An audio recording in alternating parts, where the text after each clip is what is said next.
The man was breathing heavily, his heart jumping to his throat and his head beginning to cloud over, hot sweat running down his face. The kid was dragging some huge capsule-like device up the stairs, and he was huffing and puffing trying to get up. Our hero's name was Jin Tai-Tian. He was a F-rank hunter. He was 27 years old. The guy glanced forward and asked, "Wouldn't he even look?"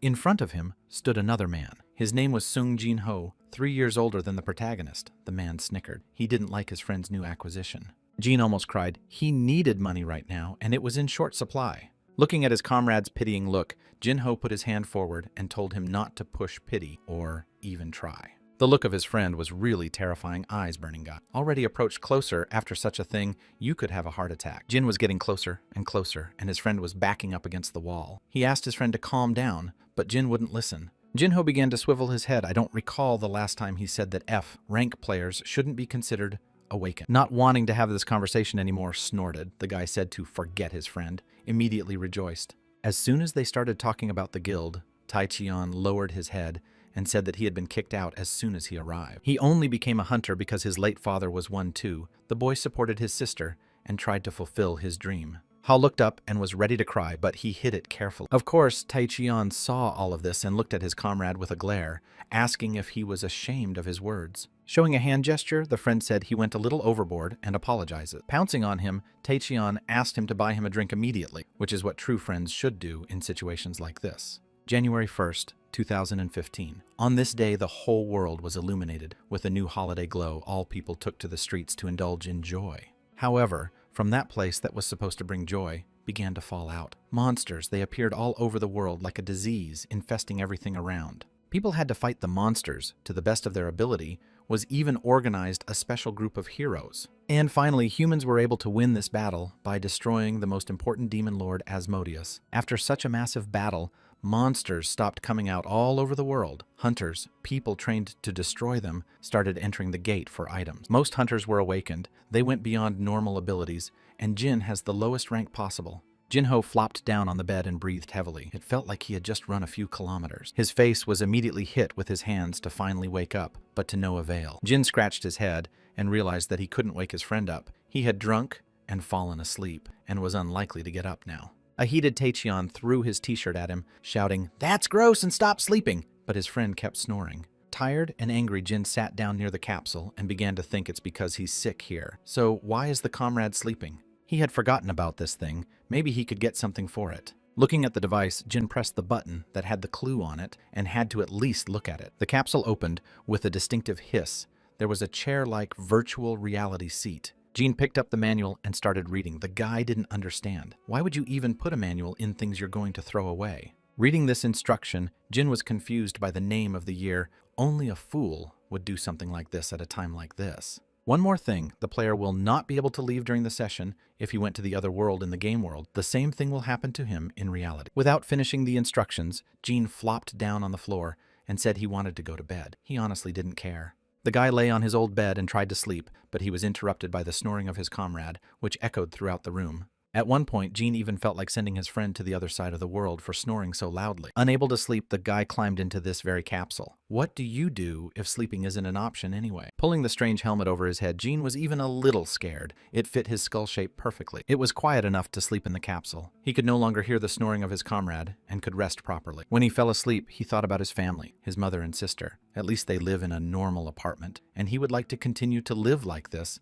and provide for them. He kept thinking about how he would pay the rent if his father were alive, whether he could give him advice or not. The capsule was quite cozy, and Jin fell asleep at once. He was tired, now he only wanted to pass out. Everywhere immediately began to crawl out notifications that there was an unauthorized player who wanted to register, but Jin was already silent. Registration took place without his knowledge as the game, and did not wait for a response, and the registration time was exceeded. His eyes opened on their own, his head was cracking like he'd gotten drunk last night, and now he couldn't come to his senses. Jin finally woke up. He found himself in a completely new place in some kind of bed with red bedding. The guy immediately jumped up and started looking around frightened, his eyes wide open, and he didn't know where he was. Breathing heavily, the guy turned his gaze to the girl lying next to him, and it was worth saying that she was very beautiful. The girl next to her was sleeping and didn't seem to pay any attention to whoever was lying next to her. The guy was completely horrified. He did not understand anything where he is, who is lying next to him, and what happened in general, he did not work. Everything around him was strange and unfamiliar. The dormitory he had lived in before had disappeared and was replaced by the strange house. With a trembling hand, he still decided to wake the girl and ask her what was the matter. The stranger opened her eyes. She stood up, wiped her sleepy eyelids, and looked at Jean with an incomprehensible look. The girl looked even more beautiful now. Smiling a goofy smile, Jean asked in a shaky voice where he even was, the guy was still scared. Looking at her companion, the girl asked him something in a language Jin didn't understand. There was silence between them. The two looked at each other, the girl with incomprehension and Jean with caution and shyness. The guy scratched his head and realized he couldn't communicate with her at all. But what's the problem? Who is she? Anyway, and what language does she speak? As the next second, a notification popped up in front of him that Jean had unread messages. The guy was even more frightened at what this thing was. He immediately poked his finger through the panel. From there, another message immediately appeared. Jin read it all and didn't understand what kind of Murim, what kind of entrance it was. Notifications were showing up at such a speed that the unfortunate couldn't even click anything in time. Seeing the worry and fear on her companion, the girl, wondering if he was all right at all, Jin stopped. The guy finally managed to understand her and now opened his mouth with wide eyes to look at her. Unhappy, didn't even realize what was going on here. He just looked up at the heavens and froze in place. Eventually, it began to dawn on him. Jin was stuck inside the game, and now he can't seem to get out, and his appearance has changed. The curious thing was that he didn't remember turning on the game, or whether he'd even logged in, so how he'd ended up here in the first place. He was pulled from his musings by the strange sound of someone placing a plate on the table, and Jin immediately turned around. This girl's name was Wol Hua. They had already gotten to know each other, and now she stood in front of him and watched. After drinking the soup from the plate, Jin looked at her again. The graphics here are too realistic. Yes. And the girl is cute. Meanwhile, she looked at him with a slightly disgruntled look, with one eyebrow raised as if she didn't understand anything. After swallowing the contents of the plate, Jin looked at her and asked something wrong. The guy naturally didn't understand anything. Wolhua looked at him and sighed heavily. She said she was just confused and didn't understand anything. She said that Mr. Jin was strange today, but the guy was still stubbornly ignorant. Although inside himself, Jin laughed at everyone calling him master, since it's so weird and funny, but still. The girl waved her hands and said that she herself did not fully understand. Either the gentleman went crazy or lost his memory. There is no other explanation. Again, the notice appeared. The tutorial quest began as soon as Jin started looking at all of this. His eyes went wide. He needed to gather information and familiarize himself with his surroundings, but the guy stubbornly didn't understand how to do it. He's certainly not a player who's played a lot of games, but thinks that in training, it's kind of like catching rabbits or something. Coughing, the guy decided to go on the offensive. He asked what the girl even knew about him. Covering her face with her hands, Wolhua laughed. She could only say that the rumors did not lie about this gentleman. And then Jin tensed up. What other rumors have he heard before he entered this world, and already something is going wrong? Continuing to laugh, the girl said that she was sure the gentleman knew about it himself, whether he should even talk about it. But as it turned out, it was still worth it. Jean jumped up to her and shouted that he didn't mind and asked her to tell. He was standing in such a strange pose that you'd think he was the town lunatic. But no, so far it was okay. Realizing what a stupid thing he had done, Jin pulled away and said he just wanted to learn something new and compare it to the past. Wolhua, who was sitting across from him, looked at the man with disbelief, but still agreed. After talking to her first, Jin found out where he was in Shanxi province in Taiwan, the brothel he was in now in the inner county. And the girl he's standing in front of is a high-ranking person who owns the place, and the one in whose body he was now. It was his namesake, except he was about 20 years old, the youngest son of the Jin family. His family is respected, as they are known for fighting crime and distributing supplies during the drought. In a word, respected people. Notices appeared in front of the guy again with what he had managed to disperse about his family and familiarize himself with his surrounding. When he found out that Jin was from a wealthy family, the boy was happy that he would now be rich. Wolhua, taking a small drink, said that the external problem, this is the Hang Mountain Sword sect trying to seize power in this province. Besides, the third son of Jin's family is a walking disaster, so don't get too excited. The guy folded his arms across his chest. Of course, who knows what anyone says, but he might have a lot of ill-wishers after all. But still, these words made him think in a rich family there are always such personalities, but still, it was kind of scary. Upon learning that there were actually 3 sons in the family, Jin fell silent, and there was silence between them for a few seconds. Anyway, who even cares if he's a disgrace to the family, since it's just a game you need to graduate? The guy began to turn his head in different directions, and his companion only looked at him with surprise and did not understand anything. She sighed and apologized for what she was about to say, but Mr. Jin is acting kind of weird. Maybe he wants to take a break. When Jin stopped turning his head, he looked at her. He'd forgotten he wasn't alone. Guy's got his head on straight. Come to think of it, he's asking the brothel owner about his family. Jin stood up from his seat and shouted that he needed to get a job immediately. Hua looked at him with surprise but didn't say anything. He stood up from his seat like a comic book hero and looked down at the girl, which looked extremely strange from the outside. The owner of the brothel looked at him and did not understand anything. Who is this strange type, and why he suddenly began to behave like a lunatic? As if the anime character Jin raised his finger up and said just one word. The output beside him, even a small breeze rose up. But nothing happened. He stood in the middle of the room like a madman and poked his finger at the ceiling. Nothing changed. He started saying only one word, and Hua couldn't even say anything. It was a real circus. Jin continued to rage, but in front of him suddenly a notice popped up. The guy stopped and looked away. The notifications lit up red, indicating that he had done something wrong. Jin even freaked out. He didn't understand what the game wanted him to do, and that made it even scarier. Jin just drove his eyes over the endless text notifications. His mind began to flash back to the time he'd bought that capsule and brought it home, certain that he was doing the right thing. But suddenly, the thought of the manual popped into my head. He'd read it, so he must know what it says. And then he remembered the player cannot leave the game, and also if he ends his life in the game, it will happen in the real world. Now that's too bad. Jin's eyes bulged, and he stared at himself without realizing what he should do now. The wagon drove through the night road, illuminating its way with only a few lanterns around it. Was quiet. In front sat a man in plain clothes and a straw hat on his head. He was the charioteer. Jin in turn sat inside and tried to think logically, although the guy was still very afraid. From everything it seemed that he is now in a virtual game of Merim, to get out of which is impossible, worse than actually dangerous. At first he tried to sit it out in the hope that someone would come and rescue him, but it didn't happen as expected. After suffering like this for a few days, he came to the decision that he needed to complete as many quests as necessary to level up. Excitedly, Jin shouted that he would make it right into battle, but from the outside it looked rather ridiculous. He ordered the quest window to open. The guy was pretty sure he was going to make it. A notification immediately popped up in front of him. Whether he wished to continue the tutorial quest, Jin immediately answered yes. This time, the task was not so difficult. The guy ordered to open the profile window. From what he saw there, the mood immediately worsened. There was no good at all, isn't he, the son of the distinguished families, but for some reason only of the 10th level. Either way, it's good that he can increase his characteristics. It's at least a plus. He had to be careful. While improving, Jin decided to invest 1 unit in chi energy first. As soon as he pressed the confirm button, something immediately began to change. Around everything lit up. It was glowing. His body, it was overflowing with energy. Jin flew into the air and felt something new. It was an awakening, similar to what he had experienced in real life 7 years ago, a feeling like no other. But why he had awakened here, Jin looked around. Everything was very strange and unusual, worth figuring out. He decided to focus now on what he had at the moment and ordered the skills to be shown. But even here he was waiting for a bummer. Skills were worse than nowhere at all. Bad enough that there was a question how he even survived here until now. He bit his lip and cursed everything around him for his infirmity. What kind of punishment is this?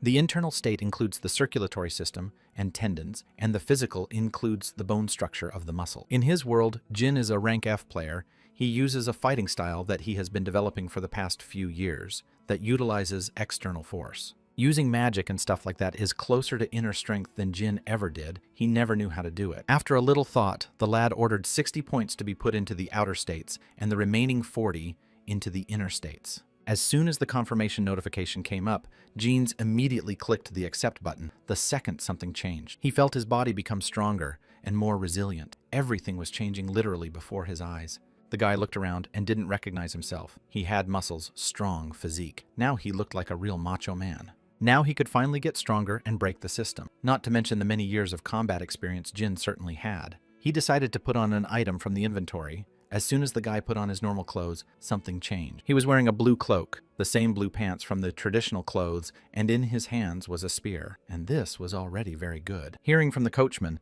that they had a little problem, the boy looked out of the window and looked around. The man pointed at the brigands blocking their way. There were several hidden in the shadows. One of them was the famous Chang Sam, who never left the neighborhood and constantly hunted travelers passing through here. When he was about 20 years old, he became the leader of the group and started charging people money for fares, or rather, extorting them. When he and his men went on patrol one day, something happened that changed him. At one point, he couldn't control himself and stopped in time to see the next wagon coming down the night road. The man pulled out his huge axe. Looks like luck is on his side right now, so we need to take this opportunity to take everything we've got. The coachman kept saying there were only 6 of them, and it didn't really look like an ambush, but it wasn't very reassuring. Jean only continued to hide inside the wagon and looked around fearfully. He wanted to be anywhere but here. The man who drove him said that bandits are not uncommon, but this is the first time he's seen them in this neighborhood. Jin climbed out of the wagon and asked why the man said attacking a noble was like digging his own grave. Yes, and besides robbing in Jin's family's territory,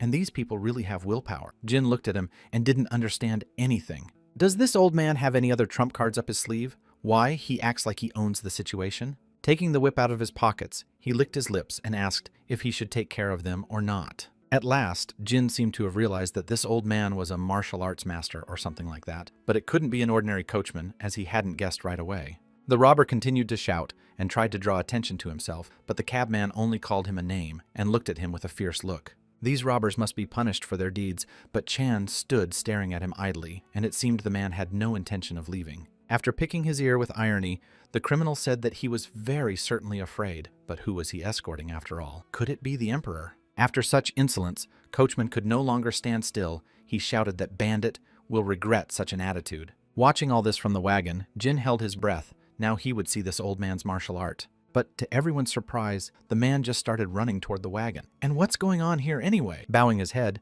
the servant said that it looked like the young master would have to go out. Jin didn't understand anything, and only them. Well, opening the doors to the outside said that they should find out who they were standing in the way of, so that they would never again have the desire to attack noble. Coachman said that he had heard about Heaven's Blade Jin, who was a genius swordsman that literally everyone was talking about. The guy didn't realize what a genius swordsman Heavenly Blade is. He's a real mediocrity and a disgrace to the family. But without listening to anything, the coachman pulled him outside and threatened that now the criminal would come to an end. Jean realized that something irreparable was about to happen. The coachman dragged him to the place and said it was Heavenly Blade Mr. Jinmu Taekyong, but the guy looked at him and said he had a different name. It's kind of embarrassing. He tried to say it before, but nobody listened to him. The coachman turned toward him and asked in a trembling voice, "Is it really the third useless son in front of him?" The guy smiled and nodded his head. Yes, it was like that. They were in a worse situation. Realizing what had happened and what would happen to them now, the coachman lost consciousness and even foamed at the mouth. Of course, it was foolish to assume that this old man would turn out to be some kind of fighter or martial arts master. Now Jin stood alone against the bandits. Chan laughed along with all of his charges. It amused him a lot, but now it's time to finish. Pointing forward with his axe, he said he didn't know who was in front of him, but would let them live if the victims obeyed. Remembering that this is a game actually with one try, Jin did not believe in his words, of course, leave alive as well. Looking at his opponents, Jin thought, yes, of course he had fought 6 goblins before, but these guys are different. One of them didn't think twice and threw his throwing axe forward. Here you are, and leave you alive. A frightened Jean covered himself with his hands. With a timeout, he needed at least a second to think about what they were even doing. But the axe flew a few meters and fell to the ground, a few meters away from Jin. The guy remained unharmed. He looked at the criminals, and something struck him as odd. Could they really be that weak? If this one with the strength of 1,000 is only one powerful among them, then all the others who are most likely weaklings. Jin took a closer look. If so, he could defeat them without any difficulty. The guy started raising his hands. The criminals looked at him with surprise and didn't understand what this madman was doing. Chan wondered if this kid was giving up. Well, it was the right decision. The man smiled, anticipating the easy prey. Prepared. Let them laugh now further. These criminals will cry. The guy was already ready to tear them apart. Jang Sam smiled and said that he had heard about one of the family's sons who was just thrown out like trash, probably the same one standing in front of them. Jean kept coming toward them, and the criminals laughed. He looked like a battered dog and was no threat. Taking another step, the guy felt something change in his body, something imperceptible but very strong. It seems to be the same energy chi. The criminals looked at him with surprise. Now they raised their heads up to see the opponent. The most important one even got a little scared and grabbed his axe. Something happened that he didn't expect at all. The fact was that Jin had jumped high up with a single movement and was now flying at them with his spear out. It hit him squarely in the chest. The handle broke immediately, and the bandit leader felt intense pain. His minions looked at their leader with frightened looks. They couldn't believe that some kid could defeat him. Finished with one, Jin looked at the others and asked, "Who's next? Do they want to fight him now?" The awakened coachman could not believe his eyes. Could his master really have done this alone?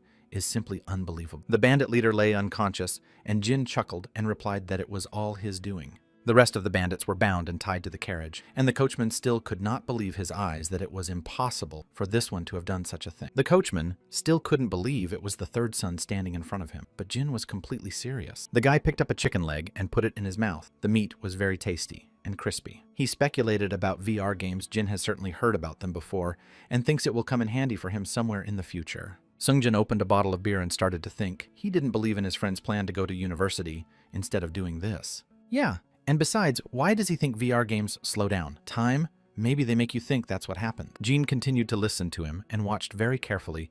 If the standard of 3 hours of information is only dialed in on one, that is, are there any options? With a yawn, a friend said, "It all depends on the equipment you're using. If it's good, the time may be different." Sitting in the carriage, the guy reasoned. He had already spent a few days in this game. Apparently his friend should have been awake by now and what he was doing. But suddenly the thought crossed his mind. And if the distribution of time is just monstrous, what will happen to him then? If his capsule looked like complete garbage? No. But here the graphics are too realistic. There can be no mistake. Jean was furious. He knew nothing and understood nothing. Everything was too strange and complicated for him. Either way, his friend had to wake up at some point. Jean ordered the skill window open. The guy was still in shock. He couldn't believe it was real, and he was really inside the game. It looked very strange. His cultivation was of the highest rank after all. The noble mouth was already something that could be dealt with. The next task he was to perform was also very dangerous.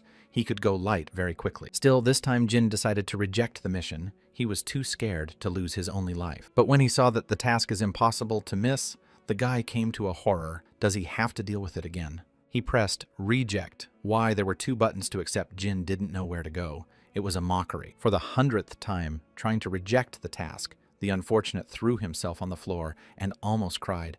It is already in no limits. Does not fit any limits. He looked at the cursed notice window and was ready to smash his head just to not accept it. What are you starting to happen? Everything around you is changing and shrinking. Space is warping. Jean didn't realize what was happening. The guy found himself in some strange place. Everything around him was in white color. Nobody was around. Just as he decided to look around, someone's voice called him to come closer. Jin still didn't understand anything and stood still. After looking around, the guy saw a strange old man sitting in lotus posture, looking as strange as possible. Jin took a couple of steps forward and wondered if this decrepit old man was his assistant, what he was doing here, and what kind of place this was. The old man looked at him closely but said nothing. His eyes were good-natured but expressionless. Therefore, finishing lasted for a while longer. Both were silent until the old man invited Jean to sit down nearby. As if reading his thoughts, the old man voiced that only weaklings dwell on such thoughts. True warriors do not do so. After that, Jin was speechless for a second. Could this old man really read his mind?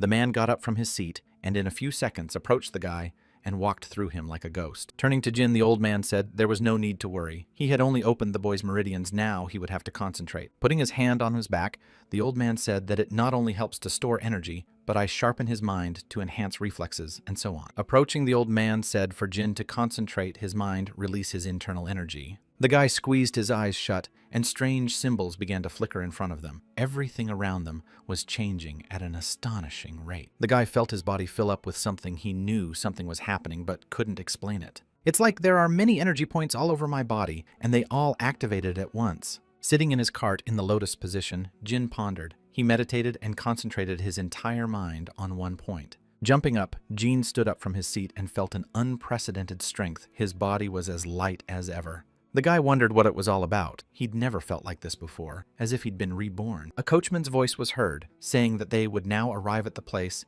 and be at home. Young master must prepare himself. The wagon traveled along a stone road and approached a small town surrounded by a wooden wall. Jin ordered to open the skill menu and test the inner chi senses. He wanted to check how much his performance had improved. Flashbacks from the anime Dragon Ball came to mind. Exactly how much it was a power level scanner, how much he had grown thanks to that old man. The guy, with all confidence, decided to try and activate the feeling. He tensed up and strange green circles began to appear under his feet. Energy began to replenish again. A notification appeared in front of his face again. Jin activated the sense skill, but so far he had it at a very low level. But even at this level, the guy could feel the energy and level of people and animals around him. The old man who drove the wagon had the 4th level of perception and was able to recognize a human being for the first time in his life, which was already an achievement. Jin rejoiced. He had his first success in this world further. Everything will go as usual, a very useful skill for tactical combat. Isn't there something interesting? Need to check out the assignment, what the game has brought him.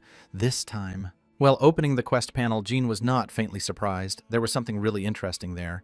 It was the main quest. Tears came to the guy's eyes. Finally, this is actually something worthwhile. Jin was ready to cry at this point. He would now be able to leave this world, and the lucky man would jump up and down on the spot. At last, this torment was over after all.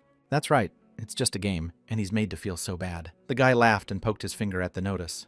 You just need to use your own combat experience. After all, he has skills no longer need to rely on help from the outside world. Soon the wagon pulled up to the entrance of the manor. He was immediately stopped there by the guard standing at the entrance to the town. The first to greet them was a man dressed in black clothes guarding the entrance. He introduced himself. His name was Huk Mu Jim. Would need to verify the identity of the new arrivals. The old man lifted his hat and said hello, saying they came from the Purple Flower. Jim then frowned Crimson Blossom. This is the most famous brothel in the area, and what are they even doing here? From the wagon came Jean's voice. The guard looked up at the window and stopped for a second. The guy coughed and opened his eye. This man should know who he is. Right after all, Jin is the third son from a noble family. But Jim didn't seem too happy to see his host, but at least he noticed Jean. The guy was about to wave it away, but the window in front of him opened and a hand slipped through. The guard stepped closer and in a stern voice ordered Jean to come out immediately. The man's face was unfriendly, to say the least. At first, Jin didn't understand,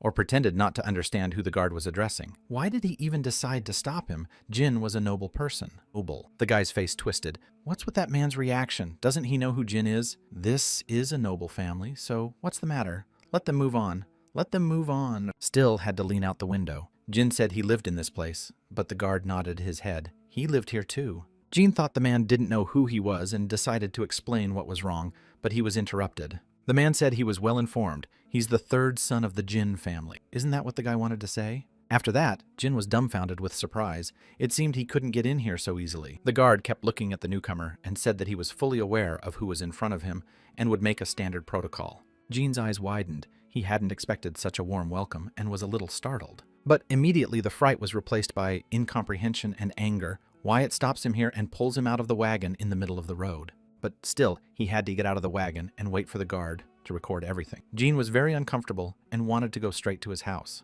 Looking at him once more, the guard frowned and sighed too. Jin thought too highly of himself. Let him not burrow in like that.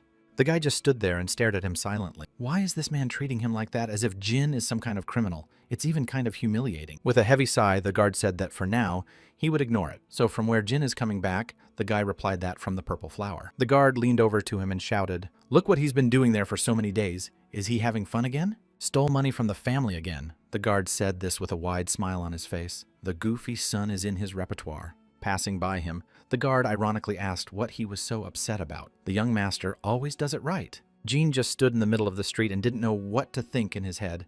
Only phrases like family, shame, and the like sounded. The guard said he wanted to give him one piece of advice. Jin looked towards the man with a frightened look. The man moved closer and whispered in his ear for the young gentleman to stop rubbing his family's honor in the dirt and finally become a real person. Without saying anything else, the man turned and walked away, leaving Jin alone with his thoughts. Those words hurt Jean. He knew it was just a game, but it was still out of bounds. He was very angry now and ordered the guard to stop immediately and turn toward him. Not expecting such insolence from the young gentleman, the guard turned and looked over his shoulder. Jin was already flying at him with his fist out in front of him. The guy was furious at this attitude towards his great persona. Meanwhile, in the hall, a fat man was kneeling and apparently wanting to say something. As soon as he got the authorization, he immediately started gibbering. He had a precious subordinate, but there was a mishap. He got into a fight with the third young master and is now lying in the infirmary. The man with long hair standing nearby only sighed and looked in front of him. Meanwhile,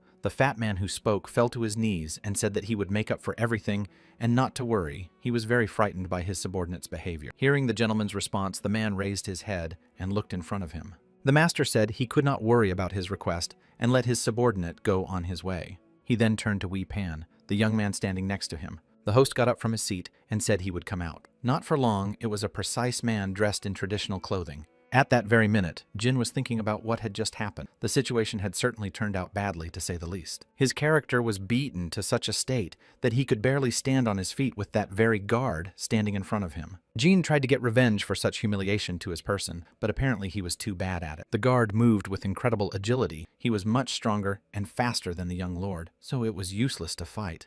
The man only laughed at the efforts of the hapless kid who tried to beat him up unsuccessfully. The more Jin looked at this guard, the more he annoyed him. And it was also annoying that he couldn't do anything. The guy yelled for the guard to finally shut his mouth and stop being rude to him. He tried to throw another punch at the arrogant guard, but he failed, and the guy missed. Jin could barely stand on his feet in time to avoid falling to the ground. Watching all this, the guy had no idea that his character was so weak, he thought that what he pumped at least somehow help him in battle. Now he's just going to get destroyed here before he even gets to his own house, which is a shame. The guy stood off to the side and watched his character literally get mixed in the dirt. Eventually, he managed to land at least one blow. Jin straightened up and landed a head kick right to the jaw. Hook looked at him with furious eyes. This little guy dared to hit him. Now he would be finished instantly. And so our hero lay in the infirmary, head cracked and eyes barely opened. Now it is unclear when he can walk. The boy raised his head and began to look around. He didn't immediately realize where he was because he was still dizzy. Dr. Jean was hanging around next to him and immediately asked where he was,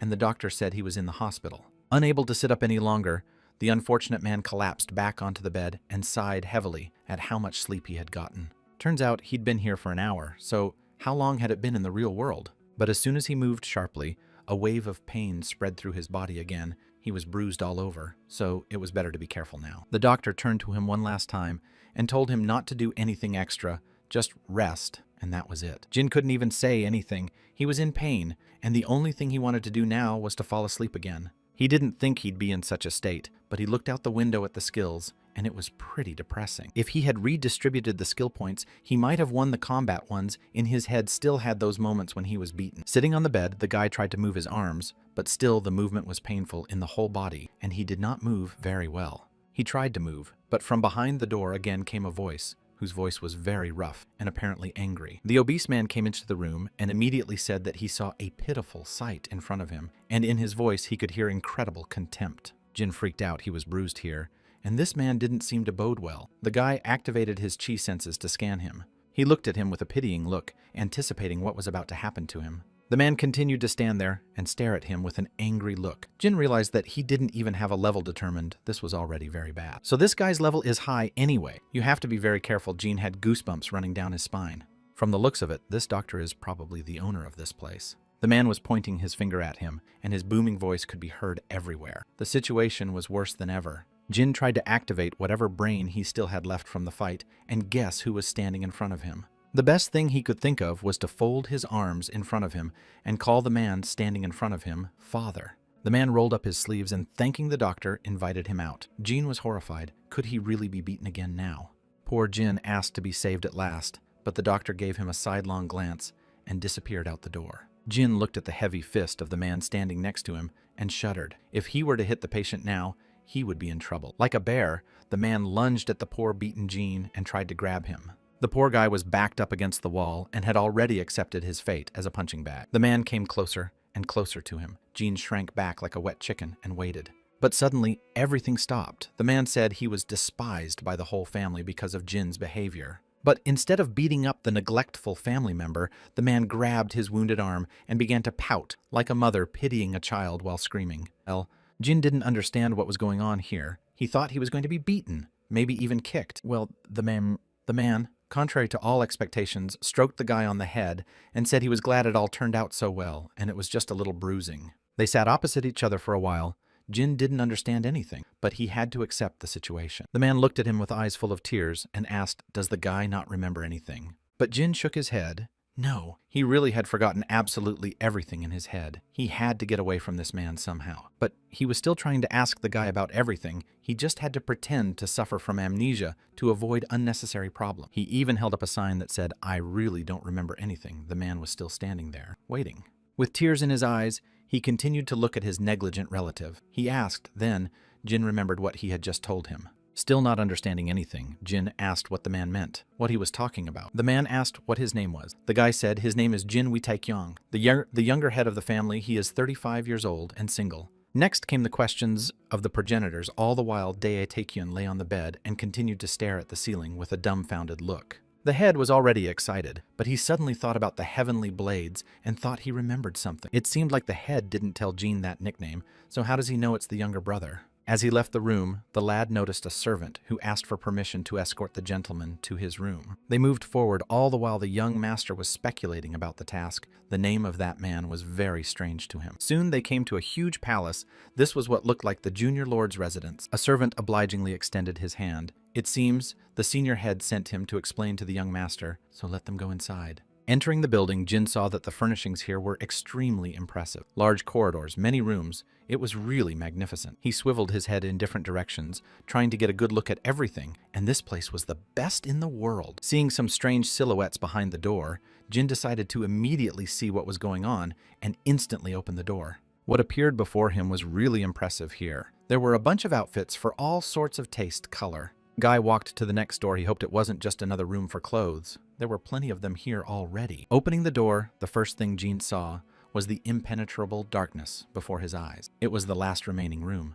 A smile shone on his face. Finally, he found what he was looking for. It was exactly what he needed, like a library. Jin went to the bookshelf and pulled out one of the first books he saw and started reading. Surely the system had to help him learn wood art, and further, it's his life better. Jin thanked all the gods. There were too many techniques of the Jin family, and the guy thought strangely, and he began to suspect something. Turns out he has a limit to the martial arts he can learn. Not good, but still. Standing between the rows of shelves, Jin raised his hands up. Look at these scrolls of study. He should raise his martial arts to the max. With a smile on his face, he began rummaging through among the books. Jin wanted to teach himself only the best martial arts. The first book he picked up was The Greatest Material of the Night King, a little book in a red wrapper. The title turned out to be deceptive. It was just an ordinary, erotic novel of rank she didn't have, so it was useless. The brush and inkwell lay on the table in the head's office as he conducted his important business. The man sat at a large table and sighed heavily. Wei Peng came over to him and said that Milord had done a good job today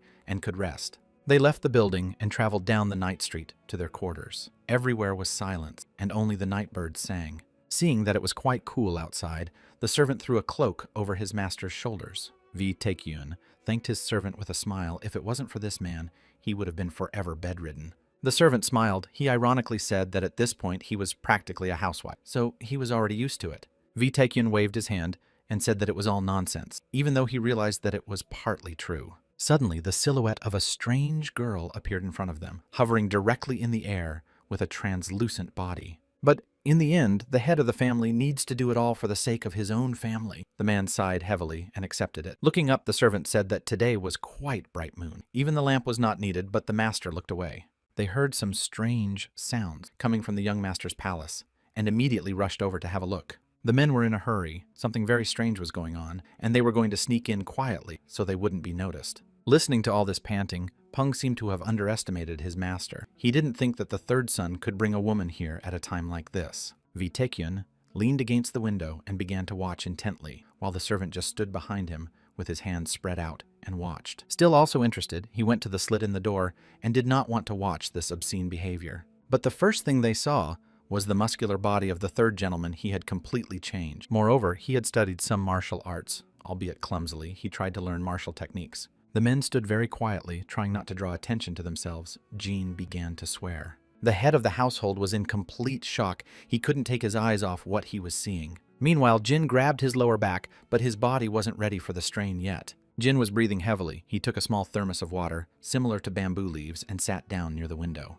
On the other hand, he should have been grateful just for having already mastered a technique like me. And the foot technique everyone has, Jin, he managed to keep. And following this, the guy decided to check his foot technique and immediately called up the context menu. His leg changed, energy flowed there, and the guy didn't notice how he started to move in a way that was completely unusual for himself. To his surprise, Jin noticed that it was already starting to get light outside the window. If he had been practicing until morning, he didn't even want to sleep. Jin stretched. He was suddenly terribly sleepy. He was very tired from a whole night of training. He picked up a whole pile of books and dragged them to his room. All he could do now was concentrate. After that, Jin decided to meditate a bit. The guy sat in his room in lotus pose and concentrated his inner energy. He tried to even out his breathing and bring himself to his senses. Steam. A small cloud escaped his mouth. Suddenly, a servant entered the room and asked in surprise, "Has Milord already gotten up?" Jin laughed and said that in fact he was basically awake, then over the servant in extreme surprise. Looking at his hands, Jin realized that since he had been practicing spiritual practices and circulating his energy movement and body had become much easier.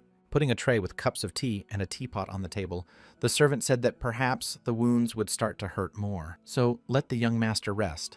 Jin's face was suddenly surprised, and he understood everything perfectly well, but he was thinking about something. Hearing the gentleman's manner of speech, the servant was a little surprised. There was no need to speak so formally to him. Jin brushed it off, but still recognized that the servant was a little right, a smile still shining on his face. The servant took off his cap and wiped his soaked forehead. They were talking about the training room where Jin would like to start his new training. The boy reached out his hand to the servant, but seeing the confusion on his face, stayed exactly the same. He sighed heavily and said he was just talking as usual, and inwardly thought this game totally sucked. The servant smiled and politely replied that everything would be as the young master wished, and he spoke in as sweet a voice as possible. Meanwhile, the head of the household was again immersed in business concerns, and he let one of the servants go, thanking him for his work. Rejoicing, Vitakian tossed all those documents up and laughed. How good it was that he wasn't going to work right now. But his servant was not going to share his joy. He put all the documents on the table and said that in that case, it would be very bad if people found out.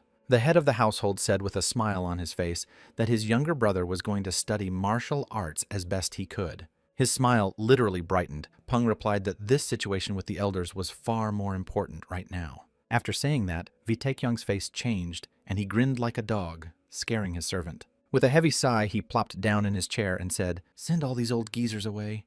They're annoying as hell." The servant asked his master for permission to say something, but the man refused. He didn't want to hear anything else right now. Then Peng decided to retract this refusal and still said that the young prince had already embezzled his family's money several times. In addition, he had many other minor faults. The head of the province sighed. What was the point of bringing it up now? Still, at some point he got tired of hearing these stories, and he asked threateningly, did the servant have something against his younger brother? Slightly startled, Pan pounded his chest. He was just upset about this trouble with the younger prince. Vitakyun didn't say anything. He just turned around and grinned, but the man himself understood the dire situation. Eventually, he got furious and pounded his fist on the table and said it was just the rascals being petty and annoying. But that was all the servant wanted to say. He asked that the head be allowed to treat the man as a man and nothing more. After some thought, Vitakyun sighed and said that this would be his last chance. If he didn't live up to it, it would all be over. The servant wanted to stop him, but Vitakyun interrupted him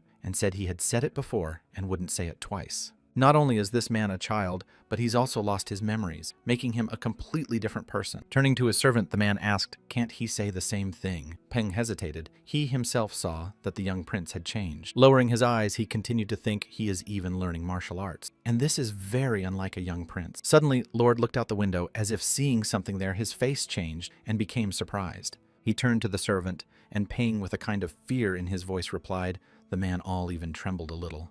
A smile appeared on the ruler's face, and he had an idea to give the order under his name. Jian was already sitting and being read the charges. Because of his multiple offenses, he must spend an indefinite amount of time in the training cave. The guy just sighed. He really didn't want to do this nonsense, but he didn't seem to have a choice. Peng looked at the orderly and asked, can he tie up the criminal? The policeman only nodded. Jian suddenly laughed. He was very much amused by all this. Could he really be going to jail now? 2 guards were already reaching for the guy, and his laughter was getting louder and louder. It was like hysteria. In the end, the unfortunate could not stand it. He started waving his arms and shouting. Jean asked to buy him a free room they sent to the cave. And what was the last part? Indefinitely, they're all out of their minds here. Jean even blushed. Extending his hand, Pan tried to calm him down a bit, but Jin didn't even want to listen to anything. He was furious at this. The guy even fell to the ground and started waving his arms and legs like a child. He was yelling that he was going to practice here in the yard, and that's it. Pan's face changed. He saw the young master acting like a child.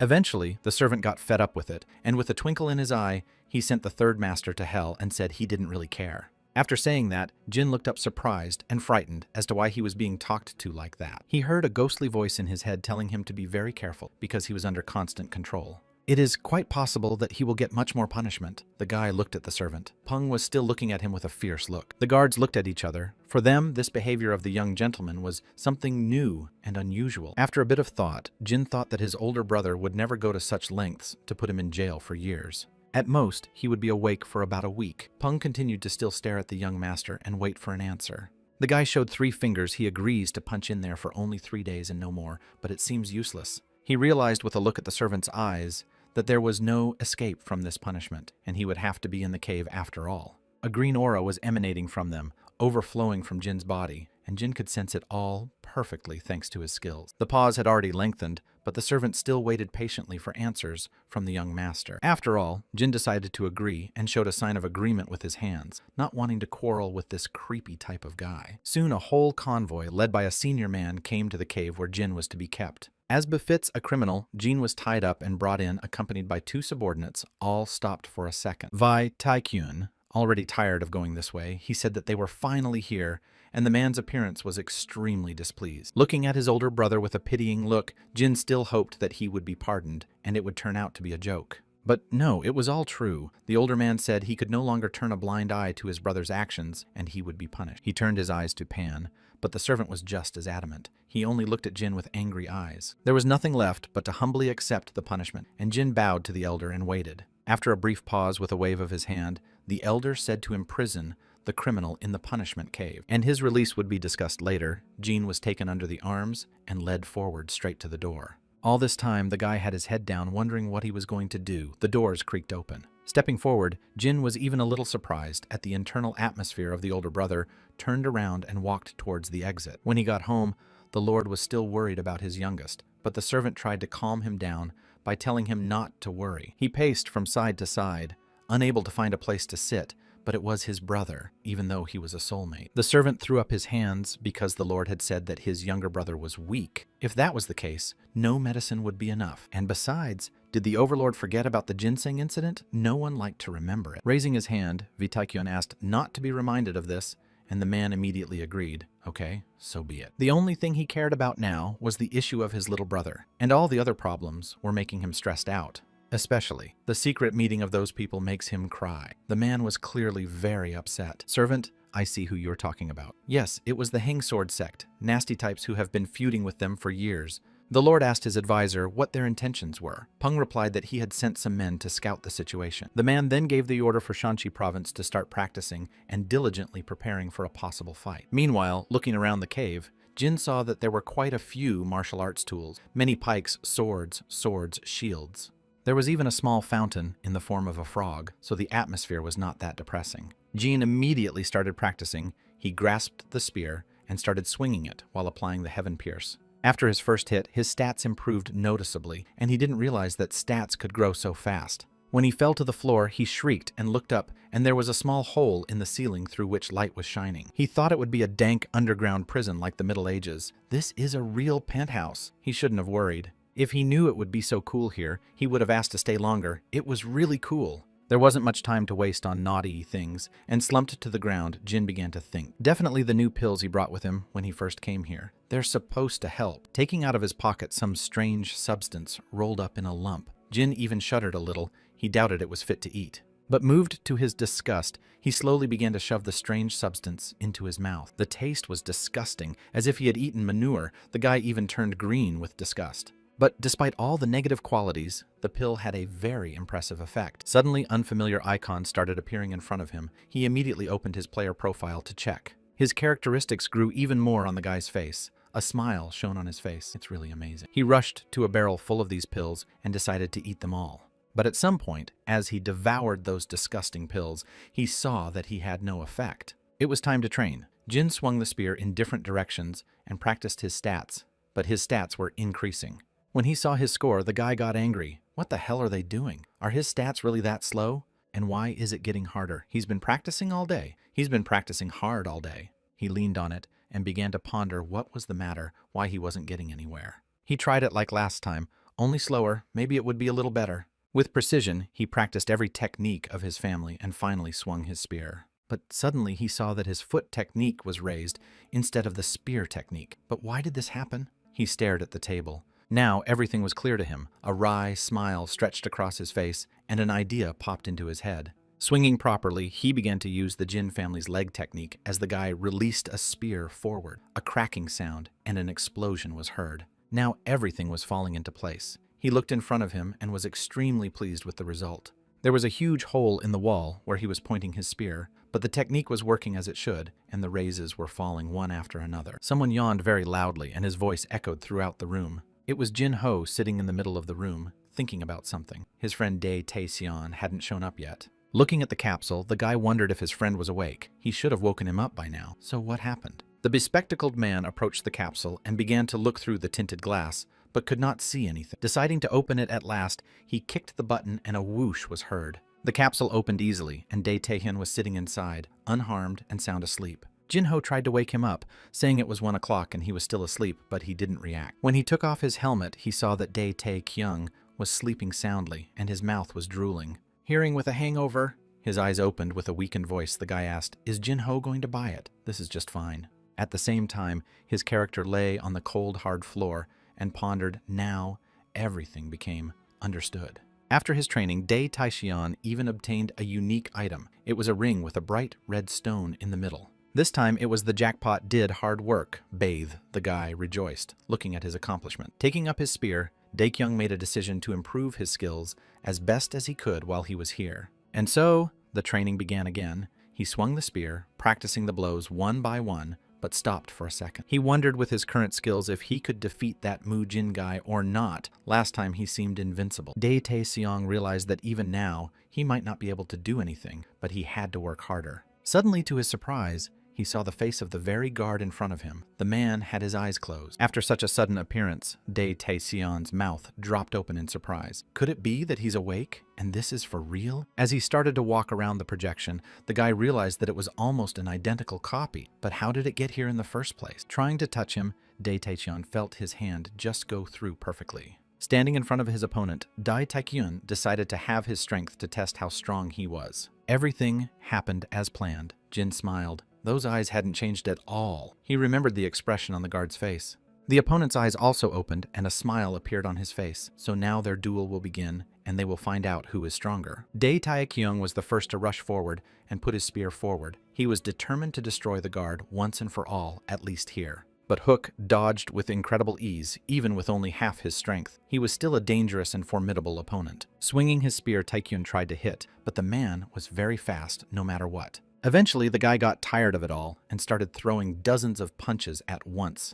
Let him try to dodge it. At one point, the hologram failed to react in time and the spear went through his head. After stopping for a second, Taehyun realized that this was somehow too easy. He thought that the opponent would be stronger. Was half of this opponent's strength too weak? Need to try to increase the load. The guy raised the opponent's power to its full value and got ready. Now this should work. The hologram recovered and looked at the guy with an angry look. Now the real duel would begin. Meanwhile, another guard stood near the gate to the palace and put his hand forward to stop the newcomer. Someone's hands pulled on the reins and stopped the horse with a calm voice. The guard looked around at everyone arriving and incredulously asked where these guys even came from. In front of them stood several people, a whole squad. The most important of them replied that they were from Mount Hang. A smile appeared on the man's face. During his training in the cave, Taehyun was still able to defeat his opponent, even when he used his full strength. It was kind of weird. He still won, even though Hook was much stronger than last time. Could it be because he studied martial arts? Taehyun looked at his hands and was starting to get angry. All of this was somehow not real. But suddenly, an idea popped into his head. What if you asked to give your opponent his family techniques, but also spears? Now it seemed like it should be fair, scratching the back of his head. Taehyun turned his back to his opponent and prepared himself. Now the hologram had changed and was emanating a sinister aura. Hook put out his spear and prepared to attack. Even so, that arrogant guard still pissed Taehyun off beyond belief. They'll see who wins this time, so the guy got ready and put his spear forward. Their duel began. Both opponents moved with incredible speed. The hologram was not inferior to the real person in strength. With his foot and spear techniques, Hook was now moving much faster and more agile than last time. But even now, Taehyun easily defeated him by splitting the hologram in half in just one strike. He breathed heavily and looked at the defeated opponent. Furthermore, his stats had increased several times. Besides, Taehyun has managed to raise his level. That's something that means training is paying off. The guy immediately wanted to open his character profile to look at his stats. He was extremely excited about winning. Looking at the chart, he was happy that Taehyun had gained so much skill in only 5 days. If he kept practicing, he would be able to level up. If he battles with his opponents more and more often, it would probably soon reach level 30 very easily, even faster than he thought. He immediately started thinking about his mother and sister. Ha Young-gai promised to come back as soon as possible and visit them. Tears had already started to roll from his eyes. The poor man asked them to wait just a little longer, but he didn't have time to finish his conversation. The door opened, and on the threshold stood Pan along with several guards looking extremely puzzled. The servant looked down at him. He reported that it had been 5 days since the young master had stayed in this training cave. Walking up the stairs, Taichion asked, "They want to let him out." The servant nodded his head. "Yes, he can go free."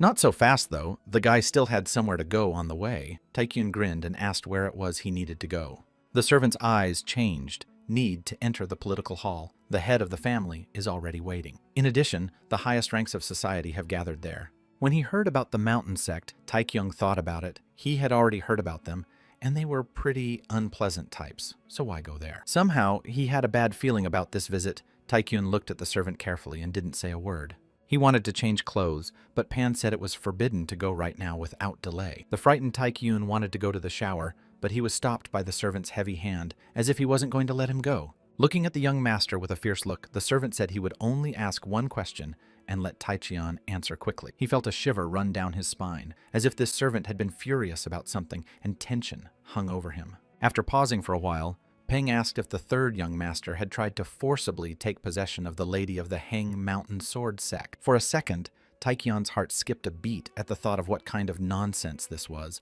although looking at what he had become, it could have been true. And now he's being led away again, like a prisoner, Taision. I tried to make excuses, but no one seemed to listen to him. The frightened third master tried to say that he didn't do anything at all, but Peng didn't even want to listen to him. He just walked silently. Does the young master look like he could do something like this? Peng only nodded his head briefly. It was useless to ask. Turning his head back, Tai-Kyun wondered for a second whether he should even escape from this place. The servant turned to him and called out.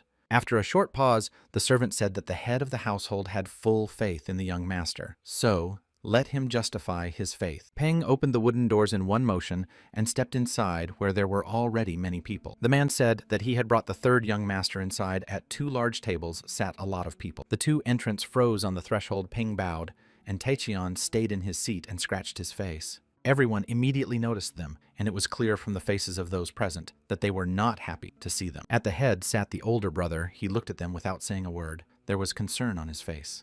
The atmosphere was quite tense, and Taichion immediately felt it. The guy was very worried about what was about to happen. Determined to stop being a coward for once in his life, he took a few steps forward towards his brother. Suddenly he felt bloodlust, as if a snake had appeared right at his head, opening a wide mouth with fangs. The frightened Taikyun waved his arms around. He didn't realize what it was, but the obsession passed too quickly. Seeing a stranger in front of him, he immediately asked who he was and what he was doing here. In front of him stood Li Xiaoqiang. The man was smiling his crazy smile. How could the young master not recognize him at all? Just looking at him with uncomprehending eyes, Taikyun continued to stand like a stump and wait. The rest of the men stared at him with even more intense and angry looks. Nothing good could be expected from them. Turning back to Pan, Taikyun saw that the servant was just standing there, as if waiting for something to happen. Kyung started. First, he said he heard that the young master had returned. Where was he? Even all this time? Taixian shyly replied that he was a purple flower. Looking at his interlocutor with a more angry look, Kyung asked then where he was before the purple flower. The third master didn't know what to say, because Taikyung had been to the hotel before and had no idea what was going on here. Walking past him, the head asked for an opportunity to introduce himself. He reminded the young gentleman who was in front of him. As the man narrated, everyone suddenly grabbed their heads. The events were heartbreaking. Hearing that, it turns out his character before this was in another brothel. I'm also the Moon Taekyun flinched, and his opponent continued talking. Then, Kyung pulled out a stack of papers and said that he had written proof that the young gentleman was making his bordere. Those papers flew right into Taikyun's face. The guy didn't even quite realize what was going on or what they were trying to pin on him. He took the papers and began to look at them. He wanted to apologize and get out of here, but he couldn't. Lifting that pile of papers up, Taikyun asked, "Is this really all he has? Somehow weak evidence?" Taking the papers out of his hands, Kyung asked, didn't Tot still understand after what he had seen? Trying to defend himself in some way,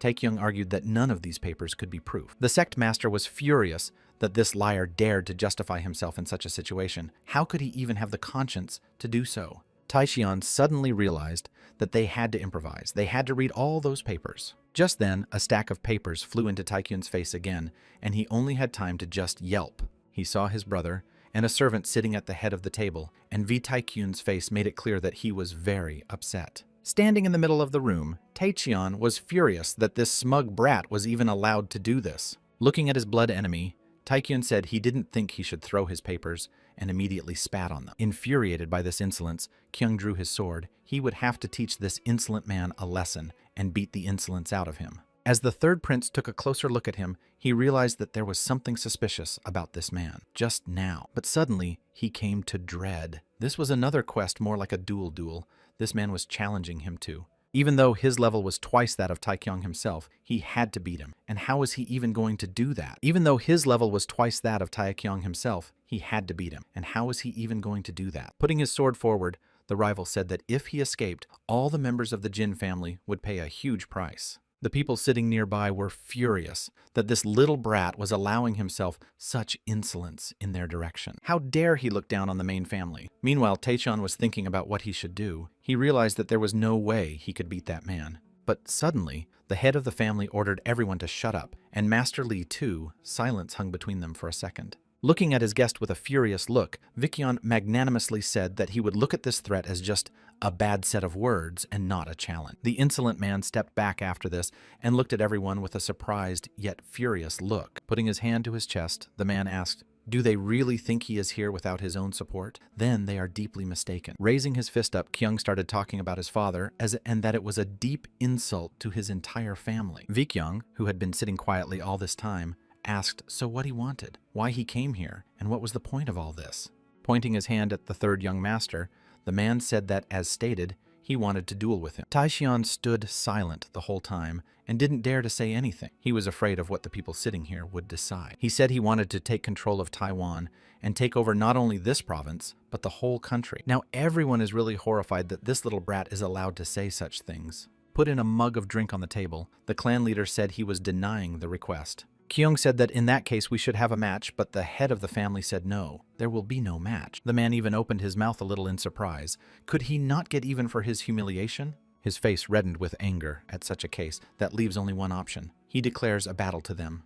Taichian stood in his seat and remained silent the whole time. He was very scared and didn't want to be a part of all this.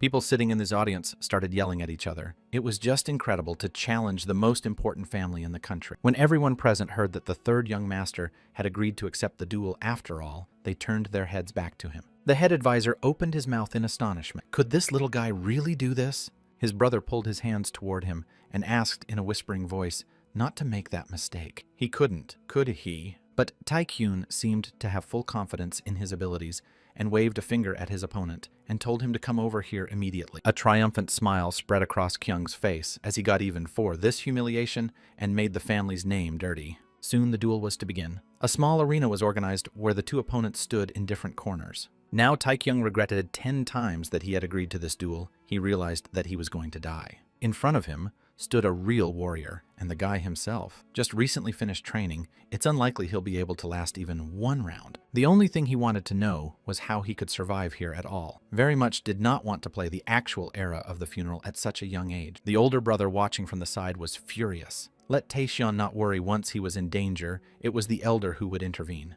The third master turned his head towards his brother and looked hopefully over there. He hoped he would at least survive here. Still, he will need to focus on defense to parry all attacks. Opponent. Before he started to want to ask Taekyun something, the guy stopped and listened.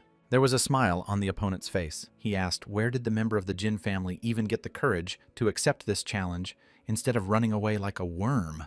Taekyun realized that if he didn't accept the challenge, it would only be a matter of time before the assassin issued an order on him, and then it would be the end of everyone. But now there's at least one option. He still had the power of the system, so we could hope for a better outcome. Hearing his opponent's answer, Kyung had a certain sense of dignity, but at least that was good. Looking at his enemy, Taekyun asked if he could ask him something too. With joy in his voice, Kyung replied that of course he would listen to him, since it might be the last words to come out of the third master's mouth. When he heard the accusation that he had arranged the whole thing, Kyung was furious. His insolence had no bounds, and he would destroy him for sure. Clutching his sword, the man shouted that he would bury him alive for such insolence and impudence. The man sprang toward Kyon and swung around, preparing to split his opponent in two with a single blow. In time to block the blow, Taekyun held onto his spear with all his might. The pressure was incredibly strong, and his opponent was a master after all. He was striking one after another. It was almost impossible to dodge, but only to block and try to survive. It was worth recognizing that the enemy was very strong. At some point, the spear began to crack, but still held. Kyung said he was giving it one last chance to apologize and swung again to deliver another crushing blow. He said that Taeshon should be grateful since he'd only have one arm taken away. The guy had been concentrating the whole time. And so, in another moment, the man lunged at him, waving his gun around in an attempt to hurt him in some way. The sword was blocked by the spear, and the wind flew in different directions. The opponents looked at each other with fierce eyes. Kyung was just furious at how this little guy dared to smile during the fight. At some point, Kyung didn't have time to react, and a powerful blow from a spear handle flew into his face. Everyone suddenly fell silent, and the older brother smiled. Could it be that his unlucky younger brother had learned how to fight? Meanwhile, Taeshon had gotten the hang of it and started striking with renewed vigor, and he was getting better and better at it. Kyung's teeth clenched by themselves. A small trickle of blood spurted from his mouth. This only made the man more excited. It certainly wasn't bad, and the opponent recognized, but this would be the last thing Taekyun would do. He pointed his sword forward and prepared himself, but suddenly with calmness in his voice, Taecheon said that his opponent was very much in trouble. Kyung didn't realize anything at first and stopped. A predatory smile appeared on the third master's face. He said let his opponent prepare, or else he would now go to the other world. From the day he was born as the firstborn of the sect, Kyung had been learning swordsmanship from the best masters since childhood. He was not a genius, but through his hard training he was able to achieve unprecedented success and gain prestige. The current conflict with the Jin family could be something for the mountain to exploit. Yes, and on top of that, the third master's reputation was at 0. Kyung felt he couldn't throw punches. He was being blocked. The man went into a rage. The moment he hesitated, Taekyun gave him a powerful kick to the stomach, throwing him backwards. It was very painful, but more than that, it was humiliating for his entire family. Kyung roared like a beast. Jumping to his feet, he rushed towards his opponent to end this duel with a single sword strike. To his great surprise, Taecheon moved incredibly fast and dodged every attack as if he had been practicing martial arts all his life. At some point, the master received a powerful blow right in his jaw. Several teeth flew out and his head began to spin. His wards watched from the stands and could not believe their eyes that some walker could defeat the famous swordmaster. Unable to bear such humiliation, they rushed to the stage and shouted that the duel was annulled. The men wanted to stop it and save their master. Pan couldn't believe his eyes. He thought it was a dream. Could he really be seeing this?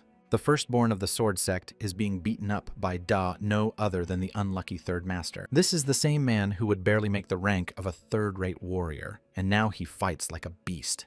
Peng had seen the master practicing day and night, but he had no way of knowing that it would produce such a result. Well, what is even going on here? The servant turned his head where the sword sect wards wanted to stop the duel. No sooner was one of the warriors over the fence than his comrade fell like a bag of bones. The man came to dread what was even going on here. He turned his head and looked fiercely in the direction of his opponents. The head of the Jin family approached him and raised his weighty hand. What kind of nonsense is he talking about? Apparently the master heard the slander against him. Before the warrior could say a few words, he collapsed to the ground and a pair of teeth flew out of his mouth. Everyone else came to be terrified. No one would risk a one-on-one fight with a grand master and the manager of the Jin family. Meanwhile, Vikyung looked down at them. They wanted to have a duel, so what they don't like now, let them sit back down in their seats.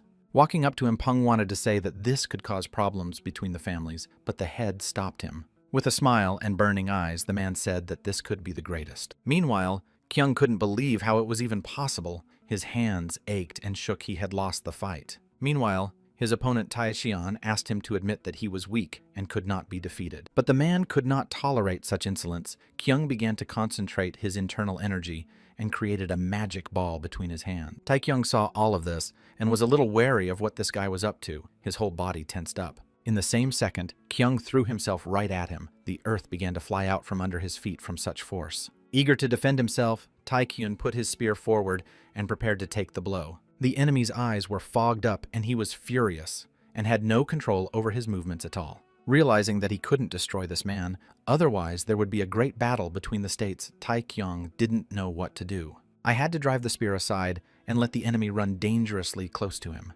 Even so, the sharp spearhead cut him painfully on the head, leaving a scar. Taekyun tried to dodge, but there was too little time to do anything about it. The guy lunged forward and his opponent almost knocked Taekyung off his feet with his grasp, but luckily, it was all over. Already thinking that all is well, the guy triumphed, but his opponent was already preparing a punch with his hand, right in the jaw. There was a crunching sound, but the impact was still there, and drops of blood splattered into the air. Clutching his face in advance, Taekyun began to curse his opponent for such a despicable move. How could he even do such a thing? Meanwhile, the opponent was puzzled as to how this guy was able to dodge at the last moment. It was impossible. He wanted to say something else, but suddenly he was hit with an equally hard blow right in the face, and the guy's teeth crunched. Then there were dozens more blows all over his body. The poor man could not do anything and just endured. The next powerful blow hit Kyung's solar plexus, and he was bent in half, unable to even breathe, and his mouth was bleeding. The sensation was as if a car had driven into him at full speed. The consciousness was gradually leaving the unfortunate man.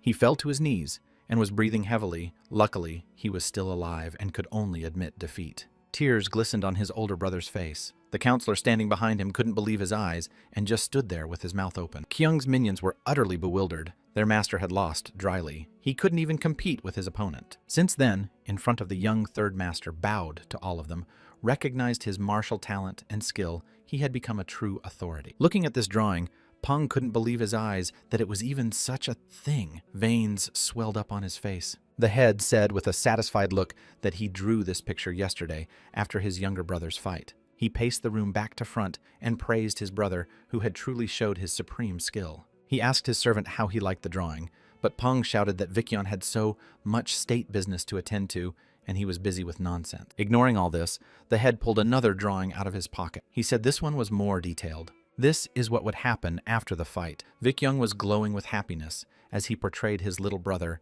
as a great hero who had won such a hard fight. With a heavy sigh, Peng still admitted that he was impressed. It was certainly unexpected to see the young lord such a master. He said that the gentleman had changed a lot, and then the older man pointed his finger at him and said that he had noticed it too. It was unbelievable.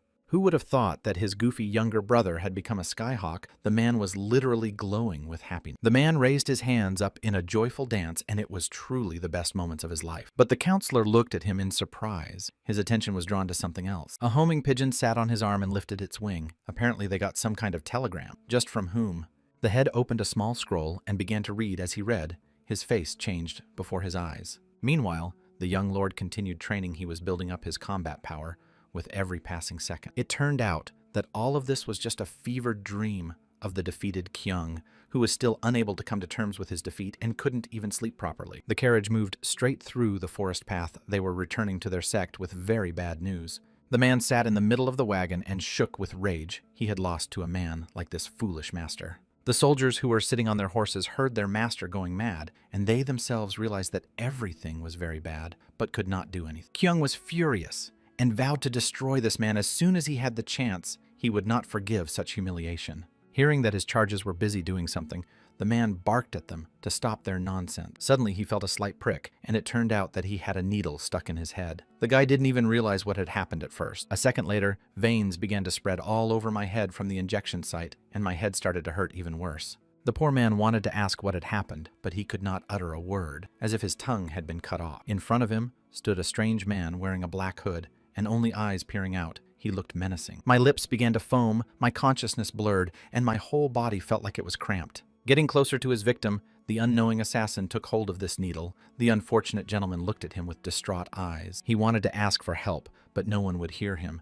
and his whole body was covered with these green streaks. Finally, the lifeless body of the unfortunate man fell to the ground with a resounding sound like a sack, and that was the end of his life. And her non-winning third master meditated, gradually improving her spiritual connection. There were still memories in his mind of how his opponent had used an interesting technique, and now Taekyun wanted to learn it. He was confident that everything would work out. Besides, the guy had a huge mountain of combat experience under his belt. Besides, he had enough strength to defeat Kyung, not to mention that poor guard. Despite all this, there was one thing that even under this hail of attacks, the enemy withstood most of the blows. And besides, just one of his hand attacks was able to disarm Taekyung, so Kyung is still stronger than he is. The boy sighed heavily and concentrated all his energy. Not time to think he would need to train even harder. In front of his face, notifications immediately began to pop up. The player looked closer and began to study his characteristics. He opened the character's profile, but was immediately disappointed.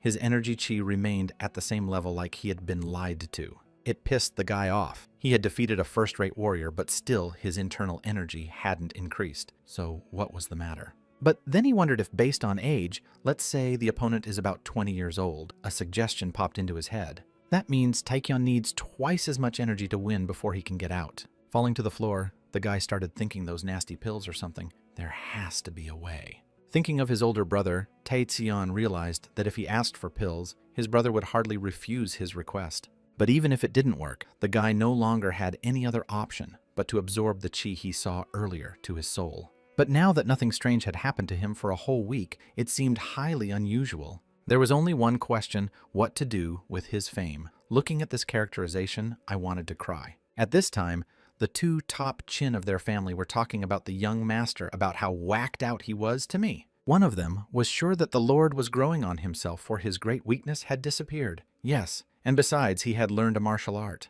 The third interlocutor suggested that the elders were probably very disappointed, for they wanted to use the Lord for their own purpose. The conversation stopped as soon as Vikyon entered the room, and they immediately fell silent and pretended to drink tea. The head came closer and thanked everyone for responding to his late call, and that was the reason he had gathered them all. The man's eyes squinted at the situation was extremely complicated. The matter involved a sect. But then, suddenly, the door swung open, and everyone present jumped up from their seats and stared in horror at the newcomers. It was the elders. 3 gray-haired elders entered the room with a leisurely gait, all at once jerked up from their seats. The foremost of them had a very long gray beard, and equally long hair. The man looked absent-minded. The room was a buzz of human voices, and it was impossible to make out anything. The old man stood in the middle of it all and just stared silently in front of him with an absent look. His eyes were very heavy. Taeseon, who was standing in front of him, couldn't even say a word. He just kept silent and looked straight into the old man's eyes. The old man looked at him like he wanted to punch a hole in him, but he didn't say anything, which was kind of scary. Cold sweat began to trickle down his forehead, and he didn't understand what this old man wanted from him. His whole body began to tremble. Finally, unable to bear such a piercing stare, poor man turned away and tried to catch his breath. He knew that this head of the elders was the most respected, revered man in their province. He was also Taekyung's grandfather, and a voice demanded that he pay his respects to the elder. There was nothing left but to bow. Taecheon couldn't believe that he had met his grandfather before his father looked so strange. His brother's voice still echoed in his head, telling him not to worry and to behave normally. Standing up from his seat, the foreman said that now that the suspect had arrived, the meeting should begin. Taeseon, standing in front of them, didn't know what to say. His brother addressed him in a very stern and firm voice. The eldest said that he, as the junior head, would speak for the immediate head of the family. Brother asked if Junior had poisoned his rival Kyung of the Mount Hyung sword sect. Everyone around them fell silent, waiting for the answer. It sounded so absurd and stupid that it was hard to believe. The man sitting next to him asked the boy if he had any solid proof. Taecheon wondered, "What more proof do you need?" Fatty confirmed that evidence was needed to prove that the third heir had nothing to do with it. Taecheon asked why it was even up to him to provide anything at all. Shouldn't these guys give him proper proof? Everyone else was horrified at the nerve of him talking to their elders, but they were interrupted. But the elder's lips quivered, and he ordered everyone to stop this outrage in a loud voice. He has a question: where did it all begin, and how did it happen? We need to get to the bottom of this case as best we can. After saying that, Taecheon didn't understand anything and stammered about what kind of investigation this was. One of those present bellowed that it all started with the third young gentleman and only him. Everyone began to look amongst themselves at who had defamed their family's name in the first place and had been leading such a lifestyle all along. In short, everyone agreed that it was the third young gentleman who was to blame because he had adopted a lifestyle that was inappropriate for their family. Taekyung looked at them all with a keen eye and thought they were all liars. But look at them. They had already made up their minds. Everyone in this room was against the young master, and they would have eaten him just to make their point. One of the people present jumped up from his seat and said, "However, despite all of this, the third master won in a fair fight." The other man yelled that it wasn't fair he used poison.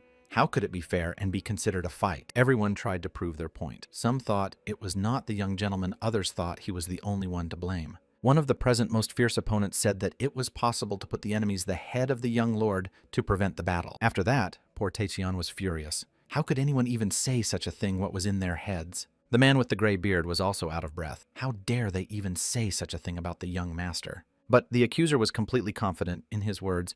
The mountain sect was much stronger than the Jin family. If a large-scale battle were to break out, their family would definitely not be able to withstand such an onslaught. Pointing his finger at the boy, he said that all one had to do to avoid such an end was to give them the young master. The man, pleased with himself, began to smirk. He didn't seem to have any intention of changing his point of view, no matter how monstrous it was. Now the elder intervened. He asked in a loud voice, "Do they really want to sacrifice the third master without having proof?" The man's face reddened with anger at such insolence he hadn't expected in a long time. But eventually he got over himself and calmed down. Sighing heavily, he couldn't let his emotions get the better of him. Watching his older brother control himself even in a situation like this, Taixian marveled at his stamina. The elder looked at the two men with a sidelong glance, but he still didn't say a word and just stood there, watching. In a now calm voice, the elder continued, the fight was fair, and the opponent was poisoned by someone else. Everyone around him folded their arms across their chests and looked incredulously at the head. They didn't really seem to believe him. Clenching his fist in front of him,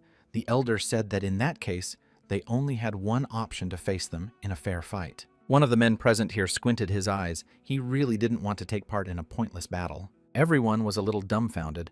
The elders said that if they wanted to live and protect the family, they had to take the fight. Still with a red face, Vikyong said that if they want to live like cowards, then let them leave here but never come back. After such a fiery speech, everyone fell silent. No one had any desire to say anything. Everything was clear. There was clapping, and a voice said it was really impressive. Taixian tightened up, and now the boss is taking over. It's going to get really serious. The chief elder got up from his seat and said that he thought the third master was just a boy, but he had grown up. Walking up to the elder praised him so and should act. The younger head of the family, Vikyong, bowed his head and apologized. Put his head on the shoulder of the younger head, elder said. There's nothing to apologize for. Everything he did was right. On the other hand, it is right to destroy those infidels who have appeared at their doorstep. Turning to the rest of the family, the old man furiously asked how dare they suggest giving away their man to prevent a battle. Someone wanted to justify themselves, but the elder wouldn't listen to anything. It was a real betrayal to speak like that. It was a crime. Pointing his finger at the very man who offered, the elder said it was better to give his head then.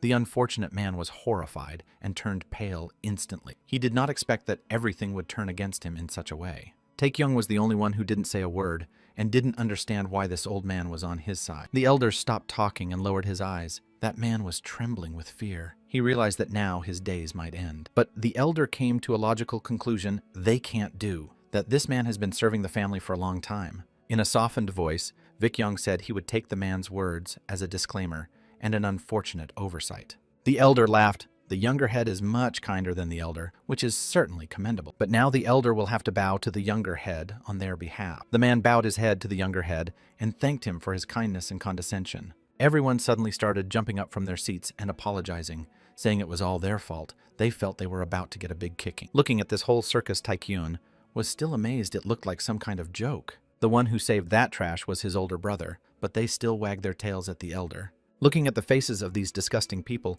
almost made Jean vomit. They were incredibly disgusting. For some reason, the guy got a really bad feeling about the whole situation and wanted to get away. But suddenly, the elder raised the hand of the younger head of the family and said that he was proposing his candidacy to be the head of the entire family. The old man bellowed that their enemies would be unable to oppose the Jin family and they would prove their might. Everyone else bowed their heads, but somehow it all felt pretentious and fake. The now senior leader lowered his hand and thanked the elder for the trust he would accept the reins. Now it was as if an arrow had gone through Taekyung's head. The guy had guessed everything, and it was freaking him out. Turns out it's all part of their devious plan to take over. The guy stood in front of all these people and didn't dare say a word. Suddenly a man burst into the room holding a small roll of paper and showing it to everyone else. People froze. As the paper unfolded, there was a red writing as if drawn in blood. There was only one phrase on the message, sworn enemies in the celestial sky, which meant that they couldn't live under the same sky together. The elder threw away the message and bellowed that it was time to prepare for a great battle with their family's honor at stake. Their messenger also sent a dove in a letter. They accept the challenge to fight and will be at the agreed place / Riders jumped on horses and rushed forward. The situation was getting tense with every second the great battle was coming. Looking at the message, Taichian didn't know what to think of the situation, and he was the one to blame for all of this. The boy didn't know what to think anymore. His hair was disheveled, and the older man handed him a glass of drink. He walked over to his younger brother and stroked his head, and it was all leading up to this. There was no need to blame himself for it. The guy himself knew it wasn't his fault, but someone wanted to object to something the head was immediately wary of. Pang, sitting next to him, said that he still couldn't understand the true intentions of the elder, what it even meant.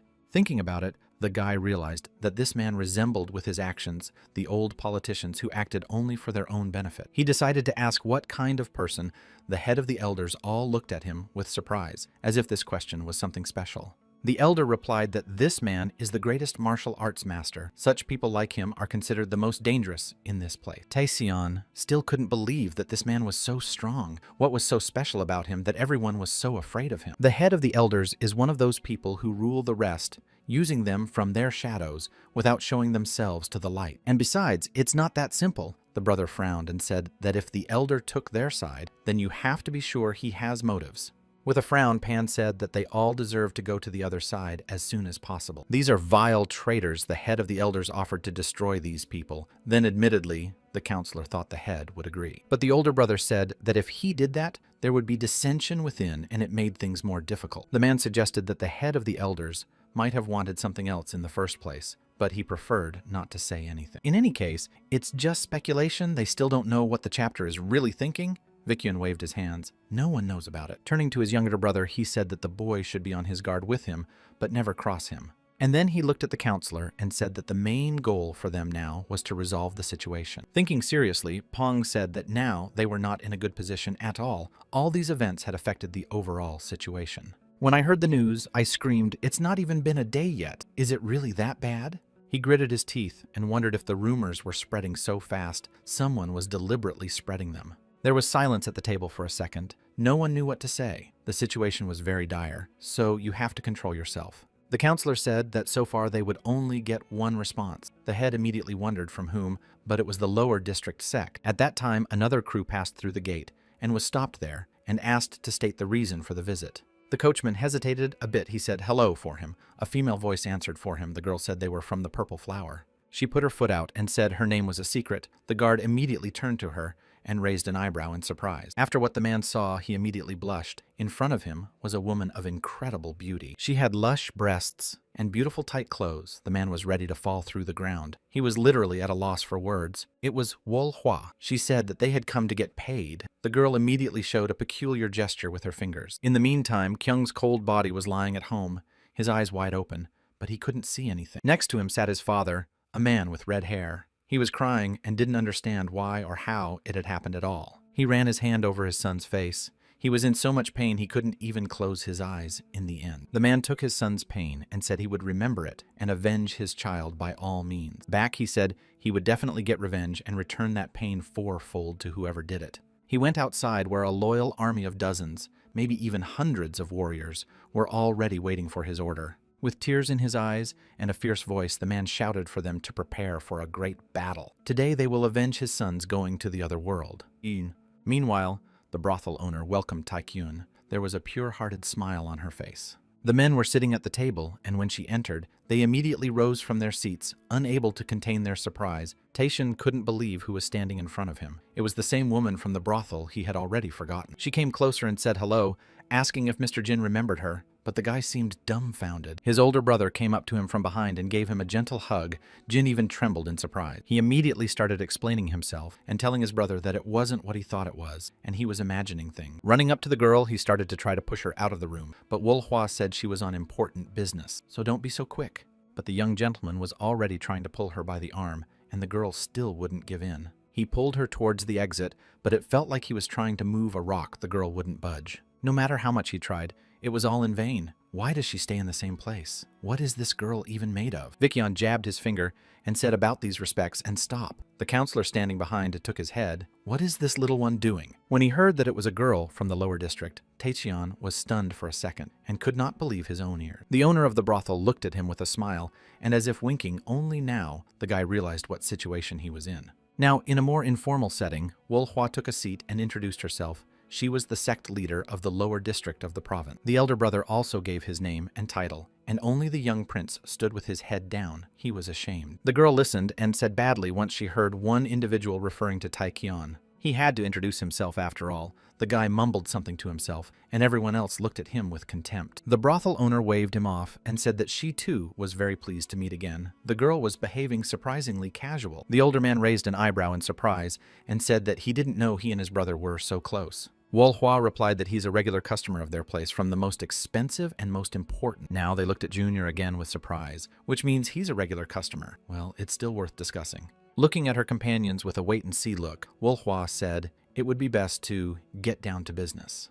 Vicyon, first of all, said he wanted to express his gratitude. For the help, the woman smiled and nodded her head. However, the head of the family still wondered why she was the one who had expressed a desire to help their clan. Thumbs Up Wolhua said that she had her reasons, firstly, to make a good profit. The lower neighborhood operates on a profit and loss basis.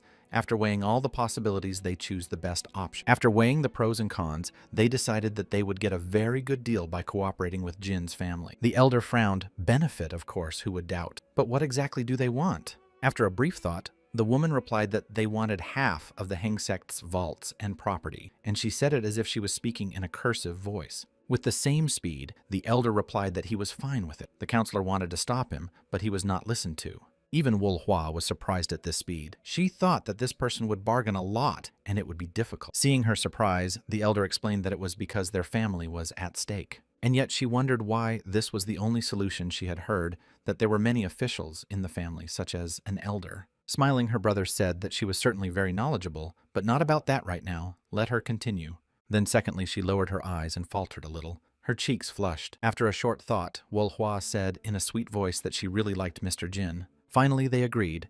The woman held out her hand and said, "That way, they are in the same boat, so let Mr. Jin take care of them." The older man also held out his hand in agreement, and with a smile concluded the agreement. Everything was working out just fine. The counselor bowed too. Wolhua walked past, and only one junior prince looked at her with some fear. And finally, when she was ready to leave, the woman turned around and asked Jean if she was going to come over again or not. The guy was even a little scared. Why would he go there again? He'd been through enough already, and the memories were not the most pleasant. Wolhua approached him and started whispering something in his ear no one heard. After the guy heard what the brothel owner told him, he blushed like a tomato. All the time that followed, he tried to convince himself that it was just a game, just illusions, good graphics and all that. But in front of him stood lifeless bodies, whose eyes had a white film of life that had long since left them. So many bodies he'd never seen before, people lying on the ground like garbage. It was horrible. His older brother was here too. He looked at his fallen warriors and couldn't believe his eyes. Jin turned away so he wouldn't see it.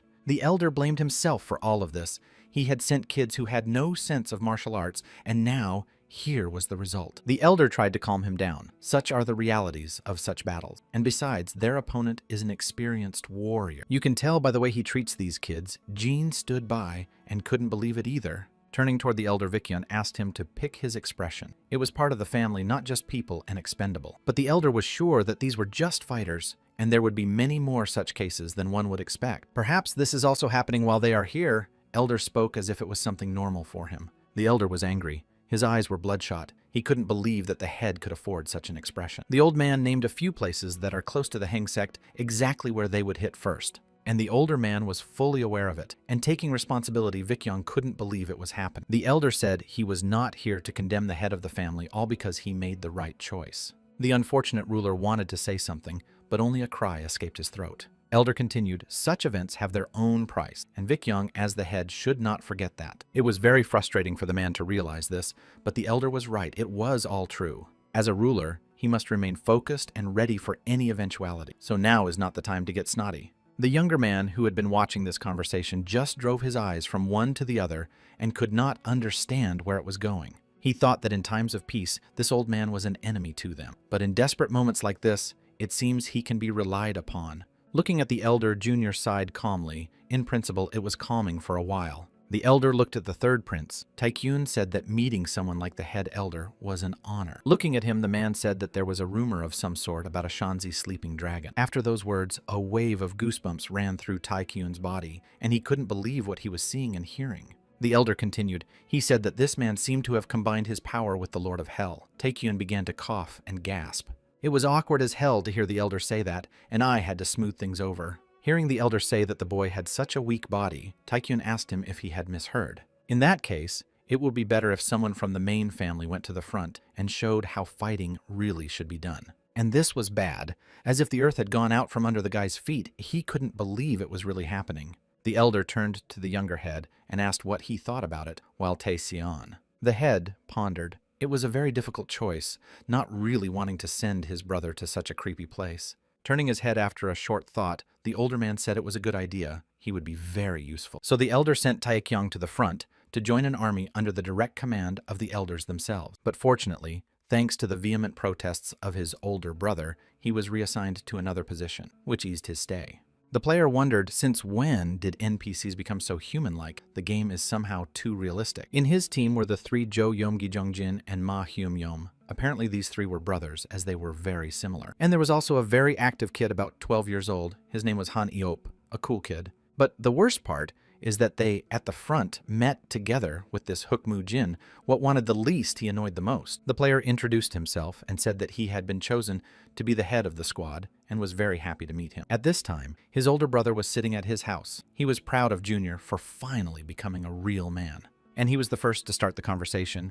He said that everyone got together at noon, so in a couple days they should be at their destination. Senior looked back and said as for his brother, they sent him to the Jin family's scouting squad. He asked his counselor not to treat Junior like a child. He had already become an adult. Ping said it was very hard to believe. In any case, let the counselor just look at it. Vicyon pointed his finger forward, urging to look up at the sky. There was a pigeon flying there. Looks like news from a cult in the lower district. That's very good. It turned out to be much faster than expected, which made the senior very nervous. If there's that brutal warrior Joe Peel, they're going to go after everyone in their way. That's a big problem. The man waved his hand and ordered the counselor to send 50 of their best men to Hengyang for reinforcements. The counselor wanted to object something. They were silent for a second and stared at each other for a brief pause. The older brother's face immediately changed and he turned black and asked where his younger brother had gone. It turned out that the detachment under the command of the younger brother went to the very place where it was the scariest and most dangerous. Meanwhile, the convoy was moving farther into the forest, and the horses looked around fearfully. The shouts of the young lord who commanded his warriors could be heard everywhere. His entire squad lined up in a row and began practicing combat techniques needed to be well practiced before the real fight. Looking at his students, the guy realized that it hadn't been long since he had started teaching them. Of course, they are similar to F-rank hunters. They don't have mana, but if they can use chi energy, then that's even better. Eventually, one of the brothers got sick of it all and yelled that they didn't have much time. What they were doing now. Hearing such words in his address, Jean tensed up, and he had just praised these lazy people. And here was the news. The youngest of them suggested maybe the leader had some reason for it, but his brother interrupted him. That's some bullshit. Besides, this battle started because of young master, so let him shut his mouth and act normal. Moving closer to the fighter, Jin asked if he even realized that what he was doing now was called a real sword. But it seems the fighter was not going to realize his mistake and began to even tease his commander. Now they would see what he could do. Jin's face changed as they had a real battle, so he would reinforce his authority as squad leader and solve this problem with 3 slaps. The warrior wanted to say something against it. It was a real shock to him what he had just heard. But no sooner had the man spoken than he received a powerful slap right across his face as if burned by fire. Another slap followed before he could even say anything. Eventually, he managed to dodge, and he glared furiously at his commander, who allows himself such a thing. The man wanted to teach him a lesson, but Jin deftly dodged at the last moment. And the second blow passed, the guy moved incredibly fast and agile. When the third slap sounded, all the other warriors froze in horror. Now no one had any desire to argue. The most defiant of the brothers was now lying on the ground, almost unconscious. The slap had indeed succeeded to great effect, Voth. The commander announced that the break is over. Everyone should get ready for the road. It will be very long and difficult, by the way. Jin looked up and noticed that it was suddenly snowing, but why so fast? It was getting colder, and frost was in the air. Meanwhile, many miles away on the meat road, a real nightmare was taking place. People had been literally gathered in a pile and were now being tormented. The woman hugging the child begged the robbers to stop and let at least them live. Many people cried in fear. The foremost of them stretched out in a smile and said that he was neither merciful nor lordly. He would destroy everyone. Clutching her child even harder, the woman screamed that he was still human and could not do this to innocent children. Hearing the woman's answer, her teeth gritted. This man was just amazingly ruthless, tears streaming down her eyes. And now he has already raised the bloody Tasek to do his terrible deed and said that he would not forget the last words of this woman. When it was over, people started throwing the lifeless bodies into the bushes. It was really a nightmarish act. One of these monsters said that the beasts would have a feast tonight. The leader replied that they weren't the only ones who would be feasting too. A smile appeared on his face again. If everything went well, they would get 1,000 gold pieces. I still can't believe it. But the aide said that it's not that simple. The main surprise raised an eyebrow is that we're not the last people. It turned out that 1 man and 2 children ran away. The man clenched his teeth. How can they run even annoying? With a smile on his face, one of the barbarians said, they went to Hengyang. The man in charge didn't need to interfere. The man said he would take care of everything himself. Joe Peel laughed. How well his assistant understands that? Well then, let him take care of it. One of the brothers under Jean's command was cornered in fear and didn't know what to do.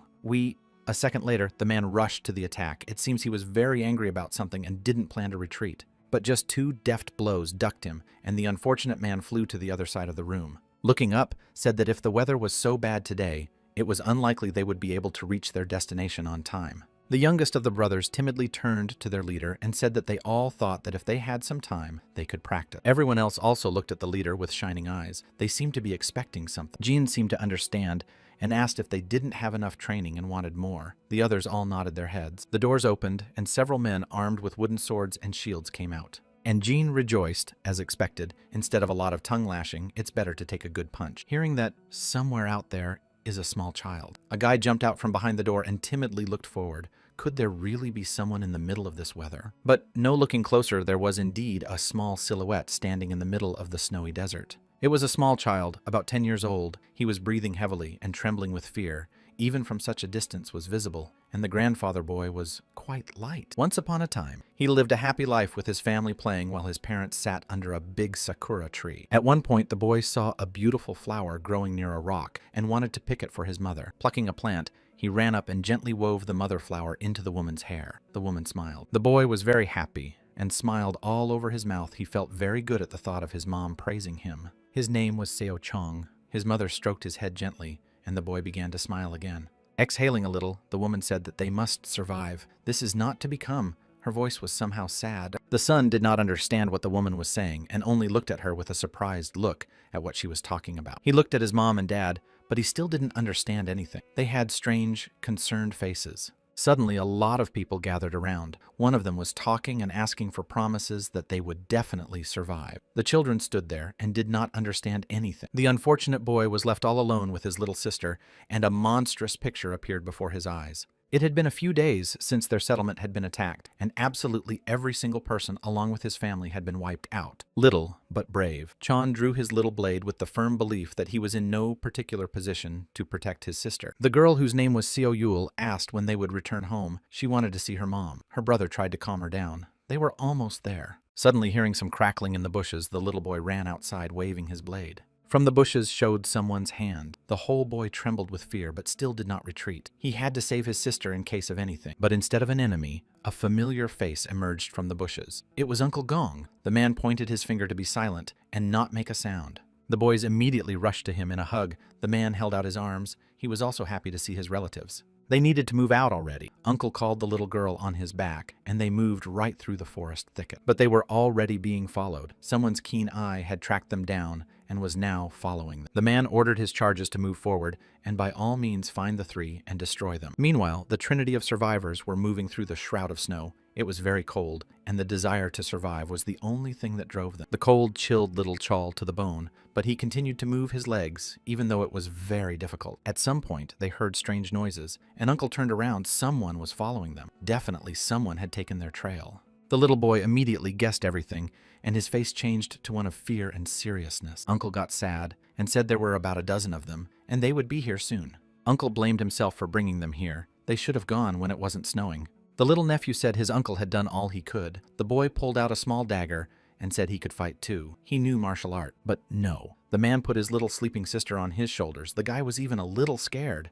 The old warrior drew his sword and said he would catch up with them. Chal looked fearfully at his relative and realized what his uncle was up to. The man smiled and said that he was a weakling and could handle a bunch of bandits, so don't worry. The little nephew still realized that it was unlikely that his uncle would return, and tears appeared on his face. He apologized to Gong one last time and, grabbing his sister even harder, ran into the blizzard. He was wading through thick piles of snow, and it was very difficult to move, but the guy realized that he had to save his sister. And now he was standing in front of the hut, where there were several other people. They were standing outside. Jean's face changed, and he said that we should immediately move out now. One of the subordinates looked at the sky and said that even horses would refuse to walk in such weather. But as you know, objections were not accepted. Jean softened. Okay, then the horses. Let them stay and go in the morning. Let them, so. Then the guy got angry again and yelled for them not to stand like pillars and wake up Huk Mu Jin. The guys even got a little queasy. Jean himself tensed up. Obviously something very bad was about to happen. He could feel it. Every time he is visited by this ominous feeling, this happens. But the child just cried. He was surrounded by helpers. The commander heard the sound of someone approaching them. The crunch of snow literally cut into their ears. The very pursuers who had been chasing the children now emerged from the forest thicket and prepared to attack. Well, Jin knew this would happen. His face changed to stone, another new quest. As soon as the attackers saw Taikyun, then shouted, Jin in turn ordered them to spread out and prepare for battle. The warriors immediately drew their shields and spears for a hard and difficult duel. The bandit rejoiced perfectly well. They are so many. They will now send everyone to the other world. It is even a real entertainment. Jin tensed up as he counted the nearly a dozen of them here and wondered if they could handle it. You could see from their faces that his charges were very anxious and afraid they were facing such a task for the first time. One of the fighters asked in a trembling voice what they should do. It was obvious how scared and confused the man was. The bandits were the first to attack without waiting for a second. It was like entertainment for them. They wanted blood. The other helpers came to terror. They were already close and were preparing to attack. Soon there would be a no-nonsense duel. Crunchy Jean said, so they don't make him repeat, you just need to focus on blocking a so-and-so. The guy pointed his spear at the attackers and prepared to fight. Even it seemed funny to him. Seeing their levels, Jin almost rolled with laughter. They're low-level no-goods. Defeating them is easy. And then the bandits felt what they were facing. One of them felt a powerful blow, and blood gushed out of his mouth. The other helpers were horrified. They saw their leader mercilessly massacre the brigand. The little boy was also surprised to notice that the brigands were falling this one after the other. Crackling clothes, and hearing the frightened screams of his attackers, Jim was just furious. The last bandit saw that he was all alone, and now the enraged warrior was running straight at him. Pointing his spear at him, the enraged Jin applied the sting of the heavens. Now he would wipe them off the face of the earth. The terrified headman rushed straight at him, and over the clinking of metal, a real duel ensued between them. Little Chan couldn't believe what he was seeing, this stranger fighting a bandit on equal terms. It only took a few strokes to give the chest bandits a big hole. But Jin rejoiced he gained just an incredible amount of experience and raised a few levels. His eyes slowly opened, and the first thing Gong saw was the faces of his little nephews, who were laughing joyfully. They rushed to the relative, and the man, all wounded, couldn't believe his happiness. Hearing the words of gratitude, Jin waved his hands in the air, not to be so formal. He had only done what he had to do. After hugging his nephews, the man introduced himself and said he had learned his lesson and would not do it again. He was incredibly grateful to this stranger. The children were still sad. They realized how terrible the event was and couldn't accept it. The man said that a few days ago, when the dove flew in with news of the battle, their town was already besieged. The head and a few cronies were able to buy them some time so the men could escape and keep themselves alive. After this story, there was an awkward silence, and no one knew where to start the conversation. Frowning, Jin asked how many other pursuers were there in total. Gong said he wasn't sure, but including Joe, there are over 30 of them. The man's voice was still shaking and was very weak. After this, Jim was horrified by the 30 men of experienced brigands. It was almost a real army. But that even whetted the young warrior's appetite. He said to wait for the others right here and get it over with. The wounded man looked at the belligerent Jin in surprise. Is he really going to fight them face to face? Jin himself rejoiced at how much experience he would get from these brigands. It was simply unbelievable. Little Chong also cheered up. Right, they should be able to destroy these monsters with a master like Jin. Smiling, the player leaned over to the child and said that it was right he would destroy them and take revenge, so don't let them work. Jean was in a great mood. He'd raise a lot of levels, so no need to worry. But Uncle said Joe was a very experienced hunter. When the head of their family saw this man, he ordered them to flee without a trace, so no one could survive the encounter. Jean, along with the child, looked at the man in surprise. Could this person really be this strong?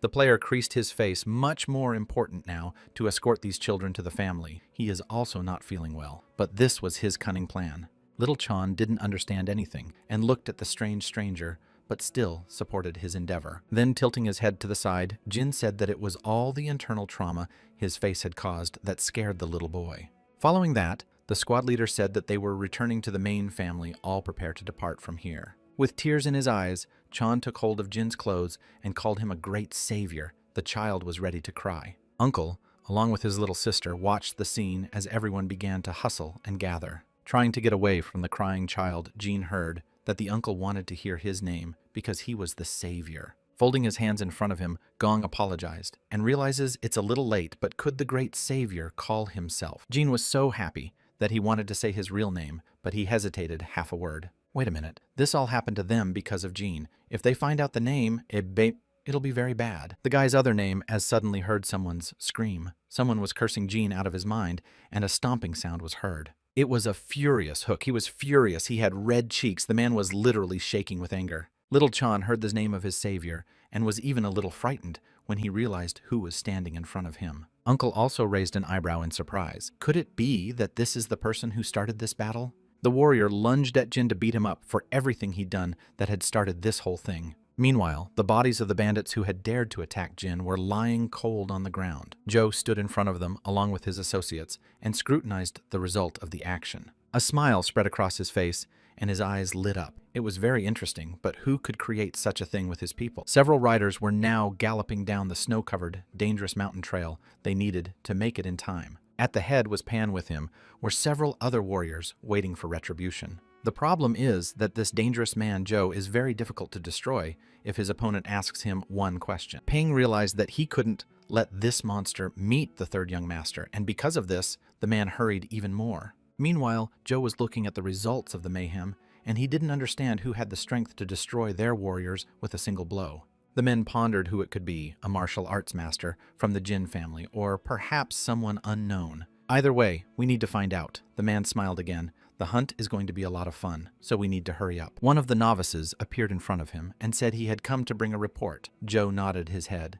The bald man said they spotted a group of several men, one of them wounded. They left the horses and went on their way. Joe was about to give the order for them to continue the surveillance, but someone stopped him about the order. Turning to the others and saying that, of course, he had completely forgotten about the sword sect behind him, were several warriors. What do they even mean by the word order? He only remembers the order. The man smiled and barked. But the determined warriors said that order and order in this case sounds the same, so let him do it. One of the fighters said that he wouldn't let Joe be so arbitrary if the fate of their clan was at stake. Before he could say anything else, Joe came at him in one leap and grabbed him by the neck, taking the man's breath away. The rest of the warriors began to draw their weapons. This madman went against them. But Joe seemed distraught. His eyes lit up. He didn't want anyone to stop him from acting the way he wanted, no one to stand in his way. It took one punch to send all three fighters to the other side of the world instantly. Now, no one can stop him. He was breathing heavily with his tongue sticking out of his mouth like an animal. The man said he didn't remember who he was destroying. Turning back to his own, the outlaw said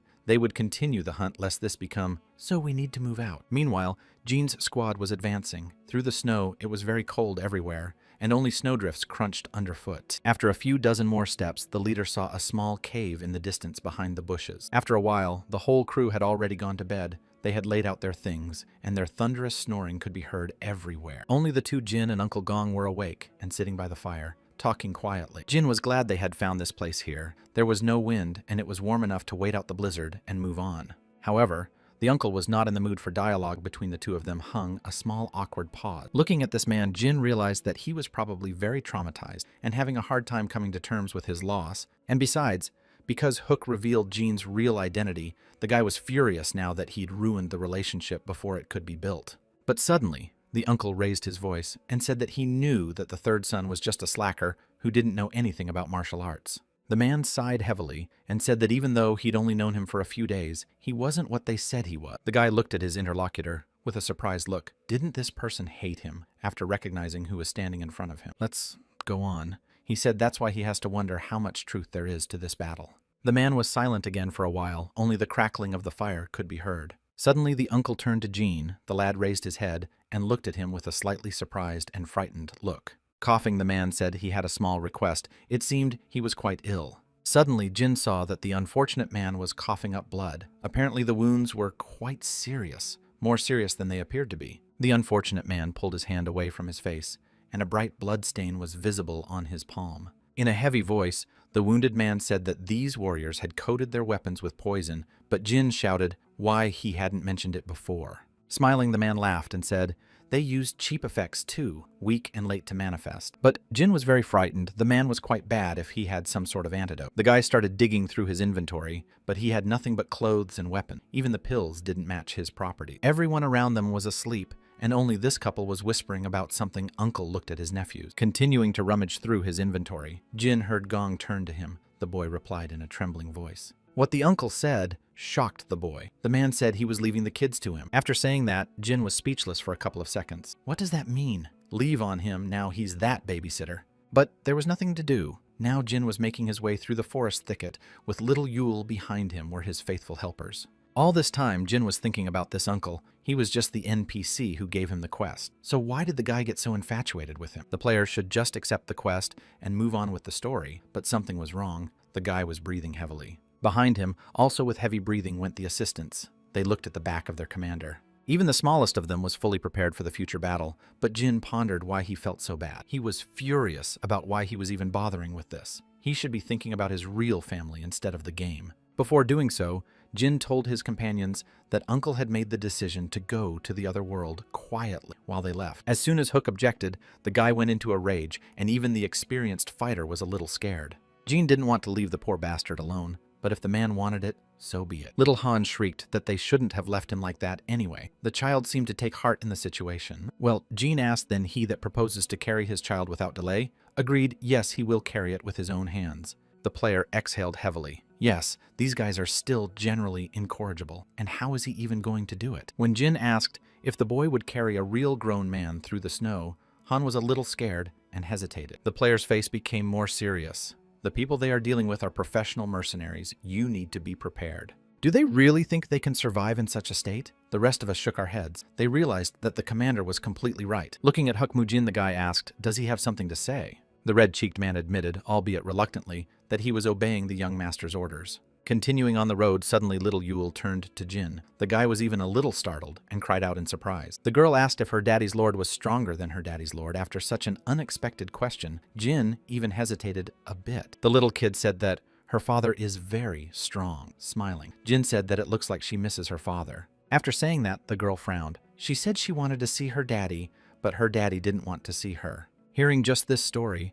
Jin thought in his mind arose the power of this one from the past. It was very similar to his own life. The guy did not find something to say, turned to his companion. People only walked strictly behind his back. Sighing heavily, Jin thought it was okay if you need someone to carry you. Looking at this boy, Chong-jin suddenly saw himself as stubborn and unwilling to listen to anyone. The guy gritted his teeth and asked what kind of game they even made. Why was it so hard on his soul? Little Yule looked at the young master with a surprised look. She didn't know what this was all about. Jin handed the small child to one of the soldiers and went somewhere no one realized anything. Little Chan asked where the gentleman had gone and what had even happened. The rest of the fighters also fidgeted, as if they sensed that something was coming, and it was something very dangerous. The uncle was on his last breath, but he was being dragged. The man was barely breathing, but fortunately he was still alive. Jin turned to Han and looked. The boy was still dragging the wounded man even after all this time. The player couldn't believe his eyes at how much stamina this kid had, that he was willing to sacrifice his powers. Even though he was monstrously tired, the little boy continued to drag the man. Meanwhile,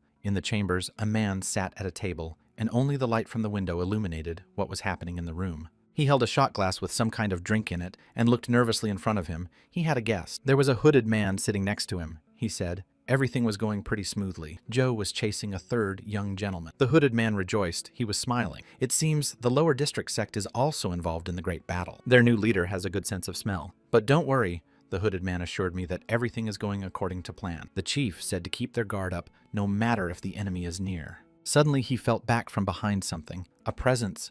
2 red eyes like lights. Someone's very intense gaze was staring into his back. In that case, the hooded man said that was it for today. If there was a problem, he'd come back again. The one who was sitting in the room was very alarmed. He got up from his seat and went to the window. These ghostly figures were very dangerous. The man stood near the open window and looked up into the night sky where the large moon was already shining. It turned out that this very person was the chief elder man who wanted to take power and no longer rule from the shadow. Meanwhile, Jean's group stopped for one more stop. Uncle was getting sicker by the second. His face was pale, with a cold, sticky sweat on his forehead. The man was already on the verge of life, but he was still breathing and holding on. With a worried look, the guy said they were almost there, so let the man hold out at least a little longer.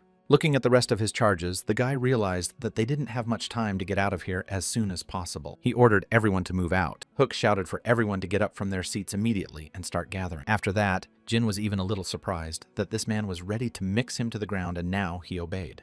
The boy wanted to call little Yule over to him, but Hook beat him to it and tried to put the girl on his back. Jin even wondered why this man was acting so strangely before. Anyway, that wasn't the main task now. We had to take care of this poor man and get him to the hospital. Suddenly, all present heard a strange sound. It was the cracking of twigs. People became alert. Jin had a vapor on his forehead. Could it be that these bandits have already caught up with them? It's bad. We need to regroup. But no, it was much worse than that. They were wild beasts, wolves who smelled human blood and were on the trail of the wounded. Several huge wolves with burning eyes came out of the forest thicket. Jin had already prepared his spear for battle. The others were frightened, but Jin sighed heavily. He thought they were bandits. All the better. With a few swings of his weapon, Jin prepared himself. He was badly startled. His senses seemed to be dulled. Everyone needs to get ready. Wolves were already advancing. They were baring their teeth to help. When they saw their prey, the beasts would not retreat. But Jin was thinking about how much experience he would get for these monsters. Need to figure it out faster. Without giving it much thought, the pack of predators rushed straight for their prey. With a loud roar, Jin stood against them alone. His gaze met the wolves, and it was clear that neither of the opponents was going to retreat. But suddenly, to the delight of everyone else, the wolves rushed in the opposite direction, changing direction. Everyone else started to look around at why it was the raptors had escaped, and only Jin was tense. He seemed to suspect something. After thinking for a while, Jin glowed with happiness, just like in the comics when the enemy can be suppressed by his appearance alone.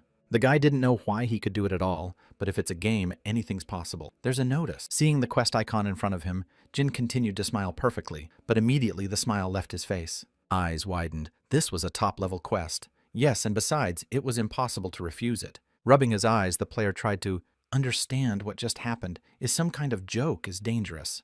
Feeling someone's presence, Jin tensed up. Someone was standing near the nearest tree. The silhouette was barely visible. The guy immediately spotted him with his heightened sense and turned toward his likely opponent. As he expected, someone was standing near the tree. A closer look revealed that the man was dressed as a warrior. As I expected, it was Joe. The mercenary looked at Jin and smiled. At last, they had met after all. All the other helpers also noticed the enemy and became wary. They had already prepared their weapons to fight back furiously. Little Chong saw this monster and immediately pressed his sister against him. He wouldn't let the enemy get close to him. Jin was already ready to engage immediately. He grabbed his spear and waited for the worst. Standing in front of him, Joe said he was very glad to see the man didn't seem to be in the mood to fight right now. Furthermore, there was still a very evil and terrifying aura emanating from him. Jin immediately sensed it and flinched in surprise. Now I see why those wolves ran away. They too sensed this one and chose to leave. Slowly, Joe walked forward and explained that the boy had piqued his interest with his antics. Jin, in turn, was not going to gossip here and told him to stop talking nonsense. Smiling, Joe asked, does his opponent think that someone like him would buy time for some weakling? Jin looked at the mercenary with a surprised eye and didn't say a word about what he was talking about.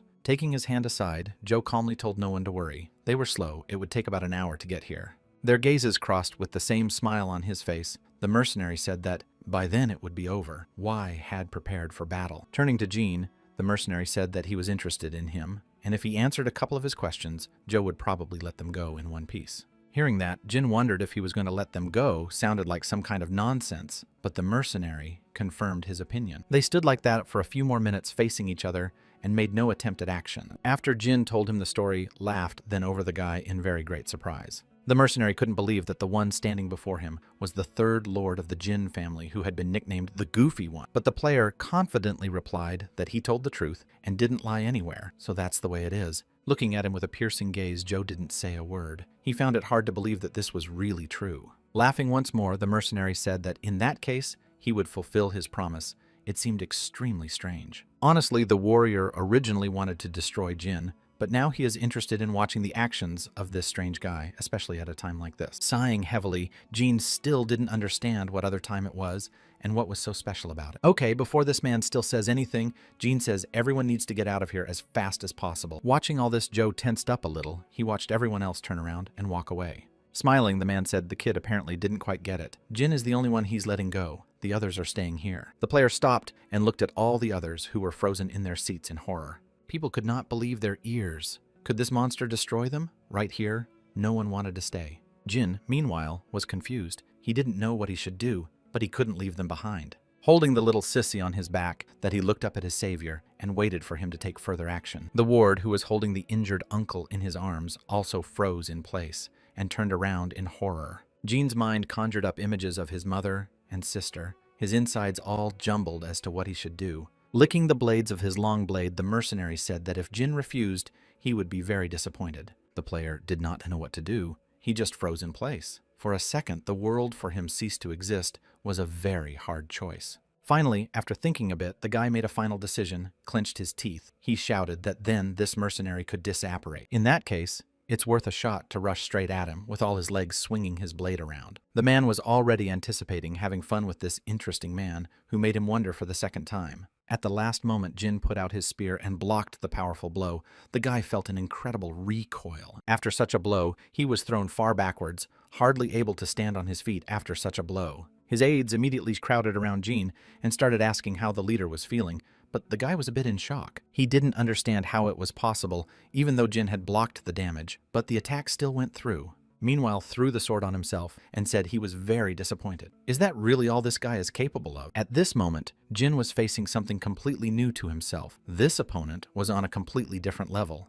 The guy realizes he's got the wrong guy and he's going to die. Too strong an opponent. Joe saw everything perfectly and already realized how scared his opponent was. He could feel his fear. In a trembling voice, Jin tried to retort and say that he wasn't afraid, but his frightened voice gave everything away. Their gazes crossed again, and the mercenary said that anger always trumps fear in power, so let him try. He launched several energy waves directly towards the opponent standing against him. Most of them Jin could block, but one did hit one of the assistants and knocked him out. The man grabbed his throat in advance and wheezed. He hadn't expected such a pain to go through his whole body. Forward, Jin shouted to his assistant. He wanted to help him, but didn't know how. The man clutched at his throat and wheezed. He begged the leader to help him, but realized his time was running out. The next arrow flew just past and hit the unfortunate man's head, killing him completely. Looking at the others, Joe smirked and said he had chosen the weakest of them. Did anyone really appreciate this subordinate? But to his dismay, Jin realized that he didn't even remember the name of the unfortunate man. What a shame.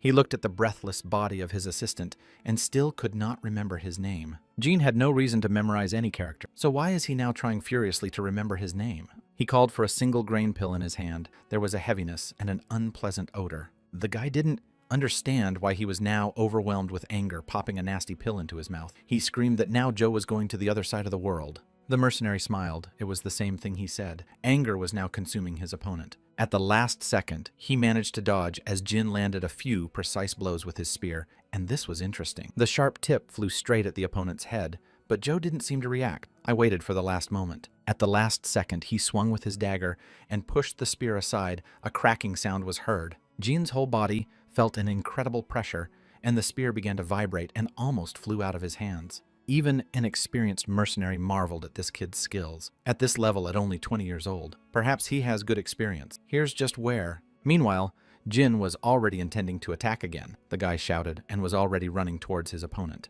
dodging any attacks. The mercenary pondered. Finally, he had found himself an interesting character, and now to have some fun. No wonder Hook Sang-do, lacking the proper talent and foundation, was destroyed in an instant by Oka.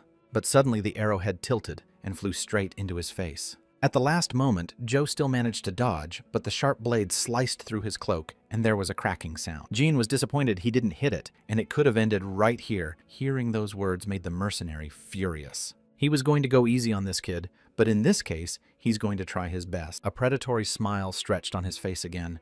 His eyes lit up with rage now that the fight would be truly brutal. He started swinging his sword. His entire body was covered with an incredibly powerful and strong aura. Anger overwhelmed the mercenary. It was only now that Jin realized what kind of trouble he was in. Would this man become even stronger than before? Meanwhile, Joe was throwing hundreds of punches in a second, and the whole ground began to burn like a field of fire. At one point, Jin still couldn't stay on his feet and plummeted straight into a nearby rock, breaking several bones. The guy barely managed to get to his feet. This madman will not leave a wet spot on him. You have to be very careful with him. Now, this man's swings are much stronger than before, but he still sees when Joe opens up to attack. At one point, the wards want to come to his aid, but the mercenary was already running towards him, trying to save his men. Jin ran forward, and the mercenary missed, hitting his blade straight into the ground. Running up to the guys, Jin yelled for them to get out of here immediately, but the deputies didn't seem to understand him. The player was ready to cry on the spot. His tidal wind disappears, and he just started. But it couldn't be helped. The guy moved a couple more steps closer. Well, that unleashed a lot more anger before the effect wore off. At some point, the blade struck the handle of the spear again, and it crackled from the strain. Jin was a little startled. The mercenary was pushing harder and harder, but the two aides were already flying from the back to help their leader. Unfortunately, the mercenary noticed them with his sixth sense and turned a burning eye towards the boys. This insolence made the mercenary even more angry, and his eyes flared with renewed vigor. Those pesky pests. The man swung his weapon and repelled several attacks at once, breaking two of his opponent's blades at once. Looking at the broken blade, one of the assistants came to a horror. What even just happened now? How could he do that? But Joe was already preparing a second attack in his hands. Suddenly, there was some kind of vortex of energy heading straight for the unfortunate. With his other hand, he delivered a powerful blow to the handle of the spear, and Jin barely managed to deflect the blow. The unfortunate helpers were not so prepared, and under the big blow, flew far back as if they were toys. The next jerk, and Jin felt an unbearable pain in his side. Blood spurted, the blow was incredibly strong. And the two deputies were lying on the ground, knocked out in a single blow. Jin hissed as he clutched at his wound, but it was too late to give up, or they'd all be here. Looking at the back of his opponent, Jim didn't understand how this guy was even in a position to parry him.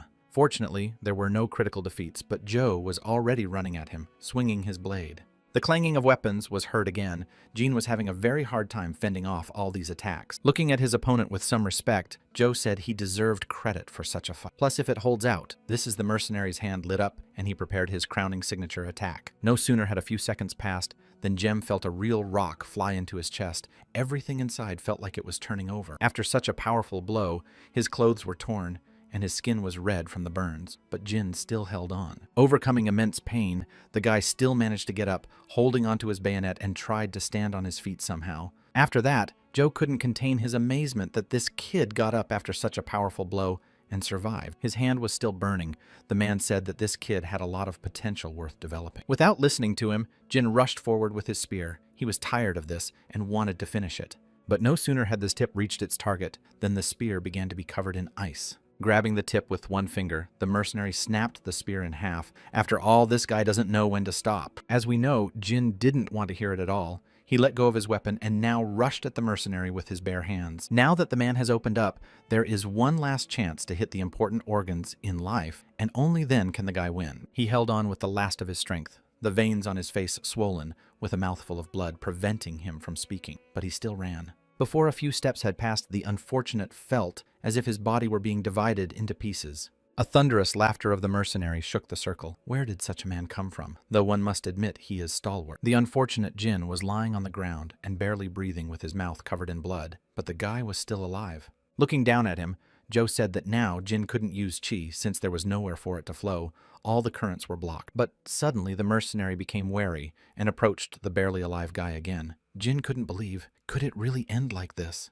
He has survived many battles, and will his life end in a simple computer game? It was that word that brought Jin to his senses for sure. It's just a game, not for real. There were only a few seconds left before the mercenary would deliver his final blow. His hand was already burning with incredible energy. Jin had already resigned himself to the fact that it was time for him to go to the other world when suddenly someone's voice sounded. It was the same two helpers who had luckily survived. Joe stopped and looked around for sound. The mercenary changed his mind. He'd destroy them first. Jin realized the mistake he'd made in sacrificing his boys.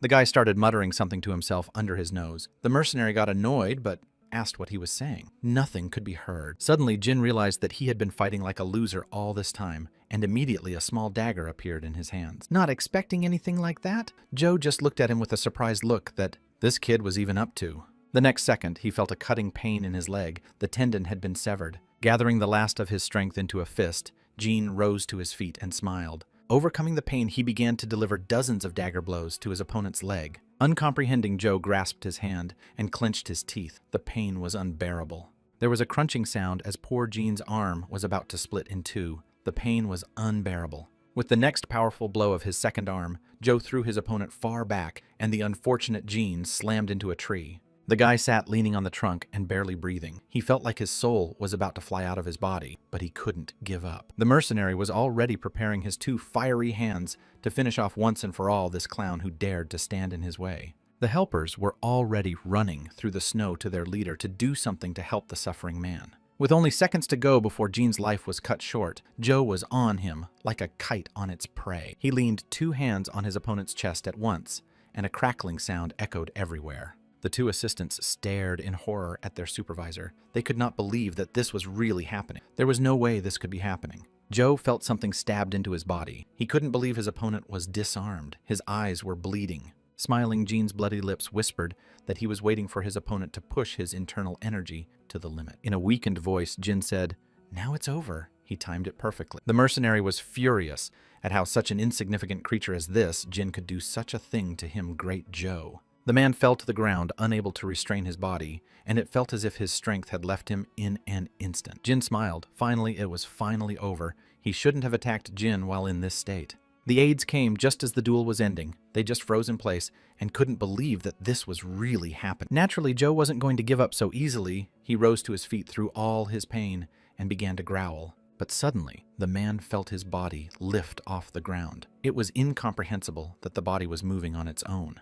Jin closed his eyes and didn't realize at all what was happening was levitation or something. The man transformed, his hair turned gray, his body changed and became more muscular. He barely stood on his feet as it was even possible. Thinking about it, the guy was a little scared. Would this man be willing to go so far as to destroy Jin? This was getting kind of crazy. The guy squinted his eyes to see if he had no choice but to absorb it all. All Jin could do now was prevent this fight from being his start. The sphere inside him began to feel as if it was cracking, energy was being ripped out. The body rose up on its own. From his stomach, a bright yellow light began to build. Jin cried out in pain. But suddenly everything began to return to its place. The power overwhelmed him in his stomach, was very warm.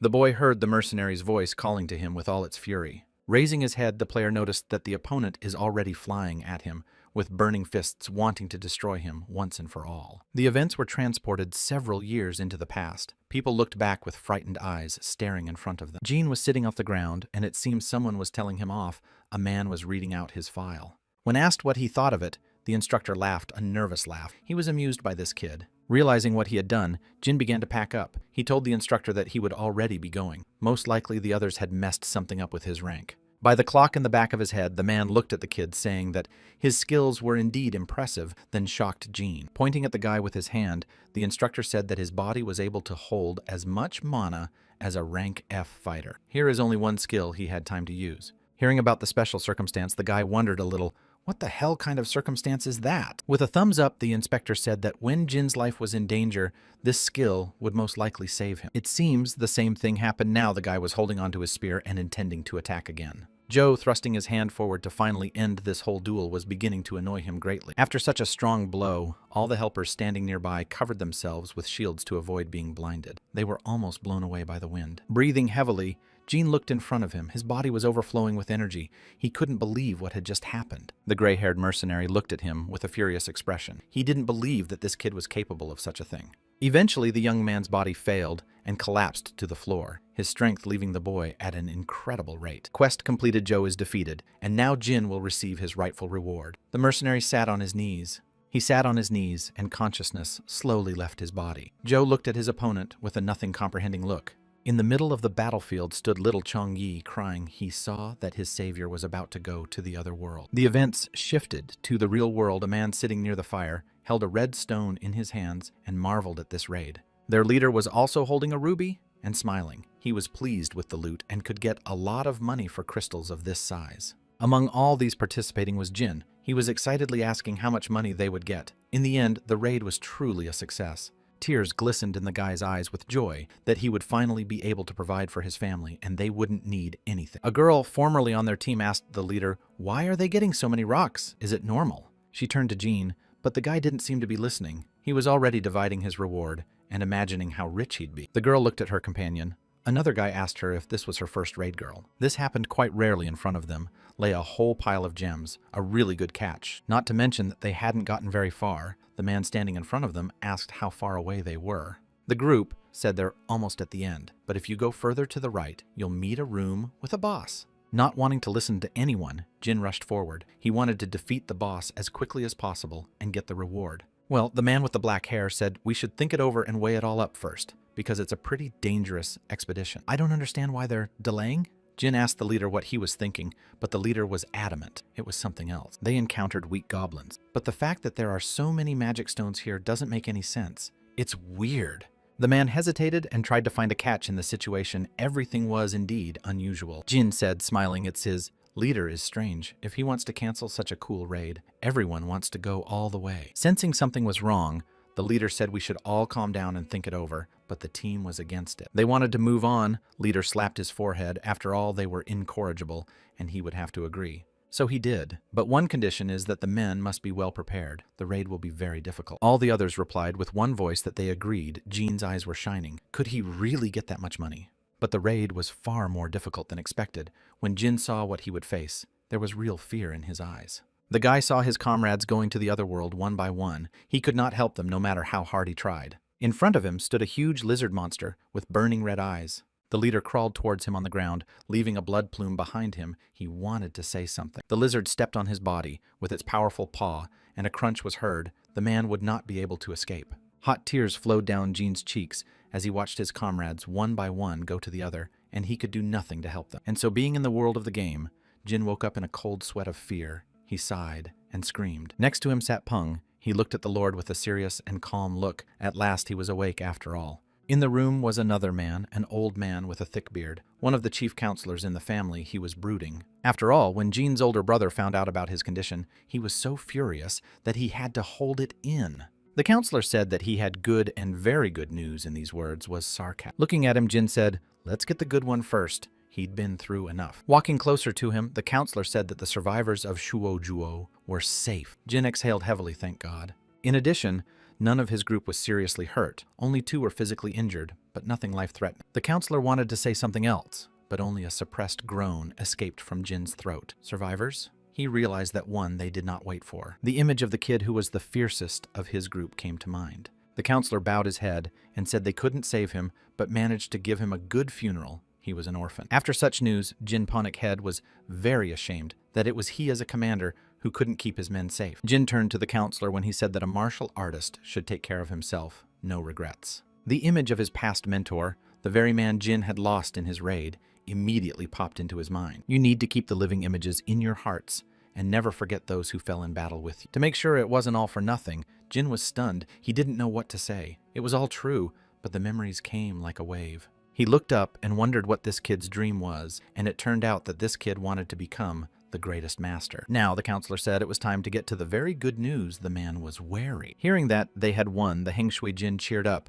This is really great news. Everything is happening as it should. Only about 36 warriors from the enemy side survived and escaped, as many wounded from the Jin family's side. Though they couldn't take down the junior chapter, they managed to overpower 2 top-ranked masters. Looking at the counselor, Jin asked, was it the head of the elders who defeated them, or how the guy was a bit confused? Scratching his cheek, the counselor said that he, along with his master, took them on honestly. They even fought quite well. After saying that, Jin felt like he was nothing. He fought Joe and almost went to the other world, and the counselor says that such a master is not bad. How strong Peng was left to guess, and a chill ran down Jin's spine. Putting the glass back, the counselor said he was impressed and called out the name Joe Peel. Meanwhile, the younger gentleman didn't quite get it, but the counselor folded his arms in a gesture and said he was impressed. Indeed, it's amazing that Junior was able to beat him. Scratching the back of his head, Jin started to be modest. He didn't even realize how it happened. But hearing the words of the counselor that he was still furious,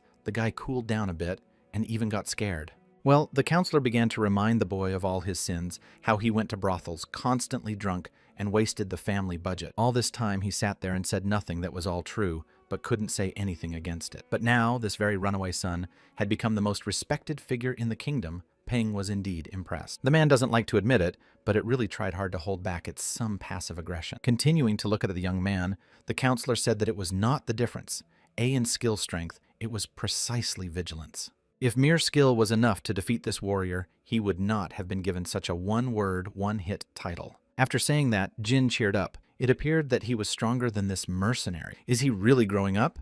After this question, the counselor's face twisted. What is this kid talking about? Does he even know what he's talking about? The thing is, the third master was strong enough to destroy him using simple tricks. Obviously, Mount Hengpong suffered very heavy losses in this incident, which is a plus. Jin looked at the counselor and said that they must have lost 3 top-ranked masters. Looking at the boy, the counselor added, there was something else that had dealt them quite a blow. The counselor was about to say something, but was interrupted by Sister Vickion stepping in and saying that the reason they declared the battle was worthless. Hot tears flowed down the senior's cheeks. He was truly happier than he had ever been in his life. Seeing the look on his older brother's face, Jin tensed up a bit. Now he was going to start crying and squeezing him again. And so it was that the older man ran to him with open arms, and Jin tried to hide somewhere to hide. But nothing, as you see, did not turn out. The older hugged his brother so hard that Kostya cracked. It was, by the way, painful. The action moved to the enemy camp, where Kyung was now in one of the tents. Blows and screams could be heard. Lee fell to the floor, thrown back by his father's mighty blow. The boy could not even object to anything. Father was just furious. His son was so worthless that he couldn't even defeat that Jin family brat. Hearing that his father didn't want to see him, the boy bowed and turned around and walked towards the exit. It was a great humiliation. The father now seemed to hate his son and didn't even want to see him. The man shouted that it was all because of their overconfidence. They had lost this battle. People were extremely saddened. He was like a beast. You had to forget about honor and conscience. The main thing is only strength. They cannot lose face a second time. He said they only have 4 days to prepare. After that time, they will attack Jin's family again. The doctor's face has changed. His eyes are now ready to pop out of his forehead in surprise at seeing such a thing for the first time. Unwinding the bandages on Jin's body, they saw that the guy didn't have even the slightest abrasion or scratch. He was completely intact and healthy. Looking at his hand, the player realized that it seems that the level increase restores him completely, and his physical condition as well. Looking with trembling eyes at the gentleman doctor could not believe his eyes. Of course, Jin is considered a divine flower, but not so much. Hearing about the centennial ginseng mister thought it is that herb that is 100 years old. What does all this have to do with him? Silly old doctor said he'd almost forgotten to report, but the young gentleman had lost his memory. The man said in a trembling voice that it was about a year ago when all the medical vaults were completely emptied, but he didn't have time to finish. Jin finally realized that the person who did it was himself or his character. Folding his hands, the doctor said that the head doctor was furious. Even being rich to get centennial ginseng is not easy. But in addition, the young master absorbed the medicine, increasing internal energy for 2 decades. Hearing this, Jin was frightened. So that's what it was. That's the orb that comes out inside him. That's how he got his power. As soon as Jin realized what he had done, he grabbed his head. He didn't realize how valuable he had absorbed. It was his only chance to get out of this situation. Looking at it made the doctor a little scared. But looking at his levels with himself, Jin smiled. He had raised as many as 13 levels, not only increased glory, but also internal energy. He brushed away a tear and remembered how afraid of the common bandit. Now Jin realized he had truly grown up. Also, the guy got a one-hit skill, but it's hardly different from his piercing power. Closing his eyes, the guy immersed himself in his own thoughts. He can only use this skill once, but now the level is higher. Looking at the people next to him, the guy heard them talking about him destroying the great Joe Peel. One of the men noticed the young gentleman looking at them and immediately studied him, saying hello. Finally, memories came to mind. His brother was explaining to him that Junior was now a true national hero. It was even embarrassing that the rumors spread much faster than expected. The guy didn't know what to think. But it's not even a bad chance. A smile reappeared on his face, all because his glory had increased many times over. It's also thanks to his brother, who wanted to prove that the truthfulness of rumors sometimes still lie, and was able to do so. That's why I say such scary Jin realized, began to enjoy his character's life in the world of Muram. It's time for him to get out of here. There's only 2 things he needs to do to get out of here. If he doesn't know something, it's always best to just ask. The guy stood in front of the big, bulky building where his brother sat. Entering the older Jin's room, he saw that his brother was very happy to see him and smiled all the time. Junior greeted him. Vikyong said he heard that their opponents were going to recruit more soldiers to attack again. Looking at him, Jin asked, did the battle promises to be hard for them? That didn't come this time. Leaning over to the younger ruler, said that this was why they were going to attack them before the enemy had time to understand anything. Hearing that it was only going to happen in a couple of days, the silence between them made Jin tense up a little. Now, that's a bit of a stretch. Why so quickly can he get out before that really didn't want to participate? But fear, nothing. Sister said that fortunately their allies who had maintained good relations with the family expressed their willingness to support them. Junior nodded and said he understood and wouldn't do it except inside himself. He doubted whether he would be here until then. His brother smiled and thanked the younger man. He was glad he could rely on him. Now everything had completely changed. Well, seeing the confusion on his younger brother's face, Vikyong looked at him furtively and as if waiting for an answer. After a little thought, Jin said he was curious about something. His brother nodded and told him to put it all out here. With a little hesitation, Junior said he was still second-rate, so he didn't get a chance to finish. His brother interrupted him and asked in surprise, I mean, second-rate, how is that even possible? In the same shy voice, he asked if the elder knew how to raise this grade, but Vikyong reassured him by saying that his brother was a true first-rate warrior. Seeing his brother's disbelief, Vikyong asked who told him such a thing, that he was a second grade is some kind of nonsense. Terribly embarrassed, Jin said no one told him that. It's just a feeling. Brother finally realized what's going on. Jin just believes he's a second-class warrior. Without even thinking, the guy nodded his head. Yes, it seems to be like that. It's all about his thoughts. Leaning over to him, the older man said, then it was simple. Jin brightened with joy and what he had to do.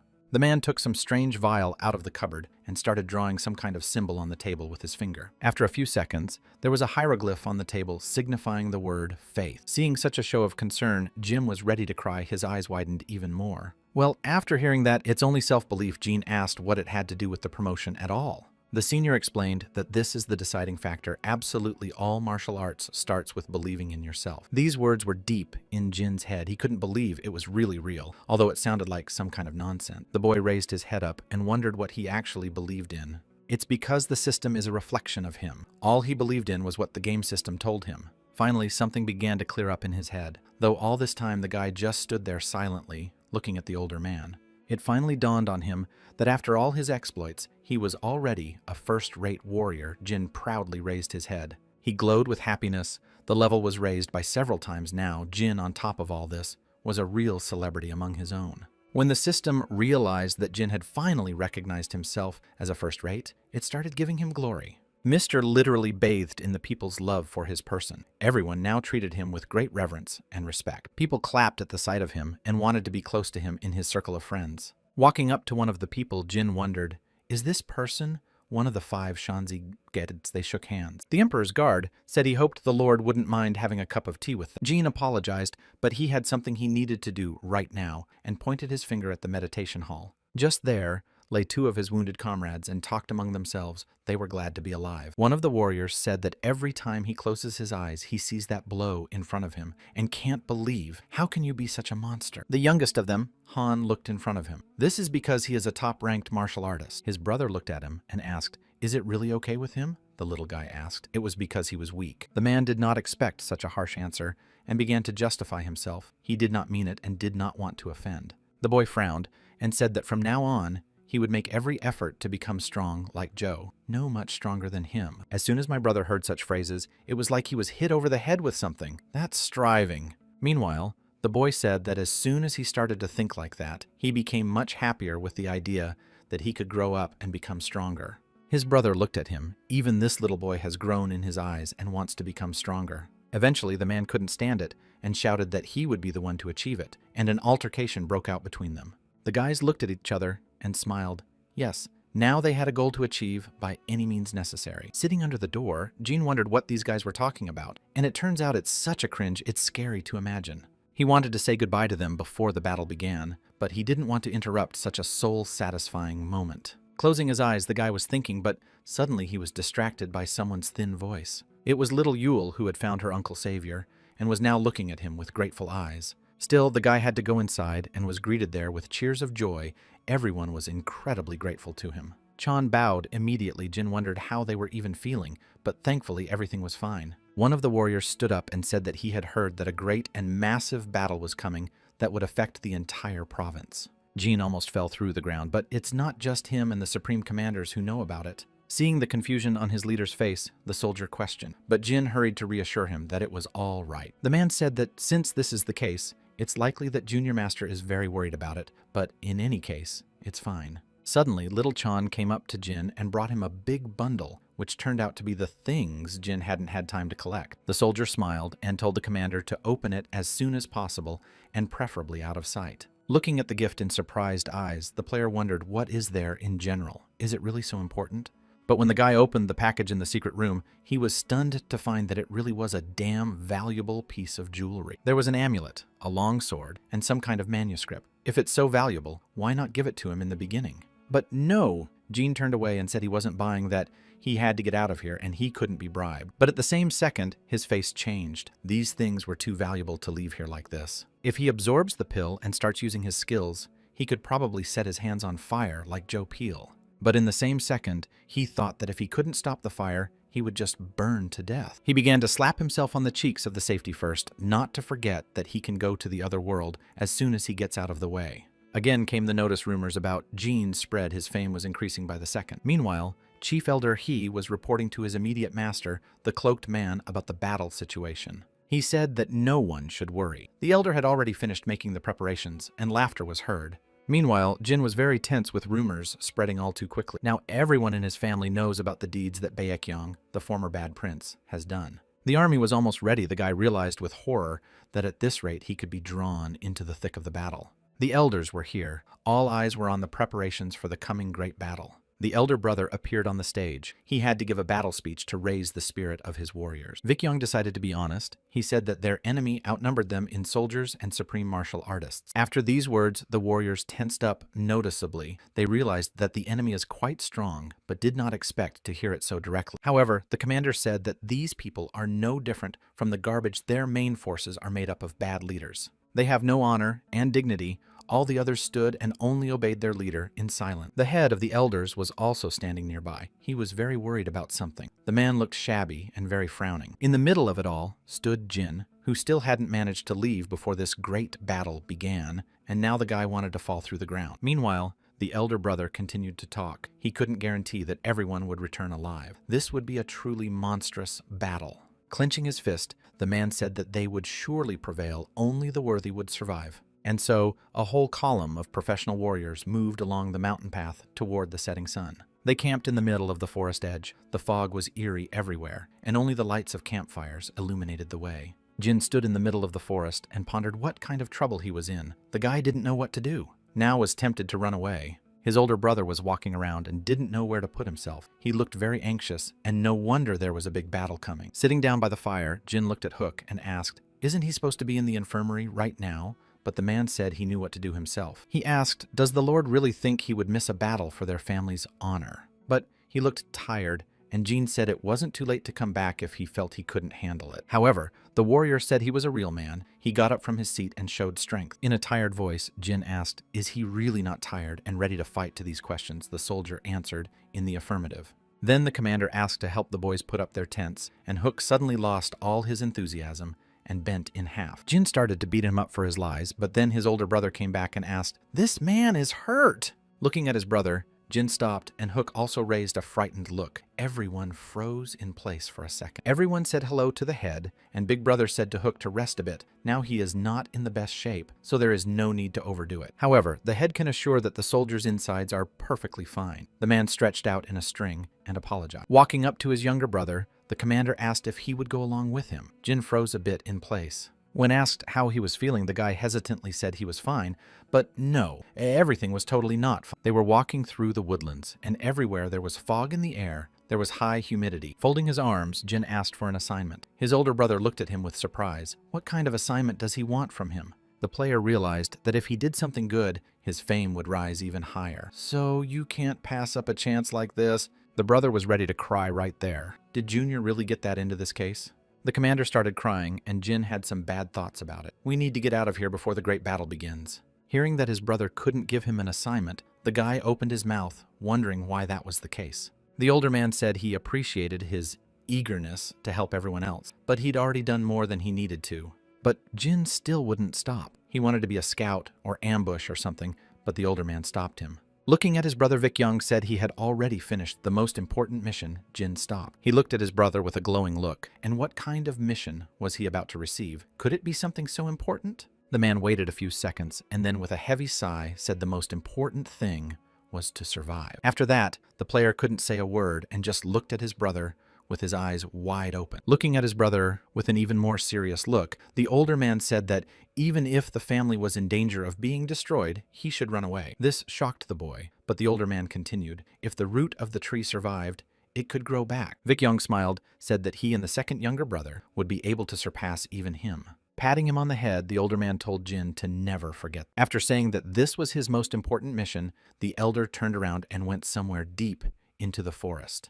The next day, they all continued on their way. An organized column of fighters advanced only the minister of the trail. One of the warriors said that at this rate, they'll already be in Dingjin at a decent speed. When Jin heard a familiar voice, he couldn't figure out who it was, but he turned his head. Behind him walked the very man from the Imperial Guard who had offered him tea. Jin finally recognized him and immediately rushed to apologize. He had a very bad memory, but his interlocutor waved his hand. No big deal. The soldier said that, to be honest, he was upset when he found out that they would be in the rear guard. Jin asked why it was safe here. But the warrior said it only decreases the chance of doing something really cool and takes away that opportunity flower blade. Hearing this name, Jin wondered a bit, what else was a flower blade? He was hearing about it for the first time. The man decided to clarify, though, in a junior chapter, and a respected figure like Gina is involved in this battle. From the flower blade knows the entire continent. Finally, The guy finally guessed what this person was talking about. It's the head of the elders, so that's his name. The guard said this man was born in the time of the great battle against the old order,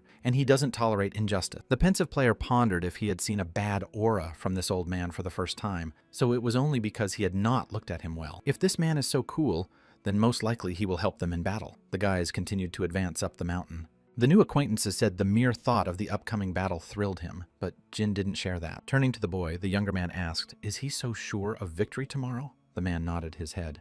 "We'll win for sure," said the man, emphasizing the word "we" in a way that sounds strange. And the man's look is not exactly kind. As soon as this guy got far away, Hook ran up to Jin and asked who this guy even was, but the younger man didn't say a word. I'd like to believe it's just an overly optimistic man, although he looks suspicious to say the least. So on the night of the second trek, they arrived at Hengshui Gorge Paridi. As always was the junior chapter, he was fully prepared. Vikion gathered everyone for a general council. He suggested that, given the enemy's provisions, there were 4 paths they would take. Also, with the help of the lower area, they were able to place the archers on the edge of the cliff, which already gives them a big advantage. Jin stood on a small knoll and watched as nearly 1,000 warriors headed toward the cliff for the final battle. He thought to himself that even though he had seen his brother for the last time, he had not been able to say goodbye properly. At the edge of the cliff, on a small rock, his assistants had already approached him, but still did not dare to start a conversation.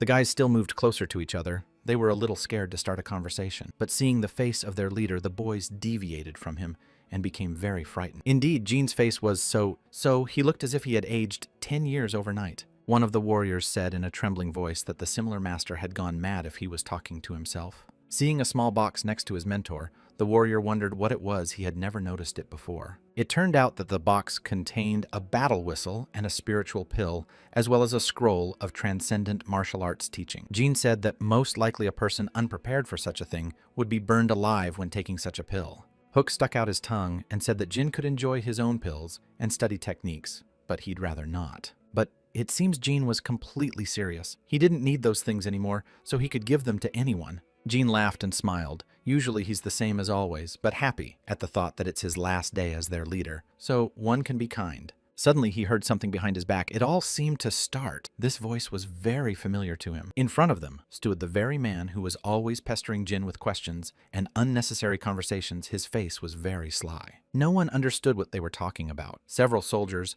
apparently a whole division, were approaching them. Jin looked closely. He didn't remember these soldiers wearing the kind of clothing that was going on here. One of the soldiers said they were supposed to be removable, Lord, to protect the rear. Right, there was a mistake. The strange man said he had other orders. His voice was too tense. It sounded like some kind of production. The player stepped closer and pulled his assistants apart. He wanted to talk to this man about something. Spreading his hands, the strange warrior noticed that this kid had a keen sense of once, so he would have to do something he was ordered to do. He was told to destroy everyone and join the main forces. The man's face changed. It became even more menacing. Now the 2 armies that were to fight together stood against each other and prepared for battle. It was only now that they realized what a trap the soldiers had fallen into. Hook shouted, "How dare they betray the main family?" The guard smirked. He didn't come here to go to the other world, unlike these guys. Hook came to a rage. He wanted to rush to the attack, but Jin stopped him and told him to stand back. The man was surprised and looked at the leader. Jin, without saying a word, continued to stand in his place. The soldiers didn't understand why their leader was so serious. They were only third gate guards. They just needed to show them how to fight. But Jin understood perfectly well these people were first-rate fighters. He had spent a few days with them without even realizing it was an oversight. Now the traitors were on the attack. They wanted to destroy anyone who could stop them from carrying out their plan. The first to take the blow was Jin. He began to defend himself with his spear. The man could feel the incredible power of the attack. The traitor was smiling. His eyes looked very creepy. Black pupils filled almost the entire eye. The guy caught all the blows with his spear, trying not only to protect himself but also the others. He realized that these were dangerous opponents. Fighting against several of their opponents at the same time, tried to dodge their attacks. And then one hit, and one of these fighters got a serious punch in the chest. The man stuck his tongue out and screamed. Seeing that his warriors were too weak for this one man, the traitor made a disgruntled face. Everything was supposed to be wrong. Where does this man get all these weapons from? He only had a spear. Now it's like a whole arsenal. And what is going on? People stay again and again on this. Warrior does not give up. is not what they were told. Suddenly, the soldiers who ran up saw a bright flash. It was like an explosion. It began to scatter them in different directions, like toys. The man tried to stay on his feet. The wind was so strong, it was like a real hurricane. But Jin stood completely unharmed. His single strike was even better than the guy thought at taking out several at once. The man just wanted to run away from here, but Jin pointed his spear at him and said if he answered the questions, he would leave the world quickly. The traitor immediately fell to his knees, struck by a powerful blow like me right in the back. Jin leaned over to him asking again in syllables who the gate guards really were. But when he saw that the traitor only spat a clod of earth at him, the guy got really angry. He doesn't even seem to care about life. And immediately, hundreds of blows fell on the man. He tried to defend himself and finally said that they were once really them. Actually, it was a lie. The Third Gate Guardian sect was wiped out more than 3 decades ago. They were famous for recruiting orphans. Is it possible that these guys are pretending to be guards, but for what purpose? But then the traitor laughed. These guys didn't seem to understand. The guards of the Third Gate were made to realize one plan. When Jin heard that the plan was developed 30 years ago, he looked at him with a surprised look and couldn't believe his ears. There was only one image in my mind of the Elder, the only person who could have planned everything. But why? After all, this was the man who had blamed his older brother for those very children leaving this world. Jin remembered it well, and also resolved the political strife in the family. Thanks to his efforts, the family united. And finally, a major clue came to Jin's mind, but he still couldn't believe it. It just couldn't be. Hook finally began to guess that there were traitors among them, and more than half of them were fighters from the Elder's squad. The others were also horrified. They stood there stunned, unable to believe that this was really happening. So that's why the Elder was so helpful to his older brother, to unite the whole family just for this day, and only now did Jin realize. Now it is clear that the main forces of the family are in danger, and now I, his older brother, is most likely surrounded by traitors. With a wave of his hand, Jin ordered everyone to gather immediately. They would immediately move out to help. The traitor said that it was too late. All those involved were simply hostages to the fulfillment of the great plan already begun. Raising his hands up as if in prayer, the man shouted that from now on, the province would be ruled by a new man. But no sooner had he finished his scream than a dagger flew into him. The man left life instantly. Suddenly, Jin heard that he had received a notification, and not just one, but dozens, if not hundreds of them. The most important thing was that now there was a chance to get out of here and go back to his family. The silhouettes of his mother and sister surfaced in front of his eyes again. Finally, the boy could see them. He hadn't seen his people for so long. But there was something he had to deal with right now. The image of his older brother popped up in front of his eyes, and he couldn't just walk away. A second later, another notification appeared. Soon, Jin would have to leave the game by himself, and everything in front of his eyes swam. The fighters immediately began to turn to him and talk frightenedly about what was going on and what had happened to him. After a bright flash in front of his eyes, he was able to remove his helmet, and now he was in the real world. The guy still couldn't believe what had happened. He ordered the profile to be opened, but nothing happened. Realizing that he was finally in the real world, Jin began to jump in place. Finally, he was here. He was back in his life. Turning his head, the guy saw his friend lying on the next bed. Everywhere, he could hear his thunderous snoring. Song Jin Ho was again lying on the bed and sleeping, a dreamless sleep. It was interesting. There was a moment when this man was awake. Now Jin came to rage. He had gone through all this torment just because of that hateful snore. The unfortunate sleeper at some point felt a powerful punch land right in his jaw. In the end, the poor guy woke up, his whole body aching from the blows. He didn't realize what had happened at all. But it seems Jin was dead serious. He was screaming and furious. His eyes made it clear that the guy wasn't kidding. Putting ice on his sore neck, Ho said that some crazy person would punch a sleeping person in the neck and then claim to have been locked out of the game for a month. All of this naturally sounded like nonsense. Jin realized it himself and was not sure if it was really 30 days to 3 hours. A friend said Jin might as well be a writer, but the guy just got mad. What kind of nonsense is this? After all, it's better to prove once, and Jin put a virtual helmet on his head when he understands everything perfectly well on his own. Ho wanted to take the thing off, but Jin looked at him with a look so fierce it scared him.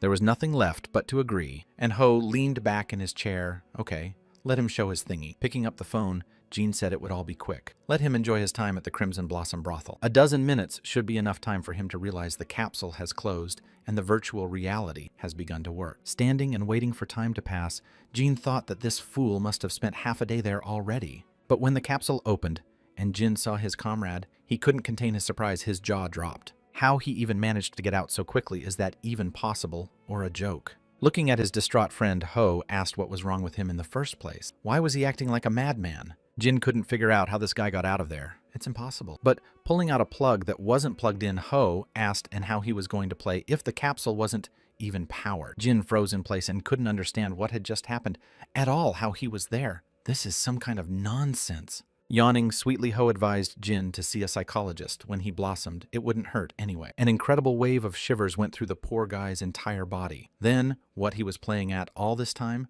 How to even explain it? The next day, Jin agonized in speculation and sat in the middle of the room. He had an absent look in his eyes. The possibility that he had gone mad or that it was a dream had gone away at once. He remembered everything too well, and it was definitely not an illusion. That's right. All of a sudden, the guy had an idea in his head. The owner's manual should be read there. Everything should be explained. He immediately began fumbling around the room in every corner to find that ill-fated magazine. Finally, Jin did find this instruction manual. The guy stared at the crumpled sheet of pale pink. After flipping through a few pages, he found what he wanted to find out, that he was linked by memories to a past player who had launched the capsule. Turns out he's the only one who can use her until his demise. It's funny, of course. It's not to be ignored. And they also say there's time manipulation on the outside. It goes much faster. Then, whether his older brother from the game would be able to defend himself against betrayal by the elders remained unsolved. About a month in the game equals 3 hours. In the real world, he still has time. Well, thank goodness. But then the guy stared at the manual again and started reading. Apparently he got it right. Synchronization is exactly what it said. But still couldn't figure out what was wrong and flopped down on the bed, which means the character and player will be synchronized. After sunrise, Jin went to the nearest stores and checked out all the capsules that were on sale. However, not one of these things was like his own. They were all different somehow. Character movement and NPCs were too gaunt and unrealistic. Not to mention no one had heard of the game Login Murim. Jin went into his friend's room and decided to show him this manual since he was into it. After reading a few pages, Ho concluded that this is some nonsense who would even develop a game on January 1st, 2020 years. But Jin wouldn't stop and told his friend to read the next page. But the most unbelievable thing was that he could only see the first page and couldn't even see the rest. It looked like a real surreal thing. Finally, Jin stood at his friend's door in utter confusion with the manual lying on the floor. The guy decided to take a walk in the night park and sat down on a bench to think hard about the situation.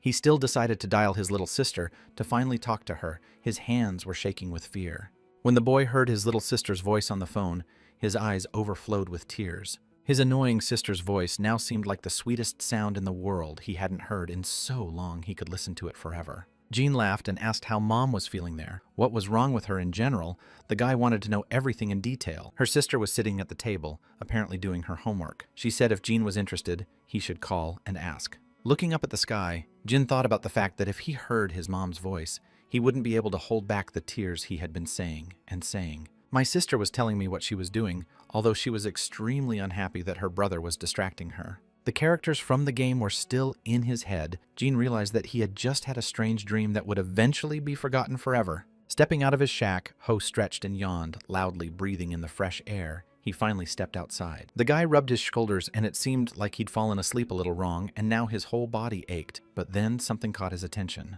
After drinking a cup of coffee, the guy looked up and saw Jin walking by. I think he was on his way to work and had finally thrown out the junk. Jin came to one of those stores where there were already a lot of people waiting for their turn. There were a lot of people standing by the receptionist's window. It seemed impossible to get in at all. Jin was sitting in the waiting room. Suddenly someone else came up to Jin, sitting in the chair, and started asking him about the first time they met, which was a long 7 years ago. This man Jin knew only superficially. I don't remember his name, but he was the first hunter he met when he started working. Jin said he was fired in the past, but immediately misspoke and said it was just yesterday. He started to recall and patted Jin on the shoulder. The organization Jin had been fired from was called Picnic. The guy still wanted to say something, but the strange acquaintance, I have tomorrow, got up from his seat and as if he wanted to go somewhere. He found himself being summoned by a man ringing up a heavy backpack and motioned to the waiting room. Hearing the rank of this person, Jin opened his eyes in surprise. Did his hearing not fail him? His name was Im Hoon Jun. Isn't he married? He must be working his butt off to become an E-ranked hunter. After looking around, Jin realized that everyone here must be of rank E and became unbearably resentful. He sat on the chair and chewed his nails, and to think even that fatty had raised his rank. As soon as Jin heard his name on the loudspeaker, he immediately jumped up, and it was time to move out. The boy looked around, searching for a place to go to see who was calling him after all. Suddenly, the guy was addressed by someone's male voice. Jin flinched a little in surprise and turned around. A man in a business suit stood in front of him and held out a piece of paper asking him to read and sign this contract. He said some guild piece. Soon they were seated in a large tinted minibus, and anxious voices were already echoing from there. Jean introduced himself and said that he was very pleased to meet 3 people in the car, including the very fat man Jean had seen. The man sitting behind the wheel asked Jean to take care of them. The man in the suit sat next to him and said nothing. Hook said that they were all here rank E and acquaintances for more than a dozen years. The guy took to telling them what was what. Jin listened to all of this and thought that he was definitely not a rookie hunter, so there was no need to write him off. The fat man was talking excitedly about something. Jin watched his every move. Apparently these guys are experienced anyway. Another man turned to him and said that it looked like Jin had gotten here on the recommendation of that fat guy who seemed skillful. The bus was moving down the highway, and there was a shrieking sound like someone starting to hit someone. The fat man was holding his head. The man was saying how could he even find a wife if he was so simple. The man in the business suit said Jin's salary would be 30, with adjustments being 8 to 2, and the Peace Guild would take 20%. So that's why the salary would be so generous. But when Jin found out he was going to be a porter, he was very surprised at what kind of offer it was. And then the guy realized, of course, the guild wouldn't pay him that kind of money just for wearing things. The fat man looked guiltily in Jin's direction. He was a little ashamed of his simple-mindedness. However, the guy politely thanked him for his work. He really needed it now. Hook coughed and said that he was not to be thanked. He had only offered a suggestion and had done nothing. Leader Choi. The man in the suit said that this is where it all starts. Soon they arrived at the place. The bus pulled up to a strange place that looked more like a vacant lot with one abandoned car and some booths. Through this gate, the Demon King Asmodeus entered their world over 3 decades ago. But this gate also became a source for quick enrichment. There are many resources useful in this world. But unfortunately, inside the gate, anything that wasn't filled with magic was simply useless. That's why hunters who go there must use equipment forged from magical stone. And so, Jin was already preparing for his first outing. He had very old gear first working out, getting about 7 years. It was just shocking news, Fatty said, even if Jin saves isn't it too little. The guy laughed. You can't help it if you don't have money. You have to get out of the situation. When the man told him to always be careful, Jin, out of habit, replied, There, sir. For some reason, he was reminded of his older brother. The leader asked if everyone was ready. The guys were a little wary of the dangerous outing ahead. The man was about to say that in that case they would start, but suddenly Jin saw his equipment and was delighted to see it was a crimson dragon. All the others shrieked in horror. No one had ever dared to interrupt their boss before, so now the kid's going to get screwed. Everyone looked at him as if he were a leper. The commander was clearly very angry. He didn't like to be interrupted at all. Jin apologized. He just didn't expect to see such expensive gear with his own eyes. The commander repeated once more. There were 5 different types of magic and rank B stones the man even showed on his fingers. He started bragging about his armor. It seemed like Choi was very proud that he had such a beautiful set, and that was enough for him. And now they were standing in front of the gate. All they had to do was cross the line, and there would be the treasure. The whole team moved forward to the shining passage where the caretaker was already waiting for them and gestured for them to go inside. A surprised Jin asked Fatty what's wrong with him in the first place. Hook said that their leader is just obsessed with gear. The guy thought he was a strange-looking man. He looked normal, but that's a surprise. The player looked back and asked when the rest of the guild would be arriving, but the fat man said he forgot to tell him something. Fatty excitedly announced that their guild was brand new, so there weren't many members. Jin was just horrified. He couldn't believe that they were going to go into a dungeon of this level with such a group. It was just dangerous. However, his new friend assured him that everything is fine, and not to worry, everything will go as it should. Pointing at their commander, the guy said that this person was a C-rank hunter, so there was no need to worry about anything at all. Now Jin understood. Well, if that's the case, it's probably nothing to worry about, but there was still fear. You could have outfitted the whole team to move forward to the gate instead of slowly starting to walk in. And now everyone was already inside the dungeon. Commander came out first and began to scrutinize the surroundings. The cave was quite large and went somewhere deep ahead. There was only darkness and uncharted space. The first they saw were goblins, a small pack of them. One of the monsters turned to them and opened his mouth. The boys were still oblivious to the danger. Jin was following the others and carrying the gear on his back. When the goblins saw that someone had invaded their domain, they immediately screamed like mad. But they were immediately showered with a hail of arrows. Monsters fell one by one. Archers worked perfectly. The monsters were getting bigger and bigger, and soon they had shields. These monsters seemed to have some intelligence. The archer asked what they would do, and the commander replied that the tanks would go forward, and the archers would cover them from behind. The fat man, along with another man with a heavy shield, advanced into the vanguard. They moved forward.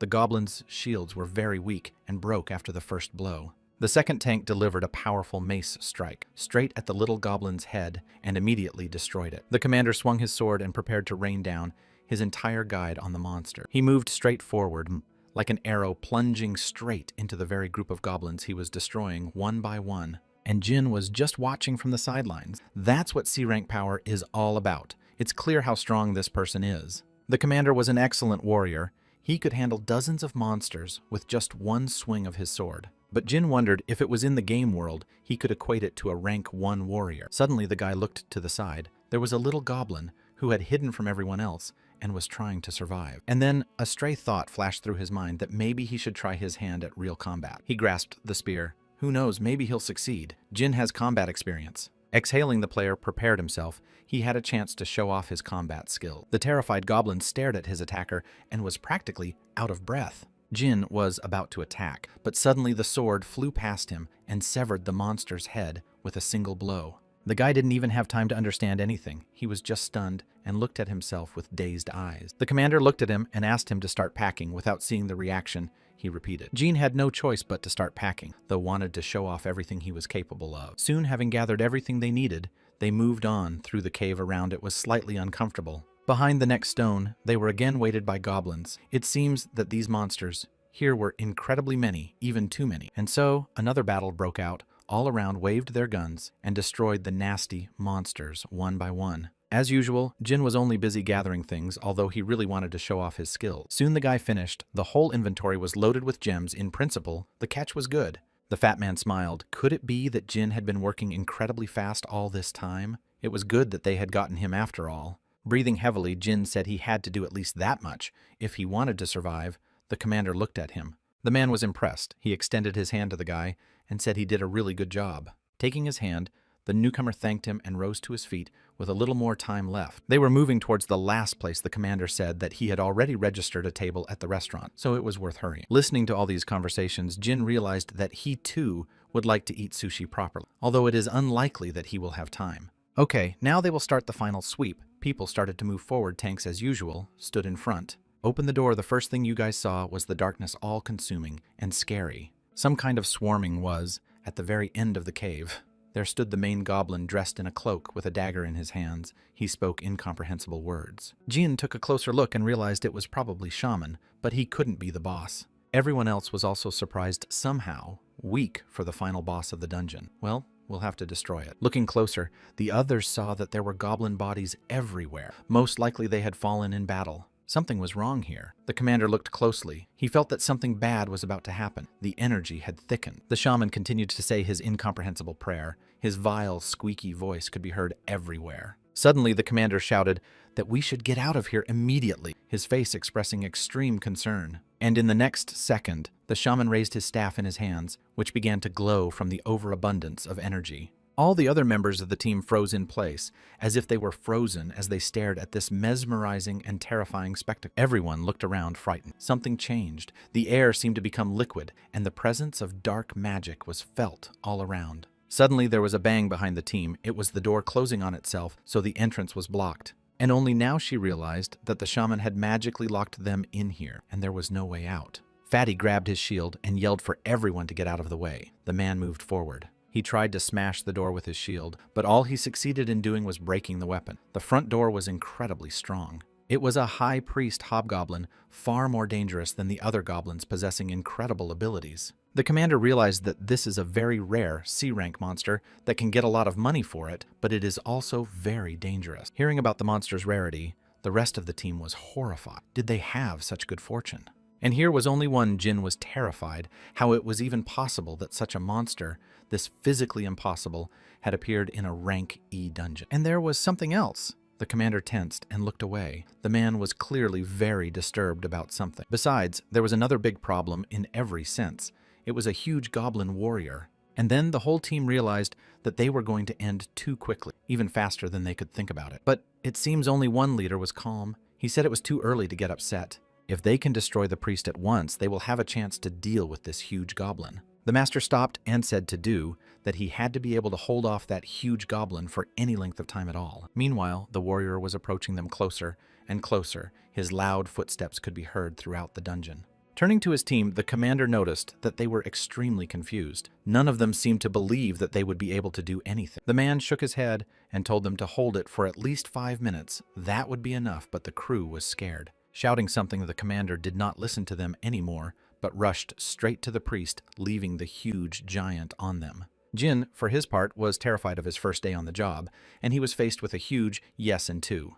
And besides, he's going to have to fight, and these friends of his said he was just a porter. Meanwhile, the huge giant goblin fended off several arrows that flew at him. At once, it seems his skin was stronger than steel. Fatty ordered everyone to speed up and continue on. They must defeat this monster for this to not become. Meanwhile, the monster jumped up. He was incredibly fast for his size and was already flying straight at the team. When Fatty saw that a huge monster was flying at them, he got scared and shouted for everyone to leave immediately, or they would all be killed. When the monster landed on the ground, there was such a wind that people could hardly stand on their feet. It was unthinkable. Even seemingly heavy tanks staggered in different directions. Such an onslaught they certainly did not expect. The tanks stood covered with their shields and tried to hold back the monster, but it was getting worse and worse. Seeing a huge club covered in spikes and shield debris, Fatty began to swear they were left alone with the genie. Hao turned to Jin, and the boy in a trembling voice replied he had already guessed that he would have to fight. But the fat man said that while he distracted the monster, let Jin take the others and hide far away.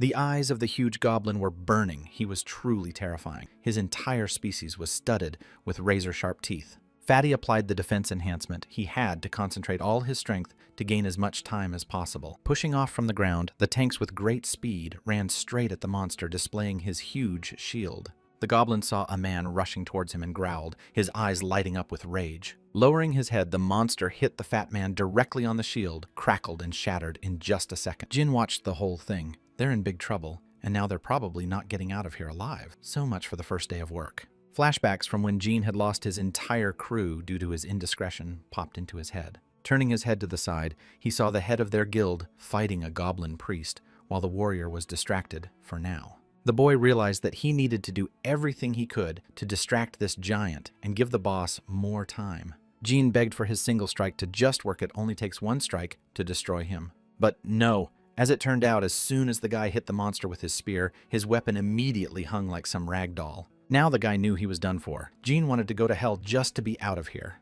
The goblin had already brought his huge sledgehammer over him and prepared to turn the guy into mincemeat, as suddenly the familiar sound of a notice brought the genie to his senses. Could this be what he was thinking? The system was transferred, and now the guy could fight. He put his spear forward and in one deft move blocked the monster's blow. Inside him, a huge energy wave of internal energy was spilling out and filling his entire body. The monster was already preparing his next blow. He roared in rage and felt unable to defeat this man. Now Jin was transformed. His body began to radiate such energy as if he had walked 1,000 beats. In front of him now stood not a huge giant goblin, but just some private monster. The goblin roared and swung the huge club to deliver another blow. The monster was in a real rage. Now Jin used the foot technique and easily evaded the line of attack. He moved completely differently. Something in his body had changed. Looking with fierce red eyes, the goblin roared like a wounded bear. He was angrier than ever. Jin was now moving incredibly fast. He was moving away from almost every attack like a feather. Now is the time to use his family's spear technique. Jin prepared himself. He only has one chance. He applied the dragon's cruel head and with one blow separated the monster's arm. A crunch was heard. The second skill was the Black Serpent Vortex. Jin spun in place, creating streams of air, all strikes reaching their target, hitting the monster. Finally, the next hardest blow he had in store, he applied several skills at once. Under such a hail of so even the monster's thick skin couldn't hold up, and the goblin roared. He was thrown far into the wall. By the sound of impact, Jin stood in front of the monster. All that was left was to finish what he had started, and with one deft move, he sent the monster to the other side of the world, and it was all over. The guy even himself did not understand how it turned out, but was very glad that the game came to the rescue so timely. He had completely forgotten the sound of the system notifications were already cutting his ears. Thanks to the system, he was able to defeat the monster. By the way, the head priest was also already lying on the ground without breathing. The commander seemed to have accomplished his task as well. By the way, his frightened voice came out. The man looked at the boy and trembled. He couldn't believe the kid had done it, alone. His eyes reflected real horror, and surprised the man asked who Jin really was. After the raid, there was complete confusion among the people in charge of the gate. An event like this was rare indeed. Yes, and in addition, such low-level hunters were able to defeat such a monster raised a real furor. When that happens, the law is that the government pays for all damages and treatment, so it's cool. And besides, if you add up everything they got during the raid, you can say that the team has risen quite a bit. After all the wounded were escorted to the hospital, the leader was taken to the department office to give a report. And Jean was left sitting in the car and waiting for further action. The guy was totally confused. With a stammering voice, he tried to open his profile to check how much he managed to earn. By the way, quite a lot. What he had in the world of the game partially disappeared, namely the disgrace of the family, noble family, and great glory, but still something remained. Incidentally, the notice that urged the boy to return to the world of Murimjin even tensed up a bit again. The fact that the system exists, and in reality, just drove me crazy. How it's even possible, how it came to be. The boy would have thought so if the leader's face had not appeared in the window. Leaning against the glass, Jin almost turned gray. The man got into the car, and Jin asked what happened. Why the rush? The leader replied that he quickly provided a report, but he will still be contacted in a few days. By the way, he said Jean will be questioned as well. The guy really didn't want to deal with investigators or anything else he asked about earlier. Looking at him, the principal even hummed a little upset. The man looked extremely serious. Just after the raid, Jin asked the chapter to keep it a secret and make a false statement, even though it's illegal in fact. For starters, Jin doesn't know if the system is here temporarily or not. It would be a shame if it went missing at some point. Leaning toward him suddenly, the leader addressed the boy unusually formally. Jin raised an eyebrow in surprise. Suddenly, Choi showed his wristwatch. Jin looked at it surprised, but he didn't understand anything yet. The watches looked very expensive. They were encrusted with costly stones and were entirely made up of gold. Still not understanding anything, Jin said. It's 2 o'clock in the afternoon, and that from that man removed his hand. But the commander again started bragging about his pieces of equipment. He said that this watch is made of high-ranking stone and enchanted. After that, the man said that they should go out to eat. After all, they had not been to a cafe for a long time. When they arrived at the restaurant, there was already the smell of delicious food, with smoke flowing everywhere. On one of the grills, there were already a few pieces of meat and herbs, with an incredibly pleasant aroma emanating from them. The leader said that he reported that he single-handedly destroyed a priest and a warrior, so for now there will be no problems or questions for Jin. He thanked his mentor and apologized for putting such a burden on him. Looking at the boy with an expectant look, Choi asked, "In that case, will he join his guild or not?" After such an offer, Jin spit out all the food that was in his mouth. The guy didn't expect this man to offer him something like this. Now already the commander was sitting alone. Jin had run off somewhere perhaps. He needed to think after such a suggestion. As it happened, the guy begged him to give him some time to think about it all. Choi pondered. This guy seemed very complicated. Something about him was special. The man was about to have a glass of wine when suddenly his phone vibrated. A message came in or someone called. The man stuck an earpiece in his ear, and the first thing he asked was if they recognized anything. From the earpiece came a voice of a man wondering why in the world Choi had requested such detailed information about this man. When the man heard about the incident at Sangdong Gate, he was horrified. He had heard about it, but he couldn't believe that this guy was the only survivor. Besides, the case was full of strange inconsistencies that raised many questions to which there was no answer, yet the man listened attentively. And as soon as the realization reached him, Choi froze in place. Perhaps this kid is no less than a C-level player. The man on trembling legs stood up from the table. He could not believe that he had encountered something like this for the first time in his career. He paid the cashier's bill, but didn't even realize it. His whole head was occupied with thoughts of this guy. The woman said it was exactly $1, but Choi didn't even listen to her. He was just thinking about where the kid came from. It was like he was a ghost and thought only the man handed over his credit card. Meanwhile, with frightened eyes, Jin looked for his capsule, but couldn't find it. He wanted to go to hell. It was so bad it couldn't have been worse. Someone had taken her. But suddenly, he heard Ho's voice addressing him. From somewhere above, Jin raised his head. Ho laughed. He said he dragged that capsule almost all day long, but Jin didn't seem to believe him and kept yelling. But as soon as he heard that the capsule was in the house, he became even angrier. He looked like some kind of demon. A smiling friend said he took this capsule and now it's in his room at home, so there's nothing to worry about. After he said that, Jim's eyes lit up and he was thrilled, but he's not getting the capsule. He had to fork out a considerable amount of money for it, but still, he had the capsule. And now Jean was looking at the business card. It had a weird badge on it that looked like a hipster badge worn in the 80s and the name of the group.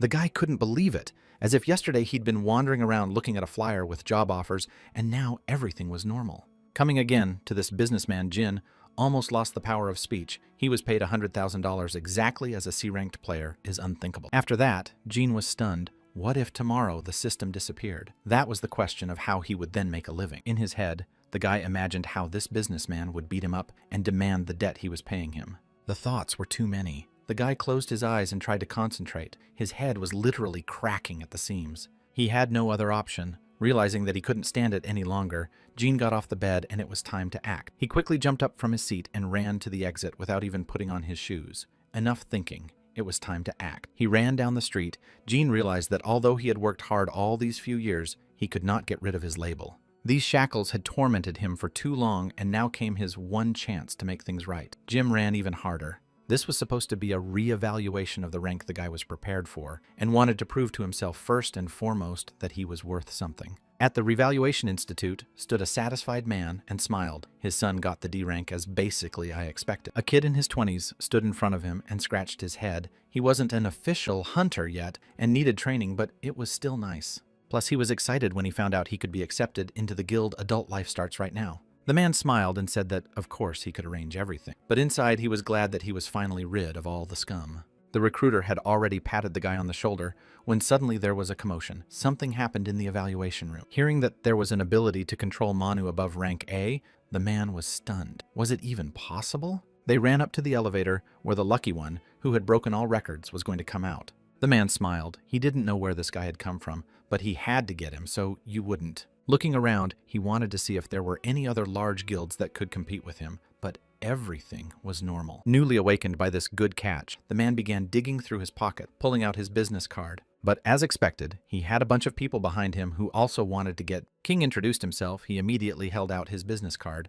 hoping to be noticed. He said that his guild was the most famous and one of the most profitable, but a voice was heard saying that he had never heard of such a thing. The man lifted his head up and looked uncomprehendingly at his interlocutor, who it was in general. Standing in front of him, Jin was smiling with a full-mouth smile. The kid was unspeakably happy to see his past boss. This guy named King was his old boss. He was a weasel who treated the kid like garbage all the time. Usually, people like this King only care about himself and forget about the team during a raid, which is what happened to him. As team captain, he was constantly picking on the other rookies without giving them a break. A couple years ago, after the Sandong incident, this weirdo pretended to be worried about Jin, but as it turned out, it was a lie. Jin's firing was suggested by the same person, with no trepidation at all in the voice, and personally told the guy he was fired. And now this King was standing right in front of Jin, and he didn't know what this kid was doing here. Is he really a nugget? It was a great chance to savor his triumph. Jim looked at the supervisor and asked the same question. The guy was extremely tired of talking to this trash and waved his hands. There are too many people here, and Jin wanted to get out of here. He was immediately followed by a bunch of reporters who wanted to interview him and invite him to their guild, and he was left alone. At this moment, Jin was catching his triumph. What a relief it was, as if a dozen years of humiliation had disappeared all at once. A girl immediately appeared in front of him and introduced herself as an awakened Soul Guild member. She said that if there were any questions, let him ask. The guy still took her card, which had already accumulated a lot, and said that he would contact them. Now he has a lot to do.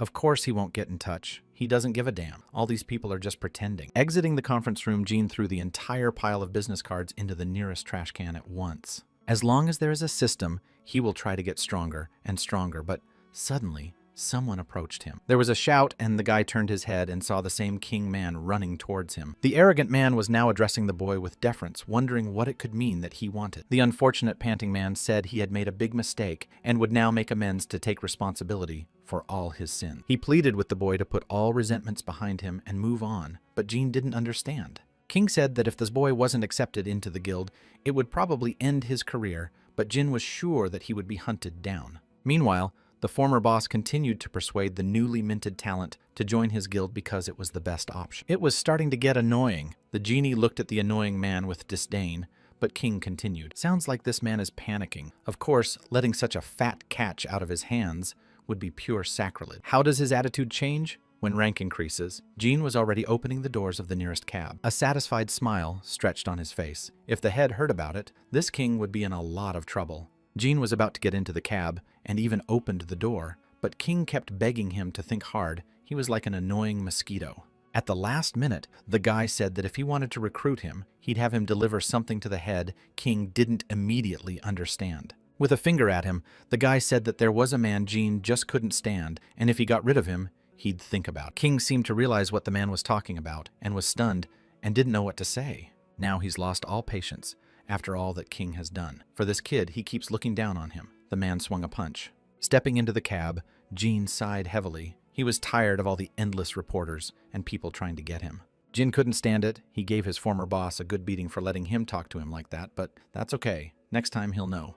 The next raid was in some wilds. It was a jungle-like thicket with humidity and some swamp everywhere. Jin was now also dressed in a very expensive set of clothes. Beside him stood the leader. They looked alike, just the two of them. When Jin first came here, he was afraid to come to this place, but now there is no turning back. A couple hours earlier, the guy had been sitting in his room meditating and tweaking his internal energy before a future raid. In fact, he was just getting rid of last night's hangover after all. He shouldn't have gotten so drunk before the raid. He finally felt better, and Jin exhaled with joy yesterday.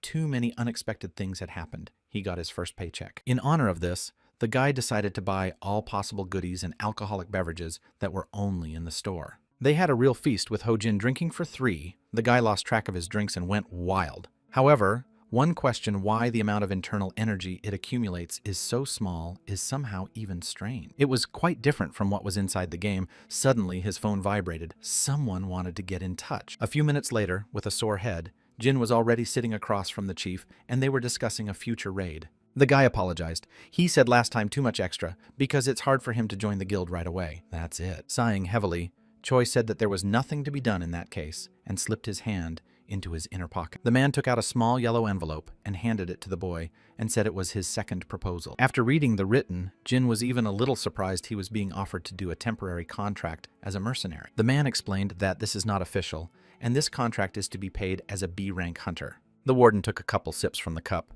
Jin still couldn't believe what he was being offered. The guy hesitated. He was a little scared. And there was also the question why this man would go to such lengths for him. Without any hesitation, Choi replied that he does this because he trusts himself. Jin didn't even realize it at first. The warden decided to clarify he trusts his ability to assess a person. That's why he needs people like Jin. For a second, there was silence between them. The boy was still trying to get his thoughts together to make sense of what had happened. After a few minutes' pause, the man asked so Jin would sign the contract or not. The player looked at him and tried to gather his thoughts. Goosebumps were running down his back. It was quite a crucial moment. But it was a sin to refuse such an offer, and Jin began to write. The director clapped his hands and asked when it would be convenient for him to start. He handed the contract to the man and asked him to take care of it. The director nodded his head. Finally, his life as a hunter would begin. The boy asked if he could start work tomorrow, but the director shook his head no. After that answer, Jin was a bit stunned. I mean, no. Then why did he sign it? Pointing to his wristwatch, Choi said they start right now and not a minute later. And now, Jin was standing in front of the forest thicket here, and his first outing was a little scary and had goosebumps running down his back. Noticing his subordinate's excitement, Director of Superpowers, is the gate so big? Jin nodded his head. The man said it was the average size in a B-rank gate. He would need a guide. But taking a map out of his pocket, the man said it was all right to orient themselves. Jin was glad to hear it.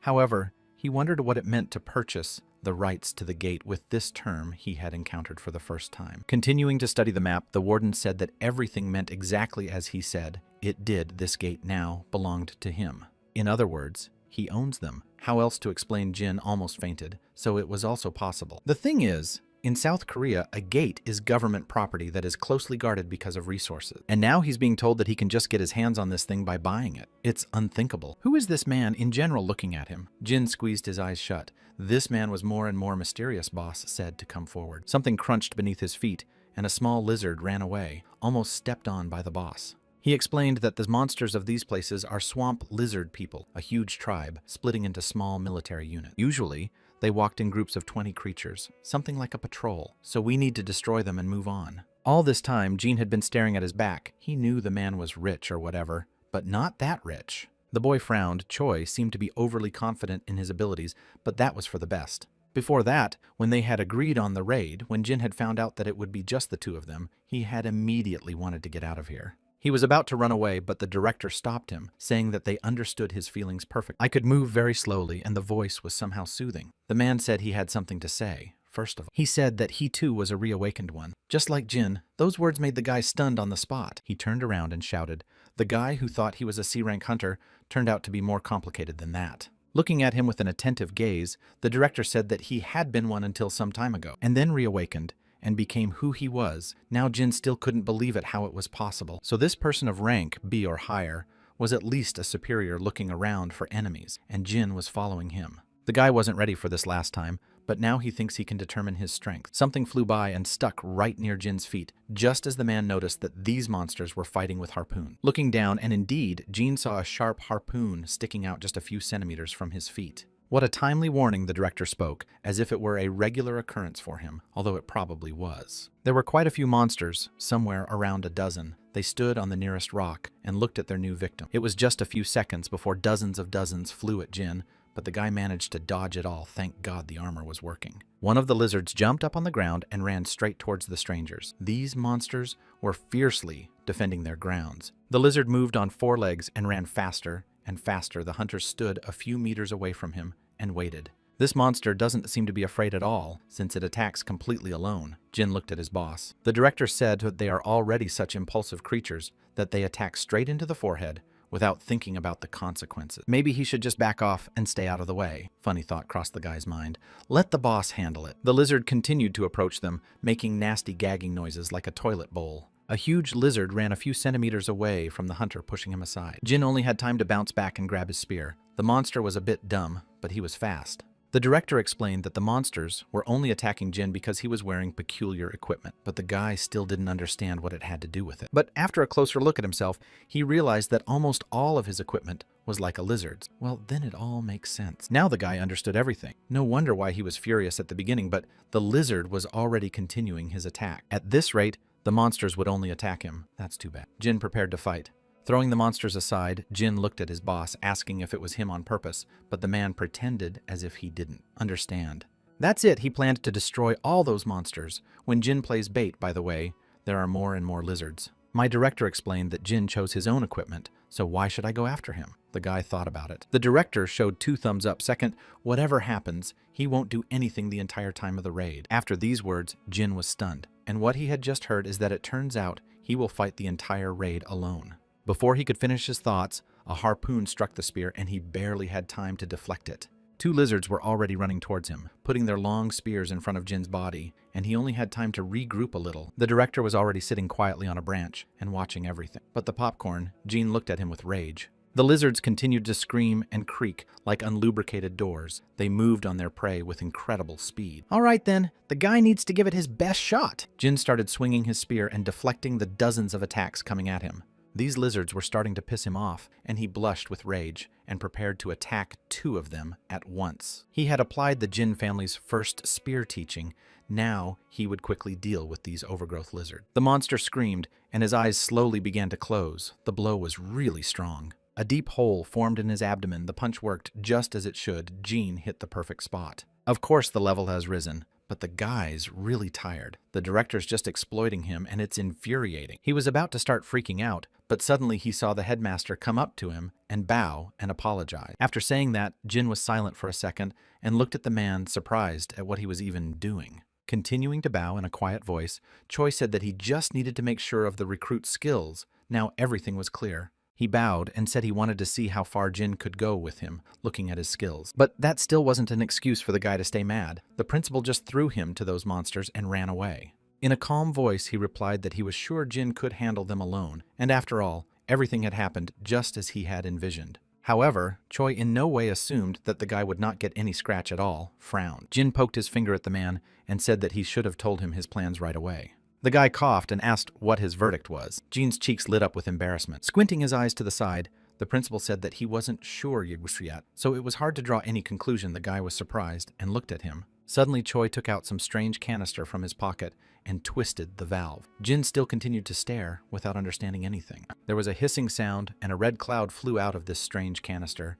It was most likely some kind of gas. Looking up with his mouth open in amazement, Jin asked what it was he was even seeing for the first time. Also looking at the cloud, the director said it's the lizard pheromones that attract the monsters. The thing is, these pheromones are extracted from the females of these monsters, and they're known to be attractive. And only now Jim realized the situation this man was trying to put them in. He looked at Choi and froze in place. Stomping began to be heard everywhere. The ground shook. How many of these monsters were approaching them? One can only speculate. A smile appeared on the principal's face again. The man pleased with him. His voice said the effect was quite strong. Jin finally realized what he'd gotten himself into. The veins were starting to deflate on his forehead, and he thought he was experimenting. It didn't take long for dozens of lizards to emerge from the forest thicket and run straight ahead, baited by pheromone. The principal asked, "Can the genie handle them?" The guy looked at him with a fierce look, and what choice does he have? Worst of all, here came the boss. He was a 52nd level huge lizard, much bigger than the others. As luck would have it, the principal moved closer to him and whispered in his ear that Jin Hao could always back off. But no, the newcomer wasn't even going to think about it. The director saw his determination and was even a little surprised. The guy said he didn't need it, so they won't wait for him to fight face to face. Jin opened the profile and looked at his characteristics will need to redistribute skill. He put all his strength into speed and stamina. Now his body began to feel completely different. It was overflowing with power. And there it was. He was standing in front of a huge horde of lizards, and in the middle of all this splendor was a huge boss. He opened a wide mouth full of sharp teeth and roared the lizard saw only a tasty meal in front of him. The guy released a powerful beam of energy from his spear in one fell swoop, which pierced the entire lizard company. Not expecting such fierce resistance, the boss began to literally crumble before his eyes, and soon there was no trace of the lizard left. The principal stood still and trembled with fear. He did not expect that this kid would possess something so overwhelming. What was that all about? The wind picked up and the smell of roasting meat hung in the air. How could a newly awakened person create something like this? There was only a bloody stain where the lizards had been. Jin sighed heavily, and the headmaster still had no way to understand who he was. There was no way that guy could be that strong. The director went on this raid to test the rookie, but now he is in a big confusion, need to increase the difficulty. For a second, the man even thought that this guy might be stronger than him, but immediately dismissed the thought. Shouting was heard. Gene seemed to be upset about something. He had damaged an expensive piece of leather, and now it was impossible to sell it properly. Their armor was virtually intact, except for some minor scratches. Everything was as good as new. Jim was not faintly surprised to see that this man had a personal butler. How rich this master was. Choi thanked his new partner for a job well done. Jin asked when he should come back tomorrow, which sent the man into a bit of a shock. He looked at the guy and asked, did he really think everyone would work, even on weekends? Jin was also surprised and asked, isn't that normal, but immediately froze in place. The director almost fainted from such a thing. He is used to rest on weekends and not to work. Putting on his jacket, the man said that weekends for him are made for resting, so therefore let Jin rest too. Waving his hands, Jin said that all the guilds he had been in before made them work extra hard even on weekends. Inside himself, Jin realized he was trying to do as much as he could since he wasn't sure the system would ever stay in this world. He was still trying to change the principal's mind, but the man was adamant. He said the rookie would just wash out. When he heard about the family, the guy was stunned. If you think about it, he hadn't been inside the game in over 3 months. In farewell, the director jabbed his finger at him and said, in any case, their guild functions. According to the laws of recycling, there will be no recycling here. For a moment, Gina felt that the man was even a little fair and kind for treating her like that. But all that was dispelled when the boss made the poor guy go through 3 C-rank dungeons in a row. No, he's evil after all. Gene was just furious that what he'd been through these days had blown up in his face. His boss didn't say anything, and the butler confirmed it was too much. It's obvious that the boss is making the guy rest, so he can put him through a monstrous ordeal next time. But Gene's fury vanished when the butler presented him with a rather weighty suitcase. The lad looked up in surprise. As soon as he picked up the sack, he felt an unbearable weight. Even with all his strength, the genie could hardly hold it. His eyes widened in surprise. Is it really a salary? Since when is money measured in kilograms? But the boss confirmed that it's only a week's worth of hard work, so let him be happy. Choi, together with the butler, jumped into his bus and quickly withdrew into the night darkness, leaving Jin on the empty road. The guy held a heavy suitcase in his hands and looked at it, still hesitating to open it, although he already knew what was in it. Quickly looking around, he opened the suitcase, and the expectation was confirmed by a pile of money and an envelope with a note. He even had trouble telling how much money was in here, and immediately opened the note. There was a statement, and I think an adjustment. There was a total of somewhere around $30,000 in there, but just for that one word, Gene was now up. In total, with all the allowances, he got $300,000 and remembered when the boss said he put a little more. Now the guy was literally swimming in money and swore that he would devote his entire life to serving this guild if he was so paid. The next order of business was to visit the family. Gene opened the right room, and a slightly disgruntled man walked into the room. On the doorstep, he was already met by his mother and sister. His mother was very happy to see her son and smiled, but his sister looked out from behind the door. Standing on the doorstep, Gene still hesitated to enter, as if afraid of something. He hadn't seen them in a long time.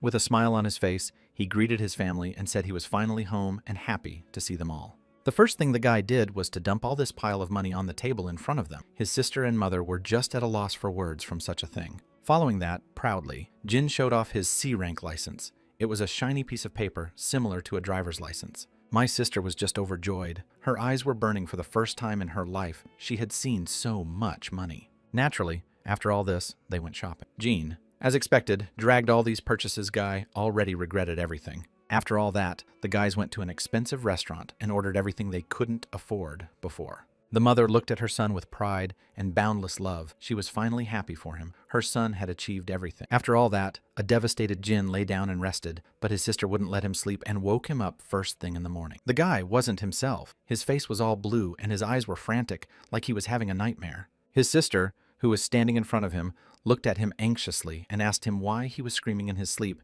that he had dreamed such a dream. Jim got up from his seat with a sore head, but he couldn't remember what he had dreamed that had made him yell. It felt really lousy, like he'd been drinking all night and now he was hungover, but it was different. He was holding his head and breathing hard. Seeing all this, his sister asked what happened there. She was still standing next to him. Finally noticing her, Jin sighed and said that he didn't really understand any of this. Suddenly, his sister showed him a very unexpected concern. She said that if anything happens, let the guy let him know. Even his mother is worried. Well, at least now Jim was comfortable that he could provide for his family. Only one question: where and how they would spend it all. Sister clicked her teeth. Jin started bragging again. He told the girl to focus on her studies and not get distracted. Walking in a slump to the exit, she said she was fine then too, and there was no need to worry. But not a few steps to the exit. She said there was something after all. Jin was wary.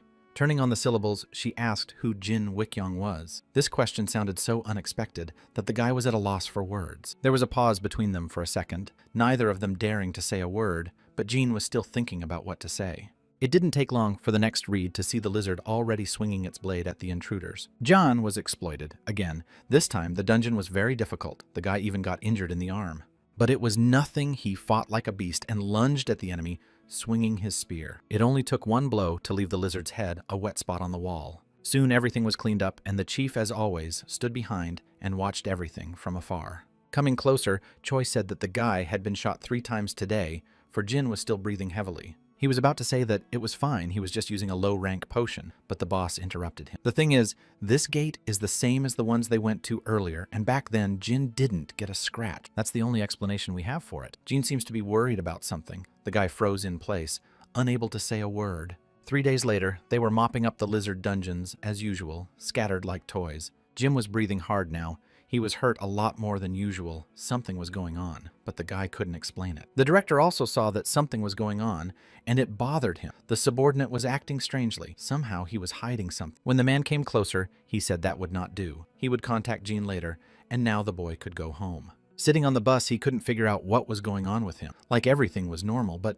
it felt kind of lousy. The most frustrating thing is that the guy couldn't explain it. The system didn't disappear. He's got tons of money. It all adds up, so what's wrong? Looking at his reflection in the window, he thought it was only necessary to focus on his duties as a hunter. In his mind, he still had that incident with his sister when she heard a name she shouldn't have heard. But the girl went on. She said that her brother was calling him in his sleep, and very loudly it was impossible not to hear it. And who he was, Jin still sat dumbfounded, was the only thing that bothered him. How his sister found out. No matter how many times he used the circulation of internal energy, he failed to focus. Something was wrong. Why can't he stop thinking about this character? It's just a game.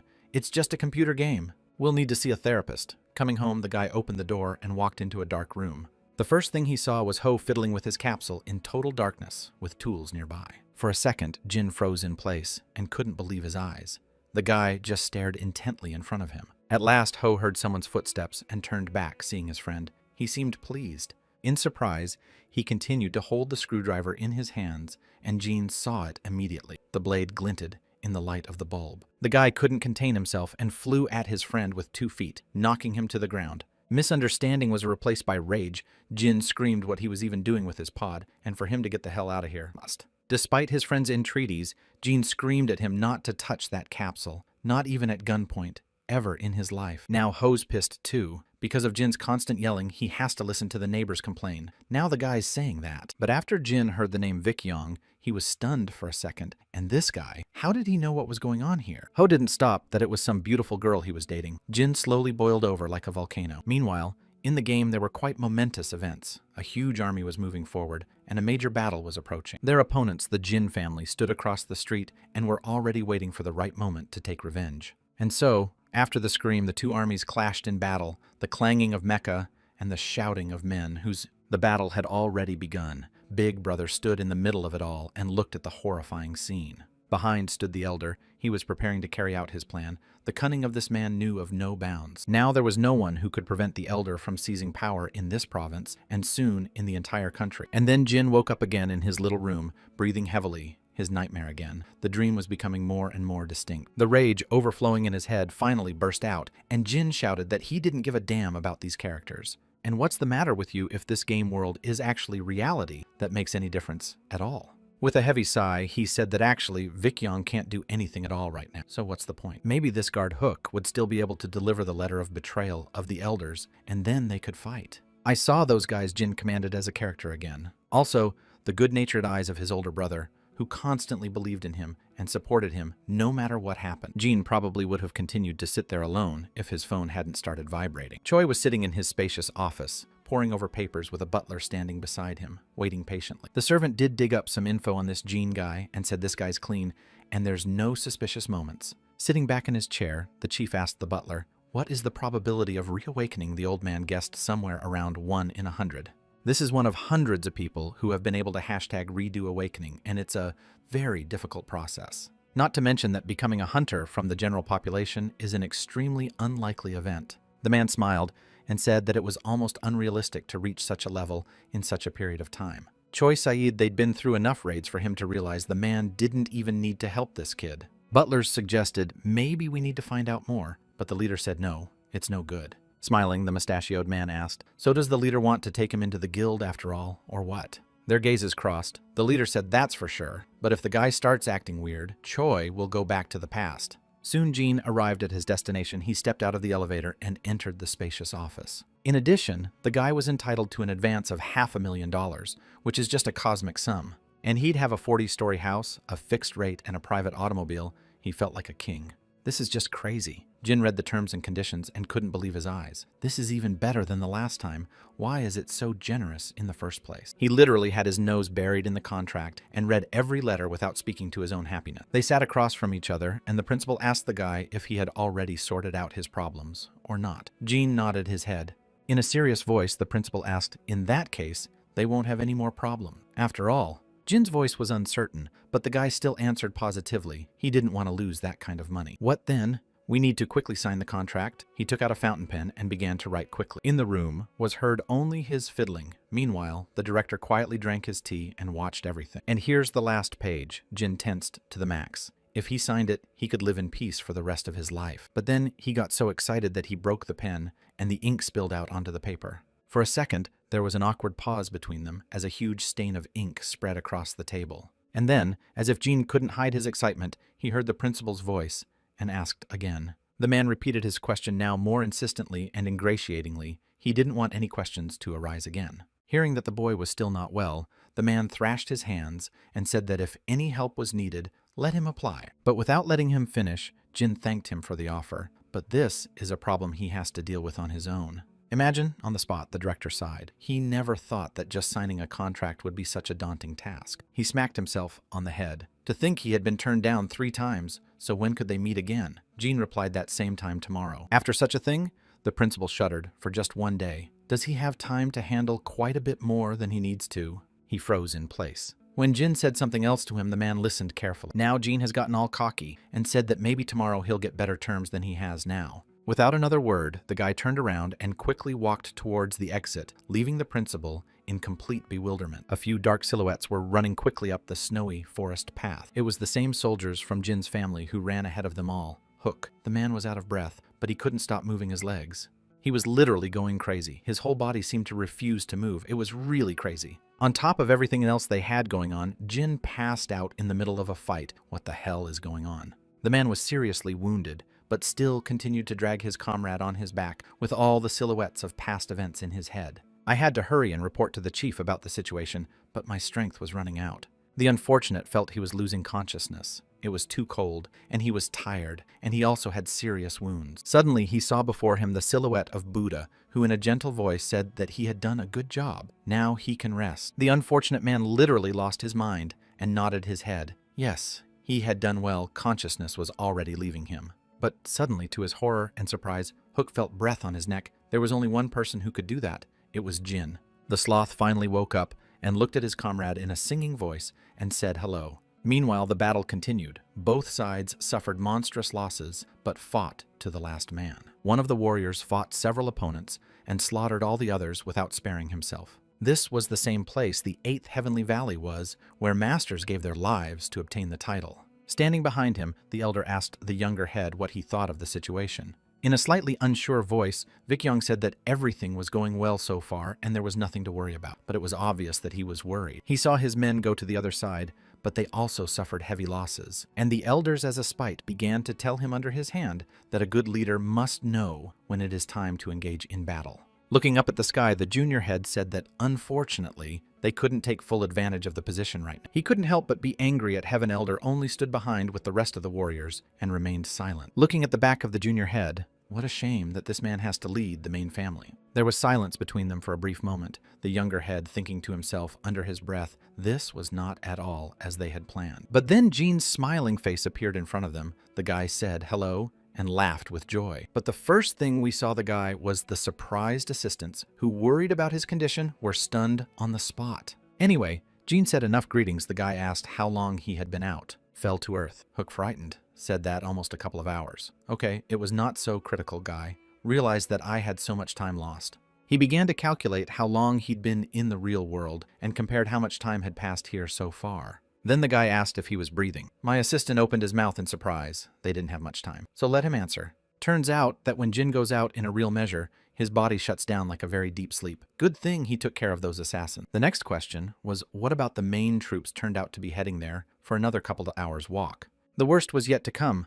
The aide said he certainly apologizes for saying this now, but they are in a bad situation. When Jin heard that he had to prepare for the worst, he immediately imagined his older brother, who had been framed, and now no one would save him. However, this whole plan has a critical weakness in that Jin survived and destroyed the mercenaries. Now it's time to set things right. He reassured the others, saying that I still had everything to lose. I needed to get ready to save the chapter. Everything would be fine. Offering his hand to his heart, the guy said he was doing everything he could to make things right. All he had to do was hold out. The helpers in one voice almost cried, with tears already glistening in their eyes. These people had already lost their last hope. Then Jin softened and turned to Hook. His eyes were brimming with some kind of warmth, but perhaps it was an act. The aide looked at his leader with eyes full of respect and love, but Jin ordered him to get up immediately. Meanwhile, in the gorge, the battle was heating up, and the opponents were fighting like real beasts. The warriors of the Jin family ran forward to destroy the enemy who were only scum. The enemy realized that at this rate there would be no survivors. They had to retreat and regroup. The man turned back and ordered his clan to retreat immediately if they wanted to live. But suddenly a sword flew past, and with one blow separated the leader's head from his body before anyone could even understand. The people were stunned as they tried to make sense of the situation, fear clearly visible on their faces. The voice of the chief was heard, who also ordered to retreat, and the rest of the people froze in fear and could not say a word. Kyung's father was standing in front of them, the head of their clan, and he told them to retreat if they didn't want to stay here forever. He jabbed his sword at the others and bellowed in an angry voice that they were useless trash, not warriors. The man was furious. Is this really all these mercenaries can do? They're pathetic trash. You can't rely on anyone. The man realized that he had been too hasty in his desire to avenge his son and had made a mistake. He ignored the words of his advisors and took the shortest route here, which was the reason for the failure. The head of the family decided to join the vanguard. He ran forward to personally massacre all his enemies. Meanwhile, the chief elder watched everything from the sidelines and looked down where the carnage was taking place. Some person moved with incredible speed and destroyed the enemies one by one, breaking their blades. The head of the opponents shouted that they must not leave any of the Jin family alive. No mercy. This is revenge. Now Vikian said that the time had come. The elder standing nearby said that it was absolutely time to act. The old man thought it would be better if this man showed up clearly later, but that didn't matter now. The elder said that he would take over Li Zhang back, and the younger one replied that the elder was free to do as he wished. Vickion thought about this man not for nothing. They call him the Bloodhound. He is indeed a dangerous and challenging opponent. Following that, the junior head turned to Pan the servant. As always was there, Vickion said they would take care of the rest. It was time for the final battle. It was here that the fate of their clan would be decided. The younger leader picked up his sword and prepared himself. He remembered how his father had given him this sword before he left, saying that now he wanted to travel the mainland. The warrior wondered he didn't even know where the man who was supposed to be the head of the family was now. But now was not the time to ponder. He raised his sword up and shouted for the warriors to leave no one alive. Bloodhound Jong Baek was like a beast. He was destroying everyone, as if it was a real entertainment for him. It was enough for several warriors to be immediately sent to the other side of the world. Seeing his main target, Vickion, the man focused his gaze on him. Nothing else existed for him. Finally, he would be able to destroy this man here. With his own hands, the sword in his hands began to glow red. He was breathing heavily, but suddenly heard the elder's voice behind him. Beck was about to strike, but didn't have time. It was an illusion blade. The elder was much faster and stronger than any warrior. The old man's face was completely calm, as if he was meditating. This is what true endurance means. Bloodhound said that it was good that this old man came here, although he was concentrating on the junior chapter. But he didn't expect this kind of thing. Looking at his opponent, Bayek said that it wasn't so bad to want the strongest in Shanzi. The old man replied that for someone like him it was slightly impossible. However, the warrior was of a different opinion. You won't know until you try it. Their gazes crossed as tension rose. His opponent had a sharp tongue. The man pulled out an energized ball and prepared to fight. Soon, it would all be over. The elder standing in front of him wondered if it was only his tongue that was sharp or something else. All of them had their weapons ready. After the elders gave the man the right to make the first move, he became angry. Did this old man think he was weak? Without thinking long, he approached the elder and struck the first blow. Two swords clashed with each other. Tension was rising. Beck felt immense pressure from his opponent. The elder was indeed a skillful warrior.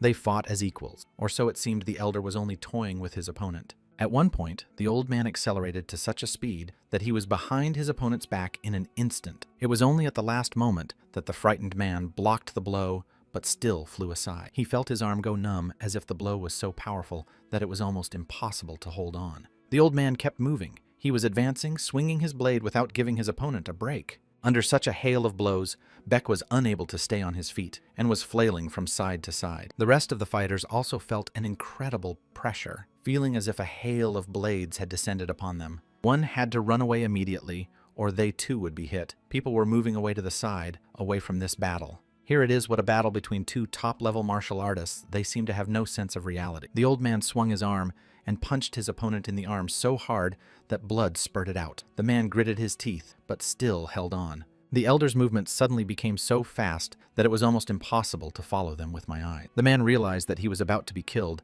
and at least put his sword forward to defend himself. But the blow was so hard that my arm literally twisted backwards and crunched. The elder struck several dozen precise blows directly at the target. The air whistled and was filled with the smell of blood. Beck opened his mouth and tried to inhale. Blood spurted out of his mouth, and all his internal organs felt like they were being squeezed into one lump. All the fighters stopped and looked in horror at their leader, who was on his last breath. The sect leader had fallen and was now kneeling in front of the Jin family elder. This was the end of the battle. The leader put his hand to his heart and said he would surrender only to let his men leave, but the elder refused.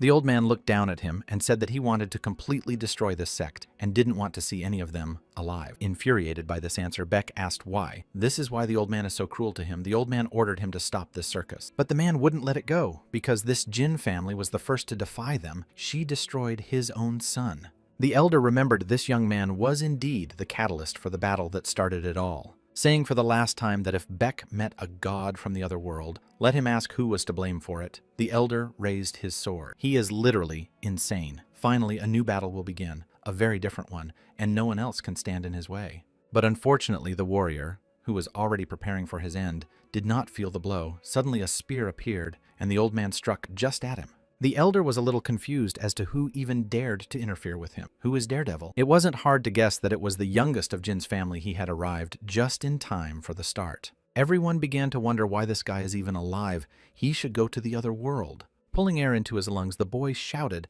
that the head of the elders had betrayed their family. Everyone else began to chatter and turn their heads. The old man looked at him with furious eyes. He couldn't let this brat bring down his plan.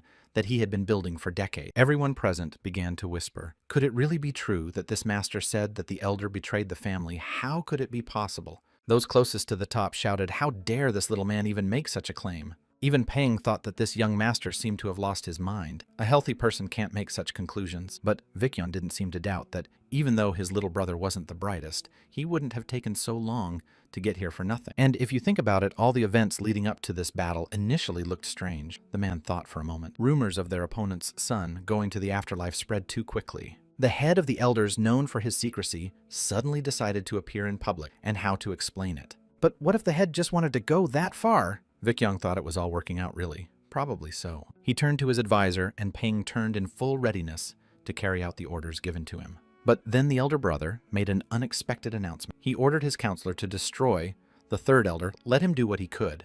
The counselor looked at his leader with a surprised look, but still said nothing. He couldn't just disobey him. One of the elders was horrified that it was the head of the family who had even conceived this true madness. Obeying his master's order, the counselor ran straight at the elder and swung his huge sword. However, the rest of the elders rushed to protect their fellow from the sudden attack. The cracking of weapons was heard. It turns out that these old men had been hiding their power all along, and now the counselor had figured it all out, and it was clear as day. The elder thrust his hand forward and prepared to strike. Now he showed his true nature. The attack was so strong that even a skillful counselor couldn't stay on his feet the first time. It was truly shocking. The other people also came to be horrified at what was even happening. First elder suddenly became so strong. Although he was a decrepit old man, the rest of the old men also drew their weapons a little early for that, but still. Vicyon shouted for his counselor to stop them as soon as he could let him do what he could to do so. But it was too late. The air went up with flares. Something had happened. People began to look at each other. They didn't realize it had even happened. Those who were originally in favor of them turned out to be traitors.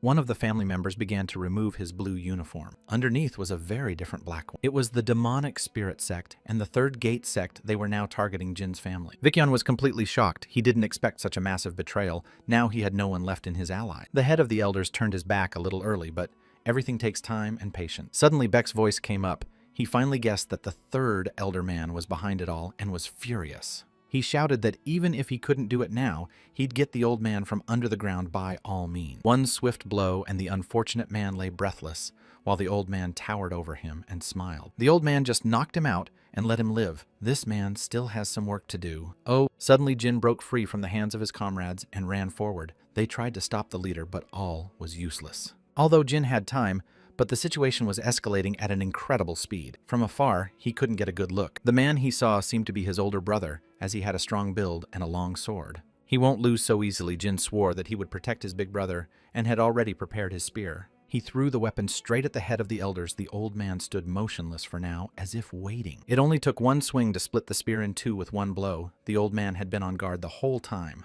Jin was stunned, his eyes almost popping out of his orbits at the sight of it. After that, the guy felt a monstrous aura around this old man, so terrifying that he fell to his knees. The other assistants were also startled. They had seen something like this for the first time. It was definitely an energy sword. Now it was worth thinking. Jin pondered whether he should even run at all. It was too late to retreat, but there was only one thing he could do now. One of the aides asked if he needed a human shield, but Jin only raised an eyebrow in surprise. The guy smiled and said he wasn't going to let anyone go to the other side of the world today. He'd just get close and let the rest of us watch. And so the opponents stood opposite each other. The situation became even more tense. Now it was Jin against the head elder. The guy exhaled and thought that if he could realize the advantage of his spear, he might win. The one standing in front of him simply remained silent and stared at the sudden insolent opponent who dared to challenge him. Taking one step forward, Jin moved straight at him, swinging his spear as fast as he could. The old man blocked the blow in one motion, but the boy's stamina and agility were increasing by the second. The spear broke in just a second, and the old man rushed forward, swinging his sword several times. Thanks to his agility, Jin bounced back and got out of the line of attack. However, the spear in his hand simply scattered. The old man moved incredibly fast. There was only one thing left. The guy launched 2 spear fragments directly at the old man to somehow buy time and moved away. The elder saw all of this and couldn't let this kid get away, so he rushed right after him. Suddenly, Jin, thinking it was still his brother, ran up to the injured Beck. The old man stopped and looked at them over his shoulder. Most likely, he realized, and swung his sword to finish both of them off, the little guy defending his enemies. Everyone else also rushed to the third lord's aid. They couldn't let their leader fall here. Hook's frightened face slid forward, and the man inquired if the young leader was all right. But Jin seemed a little shocked to see someone other than his older brother stunned in front of him. The boy leaned over and politely inquired and who he even was, but the stranger remained silent for the time being. It turned out that Jin had rescued the bloodhound of one of the great masters instead of his brother. And only now it came to him. Jin let go of the man's body and pressed himself against the wall in fear. Was he wrong?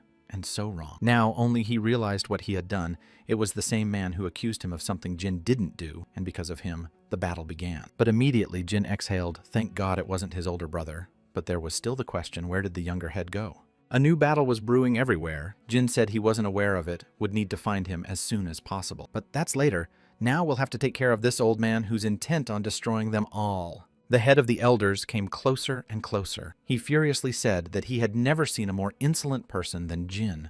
Fortunately, Counselor Peng came to their rescue. The man flew straight at the old man, thrusting his sword forward. The elder fought back, but why is he so strong at his age? It's impossible.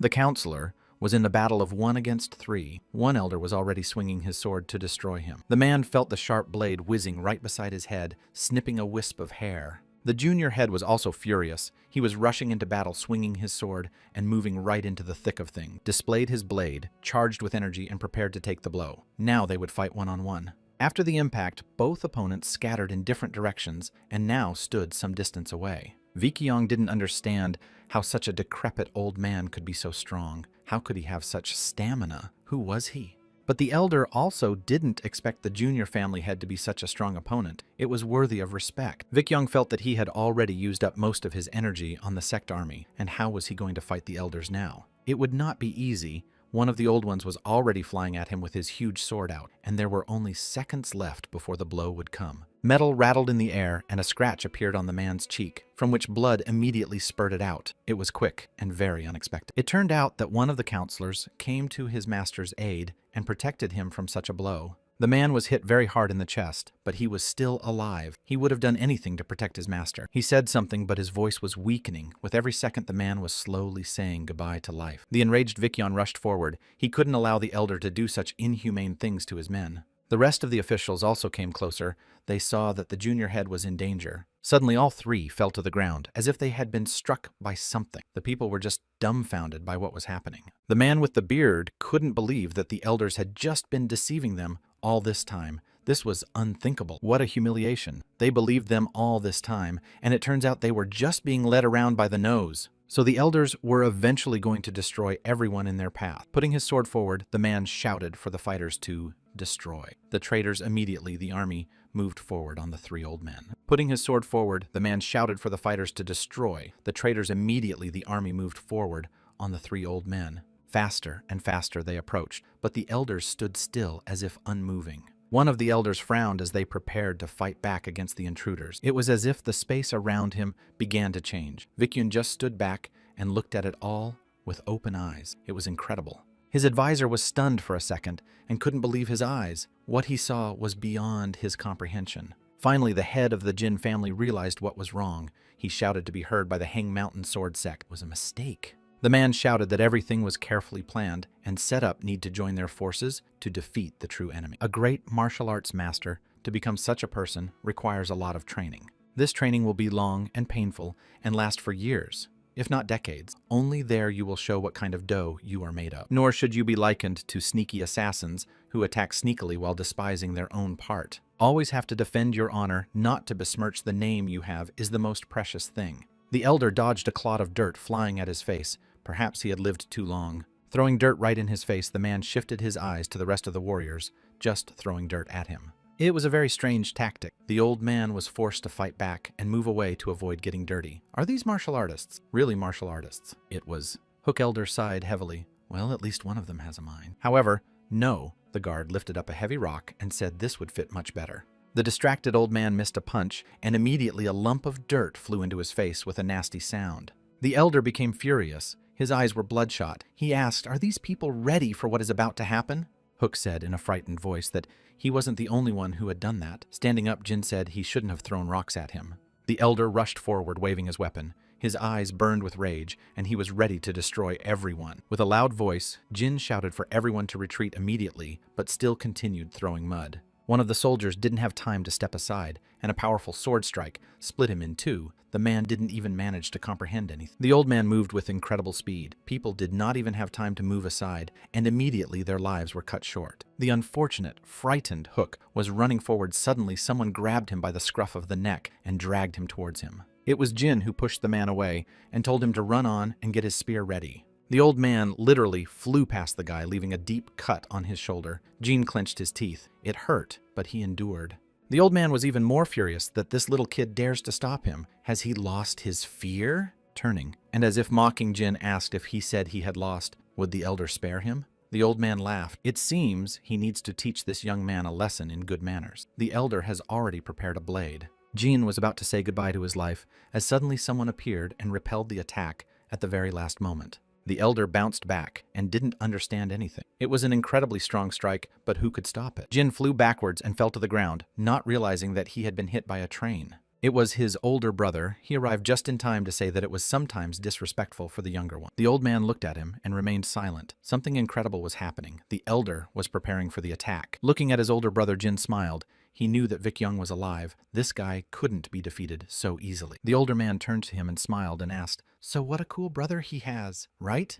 Smiling, Jin realized that this man didn't change at all, just like he was a braggart. And now Jin's older brother stood in front of the elder. He had to protect his youngest, and would do anything to do so. The head looked at him with a stern look. Could this person really have gotten this far? In the same calm voice, Vicyon replied that he had destroyed the second and third elders. The head said that they always said they wanted to go to the other world as real warriors, so it's good that their dreams came true. But the older brother said they would be remembered as traitors, just like the head who betrayed everything he was loyal to. Saying that history is written by the winner, the elder energized his sword. Now they will see who will emerge victorious. Vikyong cried out for his army to destroy the traitor at once, leaving him in the dust. All the other surviving soldiers rushed at the elder in a huddle, and the old man stood still, waiting for the moment. Standing behind him, Jin rejoiced at his brother's unbelievable awesomeness finally being over. The elder stood still in the air as warriors flew and aimed directly at the old man to destroy him once and for all. But suddenly the people felt as if thousands of needles flying through the air were passing through them,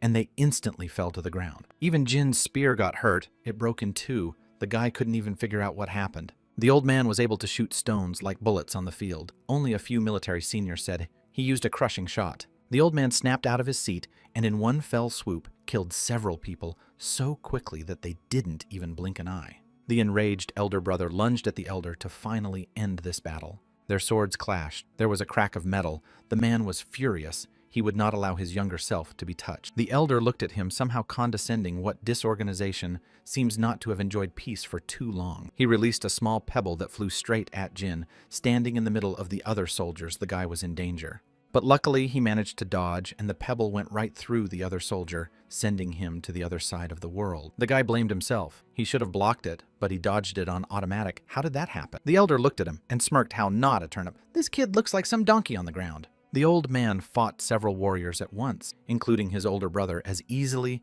as if he was playing with them. Jin couldn't think straight, and what should he do now? Everything had turned backwards. He couldn't do anything now.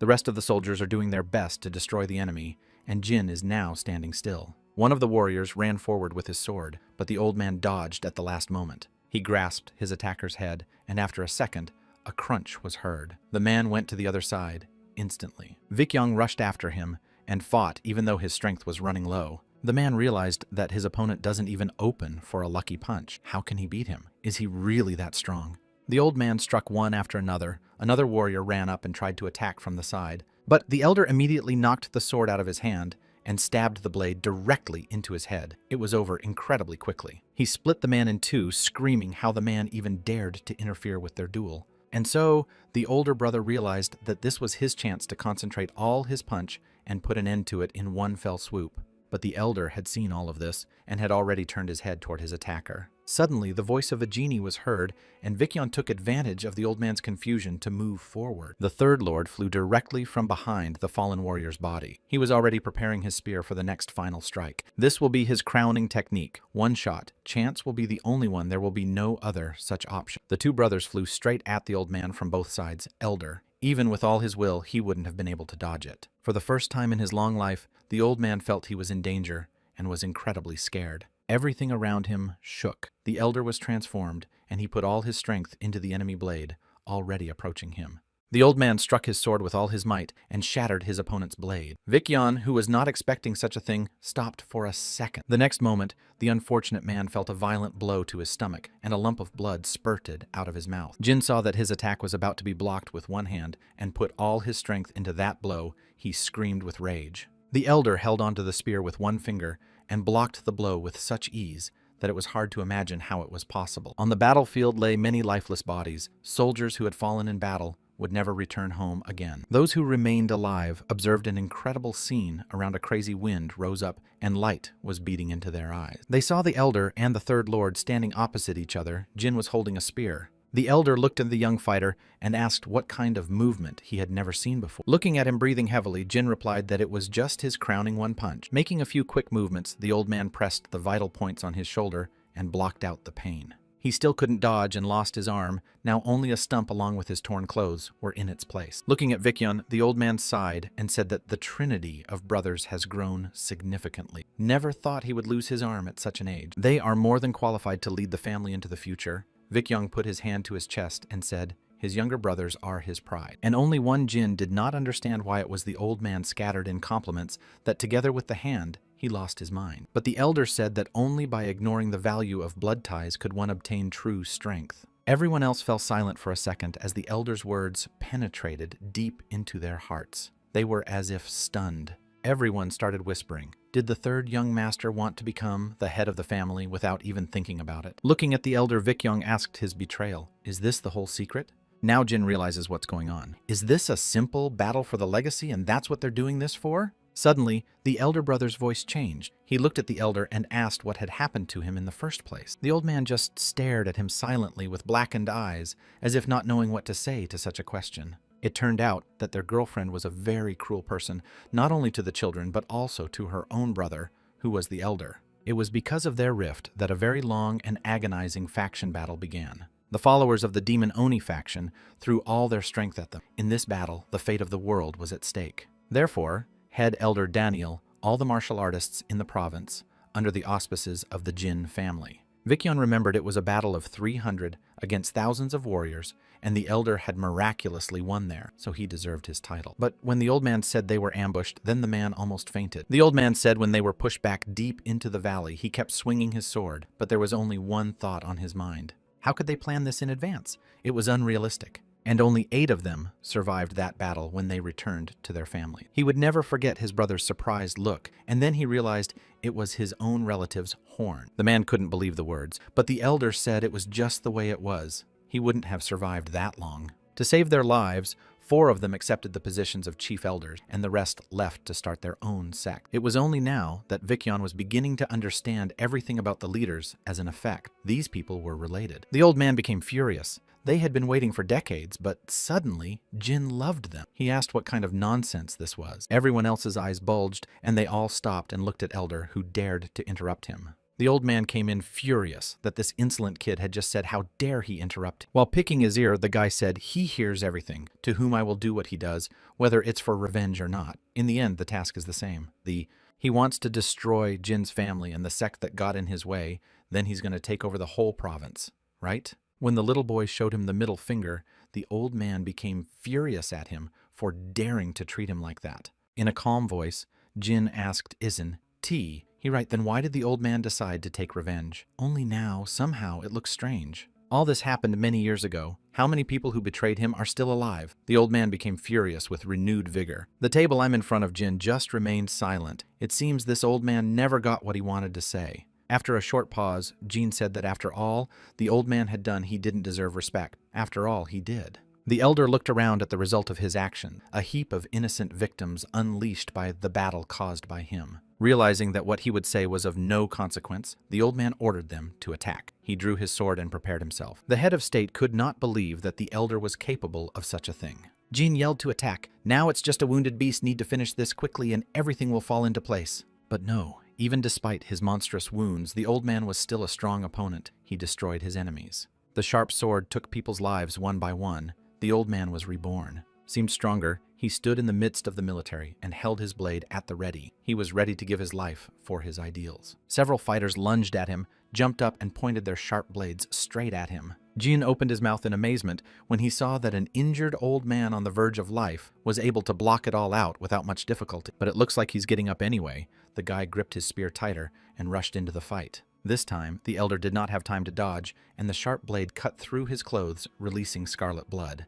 The old man gritted his teeth and looked at the boy who had so treacherously attacked him from behind. But no sooner had the elder made a move than he felt a powerful blow on his back, blood spurting out of him as someone hit him with incredible force. Now that the old man realized that the junior head had done it, he completely forgot and let his guard down and got hit. Vickion stood and held his blade in his hands. The old man asked furiously, did he really learn from his younger brother how to fight from his back? Spitting out a clot of blood, the old man said that there was no honor in this man. He was not a martial arts master, but just a rat. But the man replied that he was the youngest head of the family and was more than just a warrior. There was no point in continuing the battle any further, so the man asked the old man to surrender. For a second, there was silence. Jean stood completely tense and already expecting some sort of setup. The air was heating up.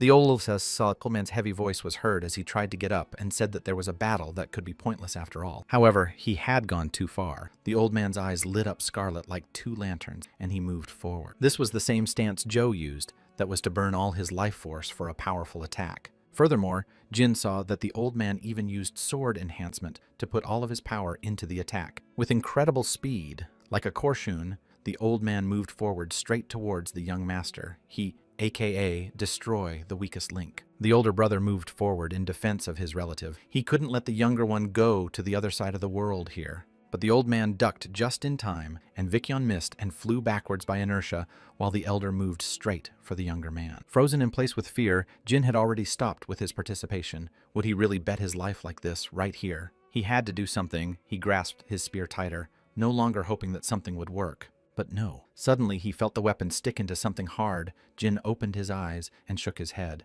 The old man opened his mouth, from which a stream of blood spurted out. He wanted to say something, but his voice did not appear. It turned out that Beck was still alive. He suddenly gathered all his strength and came to the rescue at the last moment. The man smiled and spoke through his teeth, so the old man should have destroyed him when he had the chance. But felt a spear thrust into his back, and he screamed. The scream mixed with laughter, and the man collapsed to the ground. Around Jin's body, energy began to concentrate. He raised the level one by one. Furthermore, his health had completely recovered. Meanwhile, the old man staggered and began to slump to the ground. His strength was leaving him. Soon he would leave this world.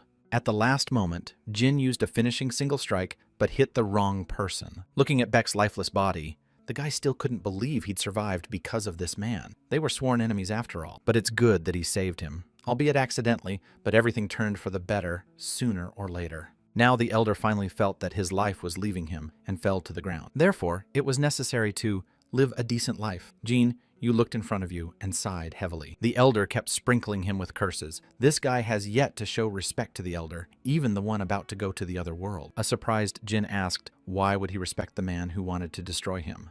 Vickion walked up to the elder and said he looked tired, but the elder said he was fine. Now after the faction battle, he didn't know rest. Jean wanted to say something to the elder, but his elder brother stopped him. Suddenly, the elder laughed and smiled. He said that the boy was right. It was just an old man's ramblings. Snorting, the third master said that it seems this old man already has 1 foot in the grave.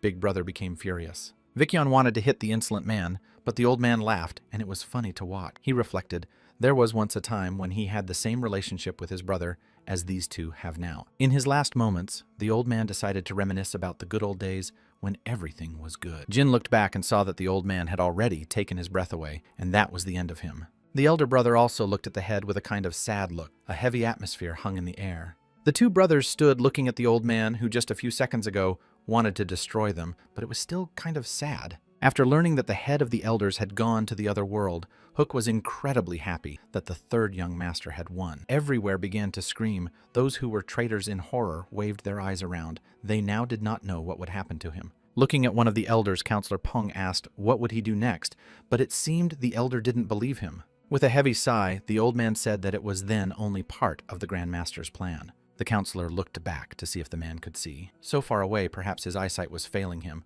but the old man wheezed something. He had a huge wound incompatible with life. The elder began to slump to the ground. He was breathing heavily and trying to gather his thoughts into a pile. Looking at him, the counselor said that if he was treated, he might even be able to survive and recover. Lowering his eyes, the old man said that he was destined to go to the other world. Though it would be painful, it was fate. They won't be able to save him. The counselor wondered what he even meant. It sounded like some kind of nonsense. Looking at him, the old man opened his only eye even wider and told the counselor to listen to him carefully. Looking at him, Peng didn't immediately understand what the crazy old man was talking about, but he listened. In a weakened voice, the old man told them to confuse. The dark sky's veins began to spread across his body, and soon a fountain of blood burst from his mouth. The old man coughed and collapsed to the ground exhausted. The counselor rushed to the first elder. The man was very frightened. Something terrible was happening. The old man was changing before his eyes. When the man looked closely, it was poison. The old man's skin was covered with veins, but it was a forbidden art. Standing in front of the many defeated bodies, the counselor pondered, and why this old man told him to beware of the dark heaven. Some old man was on his knees, with bruises all over his face and blood coming out of his mouth. He was trying to say something. In front of him stood an unidentifiable man dressed in a dark hood, wrapped in bandages. It was the dark heavens. Raising his head, the man gritted his teeth and asked how he even dared to do such a thing. However, the assassin addressed the sect leader in a disrespectful manner, as if he was speaking to an equal or some boy. He said that 4 decades ago, when the great battle was fought, they not only saved them, but gave them a chance to commit together. Holding out a bloody hand, the man said that here you have the result everywhere, heard with shouts of joy. Turns out, the elders were only doing all this because they implanted poisonous parasites in his head and made him obey. The man was already on his knees. Didn't the dark heavens do this to control them? Used to take over the province. Assassin cringed and said it was like that at first, but then things changed. The old man shouted, "But then why would you use them in such a way? It is inhumane." In one moment approaching the old man, the cult member said they had more than just power over the city. The unfortunate uncle felt an incredible, forceful blow to his chest, and he flew far backwards, blood spurting from his mouth. His lifeless body flew outside the cliff and flew off the huge cliff straight down. Hearing the crunching of bones, one of the dark heavens shook his head. It must be painful. Turning back to the shouts of the stunned crowd, the stranger moved back and said goodbye. However, turning his head back, he was angry at his powerlessness. These joyful shouts, why they were even getting so excited. Meanwhile, bathed in the people's love, he was a national hero and really pissed off the dark heavens with his presence. Maybe we should destroy it right now, the hooded man thought. That would be great. Meanwhile, the older brother lifted Jean up into the air and started tossing him around. The guy tried to get out, but it was all to no avail. He put the younger one on his shoulders and carried him forward. Jin didn't seem particularly happy about it, but he didn't want to disturb the joy. The cloaked stranger turned around and stepped over the defeated warriors, thinking, "Let this kid live for now. Everything will pass in time." Meanwhile, in one of the local eateries, someone was already telling tall tales about the former battle. Everyone was curious to know the detail. But the old man sitting in front of the rest of the audience said that 1 bottle of alcohol would not be enough here. Everyone looked at him with rage. Suddenly, someone slid a single silver piece towards him. All the others stared at the precious item. In front of them stood a stranger, dressed in a cloak and long-brimmed hat. He wanted to hear the continuation only honestly. The silhouette of a rider approaching the town appeared from behind a small hill. It was that stranger. He was sitting on a horse with ragged clothes. Apparently, this man had been on the road for days. He was troubled only by the thought of the sleeping dragon playing a decisive role in ending the battle. The old man said that thanks to this man, the Jin family had easily won a victory, so their enemies were now on the verge of annihilation. "I wonder what will happen to them if their main face is now on the other side of the world." The old man told it with great enthusiasm. There was a real delight on his face. This story was passed from mouth to mouth for a long time to come. The rider passing through the city heard talk of a sleeping dragon, all the people marveling at him, most likely just an incredible man. Girls wanted to meet him for them. He became a real favorite for them. How strong this man was only guessed. Of course, it was none other than our Jean. The kids idolized him, calling him God from heaven. They wanted to be like him. The old men discussed the event and told by word of mouth it was truly historic news. This was none other than the 3rd junior master of the Jin family. Now he was a people's favorite and a hero. The traveler rubbed his forehead and wondered if he already knew who this man was, but he couldn't understand how this had happened. A guard stood in front of the entrance and with a single gesture stopped the stranger, forbidding him to pass on. He introduced himself and said that he was the right hand of the sleeping dragon and guarding the entrance to the province. And now let me get acquainted quickly, introduce himself and state the purpose of the visit. That's the nerve. He looked at the guard with a furious look and told him to shut up and finally open that door. Meanwhile, being in his residence, Jin rejoiced he had obtained 13 levels in a row. It was simply unbelievable his fame had risen. He stared at the notification window, also got a new title, just what he needed. It was worth it to stay and participate. But this old man was still something Jin didn't even understand, how this old man with such a level could blow him away. But then the guy got scared, wondering what would happen if they fought one-on-one. Probably Jin couldn't even stand a second of us. He immediately introduced the famous people of Korea of his time. Perhaps his title means something like a prestigious title. But anyway, it's cool. If only because he got stronger, the guy sprawled on the bed and enjoyed himself. He realized that he would become the strongest in this world and then return to reality and continue mopping up the dungeon. But this thought suddenly startled. His boyfriend got up from his seat and began to consider everything around him. He seemed to have forgotten something important. Suddenly behind him, the door cracked with a crunch. Someone really wanted to go inside.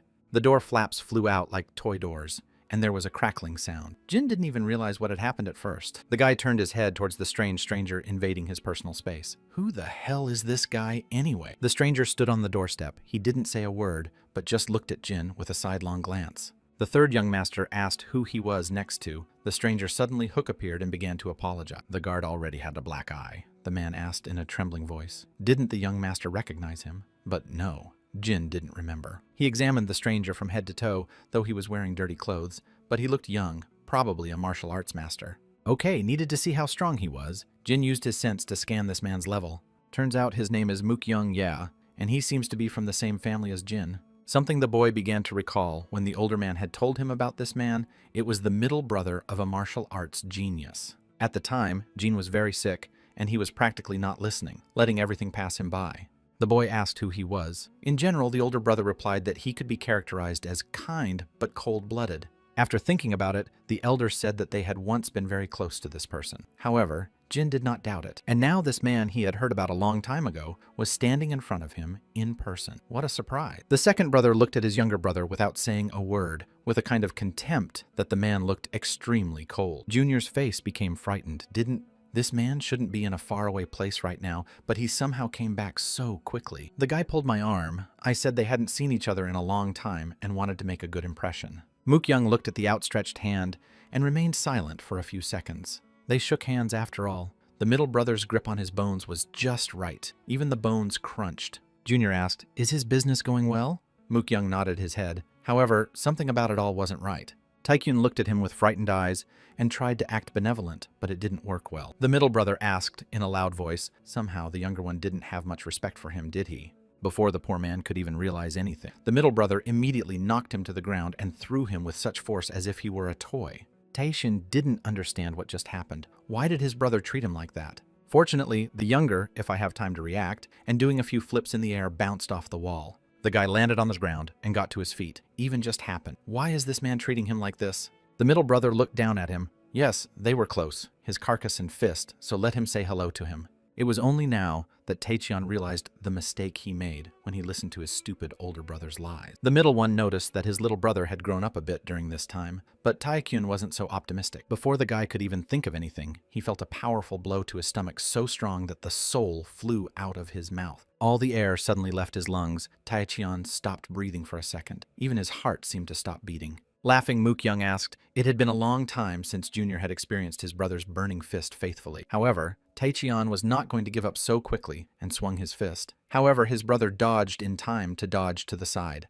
The next moment in the back and the younger, it was incredibly painful, but he held on. The guy wanted to say something else, but it seems that he didn't have time. Mookyeon's movement was so fast that it was impossible to keep track of him. The next second, the unfortunate man was hit with dozens of blows so hard that he couldn't endure. The man said he wasn't done yet, a smile spreading across his face as he seemed to enjoy beating his little brother. But at the last moment, the poor man managed to block the blow. Although it was very painful, his arm felt as if it had hit the wall. Middle brother even wondered a bit how he even managed to block. Taekyun didn't understand why this person was faster than him by several times. Looking at the middle brother, he asked what he was even trying to get out of it. But the man smiled and replied that he was only trying to knock his younger brother's temper off because he seemed to have lost all fear. This was incredibly infuriating to Taekyun. He can't bully him just because he's a genius and older. So why is he doing this? Smiling, his brother said, "His little one has a very ugly face. Why would that be?" However, Taecheon replied that it was his usual facial expression, so it was no big deal.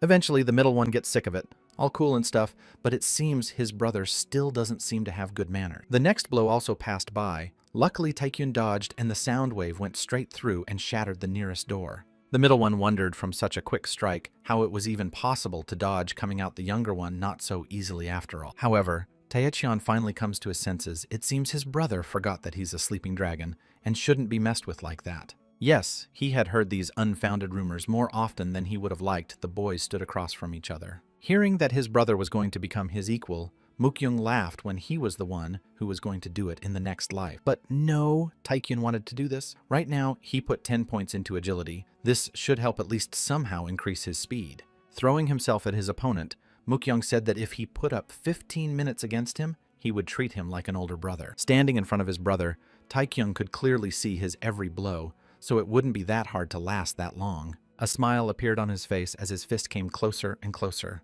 But suddenly, at the last moment, he accelerated so much that he came lightning close to his face, and a crunch was heard, and several teeth came out at once. It was 15 years ago, but the youngest remembered it all very well when he was still a kid, and the middle one bullied him too. The younger brother pointed to the people practicing and said he was going to use that chair as a workout. But the middle one kept pounding him. He used that chair because he was tired of standing in the rack. The middle one tried to hit him again. The thing is, when the middle brother heard all these legends, he almost peed his pants from laughter, and he wanted to check everything. That's why he'd barged into Junior's room as soon as he got home, wanting to see how much he'd grown. Need to beat him up a bit, is what the average thought then. However, the brother can dodge his punches. A supreme master. No, there can be no such thing at best. He is a first-rate warrior. Tension continued to rise between the brothers.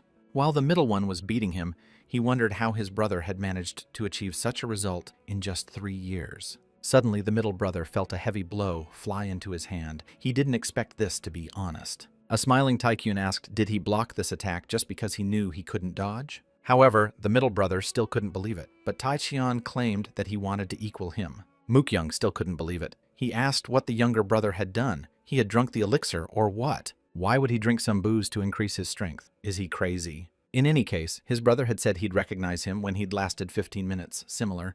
Time was up, his younger brother rejoiced. The guard, sitting in the corner, was startled and nodded his head. Probably time is up. Junior Master is right after all. But when the middle brother looked at him with a hard stare, he immediately regretted his decision, as if he had made a mistake. The column that held up the roof vault suddenly began to crack and break in half, and Taecheon looked around fearfully. The brother became so furious, that energy so strong that the house seemed to collapse. Junior, but I think he's had enough. He's seen enough of his brother's strength, so that's enough for today. Mookyoung said they'd pick up where they left off, and now this little guy can't get out of here. The guard wanted to run away from here. The house was collapsing literally before his eyes. He was scared and begged for mercy. There was an explosion so violent that the windows blew out and it looked like the whole house was going to collapse. The elder brother and his counselor heard this rumble and turned frightened faces. They ran straight towards the residence. There was nothing left of the house if there was only a pile of smoke-covered rubble. The youngest one flew out of the window but was still alive. He was barely breathing and his older brother cried, "Thank God everything was all right." Mookyoung didn't notice the others. He wanted to continue but stopped in time. Thank God everyone is alive. The guard flew out from under the rubble and screamed. He was so terrified he couldn't control himself. It was a nightmare. Now, the younger brother and the guard were in the hospital. They were very badly hurt, but luckily survived. It was a good lesson for them. And so, the guy was here. Again, his middle brother had destroyed the whole house. And where was he going to sleep now? Suddenly, Taecheon felt that there was still something under his blanket. Something was moving. The guy got scared and let his eyes down. Opening the blanket, he looked there in surprise and wondered what she was even doing here. Next to him in the bed lay a little Yule girl, looked at him with sparkling eyes, and replied that she was playing hide and seek. Outside the doors, and hearing someone's footsteps, the girl put her finger to her lips and said she was sure he didn't know where she was now. On the doorstep was a shy Chonghae apologized for the intrusion, and the third master immediately gave away his sister's location. The girl was coming at him with her little fists, calling him a traitor. How could he do that? Suddenly, unexpectedly, the third gentleman realized that everyone already knows about him. Does the rumor spread so quickly, and what they say? It turned out that everyone was furious. It was just a monstrous treachery. The boy was showing his little fist. After that, Taichian looked at him with a surprised look. So that's what it was like. Everyone was still on his side. The boy was so angry that he even panted. He said that if he had been there, he would have done his best to destroy this vile man.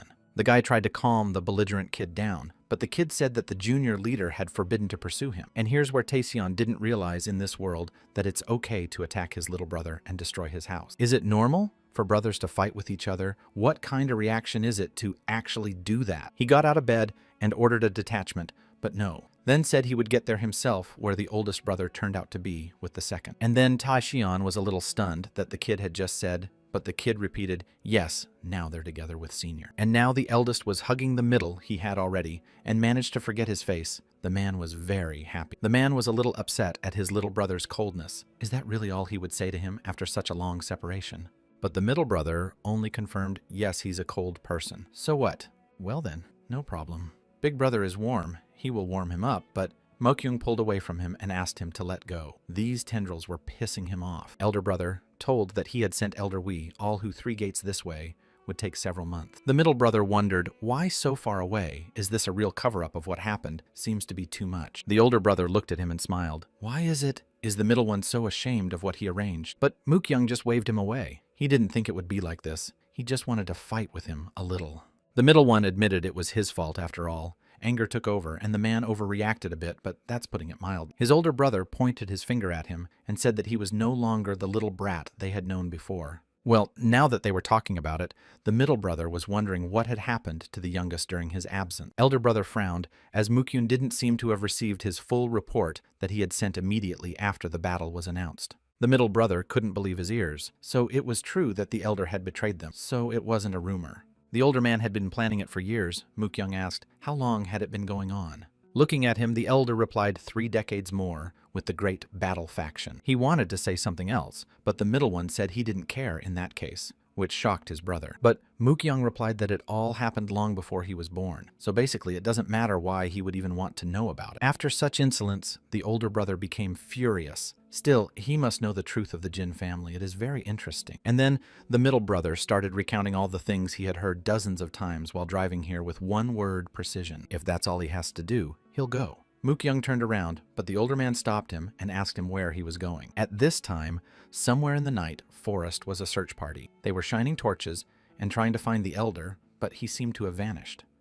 There was a counselor standing in front of them, and he understood everything. Of course, they wouldn't find anything. Originally, there was no one. He couldn't believe he had to play a part in this farce. It's ridiculous and even more insulting. At this time, the elder brother was pondering everything that was related to the dark heavens that kept him wondering what the dark heavens were. While in the infirmary, the younger brother was still pondering how strong Mokyung was. Even with all his characteristics, Taekyung couldn't beat him. But the worst of all was Huck, a man badly injured after the whole house collapsed on him. And he also escaped from here. Following this, the doctor turned to the younger man and looked at him with a look that gave the boy goosebumps. Looking at him some more, the doctor ordered to take off. But the guy, at first, did not understand what exactly the doctor clarified the clothes. Of course. But what appeared before the eyes of the experienced doctor threw him into a real shock. His eyes popped out. As usual, there wasn't even a scratch on Taecyeon's body after the level increase. Did he take pills again? But the guy denied it. The doctor looked at him with some caution. What this effect was, he could not at all understand. When he was finally released from the infirmary, Taecyeon came to his ruined house. Now he has nowhere to sleep. And what to do now? Luckily, the older brother knew of one suitable place and invited the younger one along with him. While they were walking to their destination, the older man asked how Taecyeon was feeling at all. Originally, he was feeling really bad. Without waiting for an answer, the man continued and said that the middle brother was very kind. Taecyeon shuddered at the thought of such kindness. Baekyeon put his hand on the younger man's shoulder and said that they would see each other often and probably get along. Soon they finally came to the right place. This place. It was a huge house, a real mansion, bigger even than the last house. But hearing that he wasn't going to be living here alone, Taekyeon became furious that this even meant anything at all. The older man laughed and was a little embarrassed. Standing at the entrance, he explained that since there were 2 of them, the older man thought it would be a good idea to put them in the same house together. As soon as they entered the courtyard, Vikyan called out to his middle brother and told him that they had arrived and it was time to greet the guests. Soon the younger and middle brother were standing across from each other in the training room, silent. Mokyung looked extremely displeased. He looked at his younger brother with disdain. The same can be said about the younger one. He was not happy with the idea that he would have to live under the same roof with this psycho. A few minutes ago, Taichian was getting into another fight, his anger just overflowing. But the middle brother, as if a demon had looked at him all this time, the younger one hid behind the back of the tired what? And no wonder. In the end, Vicyon got fed up with it all and took Junior by the scruff of the neck and dragged him outside for only 2 weeks. Is it really that hard? Really that? Surely a great idea to populate Taekyon with someone who destroyed his own home in one fell swoop. With a serious look at the younger brothers, Vicyon said that he thought it all. But if there are any objections, let them speak at once. Mukyung and Taecheon glanced at each other, and there was a brief pause between them for a second. Naturally, both brothers said that they don't like each other so much that they want to live together. It wasn't the best situation, of course. The older brother didn't know what to do with them, but their brother. And then he hugged them tightly as if he had missed everything they had said before, and said he was glad his brothers were listening to him. He was ready to cry again, but the middle brother wanted to go to hell to avoid being with the little one. Sighing heavily, Mukyung said he needed to set some rules, but Junior immediately protested, why at all? First, Junior should address Mukyung respectfully, but it seems the guy didn't share that opinion. After that, the evil-as-hell Mukyung rumbled and punched one of the mannequins standing nearby. Yes, with such force that the wooden statue flew into the wall and immediately turned into a pile of splinters.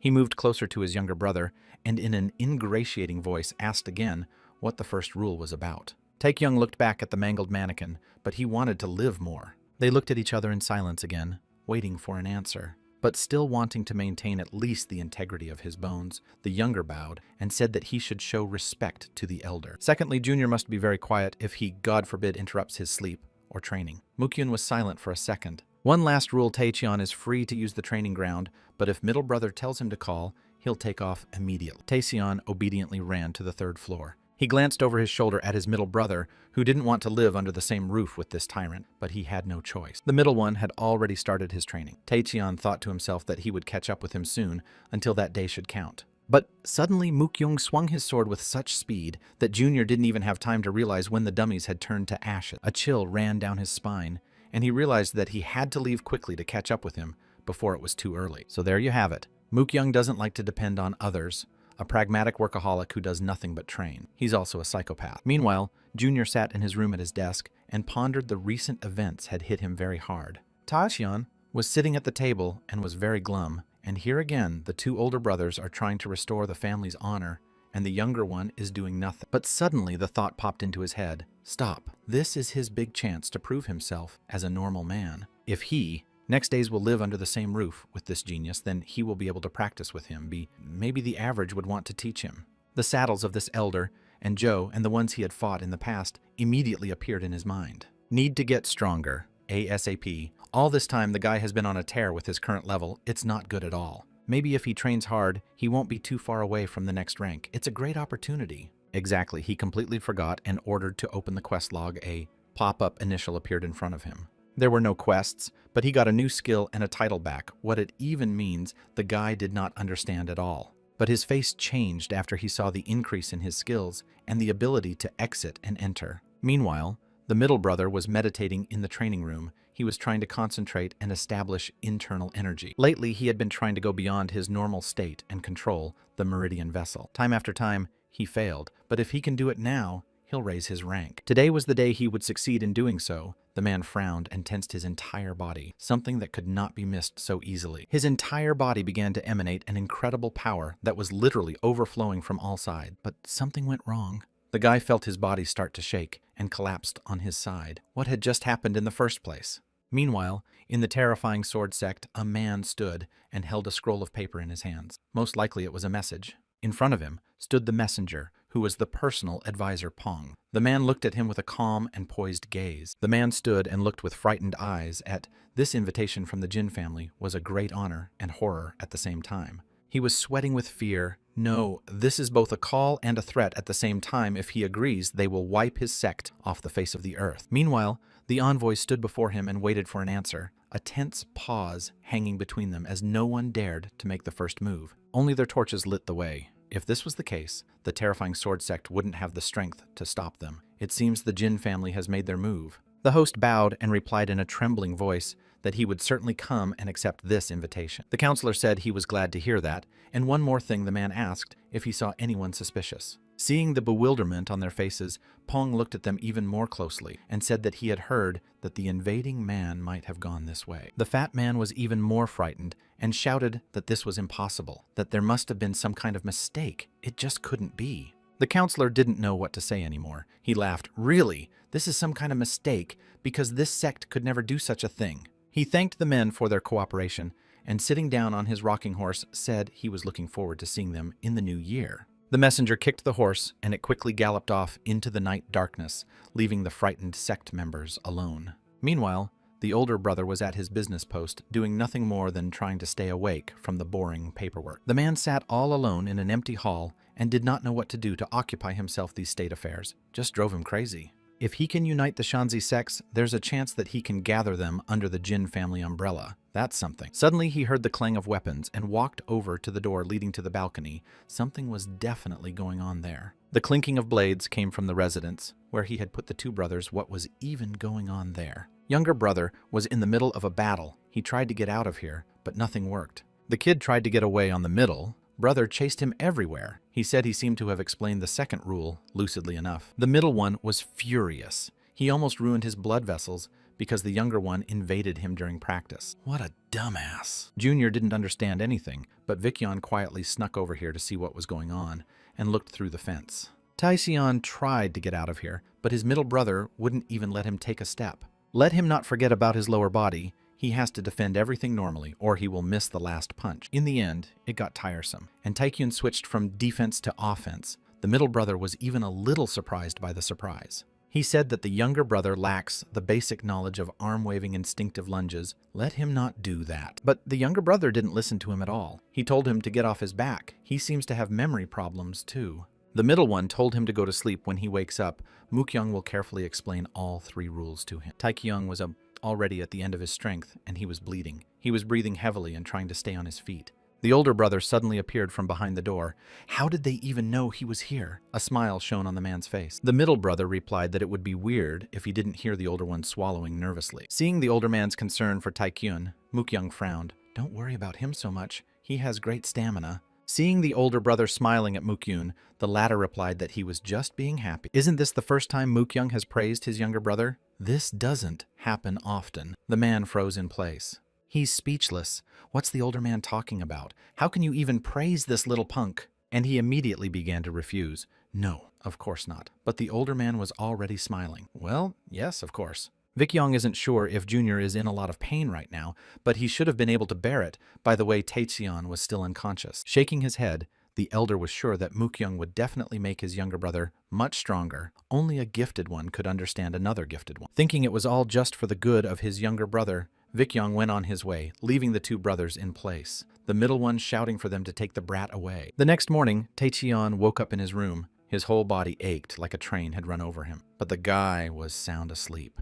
It was the only moment when he could rest properly here, and no one tried to send him to the other side of the world. But suddenly the unfortunate felt a powerful blow on his chest. It was naturally the middle brother. Strange, he certainly has a method of waking up the others. Greeted Mookyeon the younger still looked at him askew. Of course the middle brother saw that look and asked, did Junior get angry about something? Taekyun was scared again. Out of sin, Taecheon made a very cute face as if he was very happy to see his middle brother. He grabbed his fist and began to pout, admitting his guilt for disrupting his training yesterday. A disgusting feeling took hold of Mookyoung that there was anything wrong with him at all, Junior. Okay, they need to go out and talk. A startled Taecheon asked where they needed to go, to which the middle-aged one replied that of course to the training ground. Seeing his younger brother's consternation, Mookyoung told him to relax and start his own training from today. After these words, Junior turned cold. If his training starts today, he is definitely not a survivor. Turning to him in the middle, said that all is right. His skills need to be taken up from the bottom to finally get him into godly shape. The middle-aged one probably got sick of it all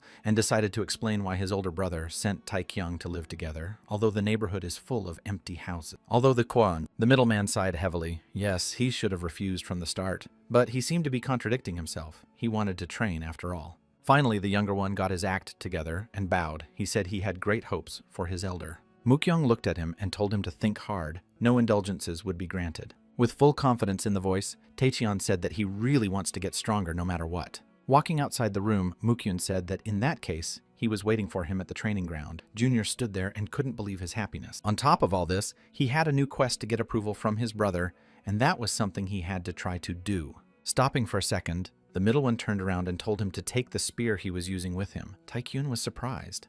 But brother, with a predatory smile on his face, said that the best kind of training is actual combat. Hasn't he heard of it? So let him take it. And then goosebumps ran down the younger man's back, and Mukyung laughed evilly and went about his business to prepare for the upcoming execution. At some point, the player wanted to leave here forever and never come in again. Goosebumps ran down his back. Of course, the exit was blocked. And already, the two brothers stood opposite each other on the training ground, all prepared for battle like never before. The middle brother looked at the youngest and cringed, but at least he's stable. He's okay, and that's good. Taekyun smirked. Better let brother get ready. The fight will be very difficult. No indulgences will be given. There was a strange aura emanating from Taekyung, and he prepared himself and concentrated only on his opponent. The enraged Mukyung lit up with anger and roared for the marriage not to make such a look. Never in his life. The man was very angry. The first blow was so strong that even blocking it was difficult. The blast wave went all the way through. The unfortunate Taexion didn't expect this, and his mouth bled from the strain, which was really unexpected. The guy was lying on the ground, breathing heavily, and the middle brother just stood there looking at him. Looking at his helpless little brother, he thought what was wrong with him at all. Only he was ready for battle, and now he's already wallowing. He has inhuman stamina to get back on his feet after fainting, and he's getting stronger. Apprentices from wealthy families will spend their entire lives to become a first-rate warrior, but he accomplished it in 3 years. Mukyung walked closer to his brother and wondered if he should consider him a genius or not. He wasn't ready yet. But suddenly the man heard him muttering.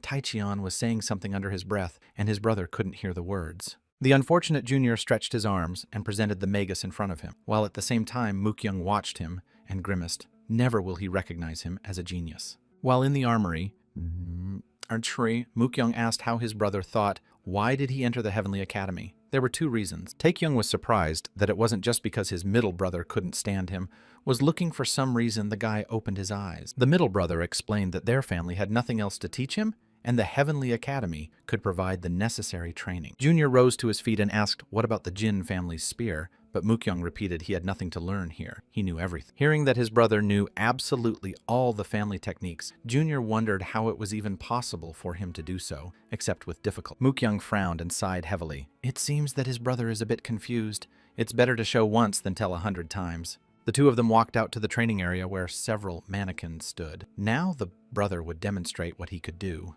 In a quiet voice, he said that perhaps we should start with this and got into a fighting stance. He was moving so fast that it was almost impossible to keep track of him, and there was a strong wind like a storm. And then the youngest realized that this is the family technique of the spear. Did his brother also learn it, and even better than he himself? Having already noticed Junior's surprise, Mukyung said that it was the tug of the heavenly crown Taekyun stood behind and couldn't utter a word. Little brother, looking at the mangled mannequin, couldn't believe his eyes how Mukyung was able to change techniques to another in just a couple of seconds. Seeing that Taexion wasn't listening to him, his brother turned around and asked what he was even doing. Seconds later, Junior took a massive blow to the head and bent in half. I think he had a concussion. Mukyung was furious. He had gone through so much trouble to show him this, and Junior didn't pay any attention to him at all. Okay, spit hard to explain in words. It's better to try it yourself. But Junior immediately rushed to the duck and asked to wait a second. The middle brother immediately approached him. For a couple leaps, Taexion asked to give him a break finally. But immediately, in the next moment, he used a sneak attack. He swung his sword,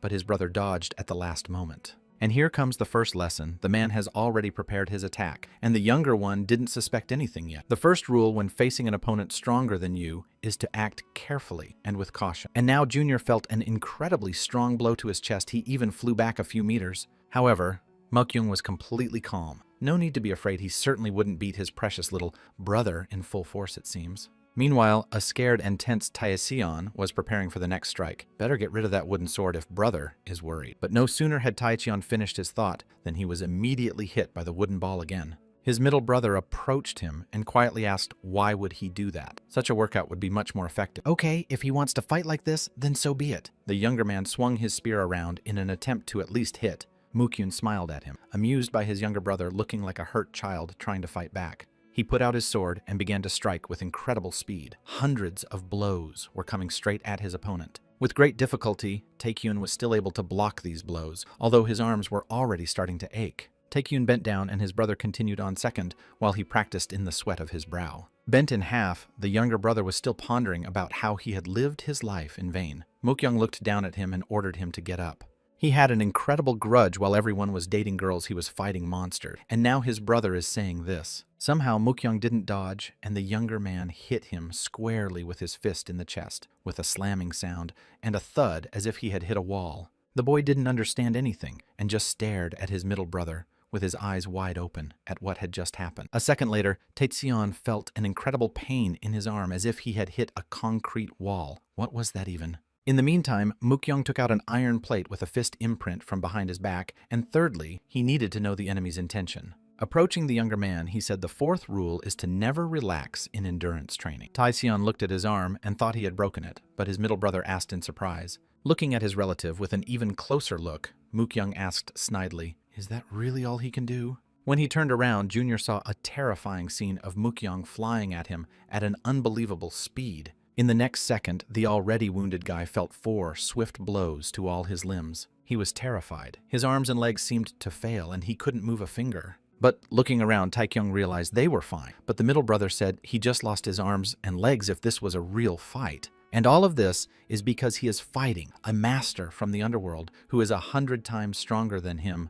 Mokyung menacingly looked down at him. Grabbing his arm, the younger man stood up, what he was carrying. Now he was the first to attack. Mokyung replied that if it was his opponent would have acted more insidiously. In the next second, the player felt 3 quick and precise blows to his chest. Something changed instantly. My mind felt like it was fogging up. Everything around me swam, and my body felt like absorbent cotton. Junior fell to the ground. He fell to the hard floor and remained lying there. Mokyung pressed the vital points. Appeared notice that his vital points were sealed and he would not be able to move for the next 2 hours. The poor guy was lying on the ground, completely immobilized, and the middle brother was mocking him, as if it was all going to be over now. He was already preparing an attack. His hand was covered in energy. Mokyung asked his brother, did he really think he could endure this attack? He might even lose himself. When Junior felt Mukong's bloodlust, he was afraid that he was about to send him to the other side. He suddenly pulled out his long sword and pointed it right at his little brother's throat. Can't he take his life right there? The blade plunged into his throat. Taekyun was all crazed with fear from where he even got a real sword. What's going on here? There was a scathing thump and a cracking sound as Mokyung seemed to have completely overexerted his younger brother. He was breathing heavily and was still ready to say goodbye to his life. But he was alive, and it turned out to be only a training sword. The paralysis was gone. Taekyun looked at his hands that could already move, but how could it be possible he could definitely feel the real blade? Rising to his feet, the younger, and looked up, and still didn't understand anything Mokyung told him to keep one thing in mind. Today, my little brother has already gone to the other side of the world. Once let him remember this moment forever. The middle brother started lecturing him, but Taecheon didn't understand. He still thought he was a real psycho. But what his brother really wanted to convey to him was that his life was getting shorter by the minute. Taekyun sighed and looked at him. Pointing his finger at his inept brother, Mokyung called him a stump. He's an inexperienced martial artist and only half a martial artist. The guy wondered what a stump even meant. He suddenly became unbearably offended by such words. He was trying. Well then, what about his fight with Joe Peel? The middle brother wondered, is this the same Joe one word, one punch? Of course, everyone knows that the third gentleman is just a lazy man, and Joe let his guard down because of his self-confidence against him. That's how he went to the other side. The younger brother had something up his sleeve to change the course of the battle, and Taekyung wondered how he knew. In other words, little brother's luck is far from endless. Mokyung looked at him as trash worthless for now. Besides, this world is full of monsters and monstrosities that won't let their guard down during a fight like Joe, and whether he knows why. The middle brother looked at him with a serious look, because to them, the third master is nothing more than a no-nonsense kid. There was a pause between them for a second. The guys looked at each other and didn't say a word. The younger brother was completely flabbergasted. Mokyung stood across from him and stared at his foolish relative, who thought he was a martial artist. And hapless Taecheon was completely destroyed by his middle brother finally showing him his true place. Then there was no other choice. The younger brother raised a frightened voice and began to speak. Looking at Mokyung with a pitying look, the younger asked that his older brother help him become stronger and more worthy of his title. This question put Mokyung's stupor. What is even Junior doing? How is he acting like a real girl? But still he probably agreed. The first day of Taekyon's training began. the guy decided to keep a diary and write down everything that happened. On the second day, Junior again fought using his spear. His strength and stamina had increased tremendously. On the third day, the middle brother was still teaching him the spear technique. As soon as the younger one asked if he could take another one, he became furious. The fourth day of training, because of this schedule, Junior, sleeping only 2 hours a night is an endless cycle of misery, but still there is no other way out. On the fifth day of training, the guy was so exhausted that he wrote only one sentence: "The sun is already going to bed." The recordings only resumed on the 7th day of training. He had reached the 9th degree of mastery of the Jin family's step technique. On the 8th day of training, Taecheon didn't understand why his legs weren't moving as they normally do, but something had changed. On the 9th day of training, he finally realized Mukyoung was standing in front of him, with a broken sword and with a smile, said Junior was on a roll. Meanwhile, his brother stood in front of him and held a spear with trembling hands that was even red hot from such exertion. He couldn't believe he hadn't used half of his family's potential. It was unthinkable. Junior's entire face was covered in bruises and abrasions, and he had gained an incredible amount of experience, as well as the ability to create scrolls. A martial artist is a title that means that you have mastered all martial arts and can use them freely. But even if you obtained such a high rank, mastering 2, rank 1 martial arts in just a dozen days is a miracle. Looking at the broken blade, Mukyoung couldn't believe his eyes. He had trained the Junior just to remove bad habits and give a good base. But who would have thought it possible that such a man squinted? If you turn a blind eye to some missteps, his brother is practically perfect. Meanwhile, Taecheon continued to train hard, even without paying attention to Mukyoung, who had been watching him the whole time. It was hard to believe the whiny guy who grew muscles just to pick up girls had changed beyond recognition in just 3 years. Of course, he still had a long way to go to become a battle god, but still, the middle brother had a thought. Meanwhile, looking at the skill plate, Taekyun was upset. He was so excited about the new skill, but it looks like this thing is useless. A second later, he was immediately hit with a powerful blow from his brother, and it seemed he had a lump on his head again. Walking up to him, Mukyoung asked why he was the one who froze Junior was indignant. Why keep hitting him on the head all the time? Looking at his brother with a calm look, Mukyoung said that his training was over for now. The older brother frowned and said that in a dozen days he was able to achieve such. What a waste of time. But he hesitated half-heartedly when he saw the younger Taekyung's face as he asked what he even meant. The younger one's face changed beyond recognition as he smiled and mumbled something to himself under his nose. Looking at his notice plates, Junior seemed to guess his brother had been shy as a child since childhood. And then the middle brother exploded with rage that he is now talking, "This is some nonsense." But the younger one kept laughing. The brothers were ready to fight again when suddenly they were interrupted by a servant who entered through the door and timidly announced himself. The guys stopped and looked at the uninvited guest what he even wanted, why he came here. The man looked at them and said in a calm voice that the youngest head of the family was calling them into his resting place. Elder brother looked at them and smiled. He wanted to send them all who Sword Mountain hang, except Y was left to wonder. He explained that these people would be important guests at the upcoming meeting, but Mukyoung couldn't understand why the elder wanted them to go there. Looking at his brother with serious eyes, Vikyun replied that it was only because the sect leader had asked him to do so. The two brothers looked warily at the older one. Is it really that serious? Something is brewing, and most likely very serious. The thing is, Mukyoung heard that they don't have any leader. Shouldn't this sect have closed its gates permanently? The elder looked at them and replied that their head center is still alive and functioning, so they still want to regain their greatness. Taekyun looked at him with a surprised look and asked who was the one who could survive such a battle. The older one immediately replied that the name was a complete stranger, and the younger one was stunned for a second. Looking at him realized that it looked like his brother didn't remember him. Taekyun didn't understand why he should even remember this man. The elder explained that this new sect leader is the third child of the former leader, and she is a woman and the sister of the late Kyung. At that moment, Taecheon was stunned for a second. He had never heard of this before and tried to figure out who he was talking about. But after a second, it came to him and horror swept across his face.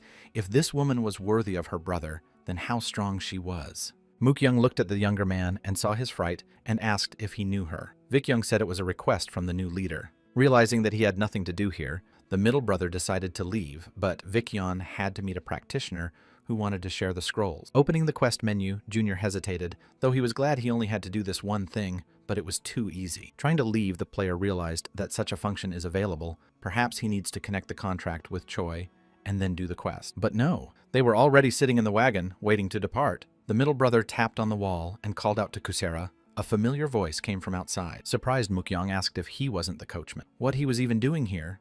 a male voice replied that before the middle brother had kicked out all the servants. Through the window, a frozen hook man looked at them. As he sat outside, he was so cold he even had frozen snot and tears. Why didn't Hook get out of there? He's supposed to bring coachmen, to which the man replied that he only obeys the third master. Looking at his younger brother, Mook-young was surprised that the two of them seemed to get along well. Looking at the younger, Mook-young wondered what he was even doing. The guy didn't seem to be breathing at all. Wrapped in a warm blanket, Tae-cheon was shivering. He said it was chi meditation, but it looked like he was just trying to sleep. Finally, the younger one came to rage. Why does his brother keep distracting him? Doesn't he know what will happen if he starts interrupting him? After such insolence, Mook-young already wanted to hit the younger, but the latter stopped him. He begins to meditate. The middle brother had some understanding of what was going on, and he sat back down. Tae-kyung looked at his brother with a frightened look and didn't know if he could be trusted at all, but there was no other choice. Finally, the time came. The guy tensed up, needed to get out of the game and finish a couple of things in the real world. Now at home, he stepped out of the steamy bathroom and it was incredibly hot. A real bathhouse. He almost boiled to death in some bad dorm. We gotta get out of here. The phone buzzed with a message. Tae-cheon looked at the screen and became wary. A conversation with the guild leader from the past came to mind when he asked for better terms. It might be worth going straight to re-evaluate his rank. The guy rounded the corner heading for his room. Well, now a few hours later, he was already sitting across from the commander and had successfully signed the contract of happiness. Choi sat in front of him. He would gladly take care of this guy. Well, the man wondered, does he want to leave it at that? Laughing, Tae-cheon said he was just kidding. Last time, nothing can change that much in just a day, right? It would be a lot of nerve to ask for anything more than a $500,000 advance and a $50,000 salary. He'd never even thought of that before. The leader said the contract will take effect tomorrow. If there are any questions, let him ask. The guy immediately started talking. He asked to be punched in the face because he didn't believe it was reality. The leader twice didn't have to ask. After that, the guy was even a little offended why he even hit him like that without a shadow of a doubt. But it seems for the man, it was just a pleasure. In any case, the hunter realized that he was definitely awake. Choi is always better off meeting people when you feel good. After that phrase, Tae-kyun tensed up a bit at what the leader meant by meeting people. The man looked at him even more closely and repeated, of course, the meeting with the guildies, what else? Soon they arrived at the place. In front of them was a dilapidated house that looked more like an abandoned house than anything they had left here. Surprised to the core, Tae-kyun asked what it even was, but the chief said it was the headquarters and guild headquarters. And this was an unpleasant surprise. Even if the headquarters is located in such a neighborhood, it certainly does not look good. But after the guy heard the place cost them over $2 million, not so bad. He jumped up to the leader and started shaking him by the arm. Now everything was falling into place and the boy was fine with that. He didn't even care about the appearance of the outside building. He would still work hard, the leader said. Sure would be grateful. Sure, this building could use a little facelift, but suddenly the sign fell down again. In front of them stood the same fatty who had been harassing Tae-kyun all along, but now the guy was treating him differently. Tae-cheon wondered what Fatty was doing here, but isn't it strange that a guild member is at the headquarters so everything is in place? The thing is that while Fatty was in the hospital, the commander suggested that he join the guild without having to repeat himself twice. An excited Tae-cheon swiveled his head in different directions and questioned his new acquaintances, but there were 4 of them here. The boy looked at his comrade and wanted to say something, but the fat man interrupted him. Remember the sun, here is the ray. With surprised eyes, the boy looked in the direction of someone approaching them with a fast and gating pace. It was a girl about his age, quite pretty, and she was heading straight for the guys carrying 2 bags of groceries. She came closer, and Fatty began to greet her cheerfully. The girl introduced herself and said she was glad to meet you. Her name was Sung Song. The butler smiled and gave his name. His name was Kim Hwa Jung, and he was a guild master, much to his surprise. Even though this man has given up fighting, he still possesses quite an impressive strength. Another strongest guild in this world is the famous Ares Guild, which has an incredibly impressive power. And these 3, Butler, Leader, and Miss Sleep, are now the best of the best because they used to be members of the Ares Guild. They clinked glasses and congratulated each other on joining the guild. A day after joining the guild, their first outing began. They were already seated in a tinted bus and on their way. The leader said he uploaded a recording of the raid for everyone else to watch and get a good feel for what they have to face. The newcomer and Fatty squinted at the video and took in every moment. There was the usual raid going on. People were laughing and joking. Sleep was sitting a bit in the distance and looking out the window thoughtful. There were voices everywhere, with the video butler carefully entering the car and watching the road. The guys sat back and analyzed what they saw. These people had 4 tanks, several long-range damagers, and even healers. But suddenly, they saw the monster that the guild was about to face in the video, and it had a horrible face. They were monsters similar to the minotaurs from Greek myths, quite an imposing beast. However, the archers easily dealt with them, destroying them one by one with their hail of arrows. The monsters rushed forward with a snarl, pouncing on the humans who had invaded their domain. For a second, there was silence in the transport. Guys looked at the video clip, and their colleague turned away out the window. Taekyung asked, "So how this raid actually ended?" The leader replied that there were 5 hunters, and they destroyed all the minotaurs. The fat man got worried. It seemed like a pretty dangerous place to go, but he was told not to worry. The leader said he had already picked out good equipment for them, so no need to worry. Everyone was surprised. They had really great equipment. Everyone had armor and suitable high-level weapons. In front of them was their direct competition, the Sandin Guild. They, too, were made up of high-ranked hunters, and they had excellent equipment. The manager standing in front of him said that due to an accident that happened earlier, they had to increase the number of players to enter. The leader of the opposing team, Changsu, introduced himself and said that he was Commander Sandin. The guy smiled. Master Kim also introduced himself and smiled a friendly smile, but there was a sense of tension between them. Taekyun wondered, this guild is very powerful, so why do they have such a young leader? Seeing what level this guy was, Taekyun was a bit wary he was incredibly strong enough to defeat monsters. But for some reason, the young hunter thought the name seemed familiar. Where could he have heard it? Sleep, standing next to him, blushed slightly. Suddenly, Changsu winked at her and smiled at her. It seemed this guy was intent on hitting on her. And what was it that just happened? The guys were a little perplexed, but the manager had something else to say. Looked at the guild. Peace manager said that last week missing player tank. This guild only has a man rank E, but the head calmed down. Okay, if there are no objections, the lineup of teams has been confirmed. Leaders should take full responsibility. After getting through the gate, everyone found themselves in a rather spacious room. It was a cave with a high ceiling. Taehyun and Imhook walked in last and started looking around. It was quite uncomfortable here. While the others were checking their gear, Taehyun quickly opened the quest window to see what the game had in store for him. He would have considered the notice like that, as suddenly he was called out by someone's male voice. The guy even twitched. It was Chansu. He approached the guy with a smile on his face. But what did he want? Taekyun tensed up a bit. This guy he didn't like initially. They got closer to each other, and the guy kept confusing Taekyung's name that he didn't tell the guy. Is he deaf or hard of hearing in any case? The player asked what he wanted from him. His opponent's face lit up with joy when he stepped closer, finally being able to say the same black dragon set correctly. The leader standing nearby looked at them with a wary glance. Apparently this Chansu was making him nervous as well. The guys were talking amongst themselves, and the echoes of their voices spread throughout the cave.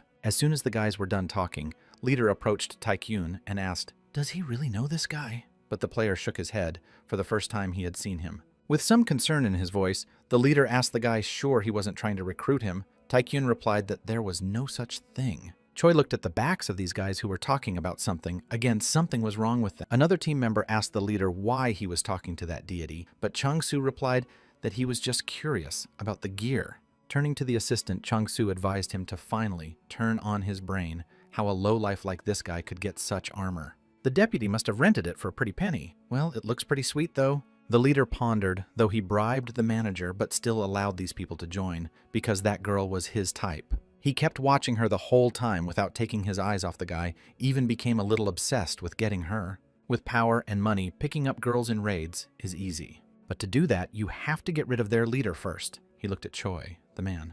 Also, getting rid of that equipment, Taekyun also presented a kind of obstacle for him. They walked a few meters, and immediately in the depths of the cave, the monster was alone. Changsu stood behind him while his accomplices smirked. It seemed that 2 of them would be enough to take down this monster. Suddenly, one of the squad members looked forward. He saw something strange in front of him. It seems there are 2 of them now. The minotaurs strutted around the area as if they were hosts. One of them was smaller, so the team can handle it. The guys started talking amongst themselves, discussing the details of the raid they were supposed to handle with ease. But suddenly there were even more monsters. Chansu looked down at them and was even a little scared. Choi and Taekyun meanwhile looked at the minotaurs. It seems the 4 of them would have a hard time dealing with such a large group. Need to be careful. Looking at the boy, the leader asked him if he could handle these monsters alone. The hunter thought, in principle, if you try hard enough, it might work, but it's worth a little thought. Of course it was dangerous. Thanks to the equipment that Taekyun was wearing now, he could easily handle even a dozen of these monsters. But the leader appeared in front of his face,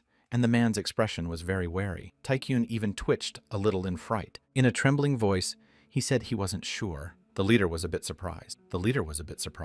Interesting it certainly sounds. What to do now? Choi frowned. Most high-ranking soldiers would never answer like that, but they wouldn't even consider such a prospect. This guy really is an unusual person. Tycoon spread his hands and said in a trembling voice that he didn't mean it at all. Suddenly, they were interrupted by someone's laughter, and a man's voice said that the more he listened to it, the funnier he got. In front of them stood Chansu and smiled. He couldn't help but overhear this conversation too. He was a funny guy. Hope these two didn't take offense. Now there was a good opportunity to get rid of both of them. Meanwhile, the teams were preparing for the offense. In a calm voice, Leader Choi replied that it was just a question, but the guy said that there was no difference in it while continuing to laugh. He said that his guys are far from the best of all hunters of their rank. They are, let's just say, mid-level. However, there is something. He moved closer to Taekyung and said they were still better than the T's-ranked hunter. The guy was literally lashing out at. Changsu was furious when he heard him called a hurtful word, but Taechan only smiled. This infuriated his rival. He was ready now to destroy this insolent man.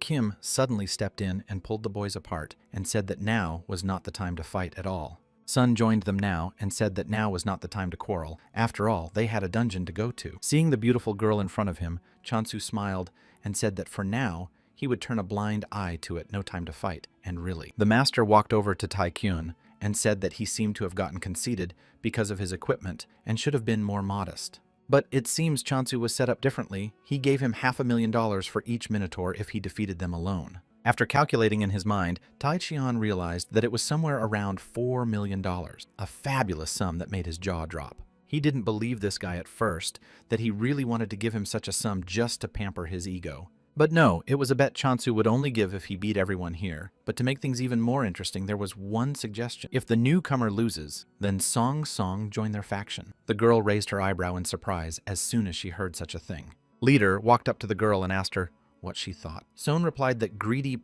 playboy types like him are not her type, so don't let her get her hopes up. Hearing that this was a guild she didn't hate, Chansu glared at her. She was exactly as the guy had imagined her to, but leaving him wouldn't be easy. In that case, even Leader Choi joined. He made the same bet that Taekyung would be able to destroy those minotaurs like that. Even though his mentee has doubts, the leader said that Jin can still win, so don't worry. In that case, the guy agrees. Okay? On his hands, a smile stretched across his face. Now he's going to show what it's worth. Im Hook, who was watching from the sidelines, thought that his comrade was just crazy. It was unbelievable. C-rank will fight such huge monsters, as it's even possible greed will just ruin him. Fatty realized it was a bad idea to talk him out of it and rushed forward. But no sooner had he run than he saw that his comrade was already in the midst of the monsters, and incredibly fast. The Minotaur looked at the boy with burning eyes and roared now. A duel should break out. The monsters were incredibly numerous. Seeing his new prey, the huge beast rushed at the boy, and his thundering hoofbeats echoed throughout the cave. At the last moment, with the ease of a bird, Taekyun jumped up and moved out of the line of attack, preparing his signature kick. The fat man was shocked. He didn't expect his mate to be so good with his body. One blow, and one of the monsters was defeated. Jin smiled with a satisfied face, but he thought it would be harder. Changsu, who was watching, was horrified. It was time to say goodbye to his money. One more strike, and the next Minotaur was on the other side of the spear, worked just perfect. With only a few monsters left, Jin concentrated all his strength into one strike to finally finish. And already, 7 monsters were lying on the floor, breathless. Soon, he would get his money and become even richer. With the last Minotaur left, the guy jumped up and took aim with his spear to finally finish it off. A cracking sound was heard as the monster's heavy sword shattered into pieces, and its body split into 2 parts by the strong impact. Jin's face was all smeared with monster blood. Now it was time to pay the bill. A frantic smile appeared on the guy's face. Changsu, kneeling and looking guilty, he was asked if he was the son of Guildmaster Sandon. The guy nodded his head. In front of him stood the entire Peace Guild in full. Then I see why that kid is throwing around money like that. Leaning toward him with a predatory smile, Jin said that he honestly didn't care if it gave him the right to treat his elders like that. Now finally the guy realized where he'd heard that name, and he kept wondering where that kid even came from. All the other guild members lowered their heads. Their leader had been publicly shamed, and now things were going to get even worse. Pointing a finger at him called this guy a greedy pig, right? He really likes money and fame. Unable to endure such humiliation, Chansu grabbed his jagged blade and already lunged to attack. He couldn't allow himself to be insulted like this. But no sooner had he made a couple of movements than he was felled by someone else's powerful blow, and now the point of the spear was at his neck. With a scary face, Jin said that they are in the gate, or he forgot that he said it himself in the beginning. Chansu immediately began to apologize, realizing his mistake. He had just pulled a gun on him, and this is already an assassination attempt, but The brat couldn't understand what this Taecheon was talking about all this time. Turning his head to the side, he saw his guild members, who were nervously talking amongst themselves. Arguments started everywhere, but Leader Choi asked everyone to look at his equipment and stood like a statue. He started bragging again and said it was an incredibly expensive material artificially made by the best craftsmen. After a small spat, the guild moved on. Changsu still couldn't understand who this guy was and why he was so strong. Perhaps he's doping. The man couldn't take his eyes off this grouping. It didn't seem as simple as at first glance. The boss was immediately approached by his underlings and began to ask if he was okay. But an enraged Changsu told them to shut up and asked why they didn't intervene. This is the real betrayal. Looking at their commander's anger, the underlings began to calm him down and apologize they would do anything. Looking at the girl who said that, Changsu interjected with a fierce expression. "Is it really anything?" The guys froze in place and realized that they had said a little too much. Fear was clearly visible on their faces. The thing was that the next boss was a high-level Minotaur, a serious opponent. "I had to get rid of that girl. Sung is pathetic, but she has to shut up. When the turmoil starts, Jin is unlikely to be able to help so the clan had to be perfect. Their leader is an old mage who can't fight in close combat, but the main threat was Choi. He'll have to be dealt with. Everyone else is whispering they will definitely follow their commander's orders. It will be a wonderful sight." A predatory grin appeared on Changsu's face. Finally, this arrogant man would pay for his humiliation.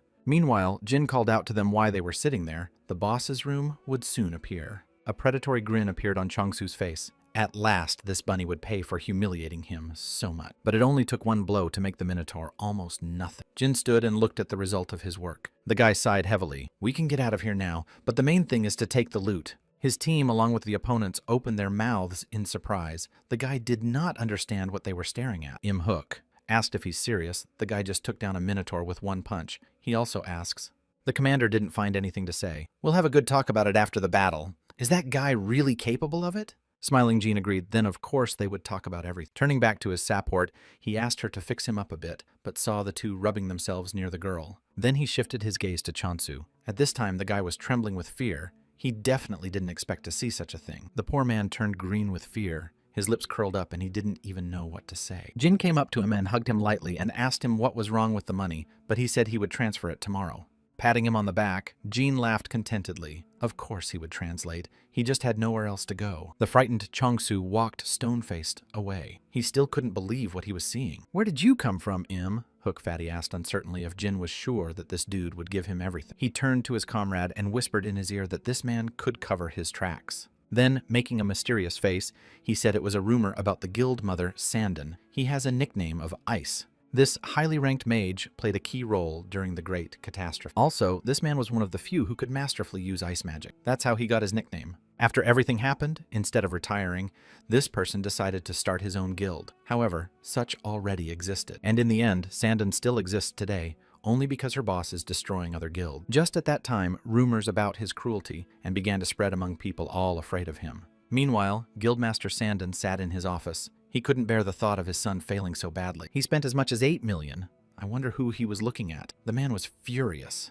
The doors opened and a guard appeared on the doorstep, dragging the unfit son by the scruff of the neck. The man got up from his seat and coughed, "Great, this one to me before you showed up after all." The magic master's hands began to be covered in ice as he applied his ice spell. A second later, a huge ice cudgel appeared in his hands. He had many questions, but first an educational talk. The unhappy boy tried to explain, but it was no use. The servant standing in the doorway watched in horror at his master's rampage. In a small eatery in town, the waitress was buzzing with excitement. She was having a hard time serving so many customers. The women wiped the sweat from her forehead and sighed heavily. Today had been a very busy day. The doors opened, and the woman wanted to greet the new customer, but she hesitated half a word. Her own son, Tai Xian, stood in the doorway, rubbing his legs for a few seconds, hesitant to enter. Then the boy smiled and greeted his mother. He was glad to see her. The expectant woman almost dropped her hands under her nose and looked at her son with a surprised look at what he was doing here. As soon as his mother and sister saw the amount of money, they couldn't contain their surprise,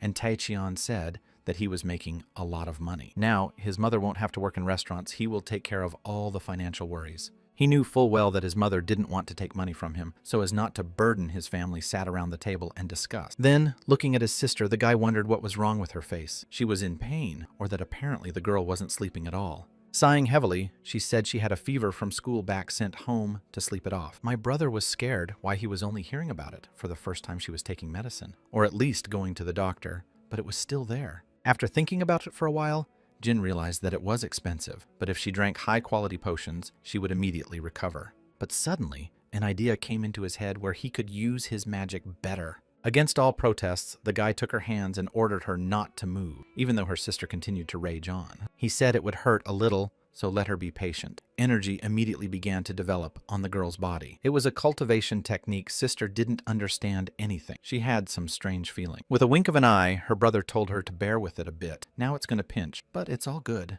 My sister looked at him with surprised eyes and didn't understand anything. She was even a little creepy. It didn't take a couple of seconds for the girl to feel that her fever was gone, and now she was completely healthy. But she didn't understand what her brother had done. Jin sighed and wanted to answer about cultivation, but he delayed in time. He couldn't tell it like it was. Looking at her hands, the girl couldn't believe her eyes. It hurt a little at first, but then the pain went away. The guy kept looking at her and listening to what she was saying like so much started coming out of her. Suddenly she started to smell like a dung heap. Now she would have to go to the bathroom and have a good bath. Naturally, negative energy only comes out through the pores of the girl quickly ran to the shower. Her mother raised an eyebrow in surprise.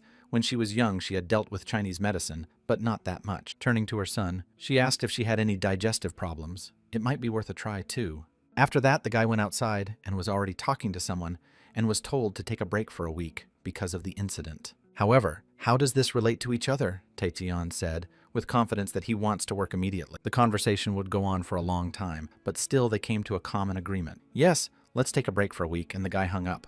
Opening the door to the real estate agency, the first thing Jean saw was a small, bald man sitting behind a chair. The guy said hello and said he'd like to look at a house to buy. Meanwhile, the leader along with Master Kim were discussing the recent events. It seems their newcomer is very worried about the Sandon Guild.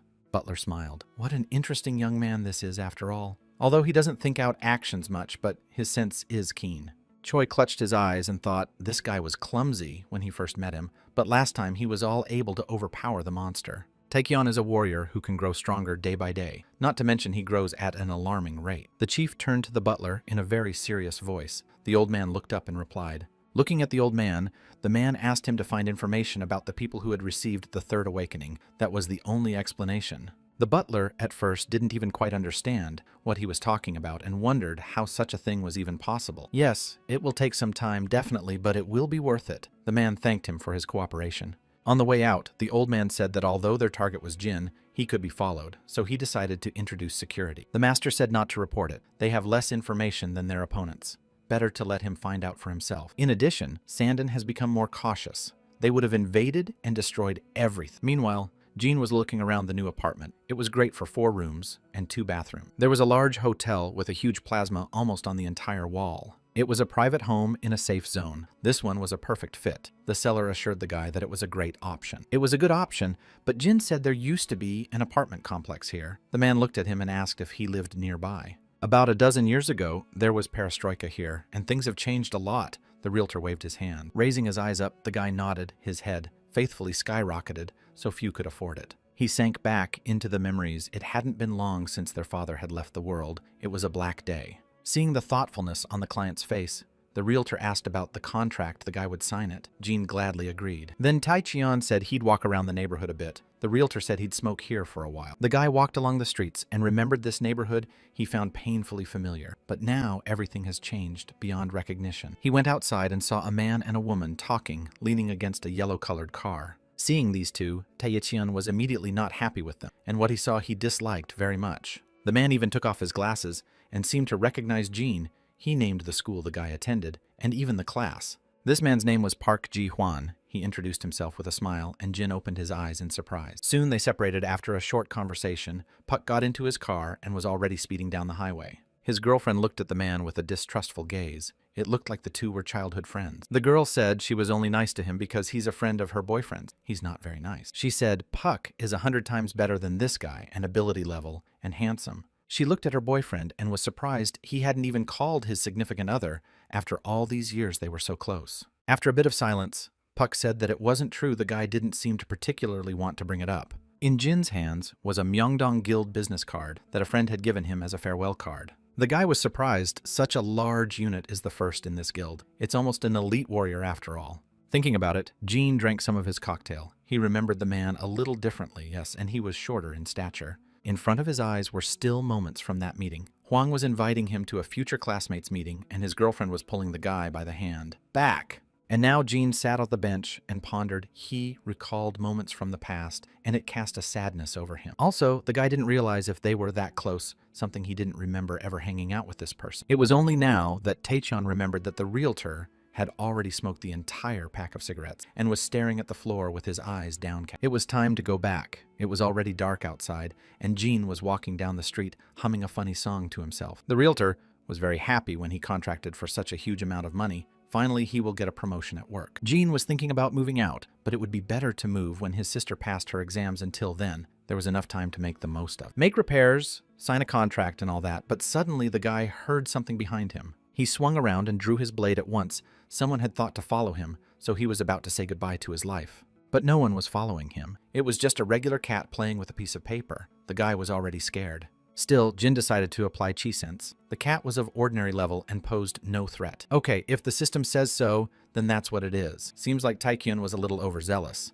The guy hid his blade. Meanwhile, some man, all scared, whipped in water from a bottle. But what scared him so much? This man was hiding behind a fence and couldn't figure out who that guy was who looked at him like that. The fierce gaze that still sent shivers down my spine was still in front of my eyes. Did that kid really see him? The man couldn't believe what had happened. He was a high-ranking mage who had never been caught by anyone before, and this kid almost noticed him. When they got home, Taechan was just furious, and there were so many of those hateful flies everywhere, it was as if they'd walked into a cowshed. His sister came into the room and asked why he was yelling so much. It was summer, but Jean said he'd already caught 100 of them today. Pouring water into the cup, Ha Young told him not to exaggerate. It's just a fly, it's no big deal, so don't yell. But no brother wasn't even going to calm down. There was so much to do that it was maddening. The girl sat down at the table and said that in her room there are almost no flies and no flies at all. But it sounded like some bullshit. The guy looked at her and raised an eyebrow. Is this even real? And now, the two of them, you saw this cursed insect sitting right in front of them on the table.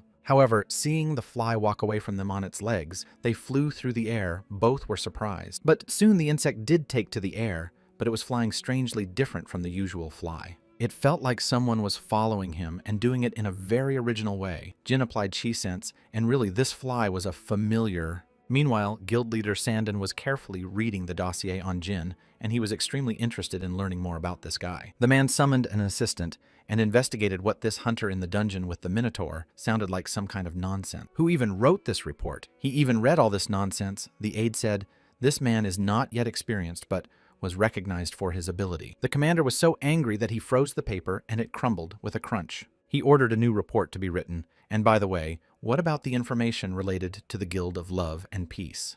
The aide hesitated. He said he was just about to report it, but something didn't go according to plan. All the information was classified, and getting to it was not possible, Leader wondered. The aide reported that there was also a hint of mistrust on their part, according to the employees. The order came to set the classification. It seems those people from the Peace Guild were very arrogant. Look at them. Why are they so secretive? It's only been a little over a month since this guild was founded, and they're already tearing through the most dangerous dungeons. With a heavy sigh, the man ordered to find out about all those who had made the most money and leave this information alone. Putting a finger up, the leader said that, first of all, we need to focus on this guy named Jin. He doesn't seem to be so easy. We need to pick up a couple more people from the inspection squad and expand the separate surveillance squad. The leader leaned back in his chair. Before that, the bald man claimed he could find out everything about this guy by pointing to Jean's picture, any information he wanted. Meanwhile, the aide pondered if the surveillance squad would give a sign or reveal itself. It would all break down, whether to tell about it or not. Seeing the confusion on the aide's face, the leader asked him if he had anything else to say. The man bowed. No, he would pass it on. Meanwhile, another familiar now in the form of a caterpillar was crawling around on the floor, somewhere under the bed, and trying to learn information. He looked out for absolutely every detail and tried not to reveal himself along with them. At one point, he thought of even quitting everything. The thing is, familiar magic is kind of like spiritual magic. He who possesses this ability will be able to create his own being that will be connected to his consciousness. However, such communication is limited by the known fact that high-ranking mages will only be able to maintain it for 500 or safely 300 meters. And in the event that the familiar goes off very instantly, the brain is hit. Despite this, those capable of mind control are very few in number, and this ability is considered very difficult in their circle. And then there's the rumor that high brain activity causes these people to lose their hair. And now Jin was trying to find any more contagion in his room. Is there anyone as obsessed with him as the Sandin Guild?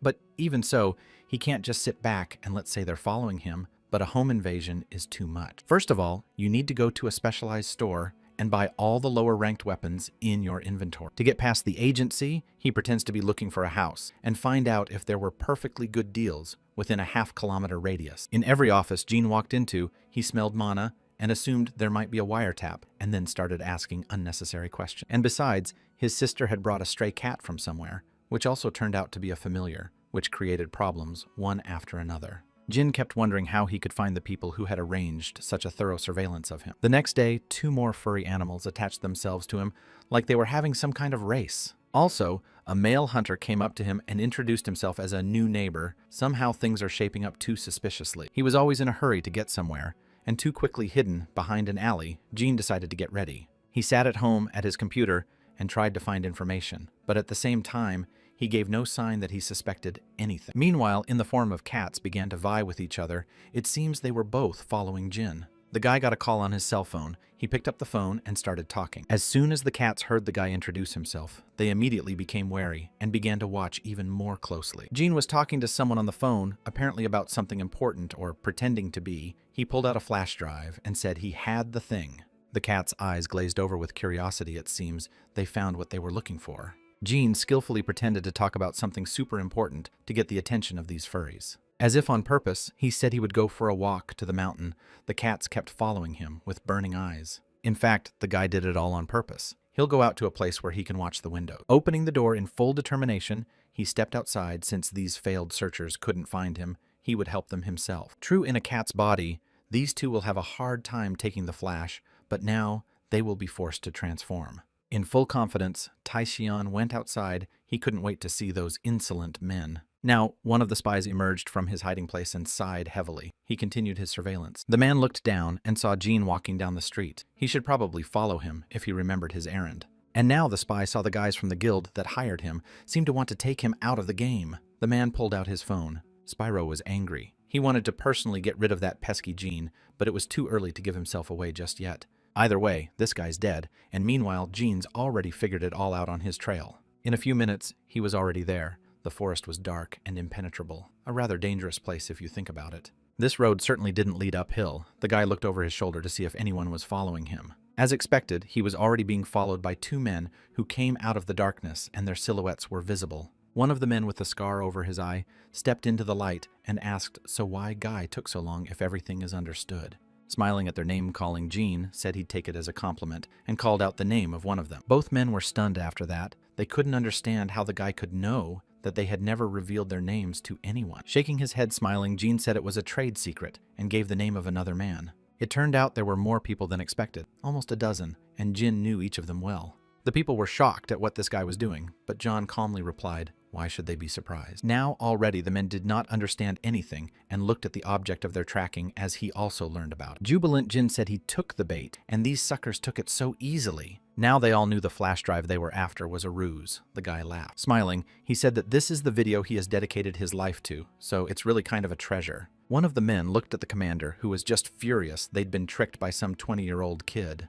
For that matter, now we must destroy this little one. The man was furious with a frightening aura. But Jin also prepared himself. He took out 2 blades, so let them attack if they're so brave. I didn't have to ask twice. The whole group of people rushed at one kid and put their weapons forward. On the desk in the office of the head of the Seidan Guild was a picture of his family with his wife, daughter, and a few other relatives. The man was very worried for a long time. There was no answer from his spies for several hours, although usually the answer came within an hour. He turned around and told the deputy to find out who the guy was contacting to get an ID and everything. The aide replied that it was Sung Jin Ho, who seems to be an old acquaintance of his, or something like that, now a student. In response to the supervisor's disbelief, the man replied that he had checked it out himself. Besides, the two are in a close relationship. The head laughed. He thought it was going to be some serious hunter, but it seems this Jin is in trouble for a long time. Turning around, the head went to dinner, too much to do, so need to relax the brain. Meanwhile, in the woods, one of the stalkers was seriously injured. This kid was not as easy as it seemed. John moved incredibly fast and had 2 blades in his hands, which he wielded skillfully. No matter how hard the men tried, nothing worked. One of them swung his dagger and tried to stab the hated Jin, but the guy dodged with incredible speed. The next blow directly in the leg, and the man is already lying on the ground holding the wound. He did not understand who this kid is and why he is so strong. In response to the assumption, Jin said he works for the Peace Guild. Yeah, and Arez doesn't care about them anyway, so don't let them worry. The man wanted to say something, but Jin put a gag in his mouth. Now it's his time to ask. Let him shut up. The guy held up the healing potion and said that whoever tells him what's going on first gets the thing. Turning his head, he asked in surprise, "Doesn't anyone want to heal their wounds?" Well, okay. If it doesn't work the hard way, it will work the hard way. He pointed the knife at one of the men, the one who was frightened. Holding on to his wounded arm, the man said he was from the security squad. He was forbidden to divulge confidential information. Jean pulled off his cap and stretched. In a smile, naturally there was a balding head. He grabbed the rest of his hair and said that if this man lies, he will be completely bald. Eventually, when the interrogation was over, the man was completely bald, and Jin had figured out everything he needed. He knew the Sandin Guild was behind it. The guy was already imagining how pissed off the man would be when he found out what happened to his spies, and so an unfamiliar number called. When Jim picked up the phone, he was stunned. It was Im Chun-soo asking how many guys Jin had managed to beat up. The head was really downstairs. He said it's funny to see a man you've only seen in reports. The guy said he didn't plan on becoming a criminal, so I'm sorry. Smiling, the man said that his guys were hasty and messed up this time, so let Jin forgive them. Smiling, Taishan ironically asked, "Is there going to be a real reward, or just a thank you?" The huge, bulky man standing behind the chief's back was furious at such insolence that this kid allows himself. Of course you can't argue here. Jean smiled, but it's surprising to hear that from those who set up the stakeout. The assistant wanted to object to something, but the chief stopped him with a deft movement of his hand. The man turned and through gritted teeth told him to go downstairs. The big man nodded his head obediently and set off. Now Tai-chan and the man were alone. Chun-soo asked if the guy knew why he'd called him here. Jen smirked. In response, the man said that at his age, time is too precious worth going so far as to look at this guy. It's too much. His legs began to suddenly overflow with energy. The man said that for the last 10 years, he hadn't had much of an enemy. Jin took a closer look. Of course, this old man wasn't so simple.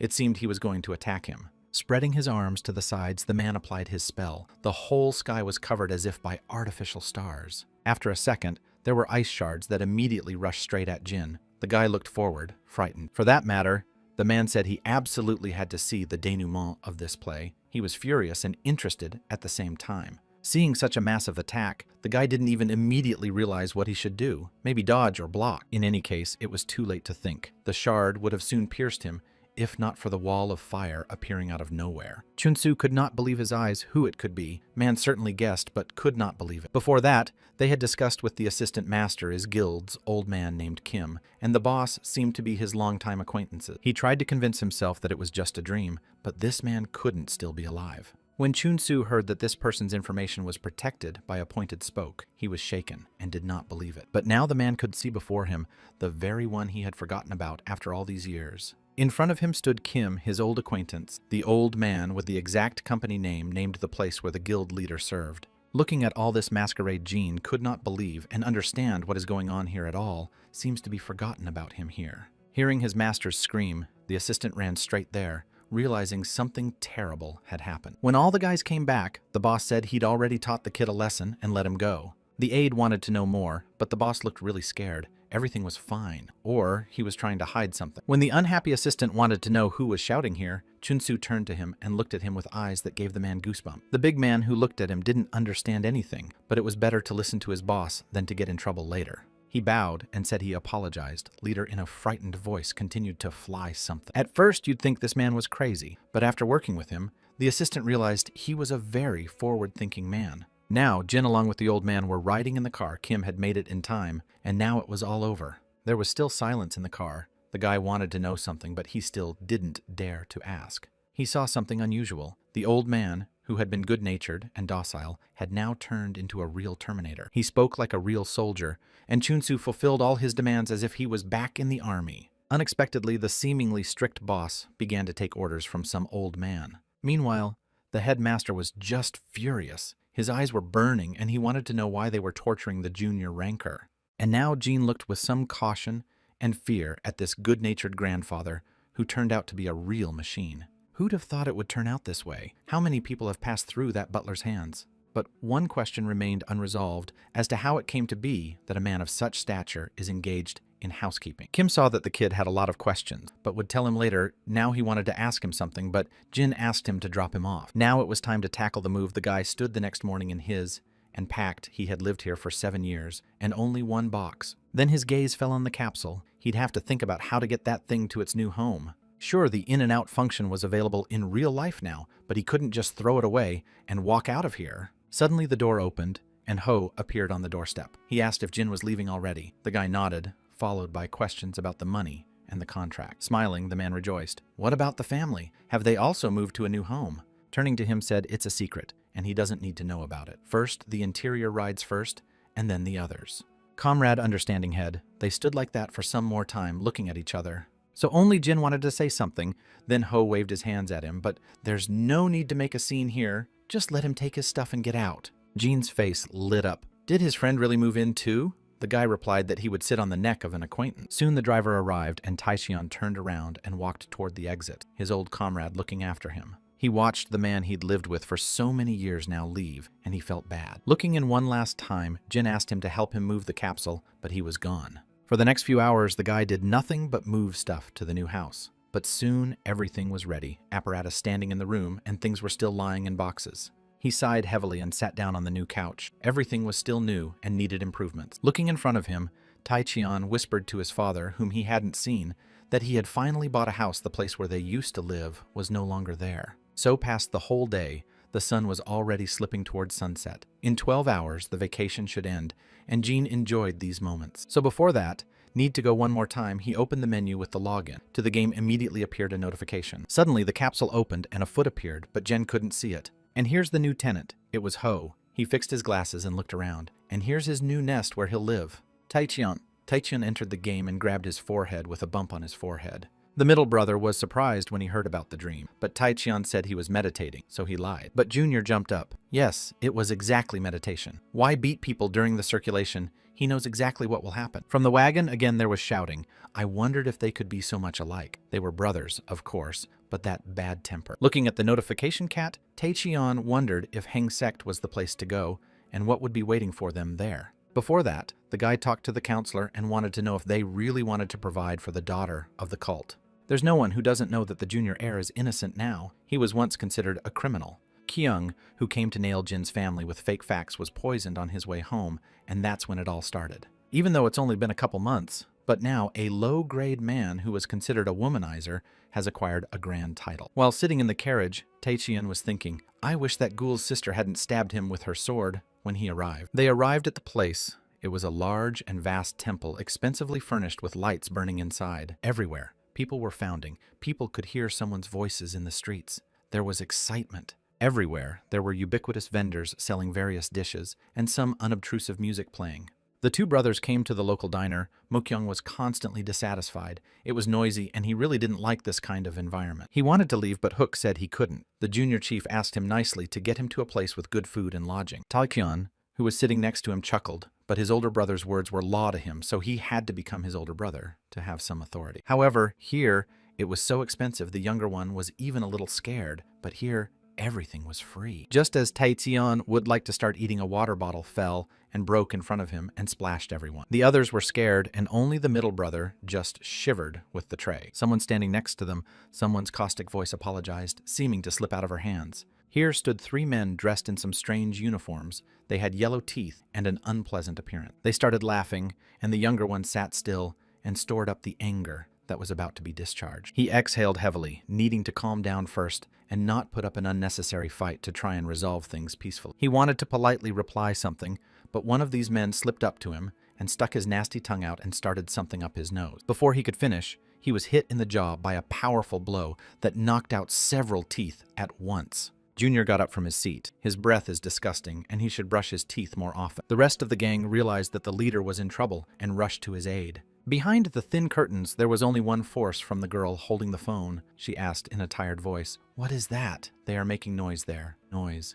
She was told that 4 brigands and a warrior had started a fight in the restaurant, so now it was a mess. Hearing that this warrior was none other than a sleeping dragon, the woman smiled. How nice it was to hear that name again. Meanwhile, the brigands were picking their teeth all over the floor. One of them was already lying passed out. These guys are used to attacking like this. Under the pretext of a fight, they immediately drew their weapons and got ready. Looking at them, the younger one asked who they really were, what they even wanted. The two brigands shouted that they were reapers called to take his life and immediately rushed to attack with burning eyes. Naturally, they could not compete with the martial artist and immediately fell to the ground from the first strike. In the next second, Taecheon approached the other one and grabbed his hand, his fingers crunching. A second later, Bandit received a powerful blow to his jaw that seemed to be broken instantly. The man almost lost consciousness. Another man in a rage lunged at the guy and started swinging his blade. He was angry at such insolence. I wanted to get even. With the ease of a bird, Taecheon dodged his every attack like some kind of dance. As he approached the bandit,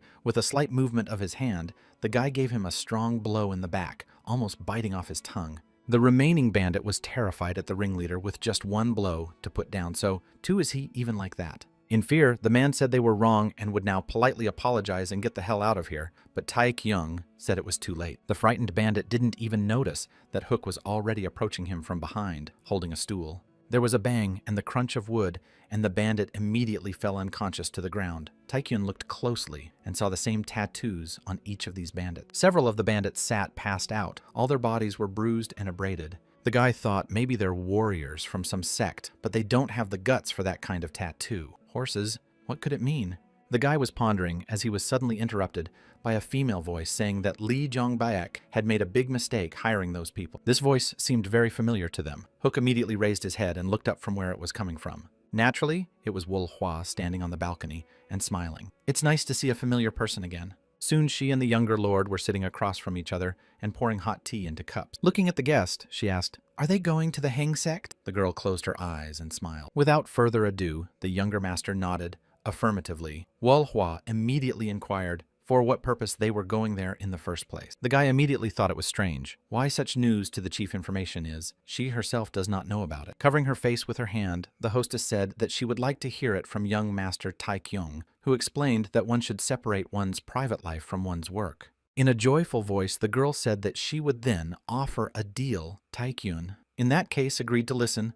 The guy folded his arms on his chest. All who looked at their guest, the girl smiled and told them to take her with them to the cult where they were going. After such a request, the younger one jumped up on the spot, and why would she do that? But the girl couldn't say it. But she immediately replied that it was a joke. She just needs something on the other side too. More specifically, from the cult to get one thing. And then the dialogue between Vickion and this girl, about half the supplies, popped into Junior's head. Taking a closer look at her, Taecheon asked if they would accept their offer. Sighing, Wol-hwa replied that it was also likely, but the wealth commensurate to the promise of the junior chapter she had accepted, but still. Wouldn't it be easier to meet someone who was personally interested? The girl smiled, some predatory smile. Looks like yesterday's ally is now a real rival. This girl knew what she wanted out of life. She was surprised at how categorical this guy was, even though he didn't listen to her properly. In a serious voice, Taecheon said that he couldn't just mess up everything his older brother entrusted him with. It's unthinkable. With obvious displeasure in her voice, the hostess replied that then let her do as she pleased. It seemed she was angry. Well, if the conversation is over, then Junior was about to leave,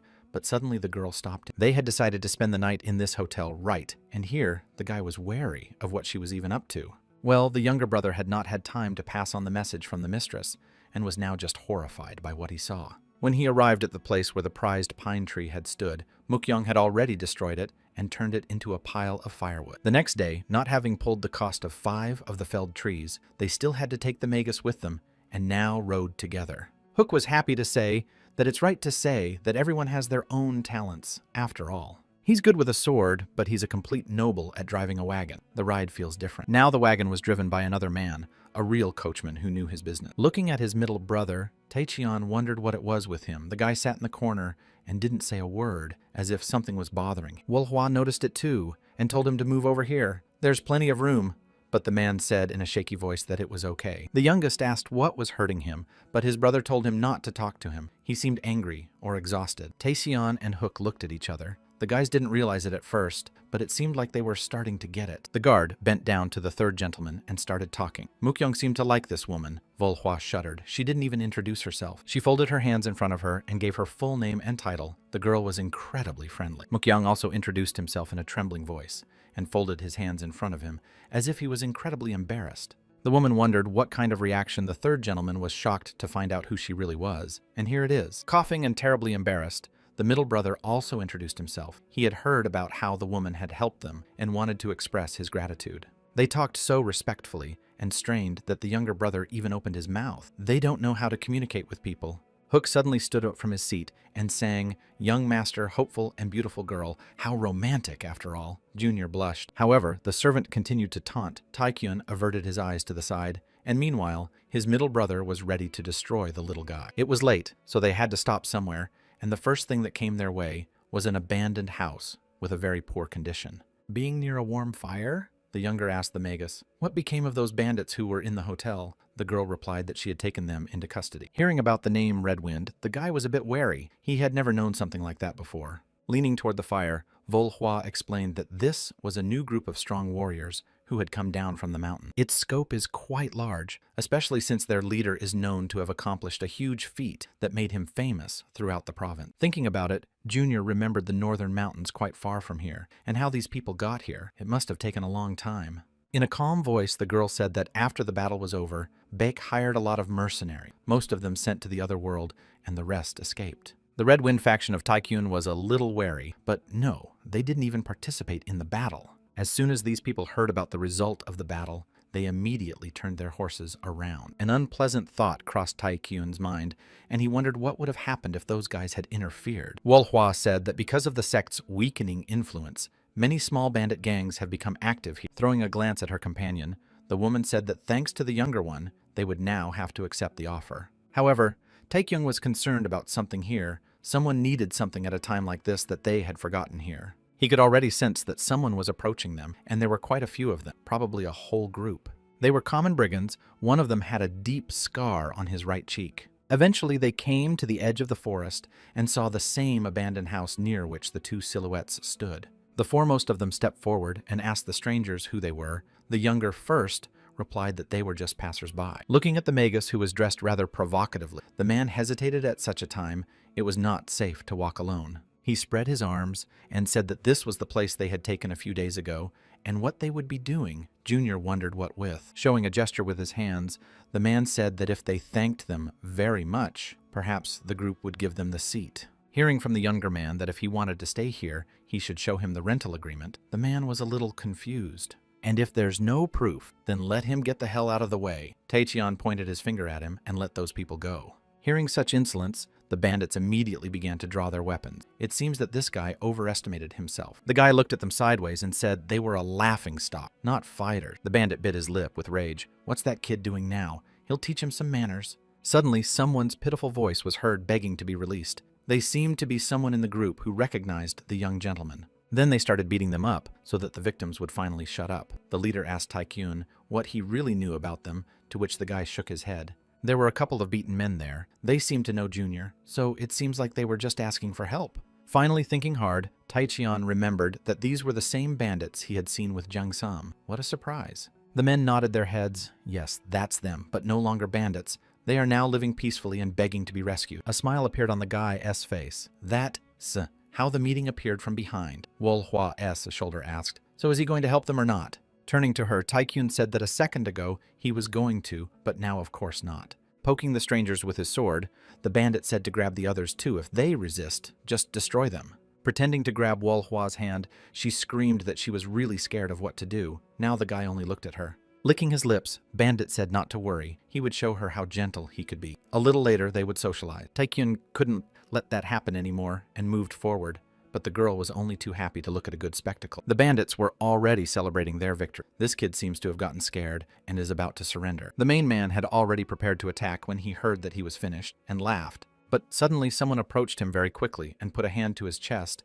The man did not even have time to realize anything. It was the middle brother. He was furious. His eyes were bloodshot. He told this one to repeat what he had just said. The bandit swallowed nervously and looked in front of him. He didn't expect anyone to be here, and then came the blow. After that, the rest of the bandits peed right in their pants out of fear. They didn't expect anyone to be here. People immediately fell to their knees and said they would immediately surrender. There was an incredibly monstrous aura emanating from the middle brother. He looked down at them with eyes as if ready to devour them immediately. Eventually, Mukyong turned aside and hummed. The rest of the brigands continued to shiver. Hook peeked out from behind the door. Somehow the man was all beat up, but glad he was less. Junior, meanwhile, was laughing. He was wondering how these brigands got caught by the rest of them, by the way they were unleashed. One of the thieves got excited and said they were stealing on the highway, so they got caught without recognizing these guys as gang members. When Junior heard about the theft, he was furious that they'd started extortion again. When the former bandits heard what had been said,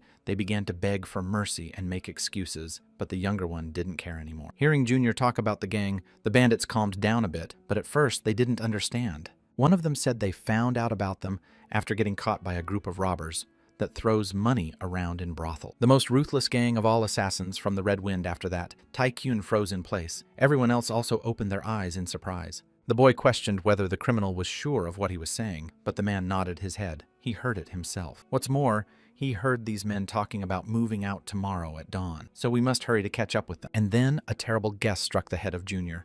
All the others raised their heads upward. There flew some kind of bird, a carrier pigeon. Holding the note in her hands, Volhua read the message. The Red Wind gang had passed the highlands and were heading south, an estimated number of about 200. Taishian started threatening to attack the Heng sect again. That explains it. Walhua confirmed it's unknown how long they could still pass since it's yesterday's information woman. Smiled a piece of paper. Unfortunately, they couldn't set up a good connection in the north neighborhood, so we'll have to navigate as we can. But luckily she had some plan. She turned her head at the others. There seemed to be an opportunity to find out where they were going. The criminals they'd just captured were sitting in front of them, silent, so that's who to ask. The girl said she didn't know how useful the information would be, but it was better than nothing. Pointing to one of the participants, she ordered him to stand up. The man said in a trembling voice that he had only recently joined them. Wolhua asked if he was the one that the Red Wind leader had recruited during the assault, and everyone nodded. The woman shook her head. They look like they don't know anything at all, don't they? And immediately called the man's name. Just then, another brigand approached him, and as if something had been shoved into his stomach, the man shrank back. All the others were startled and opened their mouths in surprise. They had not expected such an abrupt turn of events. Then she moved her finger to the second brigand. The man said in a trembling voice that he would say anything, only let them leave them alive. Points. As soon as he said he'd been in the gang for exactly 1 year, he was immediately punched right in the jaws. They would only need to remember 2 things. All the other people came to dread and only stared in front of them with bulging eyes. Wolhua changed in her face because of the benevolent girl. She became a monster. The woman told them to answer when asked and only the truth. The trembling men nodded their heads and had little choice. The guys got the information in a split second. Somewhere very far away, a rider was standing on a mountain. Another rider approached him and said they were done. They destroyed all the men and gathered the women and children in one place. But the chief asked why. The bandit, a little surprised, replied that it is after all a tradition of the rider, asked where he even came from. A little stammering, the man replied that until recently belonged to a group of landlords. The chief said that things are different here. The frightened man said in a trembling voice that he did not know, to which he received the answer to go and tell others. In front of him stood a man with a scar over his eye. All destroy and burn everything to the ground, take no prisoner. A monstrous smile appeared on his face. He sensed prey and was now ready to destroy everything in his path. Wolhua looked at her captive with the same frantic eyes, her face stained with blood. When he looked at the girl, Taekyun was even a little scared. He had already gotten used to her image and had forgotten that she was actually the head of the sect. Wolhua shifted her gaze to the guy and saw the fear in his eyes. The unfortunate couldn't even say a word. She said, clutching her cheeks, "Was it too cruel?" Taichan, afraid of offending her, said it was spectacular, but still cruel. The girl tried to excuse herself. These people were not good citizens. She couldn't wipe the blood off her face after all. With trembling hands, Mukyung handed her the handkerchief. The girl blushed with embarrassment. Mukyung was also embarrassed and blushed, but he just thought it might be useful when the brothel owner thanked him just in time. When it was already early morning, it was time to go out. Although the team had not even slept normally, but there was no time. The horses snorted, but still moved forward. They too had not had time to rest, and now they felt awful. Even without resting, we had to move out. However, the road they are traveling on is much better, so if you keep going, you can get there quickly. Junior cringed. As soon as they arrived, things got a lot harder, and after all, it was originally a very easy quest. Meanwhile, the Heng sect's main palace was bustling with excitement. Everyone was worried their opponents were amassing combat power. The head was furious.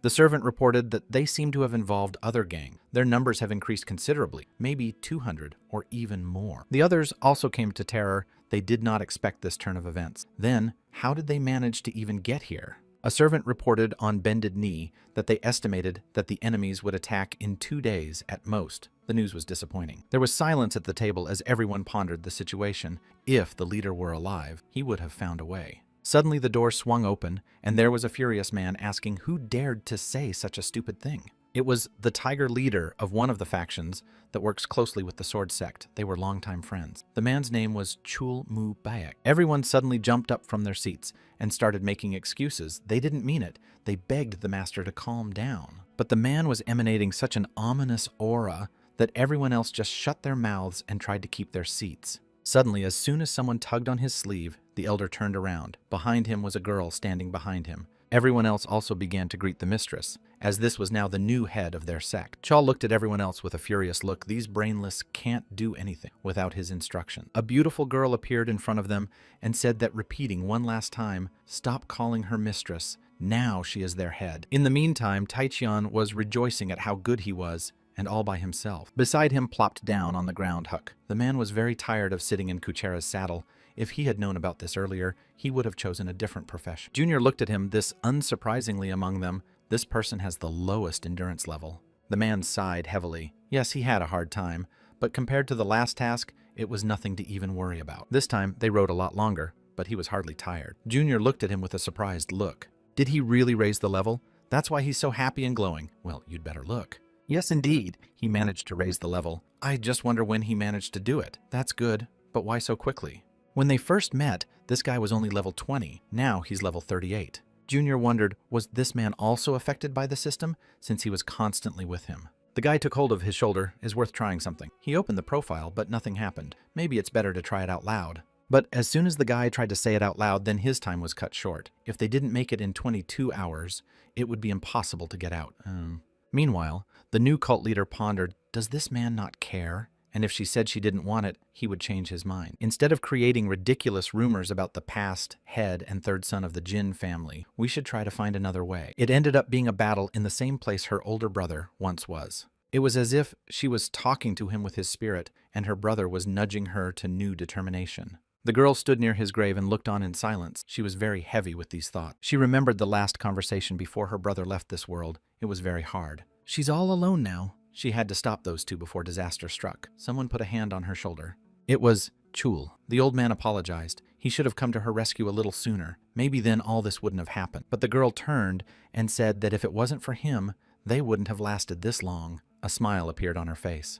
The man became furious and said that he would definitely destroy those scoundrels who dared to do such a thing. The girl said that she trusted him, but have him please stop underestimating the Red Wind grouping. The old man stopped being angry and said he would take her advice into account, although it was uncomfortable to admit it. The girl said that right now their chances of success are very slim at 10% at most. Their forces are too weakened. But if reinforcements arrive, we can count the whole half, maybe more. Hearing about the reinforcements, the old man couldn't believe his ears. Could it be Jean's family? The girl said they received a carrier pigeon 2 hours ago. The man started to ask how many would be 100 or 2, but the girl said only 4. Looking up at the sky, she said that one of them would be Heavenly Blade Mukyong and the other a sleeping dragon. That should be enough. Meanwhile, Junior and the rest of the cohort were moving forward on horseback, and they spared no effort to get there as quickly as possible. Many women, meanwhile, were held captive by the brigands. They cried everywhere clips were heard. The two men looked at each other and laughed. If they did whatever they were told, it was possible they would be alive.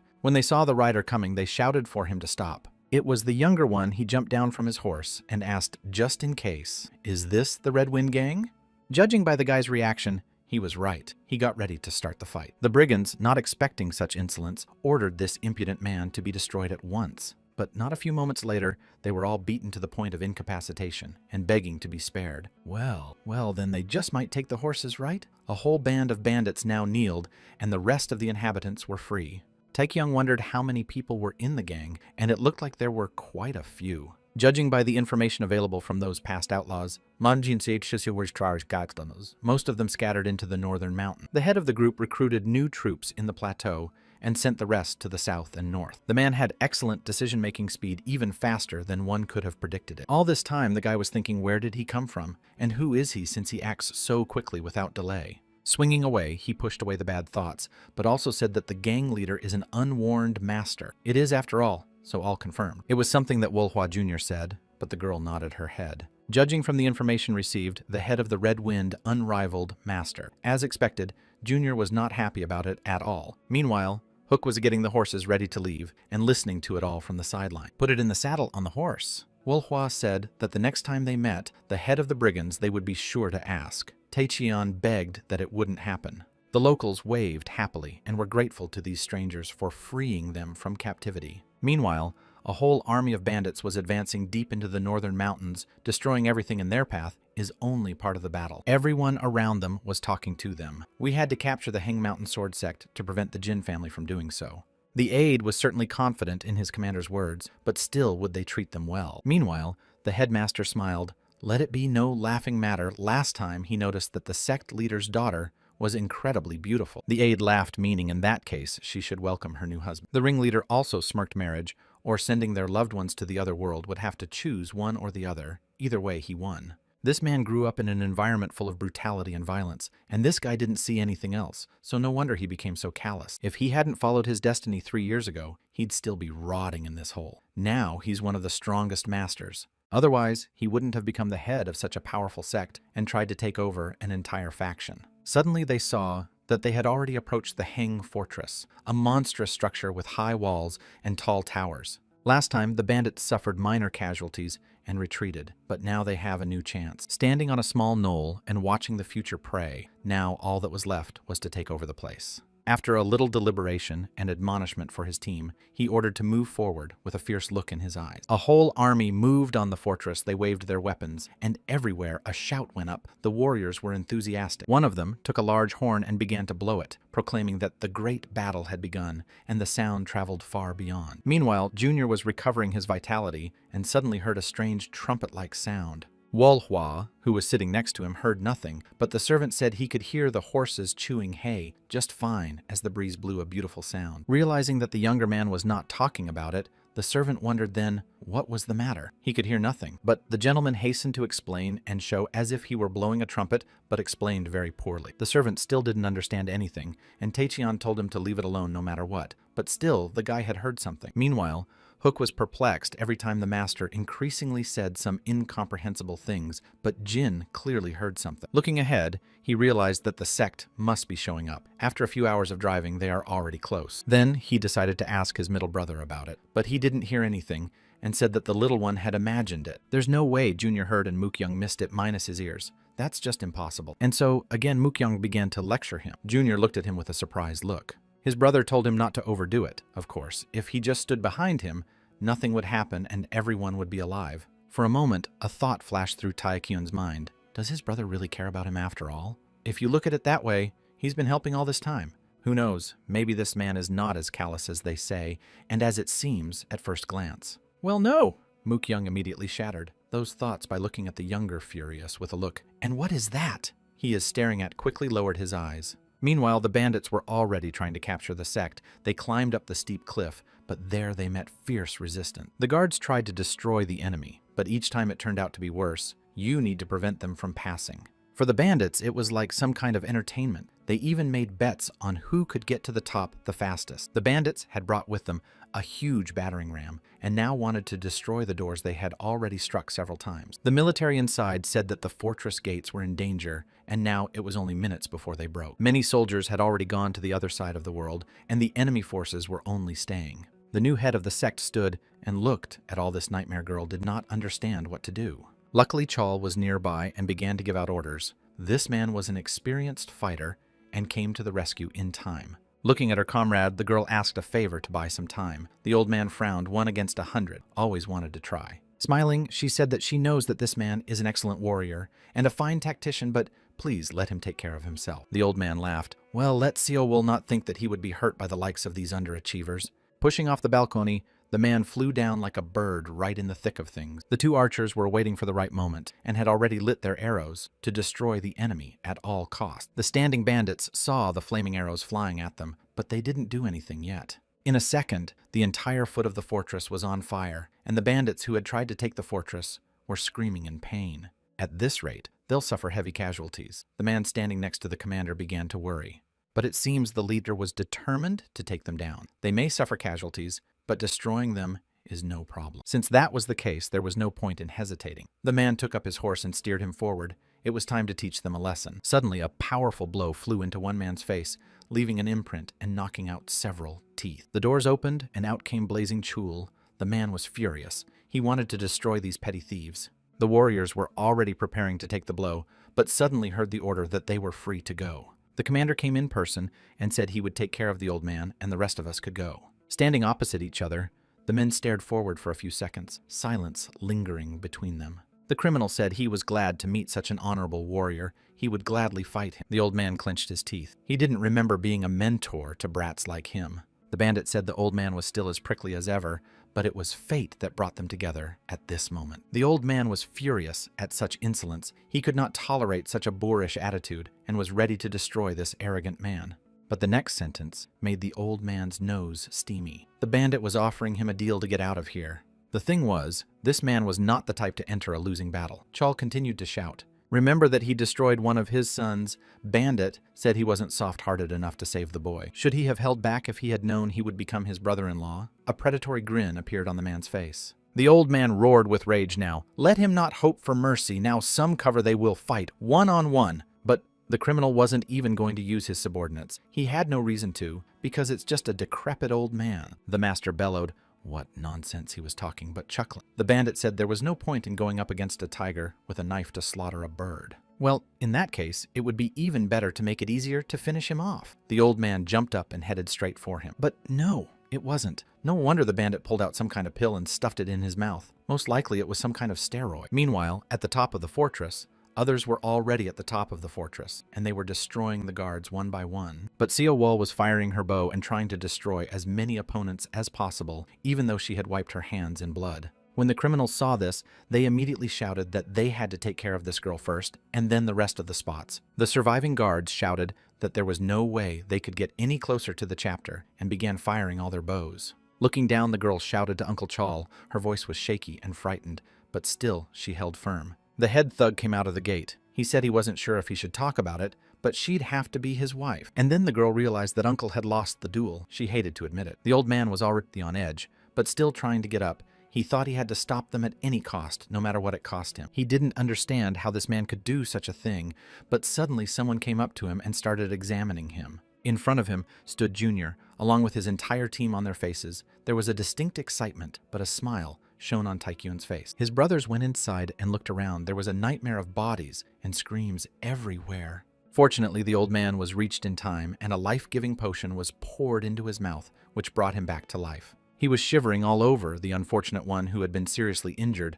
but now Wol Hua and Hook were taking care of him. The girl said it would help him transfer the spirit. It has a temporary effect in his current state. He is very weak. Mookyoung said for these two to stay and protect Master Junior looked at him with a surprised look. Junior didn't quite know what he was talking about, but the old man started muttering something about the Red Wind Gang. They began to ask the old man what was wrong, but he only said in a weak voice that they should beware of the one with the red velvet. Unfortunately, the potion was not enough to revive the old man, and he went to the other world with his last breath. Taekyun pondered more likely whoever was able to make a talented warrior so very strong would be able to handle him.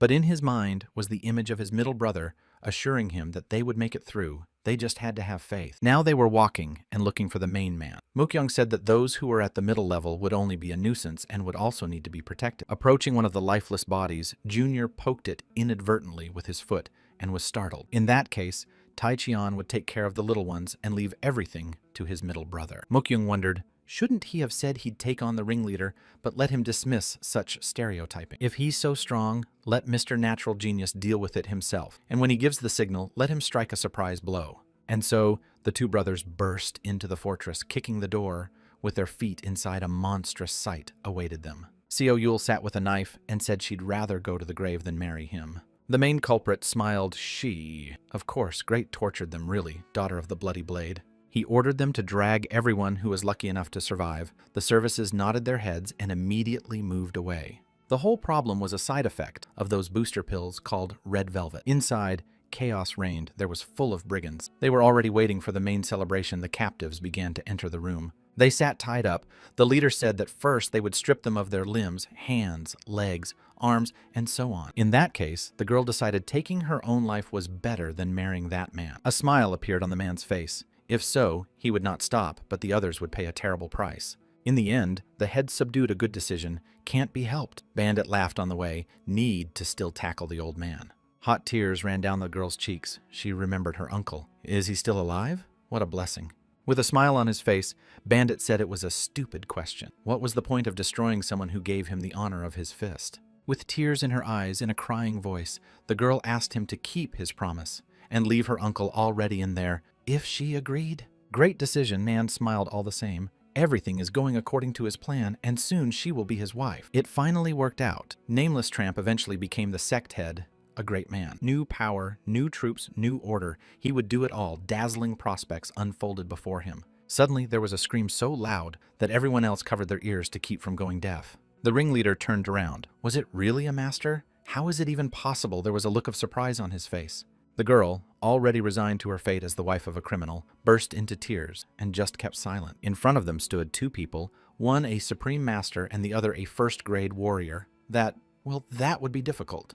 There was only one such warrior in the province capable of reaching the level of Supreme Master Mukyung, and here he was in front of him. Oh, and besides, the sleeping dragon is his brother, a former badass who's become so powerful in a few years. Jim's family at such an inopportune time, it's not good for the criminals to be on alert for another major battle. And told them to call him Funyan. The man smiled and bowed, but no sooner had he said a few words than a sharp blade flew literally over his head, only he had time to dodge it. He was filled with rage. Such two serious opponents were no joke. Besides, his warriors were completely useless. Could it be the will of the Jin family? The man rushed forward, swinging his blade energized. The middle brother ran forward. He wanted to finish quickly so he wouldn't have to deal with that brigand. A staggering duel ensued between the two, the rivals seemingly as strong as each other, with the clang of metal being heard everywhere. Mukyun fighting at full strength, he attacked again and again, throwing dozens of punches. The brigand, who had not expected such a set, could feel his skin cracking under such blows.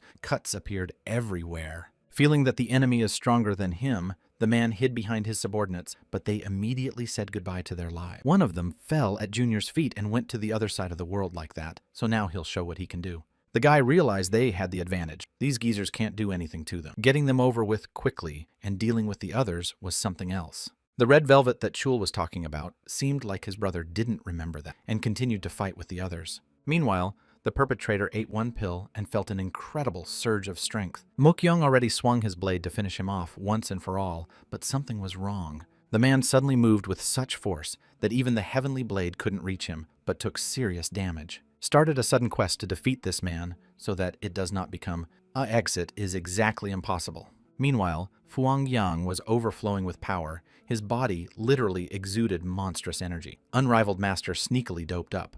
It was a scarlet blood, 12 sword is the way of the heart, and a wooden box with 5 pills that temporarily increase strength. The last of these items was found in one of the graves hidden in the plateau. Fuang Yang destroyed everyone and began training on his own. Due to his inhuman speed of development, he had reached the top level in just 2 years. In this place where strength was the main law, he was unrivaled.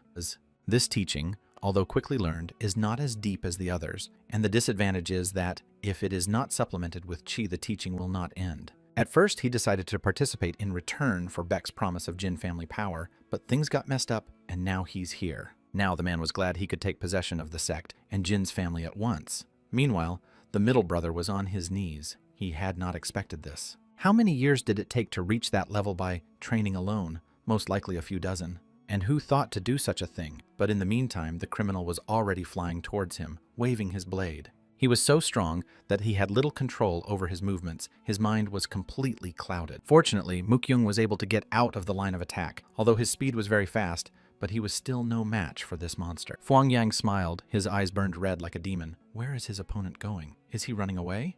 Mukyung replied that good name does not matter. His reputation will not feed his whole life. Hearing about the stones of the Supreme Master, the criminal laughed. He would like to see this madman. After looking at the perpetrator, the middle brother said he would meet him soon and see for himself. The surprised man looked at his opponent what he had just said he meant. But before he could realize anything, the spearhead was already approaching him, and it was the sudden strike that Junior was talking about. And now it was about to be over. The rest of the criminals were already in the other world. It was the same tycoon's sudden strike. It was the right time. But as they call it in martial arts works, I guess the guy wasn't thinking about that right now. Unfortunately, the spear cracked as soon as it made contact with that monster's body. It was an enhanced defense. Junior couldn't believe his eyes, but still kept moving forward. What kind of power is this? How could he have such armor? Immediately throwing away his spear, the guy rushed at the duck, now that he couldn't handle it. This is a real monster. He bounced back. Well, he's definitely finished now. He's doped up. Incredible strength. Does he have any weaknesses or not?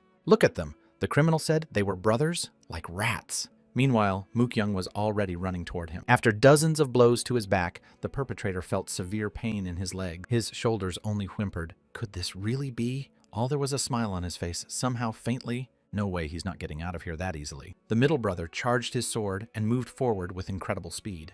Turning towards him, the criminal with a frantic face rushed to attack. He couldn't let it end like this. There was a shattering rumble as Tae-kyun, who had been standing nearby the whole time, even covered himself with his hand to clear away the dust. It was a complete and unconditional victory. The heavenly blade was able to win after all, and now the criminal was on his knees, breathing heavily. Fuang-yang said he needed to lay low in the mountains for a while. Junior laughed. He was crazy to think he would get out of here. They're going to give him a tour of the cemeteries, but suddenly the middle brother fell off his feet and passed out. Not expecting anything like this, Tae-sion froze at what had just happened. Why did brother fall down? It turned out that the perpetrator had managed to strike and stab him with several of his daggers. But the brother will live, the perpetrator said. Actually, he needs the Jin family's military strength, so he'll take both of them. Better cooperate with them. It will be bad if he takes their arms and legs, said the criminal, approaching the younger one. Meanwhile, the guy didn't know what to do. If it was like last time with Joe, he would have tried to do something, but not now. Thinking about it, Joe suddenly had an idea in his head, and Junior froze in place. Maybe this is the way out. They stood across from each other. Tae-sion asked. So he's been popping pills, and now he's happy, right?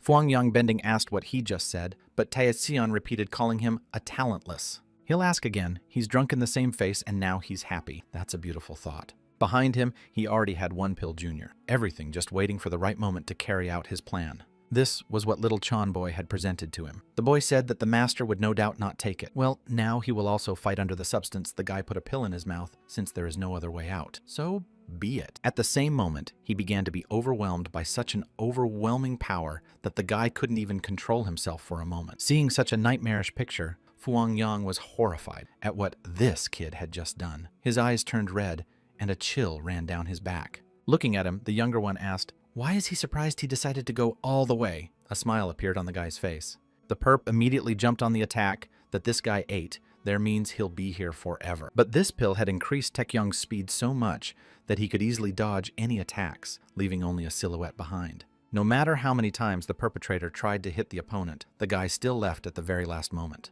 It was the easy part that infuriated Fuang-yang. He couldn't hit that kid. How was that even possible? Although Tae-sion certainly can't perfectly control this spiritual power due to the energy, he's sure he can do anything. Taking up his spear, the younger man prepared to attack, needing to finish as quickly as possible so this game would not continue any further. Putting his blade forward, the outlaw said the hunter would do anything to trap the rabbit. Looking at him, the red-faced Tae-kyun asked if there were hunters who ate red velvet to at least stand on their feet. Looking at him with fierce eyes, the criminal asked how he even knew what the thing was called. Unwilling to answer, Junior rushed straight to the attack and struck the spear straight at the target. Fuang-yang blocked the blow, but it was very hard to do so. He saw that his opponent's strength and speed had increased many times over, but he couldn't do anything, and also didn't understand how Jin knew this secret. At one point, the man couldn't dodge, and the sharp spear slashed his cheek, leaving another deep scar. No, it's not the red velvet he had. The effect is completely different. It was a spiritual pill. It all makes sense now. In any case, if word gets out about a drug that can triple strength, rumors could start flying, and that couldn't be allowed to happen. Jin swung around and struck again so hard that the ground beneath his feet trembled, but he was like a beast. Jumping back, the guy looked closely, searching with his eyes for his opponent. Naturally survived, he stood in front of the guy and held a blade in his hands, intending to destroy him, to further not be a problem. After a second, they rushed at each other and began to strike dozens of blows, the cracking sound of the weapon barely withstanding such pressure. The standing bandit mocked the boy. Did he think he could defeat him? At some point, Jin noticed that he was holding only the stump of a spear, but the weapon could not withstand such speed. Tae-kyun said that this man's fighting style was a power attack. Now it was clear why he was hitting so hard. For a few seconds, there was silence between them. They just stood there looking at each other. Laughing, the perp hit himself on the head. This kid didn't even realize what happened, so he'll take his limbs. Picking his nose, Jean asked, "Does he have such a fetish for doing these things as he goes along?" Furious at such insolence, Fuang Yang blushed even more. This kid dares to talk to him like that. Jim was furious too. He bit his lip and prepared to call it a day. It was beginning to get tiresome. Gathering all his strength into a fist, the criminal swung a huge blade and attacked the boy with only a few seconds left to go. Somehow, Jin was not moving yet. He was gathering his strength together for one powerful and fast throw. A dagger appeared in his hands, and the guy stabbed straight into his opponent's side in a swift motion. Expecting nothing, Fuang Yang clutched his wound, and breathing heavily, he didn't even realize what had just happened. Suddenly, better than some energy almost pierced Jin, but the guy reacted in time and moved away. The opponents once again dispersed to different corners and stood facing each other, breathing heavily. Fuang Yang called Jin a rat for being so sneaky in his sneak attack. Meanwhile, Junior was a bit at a loss. Everything was fine, until this man recognized his technique. Suddenly, something started to happen to the body. Jin noticed some red-colored bumps appearing there. Spirit Pill was getting out of control. It was hard to keep an eye on her. The guys were still standing there, waiting. Suddenly, something changed. Fuang Yang started coughing. He felt acutely ill. The red velvet effect was starting to fade away. With his last strength, he rushed forward, but Jin reacted in time and bounced to the side. The perpetrator did not realize anything halfway through the act. So, what's the matter? It's because he took too much of it. It turned out that he played against himself. The man was running for his life, but he knew his end was near. I wanted to finish the fight quickly. His face was mad. His eyes were burning and veins were rising to his face. Luckily, Jin was able to get out of the line of attack, but it was getting harder to stop the man, as if he had turned into a demon. And besides, it was like a fire was burning in his chest. It would be bad if he couldn't contain that energy. The unfortunate one's spear needs some way to release the energy. Otherwise, she'll just destroy the kid. Suddenly, Fuang Yang felt as if something was flying towards him. A small arrow was coming right towards his temple. At the last moment, the man effortlessly caught the implement and broke it with only one hand. Looks like someone had had enough of life. It was the new head of the sect. She had come to the aid of her savior and wanted to take control of the situation. Criminally wanted to say something else, but suddenly my back felt something terrible happening behind me. That shot bought a few precious seconds, and Jean all managed a great headshot. Too late, Fuang Yang realized he was in danger and tried to turn around to repel the attack. But Jin was already ready. One blow would decide everything. The guy put out his spear and got ready. After the blow, as soon as everything went silent and darkness appeared, the perpetrator's hand reached for his opponent's face. The man still grabbed the unfortunate fellow by the neck and started squeezing it harder and harder. A smile appeared on the invader's face. If he didn't make it at least a second sooner, it would be very tight. He held his opponent by the neck with a strong hand. Jim tried to break free, but it was too strong. Suddenly, out of the blue, the perpetrator put his hand in the guy's mouth and tried to induce a gag reflex. It was almost impossible to get out, and the feelings were just disgusting. Fuang Yang was glad to finally be able to get even for this. Fuang Yang stood and held the unfortunate boy who tried to break free. The man asked if he wanted to leave a will. Hearing no answer, the man smiled and said he was giving him a chance to have the last word. Smiling, Jean said his hands were disgustingly salty. At least they should be washed once in a while. The criminal was already celebrating his victory. He looked down at the boy and prepared himself. Unfortunately for him, he didn't notice that the nameless blade was already flying right into his chest. Fiun Yun prepared his hand to finish this battle. Because of this reinforced defense, nothing worked. Taixian was already barely breathing. His eyes were slowly closing. But suddenly the perpetrator's grip on the ball weakened, and he began to stagger from foot to foot. But the ball still managed to pierce him.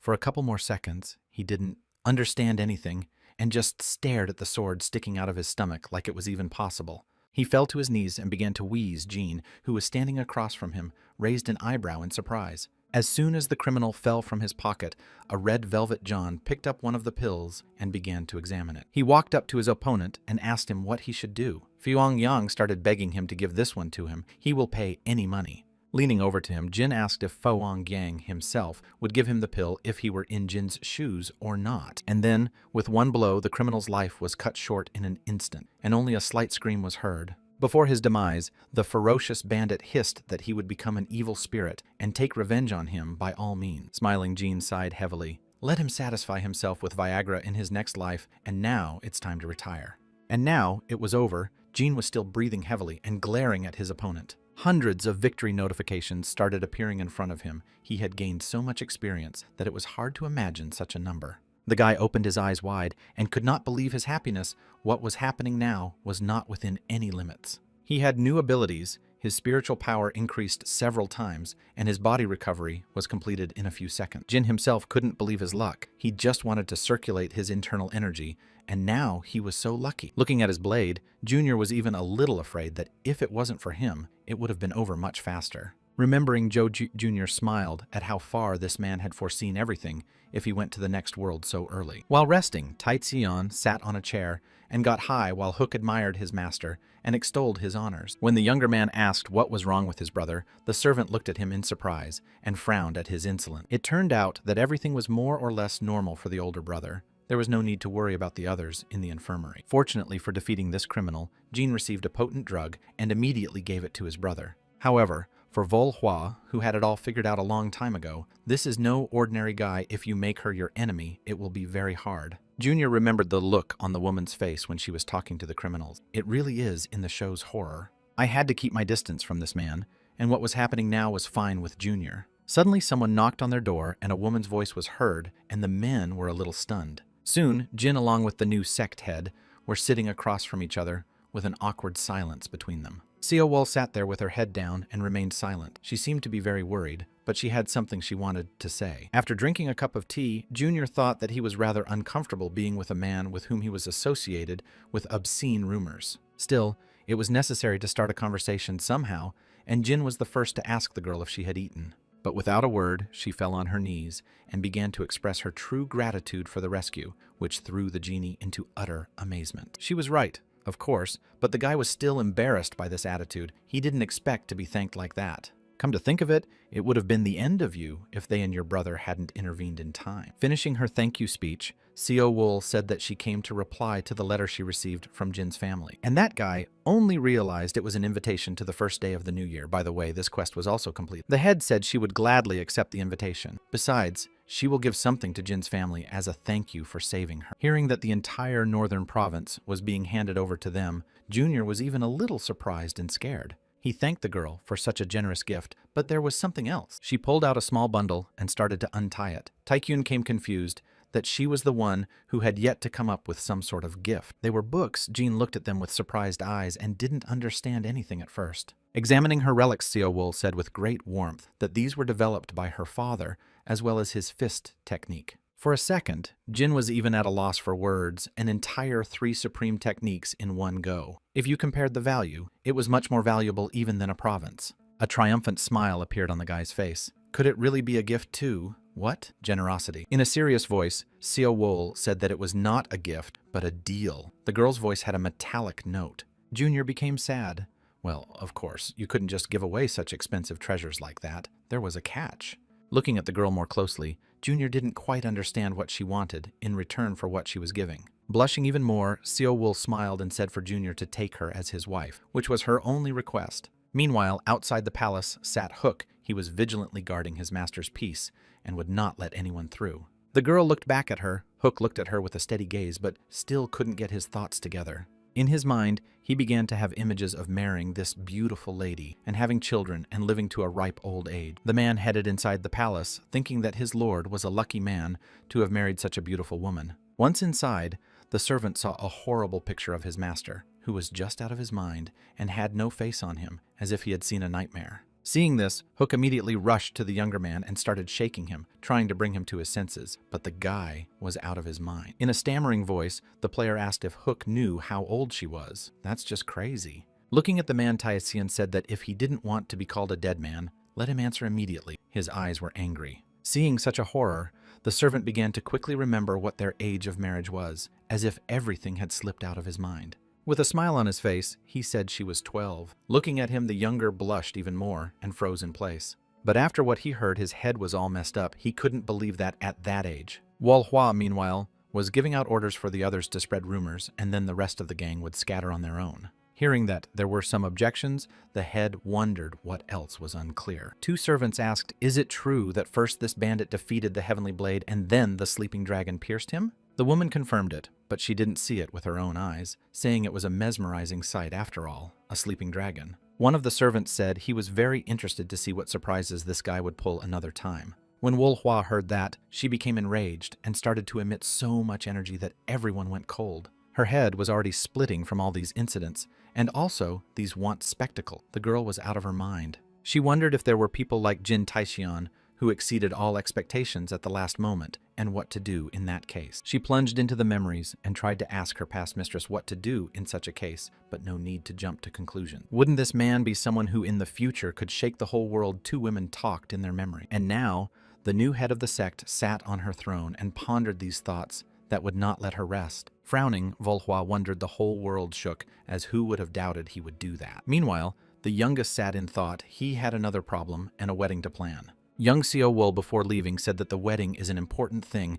Let her think before her answer. It was really a shock. The guy drank some tea to calm down. Who would have thought he would be offered a wedding by such a girl? Came out of everything, she was 17 years old. Next to him sat in the middle brother and immediately asked what he was thinking about with a face like that. The man drank some tea, and there was a short silence between the boys. After the middle brother heard the question of whether he was married, he immediately spit out all the content. This question put him in a stupor. What kind of nonsense? Why so suddenly? He even blushed. Junior tried to wipe his face. In a fierce voice, Mukyong said that he has devoted his entire life to studying martial arts. Women are a luxury to him. Let Junior not level him to him. After saying that, Taichian took offense. Of course, lustful, all his years together with his hands spent. If relationships with women is a luxury, then he is a total bum. But still a little calmer, the middle brother asked why it was the younger one who had asked such a question. Lowering his eyes, Taichian shyly said that the head had proposed marriage to him, so what would like to know from his brother? Immediately, another stream of water flew into his face.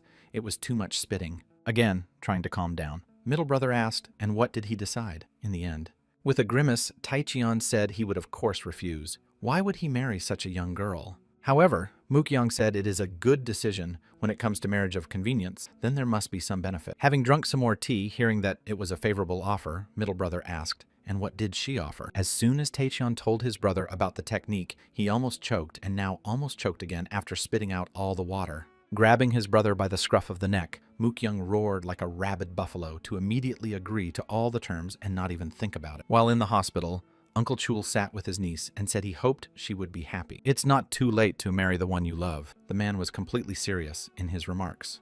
Put it down in your head, the girl said. She wants a sect, not a family for her. It's kind of foreign. Uncle looked at his niece and felt sorry for her. The little girl had to carry such a heavy load. However, she may regret her choice, but it seems the young head didn't mind eating trust. Of course, Uncle trusts her. Otherwise, he wouldn't have passed on the secret of the fighting fist to her niece. Grabbed his hand. She smiled and thanked her uncle. The girl was aware of the decision he had to make and how hard it was. Coughing, the old master said that it would be difficult to choose an apprentice, but if you had to make a choice. Raising his head, Uncle asked who did she choose out of those two Seo Wool. At first, didn't understand the question, what he was even talking about. Laughing, the old man said that there was no one better than his older brother, but he was one of those who had no idea about martial arts. Meanwhile, Mukyong was furious that his junior had refused such an offer, which was completely stupid. But Junior couldn't understand what kind of martial art his brother was so obsessed with. Mukyong shouted in his ear that it was an ancient martial art of incredible power. And also,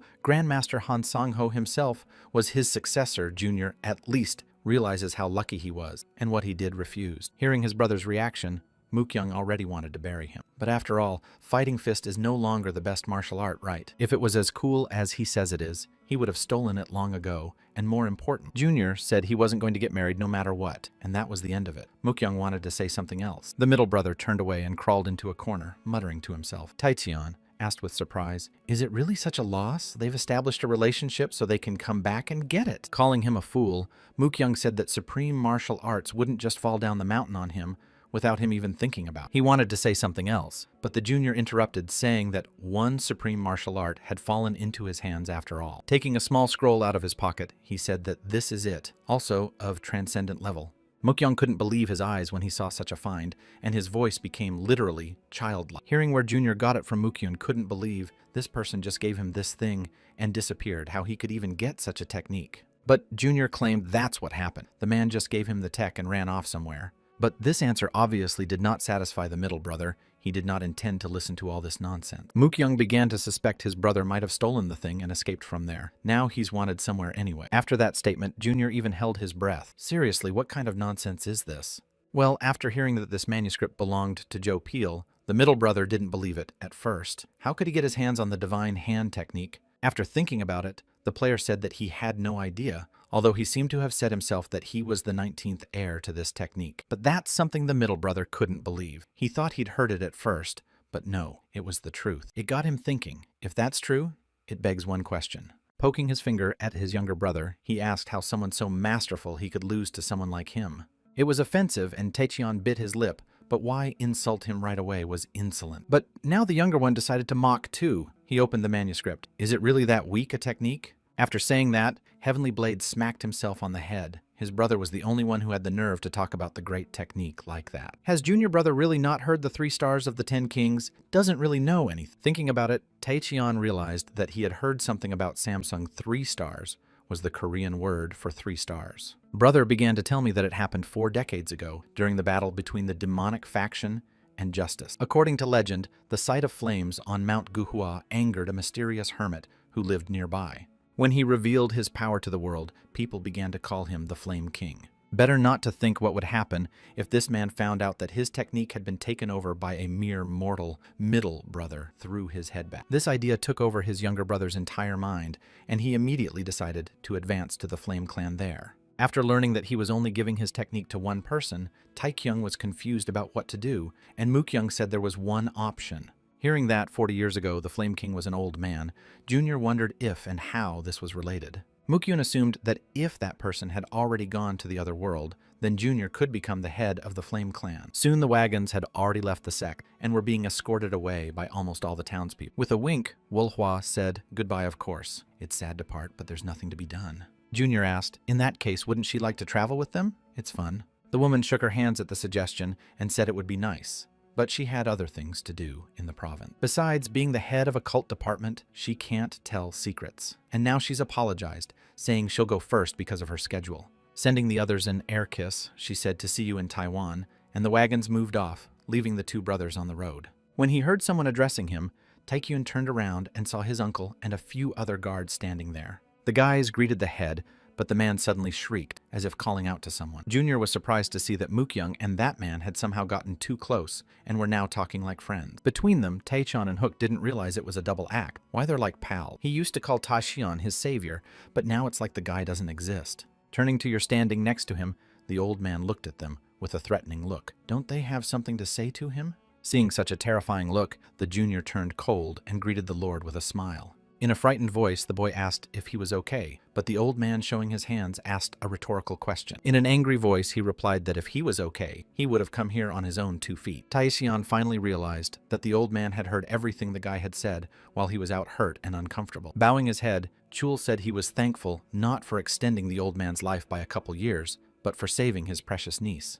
The 2 brothers, along with Hook, listened to him attentively. The old man said that he understood that kindness and hatred must be returned to people at any cost. He vowed that he would never forget how his sect was saved until his demise. If they ever needed help, let them apply. And they also fell on their knees apologizing for the mistake made by the past head of the sect. Everyone else was in shock. It was a little embarrassing to see so many people bowing down to just them. Looking at the younger Mookyung ordered him to answer immediately, or he would just stand there like a pillar. A smile of apology appeared on Junior's face, as if they were apologizing now. Silhouettes from the past appeared in front of his eyes. Raising his eyes, he said in a good-natured voice that he couldn't accept them. Taekyun spoke calmly and judiciously, not at all in his spirit. He spread his hands and said that originally there were no one who needed to be forgiven. No one was to blame for this recklessness. Lowering her head, Seowol said that they were reckless, and said goodbye until we meet again in the new lunar year. The old man smiled, thought about this family. It had been 3 decades since he had been there. With folded hands, the guest said goodbye and said they had to depart. Taekyung suddenly heard Seowol speaking to him and turned his head. She said she would expect an answer in 15 days. Junior immediately blushed at the sight of such. Their faces were too close together. Soon the wagon and its passengers were already moving down the winter path. Inside was quiet. The middle brother sat meditating as usual, tuning his internal energy without paying attention to the others.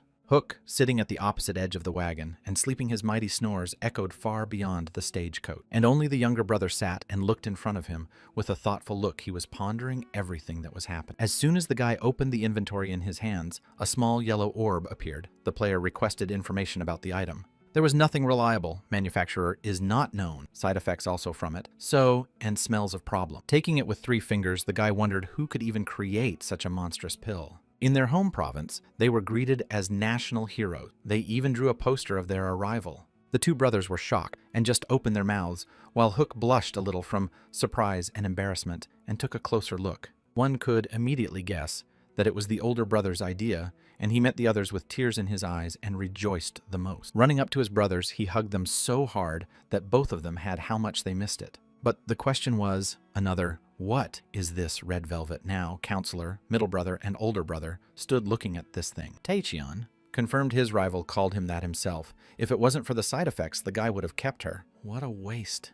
After hearing about this villain, Mook-young was furious at what had happened there. Vic-young explained that once you swallow this pill, you can defeat anyone. Turning to Counselor's senior brother, asked what he thought about it. Did the demonic faction really invent this thing?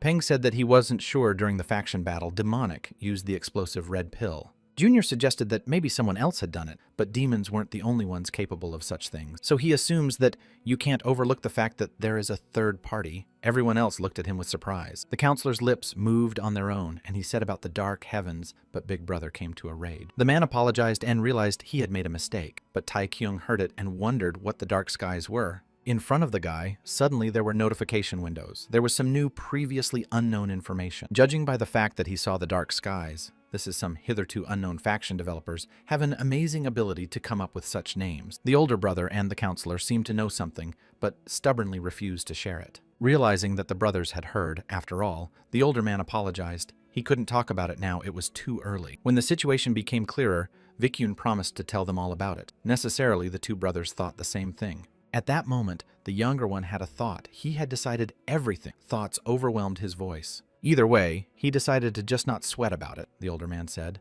Enough about it, and it was time to celebrate in honor of their arrival. 3 days later, the square was very crowded with people all buzzing and discussing something. Almost the whole province was there. Everyone ran down to the main road. There was Jin's family. They were riding on a wagon, and everyone wanted to see with their own eyes. The youngest was sitting on a horse, waving his sword like a hero of old legends, and he was very happy to have such attention. In the general crowd stood some strange old man. He was hiding behind the others, trying not to show his face, but watching. Frowning, he looked closer at the younger sleeping dragon. Speak well, he would find out as best he could. Hook was riding next to him. Does he really like this kind of scrutiny so much? Trying to hide his admiration for himself, Tae-kyun shook his head at whoever had said he liked it, but it was obvious enough. The servant said, that much I would like to tell, but would not look at him with a fierce look. Junior praised such a choice. The player saw that his effects had increased, so he decided to open his profile and check his stats a bit. Reflecting on how much he had risen in that time, the guy didn't even notice that there was an official next to him who looked at him and scared him. The Lord didn't even immediately realize who it was, but Hook explained that it was their mayor, now a fat man on a horse, stood in front of them. Hearing their conversation, Mayor Hyun-ryong coughed, saying that he heard everything, and immediately Junior apologized. He scratched his head and said that he had recently taken a bad blow and lost his memory a long time ago, so it hadn't recovered yet. Meanwhile, the official cheerfully said, it was no big deal. He started asking the hero if it was true that he had wiped out 1,000 people. After saying that, Tae-cheon was surprised, as if it couldn't be just an overly exaggerated rumor. Hearing this, the official whistled. This was unbelievable. In addition to being incredibly strong, the gentleman was also very humble. But no modesty and junior master are different things, Tae-kyun said, that there were about 600 people there, making a furious face. Soldiers were standing everywhere, stretched out and fiercely guarding the peace of their townspeople. It was a real celebration. The official slammed himself on the floor and said, can he meet Mr. Jin? He is talking about the head of the family. The riders turned around and looked at the wagon where the older brother was most likely to be. The youngest apologized and said that unfortunately their brother would not be able to meet them now, as he was busy meditating, so it would have to wait. Well, of course, that was a lie. All 3 of them had failed to outdrink the younger man and were now suffering from a terrible hangover in the wagon. The official sighed. Okay, nothing can be done. Anyway, he has a telegram. The man slipped his hand into his sleeve. After a second, a small scroll appeared from there, which the official immediately handed to the sleeping dragon. With a smile on his face, Fatty said, it was an invitation from the Lord himself. He was impressed and wanted to meet in person. A new quest appeared. The player looked at the hand, in which was the very scroll. Does the very ruler want to meet him? While at the Phoenix Tavern, the elder brother ate all the edibles that were there. He exhaled heavily. Vic-young was completely inept at the table despite his venerable age. They started talking about how they got drunk and threw up so they didn't care what anyone else thought. Hearing that the younger brother wanted to see the Lord himself, everyone else was surprised, but the player didn't know why it was even necessary. But in the end, it turned out that they had to come at all costs, or the master might get upset. Pointing a finger at Hook, the older man said he was sort of their youngest's right-hand man, and tried to pronounce his name. The servant stayed his seat, and thanked for such a show of respect. Vic Young said to help the younger, as today he doesn't have enough experience. Then turning to the younger, Vic Young praised him for accepting the offer. After all, it was the right decision. The player was surprised he had heard, of course, but this man seemed to have no connection to Murim, so why is he so important, especially now? The elder explained that the government of this world had long ago kept apart and tried not to contact each other. But eventually, after a long time, the different lords recognized each other and began to cooperate, and there was a bond between them. That is why there is nothing good about insulting officials. Junior sat and listened intently. Now he understood why the government stood by during the battle, but why they turned a blind eye to the suffering of the people. The elder wanted to reply, but Mook Young beat him to it, saying it was because of the Lord's incompetence. Then corrected himself and said that perhaps even the emperor himself was not competent. Everyone else came to be horrified. Coughing, the counselor sitting next to him said that it was too early for the second gentleman to go to the next world, so let him choose his expression. However, Taekyon was interested in what the middle brother meant by the incompetence of the lords. Looking at his relative, Mook-young asked, "Doesn't he even know the meaning of the word incompetence?" Continuing to glare at the younger man, Mook-young said that if he didn't know who the lord was now, let him say so. Now, the province is ruled by the emperor's younger brother as a member of the imperial family. He is very different from the others. After saying that, Taichion must be, that brother is very rich. He is lucky, but why is he incompetent? Folding his arms across his chest, Mook-young said he didn't know for sure, but things between them were probably not as smooth as they seemed. From all appearances, the Lord is useless because he doesn't get proper support from the Emperor because of his passion for alcoholic women. But it turns out it's too early for him to start such a life because he's only 10 years old. After these words, the younger brother was horrified at how such a thing could be a 10-year-old lord. It was hard to believe, and the player just opened his mouth in surprise. For the first time in his life, he had encountered such an event. Public duty or something. At this rate, Junior realized he couldn't return to his province. Smiling, the younger man looked at Mook-young and said that he had thought he was only into martial arts, but that he knew so much. Pausing for a moment, the middle brother said he had been called there personally about 3 years ago. The guy spoke of it with some pride. Meanwhile, the provincial capital was overflowing with people, and there was a buzz of various merchants offering their finest goods. The two brothers were walking around the capital and seeing the sights, the older one telling them to go back to the capital in time for lunch. Hook said that this was his hometown. He started studying martial arts a little late, so to catch up with the others, he needed to train harder. Then, pointing his finger in a direction, the man wondered if anyone else lived here. He recognized these places. When he was little, he wanted to taste the local sweets. Children would gather near this woman's stall and suck their fingers. When that salesgirl gave them a little candy, Hook was probably jealous of them. He still remembers it clearly. When Junior heard about his servant's parents, you should have known right away he had no reason to return to a foreign place. He didn't know it, and was so cruel to this man all the time, although the servant didn't deserve it. Junior was so emotional that she hardly cried with shame, while Hook was already talking to the saleswoman. Auntie smiled. She was glad to see an old acquaintance and remembered everything perfectly. And now a kid with a rough childhood has succeeded and returned to his hometown after all these years to see him. Still, Taichion couldn't contain his feelings and started wiping his wet eyes. Looking at all of this, Hook was pacing and humming some cheerful song to himself. When he heard that the man's parents turned out to be this guy's parents, he got mad and he felt sorry for him. When the soldier heard such insolence, he began to shout at his master. Why did he yell at other people's parents? They started yelling at each other, and it turned out that the youngest was all wrong. I realized the parents just weren't very involved with their child. Eventually, it got tiresome, and Hook handed the young master some candy. Taekyon was already sorry for getting so emotional.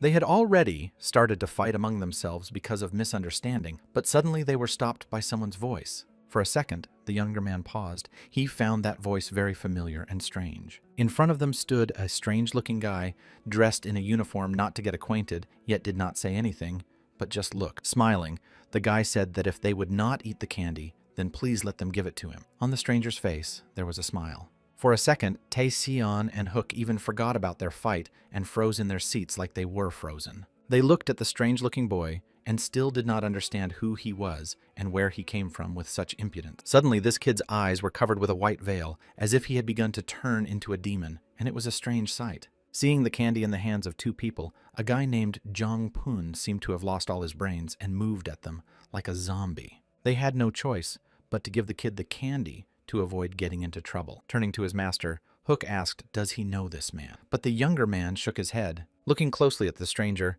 the player wondered if he had heard of any other young masters besides his brother and this man were the same age. Licking his fingers, the beggar thanked him for the treat, but where did he even come from? It seems he was very hungry and had not eaten anything. The beggar replied that he had just lost his pocket money and this was the result. He bowed before his two saviors and apologized for the late greeting. The guy gave his name. Realizing that he had been recognized again, Junior began to fancy himself, but the beggar wanted to ask for one more favor. He scratched the back of his head and said he hadn't eaten anything in a long time, so the request was self-explanatory. They were already greeted at the tavern by an obliging host and asked in a curt voice what they wanted. Tikyong Said to Poon, don't be shy and order whatever you want. The guy at first started to object. How dare he? But when he heard the approval, he said he wanted everything that was here. Let them bring it here. It's been hours, and this glutton still hasn't stopped eating. It's probably not just a beggar, but a real master. Seeing how much he had eaten, the poor man began to apologize. He had never eaten such delicious food before, so he felt guilty. However, Junior winked at him and told him that he sometimes does that himself, so let him not be shy. It's okay. The boy continued to stare in wonder at the food. If he had known that there was something so delicious, he would have come down away sooner. He said that living in the mountains is very easy, beautiful scenery, and always delicious food. His grandfather also lived in solitude all his life. Hearing about his grandfather, young master, was surprised. Poon hurriedly explained. He was a little busy, as if embarrassed. He asked if he could order a drink. He'd never had one before, so if he had the chance, why not? Player realized he's about to be ruined. This dude doesn't even taste anything, so he's gonna eat everything he can get his hands on. A few more hours passed, and this strange beggar was so drunk he was out of control. He even managed to forget what the conversation was about. His voice became drunk and very cheerful. He said that he had lived with his grandfather since he was a child, probably 15 years since that time had passed. With a smile, Taichon wondered, could it really be true? It had been quite a while. The association with middle brother had involuntarily arisen. I wondered where this mountain was, and the beggar, after taking a couple more sips of alcohol, started talking. In a guilty voice, he said he couldn't even tell them that it seemed to be a secret Junior wonder. When asked, the man said that his grandfather didn't like such thing. Much strange people are always after them, so they live in secrecy. The kid said that when he was 10 years old, one day some needy people suddenly appeared and made a fuss. The boy remembered his grandfather yelling for them to get out of here, or the whole mountain would go up in flames. Finishing the rest of the alcohol, Poon said that luckily they didn't see them anymore. Apparently it had gotten to these people. Taekyung looked at Hook with interest, who asked the kid, why did he even go downstairs then? Putting the bottle on the table and licking his lips, he replied that it was all because of the 10 dragons and phoenixes. Junior didn't know anything about it at all and asked who they were. Hook wondered how a young master could not know such a thing.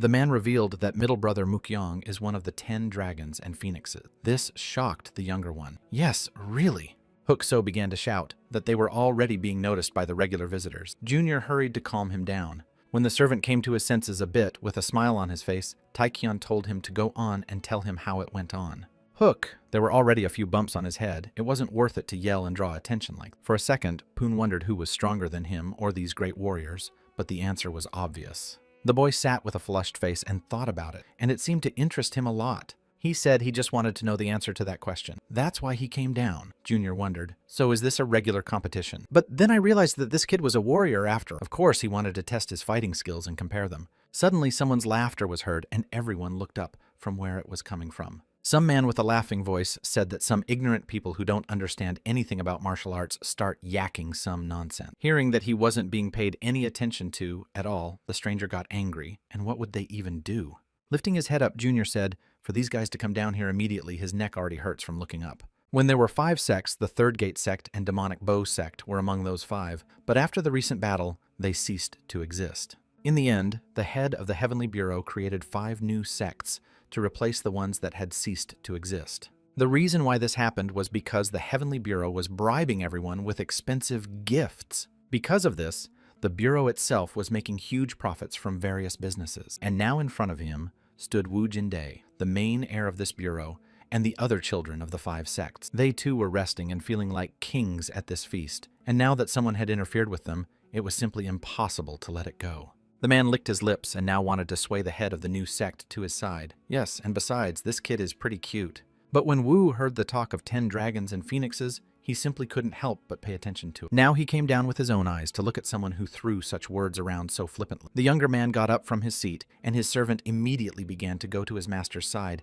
and wipe his face. The player immediately asked Wu didn't they have him as their main man, replied with a nod. He didn't even understand the question at first, but Junior repeated whether or not he was the boss of this five. Angry, the man advised him to watch his mouth. The younger man interrupted him by saying Song Ryong's name. One of the five flinched in surprise at hearing his name. Following this, the young gentleman called out all the names of the five people were simply shocked. Smiling, the guy asked, "Isn't naming last names too, so please?" Coughing, Jin said that it was a request of a personal nature, so don't let him ask how he knows. Everyone else was just shocked. Shocked by such an incident, Wu rushed to duck. Jin asked him what was deaf. However, the man only looked at him with a fierce gaze. His cheeks flushed red from the sudden shock. Everyone immediately piled up beside him, who even dared to raise a hand against the Heavenly Bureau heir. People were whispering amongst themselves, at this rate, a huge mess could start this great insult. Junior wanted to say something else, but Wu ordered him to close his mouth. What rudeness. In a calm voice, Taizian replied that he should have been asked how he did it, instead of starting a rampage here. The heir, meanwhile, couldn't understand how this even happened. On his face, veins swelled with anger. Seeing this strange man dodging his blows and moving quickly, the man was even a little scared. With a voice trembling with fear, he asked the stranger who he was, even from what sect. In extreme annoyance, Jin sighed. What kind of person does he seriously think this is a cult? The guy drew a symbol on his forehead and said he was Young Jin Bang from the Dodum sect. Everyone else came to terror. They had never heard of such a sect before. So what is this even? Turning around to his companions, Er Wu also saw a look of incomprehension on their faces. They hadn't heard anything like this. Hook, who had also heard nothing of the sort, asked what kind of sect this was. He had never known about it. Jean laughed and asked him what he thought. If you lie very convincingly, the lie becomes the truth. Wu was furious at being fooled. Anger overwhelmed man, and he began to shower me with curses, trying to find out who he was and where he came from. However, Junior was not going to give up so easily. Need to at least apologize. To hear a normal response, they immediately scowled. After such insolence, Wu froze in place. He didn't expect some trash to start talking to him like that. All his associates also frowned. How dare they go against him, especially in such a province? In a completely calm voice, Junior asked he really wasn't going to apologize. This is the last warning. Making a great leap, Jean not having heard this tirade to the end already, on the other side of the hall. All the heirs immediately rushed towards him. They had to teach this insolent man a lesson. Some were cheering for mercy. People were pulling out their guns to teach this exploding kid a lesson. But suddenly someone's voice was heard, saying they remembered who was standing in front of them. A man from the crowd pointed his finger at the younger man and said that this sleeping dragon was none other than a sleeping dragon. Everyone else froze in place when they heard who was standing in front of them. They finally realized who's standing in front of him. It's Jin's family, and now they're coming to an end, and not an easy one at that. Someone lightly tapped it on the back. People turned around. The same trembling eyes looked back. Behind stood an enraged Hookman, folded his arms across his chest, and was already preparing to teach them a good lesson in politeness. With a stretched smile, he said, if now they wanted to save their miserable lives, then please let them do what he asked them to do. In a second, the main heir was already completely mangled. Face, it looked like a basketball. Sitting on it, the younger one beat the heir to the point of incapacitation, without any pity. Turning a furious look towards the others, he said that another one of them would be next, so let him fit. But a funny picture spread before my eyes. All the others stood, bowed, and dared not raise their heads. Looking at Hook, Jin asked what he had done. He had made them kneel, or what? The man nodded his head readily. Yes, he ordered them to do so. So what? Well, immediately anger changed to grace, and the younger laughed, patting his comrade on the shoulder. Well, isn't that a great picture? The only question that remained was what to do with them. People stood with their heads on the floor. The youngest asked to give him the scabbard from his sword. A predatory smile stretched across his face.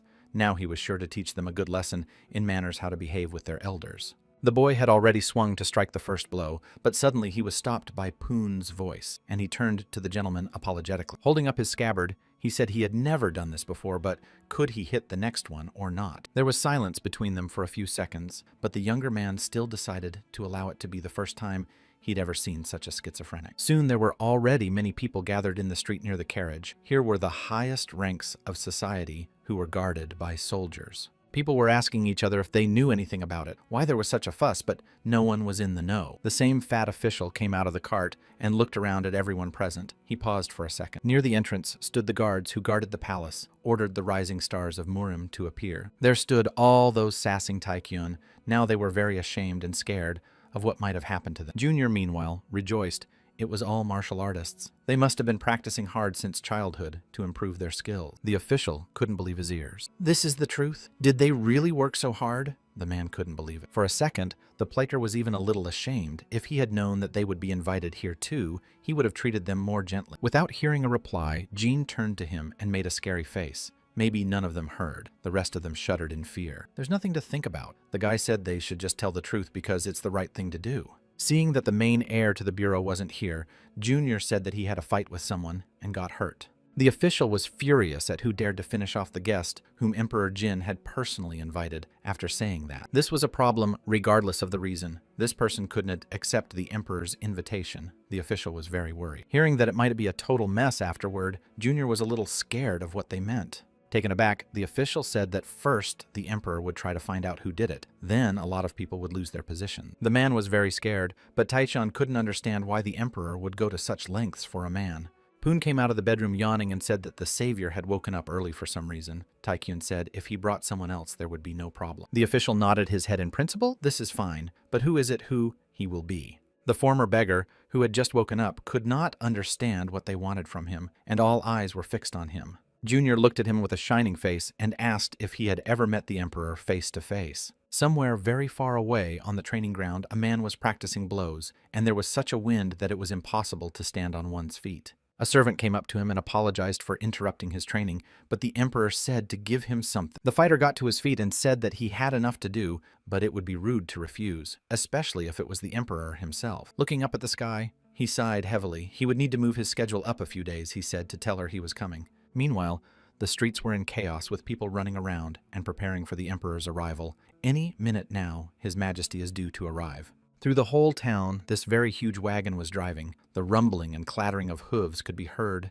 everywhere. Poon was really excited to ride a wagon with 6 wheels for the first time, which is great. He said he's never ridden a wagon like this before. This is the first time, and he just can't believe how lucky he is. The boy turned his head in different directions, but the younger one could not understand whether this man is so innocent or stupid. The moment he heard that he was going to meet the emperor, Poon's eyes literally glistened with joy. Opposite them sat the surviving members of the 5 from the bureau and looked at each other fearfully. They had no idea how the meeting would go at all. Suddenly a voice was raised by the very official. He turned to young Master Jin, looked at him with a surprised look. Looking at Poon, Fatty asked if he was all right, but the young gentleman assured him that he was. Scratching his head, Ryung corrected himself. He talked about the mental health of this guy looking strange, of course. But Jin said he could vouch for him, so there was nothing to worry about. The official exhaled in relief. But suddenly, something caught their attention. There was some noise, and the wagon jerked a little. The first thing they saw was the head of a golden dragon, looking at them with bright eyes. Poon held it in his hands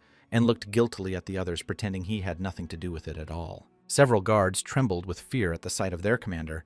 They greeted the seasoned warrior. The commander looked at them with a calm look and said to inform the lord that he had arrived. This man's name was Ding Li Pong, an experienced fighter who had seen many battles. Now he stood waiting to be received by the emperor. With a creak, the doors began to open slowly, and the silhouette of the emperor sitting at the table appeared before my eyes. Dean's face ravaged by the light. The man shivered a little. He was still a little uncomfortable and scared. In the room was a huge, long table. On a throne sat the deputy. He greeted the commander-in-chief. Folding his hands in front of him, Dean said a respectful hello and greeted the deputy with all honors. The deputy looked bad, to say the least. He had a long, sharp face and a sly squint that did not inspire anything good. The gates to the palace opened, and a whole cortege of several chariots and many horsemen rode in.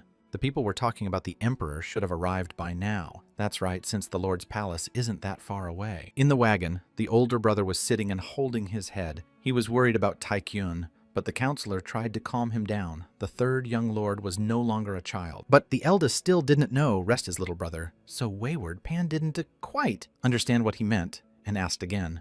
Eventually, the older man could have said he was just worried about him, why beat around the bush, but Vikyun ordered him to shut his mouth. Offended, the counselor said he wouldn't say another word, and if the elder wants to ask, let him ask. The elder realized that Mukyung was indeed the only one who had met the emperor in person and had some experience. Vikyung was about to turn to his middle brother, but Mukyung replied sharply, that there would be no problem, so there was nothing to worry. Surprised at this calmness, the elder laughed, but Mookyoung added that it would be fine if the younger one had a strong stomach. It shocked Vickion what he was even talking about. There would be some strange dishes. Grinning Heavenly Blade said that there was someone so vile as an insect, it was best not to cross paths with him, Hong Jin. And so, now the chief warlord stood before this greedy man, a tense silence hung between them. Looking at the commander with an inquisitive look, Deputy Emperor asked, did he somehow offend him, then deserved such an attitude? In a calm voice, the commander-in-chief said such a thing cannot be. There are many inexperienced fighters here. He is worried that the deputy will be uncomfortable. But rising from his seat, Hong said he liked them. On the contrary, let the warlord call him what he pleased. Without a fraction of thought, Dean said he felt more comfortable calling him eunuch then. After such insolence, the deputy trembled with rage, but still hid his anger. It was too much. Tension was building between them, and they were about to bury each other alive. Realizing that there would be no conversation, the slippery type ran to his throne and said that they would talk another time. He was actually interested in another thing. Dean, after all, once said that he was from the Manhwa sect. After that, the warlord tensed up. Then the deputy began to question him about this sect, but the fighter could not understand why he needed this information. Turning around and making a nasty face, Hong said that now he was just meeting with some masters from this province. That's what became interesting. Hearing this, the experienced warrior twitched. Is it true that they are from there? Hong replied that in that case, he would have told him about it first. The man exhaled. Even though he had left this sect years ago, he couldn't believe that it was connected to this man. Hearing that the commander-in-chief could not know these people, the deputy approached him and said with confidence that it was a lie. Taking a small stick, he struck the tin cup, and immediately an unpleasant sound resounded everywhere. From behind the door came the voice of the South Border Tridlani, requested an audience, so one must come. As soon as the warlord heard that, he immediately jerked up. Could it be the very people he thought of? The deputy saw the change in the military man's face and said he would prepare a place for them. He looked at the man as if he wanted to eat him, and it was obvious that the military hated him with all his heart. Dean saw three figures that he had known since childhood, but could not understand what they were doing here. But the thing was that the deputy head of the prefecture invited them personally, so they couldn't refuse. Looking at his old acquaintance with a smile, one of the honored guests said that he seemed to have earned a nice title here. The warlord grimaced. How dare he even insult the mountain Dean had grown up on his entire life? The two looked at each other with fierce glances, and there was an even more tense silence, as the warlord wanted to flatten this insolent man. Meanwhile, the deputy emperor smilingly watched everything going according to his plan. And so, Junior and his whole team arrived at the site, but there was a very tense atmosphere. People seemed ready to fight. Cautiously, Taekyung thought about whether to greet them or not really wanting to get into a fight. The squeaky voice of the counselor came through. Looking at the arrivals, Hong assumed perhaps this young hero was standing in front of him. Now Taekyung bowed and introduced himself. It was indeed him. When Dean heard that, he looked at the newcomers with a surprised look, and it was the sleeping dragon. One said he heard about this kid. He's much younger than expected. Probably he's very talented. He wanted to say something else, but just greeted and introduced himself. His name was Gong Il-hyuk, and he had a very nasty look in his eye. Junior and Gon stood there and just looked at each other without saying a word. Taekyung froze in place. He didn't understand what was going on here, or why this man was talking to him like this. As soon as Jin heard about the southern border, he immediately jumped to attention, but he made the mistake of calling the sect Gunlim. There was silence for a second. Gon leaned over and asked Jin again, but it was from one of the novels. How could he be so wrong? Gong looked at him like he wanted to eat him. What's wrong with him? Why is he always so angry? But the man quickly calmed down. He coughed and said that such a habit of stopping half a word is very strange. Hearing that this man would answer all of his questions, Junior asked what the sect head's name was in the present time. Looking at the boy with a serious look, Gon couldn't believe that this guy didn't know the names of the main people of the current sect. Tension was still rising between them. The man thought this kid was just messing with. Jean continued to question them. Turns out he's the fifth cousin of the headman's father. Realized this guy's got a little bit of brains. Stroking his beard, Gon asked that it be kept secret, or people would start to worry. But Jin assured him that everything would remain secret. With a grimace, the young gentleman said that the fifth cousin was almost a stranger. He thought it was different. After this, the honored guest could not contain his rage that this little fellow had just said he had insulted him. These contemptuous looks and arrogant attitudes simply destroyed all desire to communicate with them and even approach them. There's a reason Junior didn't like those old men right away. He knew he was right to send those old men. Gong walked up to him and gritted his teeth in anger, but a deputy stepped between them in time and seemed to say that he had forgotten to introduce himself. Junior didn't realize who was standing in front of him at first, but the deputy explained and suddenly remembered that this guy was from Murim, so he might not know. In my mind, I immediately associated with the head of the DPRK exactly the same attitude to his people. Seeing the kid's face, the deputy rejoiced, "Look how cute, isn't he?" Immediately turned to the commander-in-chief, who also introduced himself. The man said that he had heard quite a bit about the sleeping dragon, a real deity. Then Junior started to get shy. When everyone was talking amongst themselves, Gon had been looking at them with a fierce gaze the whole time. He still couldn't tolerate such humiliation. Suddenly, the members of the 5 sects appeared and introduced themselves with glee. Jin was even a little startled. It was quite unexpected. Everyone else twitched, too. Who are these people anyway, and why are they acting like they ran out of the woods? Noticing Poon standing next to him, everyone asked where this little guy was from. The guy started to shy away, but Gon looked at him like he was trash and not a human being. Because of the childish directness of this kid, the man came to a rage. Poon said he didn't realize at first who they were even addressing. When I saw that attitude, I didn't even realize what was wrong with him at first. Folding his hands in front of him, Poon introduced himself. The guy always smiled, even when he felt like he was doing something completely crazy. Hitting himself on the head, Gon said that it must be one of the heirs too, but the kid said no. This shocked Gong. Didn't this guy say he was from the province? Poon nodded and said that he was from Henan. If he lived here, then he was from the province. The lord almost bit his lip off in anger, but he preferred to hold back. He'd had enough of it. Everyone else turned to them. Because these two were yelling at each other, Gong wondered how this kid could not know the 5 great sects. Curling his fingers, the young man said he'd only recently moved in, so he didn't know much about Henan. Gon almost fell through the ground. He was still talking, but the last rope of patience had broken, and Gon was ready to explode with rage. He grabbed the kid by the scruff of the neck and started shaking him and asking him where he was born after all. Everyone else, after being treated like this, was horrified at how an honorable gentleman could be treated like this. They saw an amazing picture of the young man holding the hands of the honored guest. Eventually, when Poon realized what he had done, he yanked his arms and shouted that he had done it instinctively. The man looked at his arm, which was starting to hurt, and was getting furious. No need to apologize. Instead, the insolent man will pay for his actions. He was ready to attack already. Taekyung wedged himself between them in time, shielding his protege with his body, and asked the honored guest to give them a moment. Gon looked at him and arched an eyebrow at him. What to take it as the Jin family interfering in their sect's affairs? But Junior said that is absolutely not the case. He just wants to prevent the height of the conflict from having a lot of eyes on it. The deputy stepped in and said it wasn't too much of a problem. Warlord Dean said they are in the palace head. Any conflicts here? The military officer was immediately jumped by the guards. Hong said that it was very impolite if someone heard it. They might think that the commander was above his rank. Poor Poon still couldn't understand what he had done wrong. Gong shouted that this kid was just bullying him and the entire southern sect. The boy wanted to say something else, but was told to shut up, and Poon shut up fearfully, not expecting this. But then he smiled. The first time he'd ever heard someone swear, it was just incredibly cool. The heated Gon couldn't stand it any longer and threw his fists at the young man. It was the fist of a divine thunderman,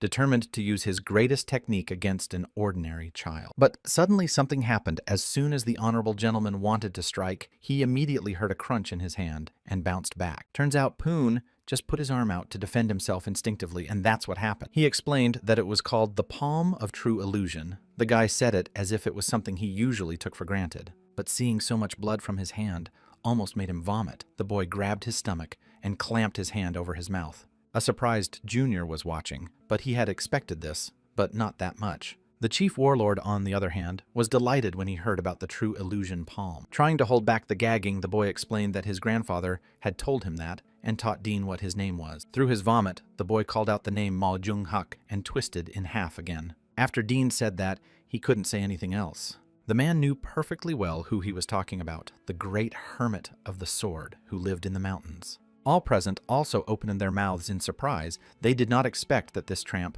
would turn out to be the grandson of a legendary swordsman. Taekyung smiled broadly as he ran up to him. He couldn't imagine bringing such a nugget to the emperor's palace. Now Jin realizes what he's got up his sleeve. He bought that kid candy? You could say he's related to him. However, Gon said it's nonsense. The hermit he knew didn't have grandchildren, so it can't be. After scratching his head, the guy said it was basically true, but he was really his grandson. Honorable Gong couldn't calm down. Everyone knew that the hermit had dedicated his life to martial arts, so this boy is a brazen liar. But suddenly the boy blurted out that his grandfather had told him that it was because a crane had brought it to him 2 decades ago. Dean and the deputy emperor swallowed their tongues, so that's what it's like. The guy's just adopted. Meanwhile, Taecheon just fell to the ground from surprise. Pun asked his savior, did he say something wrong again? With irony in his voice, Junior asked, wondering how the guy realized it. Is it really that noticeable? Meanwhile, With all his childlike directness, Poon told me that grandfather had said that the heavens cared for the child until the crane took it away. Now it's clear they're different factions, but the hermit just took this boy under his wing. That explains it. Taishan leaned over to the boy and began to explain childbirth is 3 stages, ovulation, fertilization, and then carrying. That's what they would have said if Gon hadn't intervened in a rage at what they were doing in full public view. Well, okay, Junior decided to overlook this insult and asked what the honored guest would do if this guy's words turned out to be true. Gon thought for a moment. He couldn't even imagine that this nonsense could be true. Then there was no way the warlord wouldn't know about it. Everyone looked at Dean, and Taishan asked how he was a warlord. He just looked at them silently. After a short pause, the man said that he was a follower of the Huangshan sect for 10 years. They lived at the foot of this child is the one. Even Gon agreed, but he was the best until he rightfully lost to him in a friendly fight. All was right. The military said he stopped at this sect, but then felt bad after eating something wrong. He had thought about it many times, and it all seemed very strange to him. Gon only mocked the warlord can't still admit defeat. However, Gon eventually asked if Dean had ever seen such stupid people. Dean asked if Mr. thinks he has left all of the who's who of them. With a smile on his face, the old man said that of course it was, and what other excuse he had come up with for his escape 2 months after the fight. Eye Down the warlord said he was indeed desperate for a while, but Gon is wrong. He is deluded in his conclusion. It's been like a month since that day. His teacher said he had to go somewhere. Dean followed him, saw all the sect commanders, and even the leader. They had a meeting. The leader said he wanted to meet the teacher. They searched the entire mountain, but were only able to get to the master's abode after fighting their way through a dozen combat troops. And what the young apprentice saw there shocked him, leaving an imprint on him for the rest of his life. There was a little boy who swung his sword with all his might, although his body was smaller than his peers. This kid has been practicing hard, even though his movements were initially far from perfect, but he was able to. All the other honored guests, including Gon, gritted their teeth in rage. They couldn't believe what they were hearing.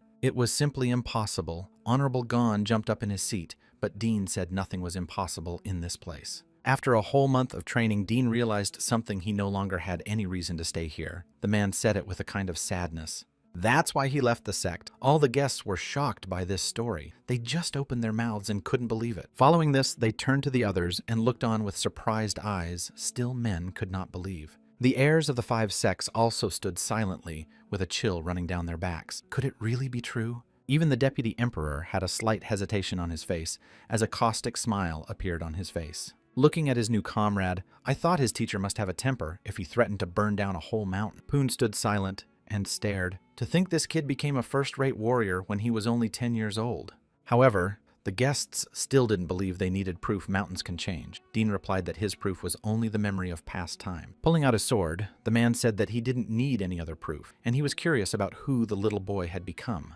However, Poon said with all his childlike directness that he had no clue about martial arts at all. His grandfather still only said that these techniques were useful, so that's why he trained him and didn't explain anything else. The master began to recount all the techniques he knew and asked which ones the boy knew. Poon, with a smile on his face, said that he knew them all. It was as if he had no doubt about his answer. The commander-in-chief stared intently at this strange young man, who seemed more and more astonished. Hiding behind his back, Taishan watched everything. Something was definitely about to happen now. With a wave of his hand, the man extended his sword forward. He wanted to check something to make sure. With a smile on his face, he politely asked the young man to demonstrate the plum blossom sword technique to him. Scratching the back of his head, the boy was a little embarrassed, but after all his grandfather had told him not to show his martial arts, Dean said the first stand would be enough. If that's the case, Poon agreed that he would show off all his skills. The boy stood in the middle of the room and prepared everywhere. There was a silence. People stepped aside to avoid being crushed. The boy's legs began to be covered with the energy that was overflowing his body. The commander-in-chief, along with the deputy, opened their mouths in surprise. The boy's entire body was covered in a purple glow. This was the Purple Dawn divine technique, after all. He swung his sword and thrust it forward with such speed that everything around him started to move. Even space became a little distorted. Standing behind him, Junior opened his mouth in astonishment. For the first time in his life, he had ever seen something like this. Across the room, but so far nothing had changed. People were still standing and waiting. At some point, the table standing in the middle of the room just couldn't take the strain and cracked in half. Now there was a real chaos. All the plates fell to the floor, turned into a pile of debris from it. Literally, nothing remained. The warlord who saw this folded his arms and obediently introduced himself, saying that he expressed his sincere respect for Master Poon. A junior was furious. After what he had seen, Even Gon, who still did not believe in such a miracle, opened his eyes in astonishment. He did not understand what they were talking about and how such a thing was possible. The deputy waved his hand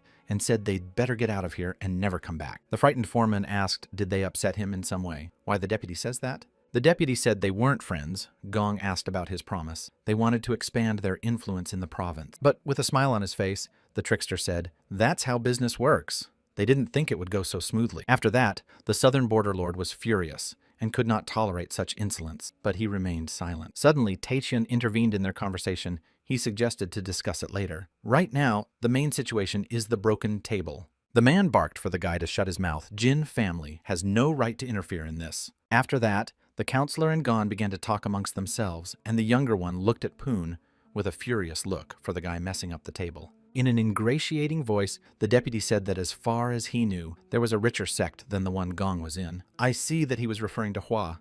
Then the man became furious that this can't be possible in their sect. It is already known that they have gained the right to expand their influence. How can it be now? He was still trying to convince the deputy that cooperating with them was the best option and not to jump to such hasty conclusion. However, Hong only looked at him silently for a few seconds. It seems they didn't quite get it right. He had already made his final decision and turned to the commander asking what he thought about it. After some thought, the military said that Gon was actually right, but you have to start somewhere, so it's not a big deal. After this sentence, the deputy patted him on the shoulder and laughed. Really, this man has become much better, all thanks to one man. Meanwhile, the representatives of the southern frontier were furious. It is unthinkable how dare they neglect their sect. The man wanted to say something else, but he was interrupted by Junior's voice. He apologized and said that someone wanted to speak. Pushing the frightened Poon forward, he said that he seemed to be a representative of the Mount Hua sect, but Poon didn't seem to know what to say anymore. At first, the kid didn't know what to say, but after a second, he yelled for these old worthless incompetents to get out of here immediately. The representative of the southern border was speechless. After such a thing, it seems one could guess who suggested it. Meanwhile, Junior and Pung were chatting. Tachian was praising his new student for someone who had never done such a thing. He did a great job. But the Emperor's advisor was still confused. This guy just couldn't be the grandson of a hermit, although their character is similar. It was time to end this circus, and the deputy said, now that the uninvited guests had left, you could greet His Highness. As soon as the Emperor entered, everyone immediately fell to their knees and greeted their young master. Someone's child's hand reached for the sword that served to hold out. One of the servants lowered his head. All this time, Taikyung was furious that he invited so many people here while he was studying martial arts, but where has that ever happened? When the Emperor asked which one of them was the sleeping dragon, Taikyun raised his head and looked in front of him. His face was poked with something. The guy was really pissed off. What's he gonna do with this thing? Yeah, sure, it's probably important, but still. In front of the player stood a little boy coughing and asking for his autograph. Also, the kid asked me to leave his nickname on it, and it was awkward, and everyone got quiet, so what does that even mean? The table was already filled with exquisite dishes, and the divine aroma spread throughout the room. Poon, who had never tasted anything like this before, absorbed everything like a vacuum cleaner. He slurped and grunted like an animal, as if the guy lived far from civilization. The other guests only occasionally glanced at him with annoyed looks. They couldn't believe that this pig was really the legendary hermit's heir. Opening his mouth wide, the younger one shoved a small piece of meat into it and began to chew contentedly. The Emperor thanked the sleeping dragon for the autograph. He would make a copy and hang it on the signboard of the Shangzi Control Department. Junior even choked up. Will his autograph hang on the control department? Some strange is certainly the Emperor. The child wondered, by the way, the sleeping dragon didn't use sword chi when signing the board, wondering why the child looked really unusual. He continued on. Wasn't it easier to use this technique? Jin was about to have a proper meal, but it wasn't to be. He brushed it off and said that he just couldn't do it. Emperor was surprised, but Junior confirmed he is not yet a supreme master after all. Such words shocked the sleeping dragon Emperor. This is not a supreme master and cannot use sword energy as possible. This kid's behavior was starting to get on the nerves of the kid. The younger kid was seeing for the first time in his life was starting to get on his nerve. But nevertheless, the Emperor was disappointed. He lowered his head and prepared to cry. Realizing that the situation was a little bit off, Jean said that it was not the most important thing. The child looked up and wiped away tears. Running his finger along his neck, Jin asked, and what happened to those masters who had mastered this technique? Of course, they went to the other world. Leaning over to the boy, Taekyung said that only the strongest would survive, and the emperor shone with happiness. Realizing that he is now on a horse, the player began to rant, the will to win, and the desire to fight to the very end. That is what is most important. The little emperor was simply delighted with what was to be expected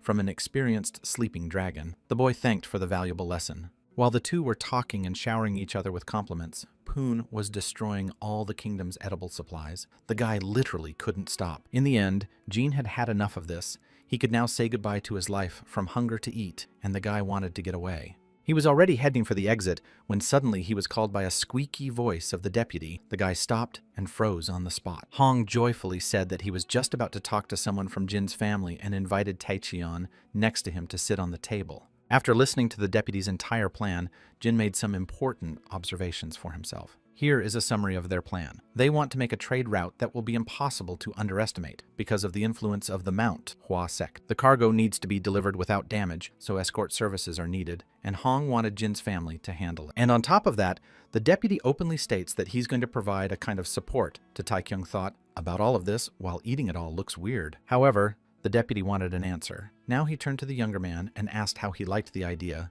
Jin said everything was great. But there was one thing. It's not in his purview to make such decisions anyway. Let Hong suggest it to his older brother. Hong agreed. As he continued to try to eat properly, Jin realized that there were many different rumors hovering around his family. Hearing that it is better to use an existing support service than to create a new one, the deputy was interested to see if he had something in mind. When everyone heard about the Star Cloud escort service, people were wary and looked at Junior. Don't underestimate them. This is the largest escort service in the province. Taking their place will not be easy. Taecheon came over to the sect heirs and gave them a gentle hug and asked them if they had heard everything perfectly or not. In that case, Junior had given them a choice. Either the Manhwa sect or the Jin family would become their enemies, so there was little choice. The deputy smiled. Soon after the lavish banquet was over, the Jin family's wagon traveled to its home in the province. A golden talisman flashed in front of Junior's face. Most likely it was a very expensive item with a dragon on it. Looking at it, Jean asked what it was. He had never seen something so beautiful before. The emperor said it was his medallion. If Taekyung needs anything, let me take you with me and search for it. The emperor will do everything in his power. A smile spread across Junior's face by itself as something like an unlimited coupon. He immediately started thinking of what to ask the emperor for first. The child asked when they could see each other again, and was eager to ask the Grand Master about his battle story. Jin said meaningfully that perhaps 1,000 nights would pass until then, and the child was horrified. The emperor lowered his eyes and prepared to cry. Even his father in his lifetime was not as busy a person as Mr. Jin. Looking at all of this, Junior even started to smile a little. This kid is really acting like a child. How cute it is, after all. Suddenly, a warlord intervened and said that in half a month's time, the Jin family would have a lavish banquet if His Majesty would like to personally visit the residence. This was definitely not the Junior's plan, and he turned purple, but he didn't dare to say anything against it. After all, he was the emperor. Seeing the joyful face of the child, but still feeling fear, Jin saw nothing else but to agree. The boy smiled and said that of course it was possible. The guy wanted to talk about his brothers and start with the second one, but the emperor said he hated him. The emperor replied that a few years ago, the middle brother had just sat down dinner at their place and left without saying a word. It was very rude. Junior came to be horrified. Could it really be like this? But the emperor would not want to talk about it and turned aside.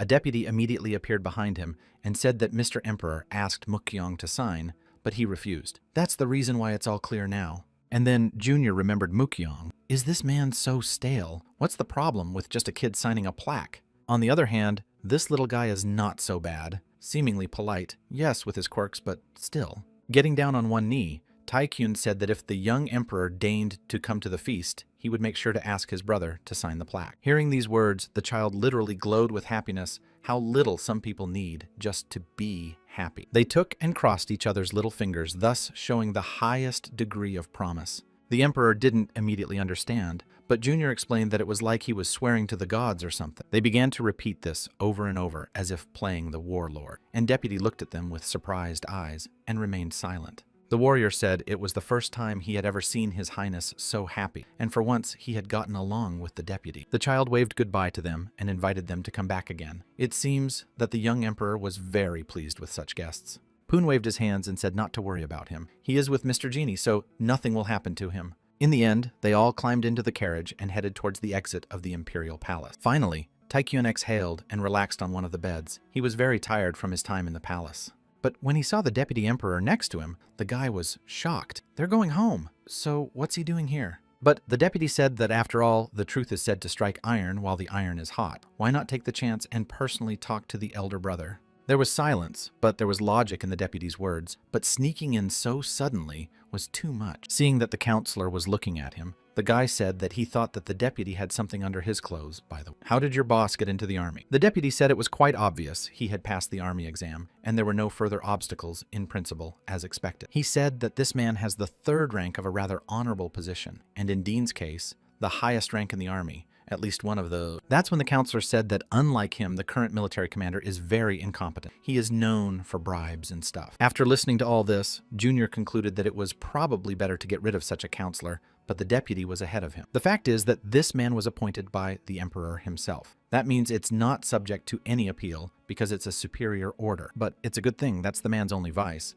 Besides, the deputy said he likes bribery too, so it's nothing serious, really. Jin even hesitated a bit. He didn't know how to regard it as honesty or shamelessness. Quite shocking to hear it from such a person. After a short silence, the deputy told the young master that he already knew he didn't have it, he was a eunuch. After this, Junior literally pulled his lips inward. He literally admitted to himself at such a moment. And how is it even understand why it is said? Unable to respond to this adequately, the guy looked up and said it was sad to hear, but the deputy said he didn't regret it. At that time, his family was starving, and he, as one of the men, was obliged to do something about it. So a decent life is not in his plans. Suddenly, Silent Poon began to question Mr. Who is a eunuch, but Jane tried to stop him. It was very impolite after all. However, without any shame, the deputy said that the eunuch, it is a man without a sex organ, then over her, found her in shock. But immediately the kid started clapping his hands and saying he'd never seen anything like it. Jean tried to shut him up finally. Meanwhile, in the Jin family's residence, the elder brother looked with horror at the huge table with a pile of documents, and he had to clean it all up. The counselor was standing next to him and didn't show a single bit of sympathy, and the elder was furious. A servant suddenly appeared and reported that the envoy of the deputy prefectural head had arrived, whatever they ordered. The elder and the counselor looked at each other and froze for a second, unable to believe what they were hearing. Soon, a messenger appeared and greeted the Jin family. He came to deliver the words of the deputy prefecture. Vikion decided to put foreplay aside and asked what this had to do with their brother. The messenger said they were on their way here and would be within a few hours. Senior thought about it. He had already heard about this man, one of the most powerful in the entire country, and he was coming here. But Pong was furious. He went to the messenger and said this could be regarded as disrespect. The unfortunate servant was horrified. However, the elder stopped him and told him to stop. Finally, the servant said that the deputy wanted to apologize for being disrespectful in advance. The servant held out a small package to the messenger. He said that he had not been explained anything, but only asked to hand it over. The elder accepted the offering and began unwrapping the strange thing with a serious look. A few minutes later, my middle brother came into the room and was also called to be present. But Mukyong still didn't understand why he was called. He wanted to meditate and practice, but now he's stuck here. Pang and Vikyong, with blissful faces, said that the honored guests were coming to visit them and that everything should be prepared for their arrival immediately. However, this was not the reaction they expected. Middle brother, in general, did not understand anything and did not seem to show respect. They covered their noses. The master had just come from training and stunk a lot. Of course, he practiced every day. The older man jabbed his finger towards the bathroom and told him to wash up immediately and run here. A smirk appeared on the middle brother's face. And who is coming to them in such an important way that they are in such a hurry? Making a mysterious face. Big brother said that this is a big investor, very big if not huge. When the younger brother arrived home, his jaw literally dropped from what he saw. The guy stood for a few minutes and could not control his thoughts. The senior, along with the counselor, tried so hard that they even put up a whole poster with a welcoming speech. Well, why did they do that? I think the deputy appreciated it, but the youngest was ready to burn with shame at what they'd done. Poon Jr. and the deputy came out of the wagon and were talking about something, but the boy turned his head and looked around. Looking at Tai Xian, the deputy asked him if he knew what a vicious relationship between people was based on. Of course, money. Angry Taichian said he knew, of course, but didn't think his brother would work his ass off for a couple of coins, and laughed. Hearing about such a sum of 1,000 Yang Jr. began to calculate in his mind it was really a colossal amount of money. 1 billion in today's money is an unbelievably large amount of money. Looking in front of him, the deputy said that he had to pull some strings to establish further relations. Besides money, there are many other valuable things. In times like these, Everyone needs help, and the deputy made sure of that. From his own experience, they moved forward. He made a face and said that since he liked young Mr. Jin, he had something else to tell the younger man, who was horrified. Suddenly, the older brother appeared. He greeted the deputy. The younger one turned to him and was at a loss for words. The elder brother, middle brother, and the counselor stood with placards, glorifying their country. They welcomed the guests with all their soul. Taekyun, what if his brother did something like that? He was literally burning with shame. You could see it in his red face. Behind them all stood Poon. The boy was quiet and had not said a word during the whole time. He just watched with his inquisitive gaze. And then, finally, he opened his eyes, young man. Realized he had finally found them after so many years of searching. The senior greeted the deputy and called his full title. He smiled with his mouth full. The deputy was also pleased. It was nice to receive such a greeting from the Jin family. From now on, let them just call him by his first name. The middle brother, who was watching, was ready to fall to the ground in shame. He could not believe his eyes. Taetsian, who was watching, thought for a second that they were in North Korea. It couldn't be that fake. Suddenly, the deputy put his hand on the junior's shoulder and said that the emperor was very pleased with this meal. After that, he even misses the young master. With all his might, the younger tried to get away from the touch of this half-man, but the older brother was happy that their youngest liked the emperor. Coughing, Vikyong said that it was embarrassing to admit, but their Taekyung has a great talent. Perhaps he would become one of the strongest men in the world. Hearing such a thing made the deputy frown. It seemed like they were starting to go overboard with such jokes and going too far. It was only now that Vikyong realized that he had said too much and froze in place in fear. But the deputy immediately softened the situation and said that he could be the strongest. Vikyun immediately glowed with happiness, and Junior tried not to start throwing up. He watched the whole thing from the sidelines. Look how well these two get along. All that was left was a heavy sigh. They watched as the elder and his deputy went deep into the palace, humming something to themselves. Baekhyun was approached by Peng and asked, "Is this person really the deputy emperor?" With a sigh, Junior replied that it was unfortunately true. The counselor said that he had heard that this man was not so frivolous. Taechion slanted his eyes and looked towards the counselor. Tearing up the plaque, the middle brother said, "That's his nature." Last time he discreetly touched his shoulder, and then Mukyong almost buried him.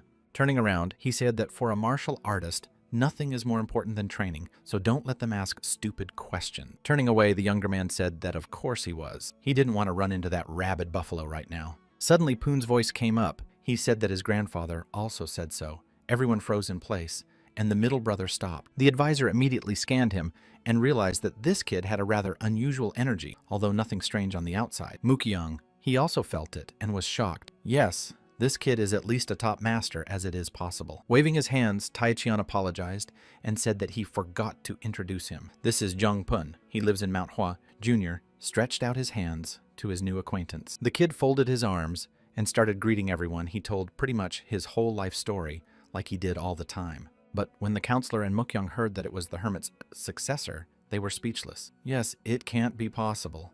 The still serious Mukyong suddenly became like a child. He questioned his new acquaintance about whether he was really the hermit's successor and couldn't believe it. The outwardly calm middle brother asked, "Then perhaps the master has also descended from the mountain and is now somewhere around here." However, Poon shook his head and said that he just ran away. He just wanted to meet someone. That's why he had to resort to such a thing. The boy apologized and asked in a guilty voice which one of them, Heavenly Blade Jin, of the 10 Dragons and Phoenixes. Mukyong embarrassedly replied that it was him. Spreading his arms, the new guest said that he had finally found him, after searching for so long all over the prefecture, and even further. And only Junior couldn't understand why this kid was doing this. Pun said that if the Heavenly Blade was the closest, he decided to start with it. In response to the Heavenly Blade Pun's surprised look, he continued, he wants to have duels with all the famous martial arts masters. Near the guy's body began to form energy. He wants to defeat all of the 10 dragons and phoenixes is the main goal of his life. Junior, when he saw the Purple Dawn divine art, even pulled back. He didn't expect such a thing right away. Mukyong didn't even move from his seat, but he seemed to be either ready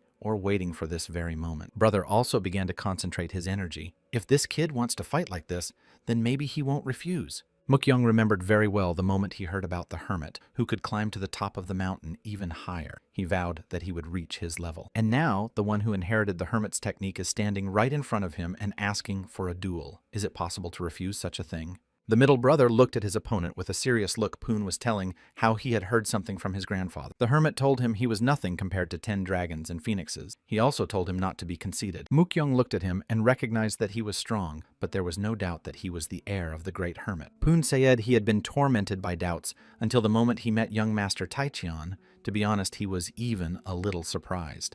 After these phrases, the middle brother was a little wary of how interesting Guy is, after all. Well, it will be interesting to see how he fights. This person is so mighty that he can even become on par with the masters of the 9 great sects and even win. But at the same time, he is sincere. Mookyoung actually already knew how their fight would end. What a pity he couldn't show such a master all his techniques. Looking at the younger, Mookyoung wondered what he would have done if the younger had been in his place. However, Taichian only smiled, as he already foresaw the downfall of his tormentor. Now he would know the power of a true master. Hearing the words his younger brother was saying to him, Mookyoung swore he would bury him, but it was too late to think anything. And Poon also said that he learned from his grandfather that before a fight, you don't need to stand. Mookyoung, distracted and coughing, you need to concentrate. He sighed heavily and said he felt the same way, that he should take his mind off the younger man for now and talk to him later. And so the two rivals clashed in battle. Both were not inferior to each other in speed and agility. They were supreme masters. In one of the districts of the province, meanwhile, in one eatery a multitude of people had gathered, but suddenly the doors opened noisily. On the threshold stood 2 men dressed in dark cloaks and wide-brimmed hats, and they surveyed those present with inquisitive eyes. One of them approached the table where the people were sitting and looked at them with caution and some fear. Strangers who looked like mercenaries walked between the rows of tables and went somewhere deep inside the place. At one of the tables sat one of the visitors and drank some kind of drink he had long ago noticed the newcomer. It was a middle-aged man or so, putting a glass on the table. He said that these two were late. How can you keep him waiting? In front of him stood an elderly man and a young girl, rather unapologetically, but some problems caught them on the way, so they had to delay. The girl immediately ordered her own food and said that whatever relationship they had, she came to believe that he broke into the Hua sect's chambers. The man asked if it wasn't a good thing he'd done nothing, but that the whole sect was almost on its ear about her leaving the dagger by his bedside. The man made a serious face. If it wasn't for Grandmaster's letter, Master would probably have destroyed heaven and earth immediately. The second man said he had only heard about the situation, but did not think it was so absurd. After taking a few sips, he added that he wasn't sure if they would be able to find this master, according to the letter, but his apprentice certainly would. The old man said that this guy's name was Jung Poon, a very capable young man who said he had met him before. But it only happened once about a dozen years ago that I caught him practicing, and it's really amazing. The fighter said he can't wait to see how much this kid has grown. Meanwhile, the hermit heir fought with the heavenly blade. They fought at full strength without sparing each other. This was the first time Heavenly Blade Jin Mookyoung had ever faced such a fierce fighting machine. He couldn't even anticipate its movements. I had to work my ass off to stay on my feet. It was a whole other level, no surprise there. The kid who just a few days ago asked for candy was now fighting like a beast. They were so far apart that the weapons were already cracking at the seams, and the metal was heated to the point of impossibility. After the battle, naturally Heavenly Blade lost. He sat and meditated, pondering whether he could have done things differently. It took him about 300 seconds to lose, even though he wasn't in the best shape of his life. In his mind were thoughts of only 20 years old, and he is already a supreme master. This made him feel ridiculous, so his level is so low. Of course, the academy he attended is one of the best places to study martial arts, but even there isn't enough information. In fact, only the direct descendants of the 5 great families and members of the 9 great sects inherit these divine techniques. Thinking about it, the middle brother went into a rage. Just wait, and he'll prove to everyone what's it worth. The guy couldn't bear to lose like that. Junior also thought this kid was much stronger than originally thought. They were both worthy of each other. He too began to think how many seconds he would last next to this kid.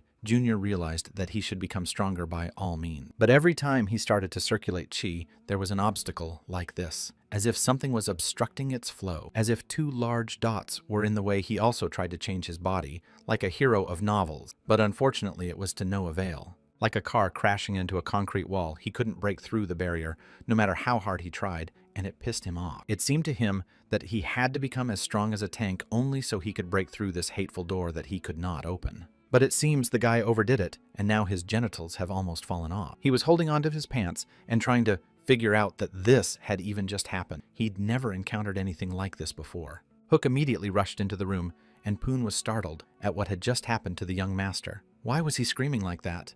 Seeing such a funny picture, the guys immediately started asking what he was doing here, but the younger one asked what they were talking about. And only now he realized that he was standing in a very interesting position, and holding onto his pants was uncomfortable. After the servant tried to make an unfortunate joke and received a strong blow to the jaw, he should have said so immediately. After that, the junior became even more furious. Didn't he realize? Why did the young master suddenly decide to open his controlling and spiritual veins? The guy explained that he just wanted to do it once just for fun. That's all. Why the question? When Hook started lecturing him that it's reckless, Junior grabbed his head he couldn't because it hurt the very spot that was going on. The guard explained that he didn't know. It's not his specialty. Perhaps we should ask the High Master. When the others found out that the hermit was telling about it, they approached the grandfather saying that if you damage these veins, you can no longer be called a man. And the guy also remembered being told that these veins would unblock themselves after a while, and if he was careless with them, he would become stupid. It's not like Junior didn't understand anything and only got more confused. But the fact that these points unlocked over time was certainly interesting. The guys glanced over. Poon watched it all from the sidelines and didn't say a word, only smiled stupidly. Wanting to know something more about it, Taekyun asked for more information, but that was all the High Master knew about. Junior was still prying, but that was really all there was to it. Not a single letter Poon missed. Seeing the disbelief on his savior's face, Poon said he only had those veins open up because he was waiting. That's the whole secret. When Junior heard this, he couldn't believe his ears. Did the master just say that? The kid said he was too young and could only open one. 2 years ago, he felt something weird during practice, and then boom. He said he was very surprised and asked his grandfather, and he said it was an epiphany. Junior got up from his seat. It was a real dead end. Even if he listened to it, he couldn't really know what was going on. He collapsed into his seat and began to think hard. Poon only looked at him with a surprised look and understood almost nothing. The boy was upset again. No, Jean said that's not the point. He did the right thing. The point is that Junior's too dumb. Taehyun apologized and asked if he could ask Master for a favor, to which Poon immediately agreed, let him ask for anything. But right after that, Junior got busy, like he was trying to find the right words, but he was having a hard time. Everyone looked at him with surprised eyes. Never before had a junior master been so shy. Smiling the most benevolent smile, Taekyun asked in a sweet voice to train him just a little so he could learn something. As it was not hard to guess, they soon approached the training cave where 2 soldiers were already waiting for them. They were talking amongst themselves. The older one asked the newcomer how many people he thought came here in a day. Without waiting for an answer, the old man replied, "Of course, none." He smiled and hummed to himself. He laughed and said that except for the one who will replace you at the post, there is no one to wait for you, so why guard this place at all? The fact is that this cave is a symbol of a long time ago. The founder of the Jinmu Ryang family trained here. Since then, this place has a special sign. The newcomer understandably nodded. He was not faintly surprised. Could this place really be that important? The old man replied that it was several centuries ago. In principle, no one cares, but the importance is quite different. The newcomer, covered in cold sweat, asked, and what was the most important thing he was really waiting for? The answer. Taking some meat sticks from his pocket, the old man said that if he sat there for several hours in a row, he would be able to admire the peak. The guy standing next to him nodded understandingly because he had been given the easiest job. The old man began to chew sticks. Suddenly, the kid looked up in surprise at what it was hanging down there from the cliff. The old man was cowering and didn't see. But when the old man heard that bird falling, he turned around. Why would that even happen? But suddenly their faces changed when something flew past and crashed somewhere a few meters away on the ground. And only now they realized that this man the guards immediately ran over there in the hope of saving the poor man who had fallen from such a height. Running closer, the two saw that at that spot even the earth took on a human silhouette. Someone was lying motionless. Seeing such a monstrous sight, the guards served their hands in front of them and wished that this poor man's earth would be fluffed. But no, to his luck a man survived, and it is none other than Junior. But how did he fall from such a height? Seeing that the man had risen from the other world like a ghost, the two guards jumped back and fell to the ground in surprise. Taehyun was furious. How did he end up again at the foot of the mountain? It seems the guy was practicing. The two guards kept yelling. Before that, while talking to Poon, Junior was surprised at how easily he too agreed to train him. However, the kid gladly accepted the offer. He will teach the young master a lot since he is his savior. When Taekyung heard how much Poon knew about martial arts, he turned gray with surprise. Pointing his finger at Huck, the younger one asked if the master could teach him too, and the servant wondered why he was needed. Of course, he really wanted to, but isn't it a rule of this world that you can't show your techniques to others, even if it's a third young master? Licking his lips, Poon said no one will keep him, but in return he wants lots of candy, so he can finally get full of power. Hook thanked him and said he would try hard, but the guy laughed. It was too early to thank him. Let them at least learn. Thinking about it, the young lord realized that even hunters are very cautious about revealing their secrets, and this guy is not afraid of anything at all. And so the first day of training came, and the young master, along with his guard, sat on his knees asking to be taken care of. Sighing heavily, Poon even blushed. It seems the guy was very embarrassed. From the outside, looked like he wasn't all right. The thing was, it was the first time he had ever trained anyone, and now he's very nervous and excited, so let them ignore it. Turning around, the newly minted teacher asked to be given some time to calm down while he came to his senses. Taichian told him to relax if he wanted to teach, if it was more convenient. He was the teacher. Hearing this, Pun came to his senses a little, but still blushed, a convenient method of learning and relaxing. Well, this sounds good. Taishan suggested training them exactly the same way Grandpa Puna did. The guy shuddered a little and said it was a very easy way. Excellent. Now, it was very interesting just how this young genius was trained, perhaps how unique this method is. Junior couldn't hold himself together. That I am in front of them, the young master remembered. Perhaps this training will help them. The students listened to his every word. Pointing his finger in the distance, Poon asked if they could see that rock over there in the distance, and they turned their heads to look at the training mountain. A smile spread across his own face. Taekyun asked them if they just needed to run to the cliff and back, or what. It's simple. The teacher gives each of them an hour, and let them do it in that time. Guys turned around surprised, looking at the master. At first, they thought it seemed too much, a whole hour perhaps, to run uninterrupted, but No Poon said he would be waiting for them at the top. It wasn't until Junior realized the situation he was in. I mean, they need to get in there. With a smile on his face pointing to the very top of the mountain, the teacher smiled, yes, exactly over there, to climb the mountain. The young master and Hook looked up. The peak was indeed very high, and it was only now becoming clear. The students were horrified. It's impossible. They won't even get in for a whole year. How can it really be done? Turning to the master in a trembling voice, Hook asked, so they need to climb to the very top of the mountain without any equipment. With a smile on his face, Poon said that he climbed this peak every day as a child, which is why he chose such a place. Poon laughed. It reminded him of the old days. He'd had 2 breakdowns halfway through and then almost gone to the other side. And so, Junior talked to the guards who saw him in time. They shouted, no need to do that, or next time you might not be so lucky. But the guy calmed them down by saying that this was the 5th time, so he was used to the men were horrified. Looking up, Taekyun realized that another disciple would be here soon. He was less fortunate. He was falling for the 10th time. The guards froze in place and couldn't believe their eyes. The unfortunate Hook was flying upside down, and calling out to the young master he was terrified to fall so many times was simply unbearable. The guards didn't know what to do, perhaps to try to save him. She's too late. At that rate, he'll just crash. The young master hurriedly reassured them, saying that everything would be fine. If it was really dangerous, Hook would have long since been in the other world. So it is better not to prevent him from doing so. The guy took the guards by the shoulders and took them aside, even though they resisted. Suddenly, Poon caught up with the man who had flown down and was now falling beside him. Using his technique, the guy left 2 deep holes on the ground, but still stopped his fall. He wiped his forehead and asked, last time it worked out fine too. Didn't they think so? Master was holding Hook, who was barely alive under his armpit. Hook was just out of control. He was foaming at the mouth, and the young master seemed to be getting a pure thrill out of it. Poon asked, surprised, did Taetsian was here? Junior replied that he had fallen several times already, thanks to one fine man. The boy scratched the back of his head and said that he would be happy if the savior meant him. But Taekyung was furious that he was falling because of that kid. The thing was, the teacher was being pretty mean. He was dropping rocks on them while they were climbing up, and it happened all the time. Meanwhile, Hook finally came to his senses, and the first thing he did was to scream in fear. He was breathing heavily and trying to regain consciousness. The man was so scared he couldn't remember himself. As soon as reason gradually returned, the guard began to immediately swing his fist, trying to hit the kid. He was very angry. Realizing it was time to leave, Poon climbed up again. He said he'd see them at the top and flew on ahead. Hook kept huffing and puffing and looking up. This kid is going to drive them to the other side of the world with this kind of training. It's unthinkable. The guard blushed and said he'd climb that mountain right now and bury that boy Tae-Sion, said he'd probably go to that color sooner. Almost crying, the man started to complain, but the young gentleman held out some sort of pouch to him. He said it's a cereal pill. If Huck runs out of strength when he climbs the mountain, let him take it. It should help. No need to hurry. Let him think only about climbing the mountain. It seems the guard is beginning to realize something now. Junior has already spent half a day crawling up this mountain with only 6 hours left because of this time he's going to climb the damn peak at all costs. And so they were already climbing. There are places where you can conveniently hook on, but also here you often have to hold on to the crevice with just a finger. In the end, the feeling sharpened.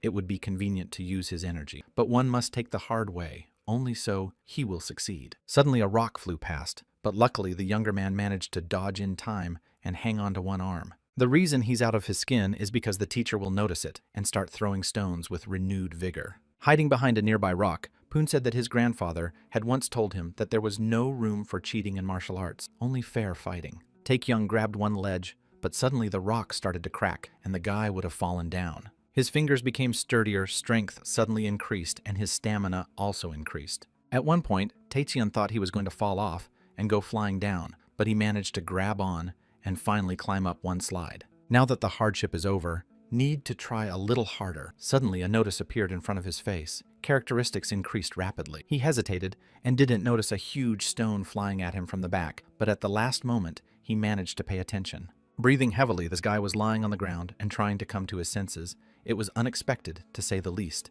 and very scary. The first to appear before his eyes was Poon, and he clapped his hands joyfully. The boy did not expect the savior to break the huge stone with a single blow. Hook and the young master lay almost senseless, but their teacher was pleased they had made it in just one day. This simply awesome. The teacher said that if they got it right the first time, they'd get through the other 9 much faster. As soon as Hook and Taecheon heard this, their faces literally petrified in the sense of 9 more times and live when it turned out that it would be repeated with the same frequency and the teacher would again throw stones down.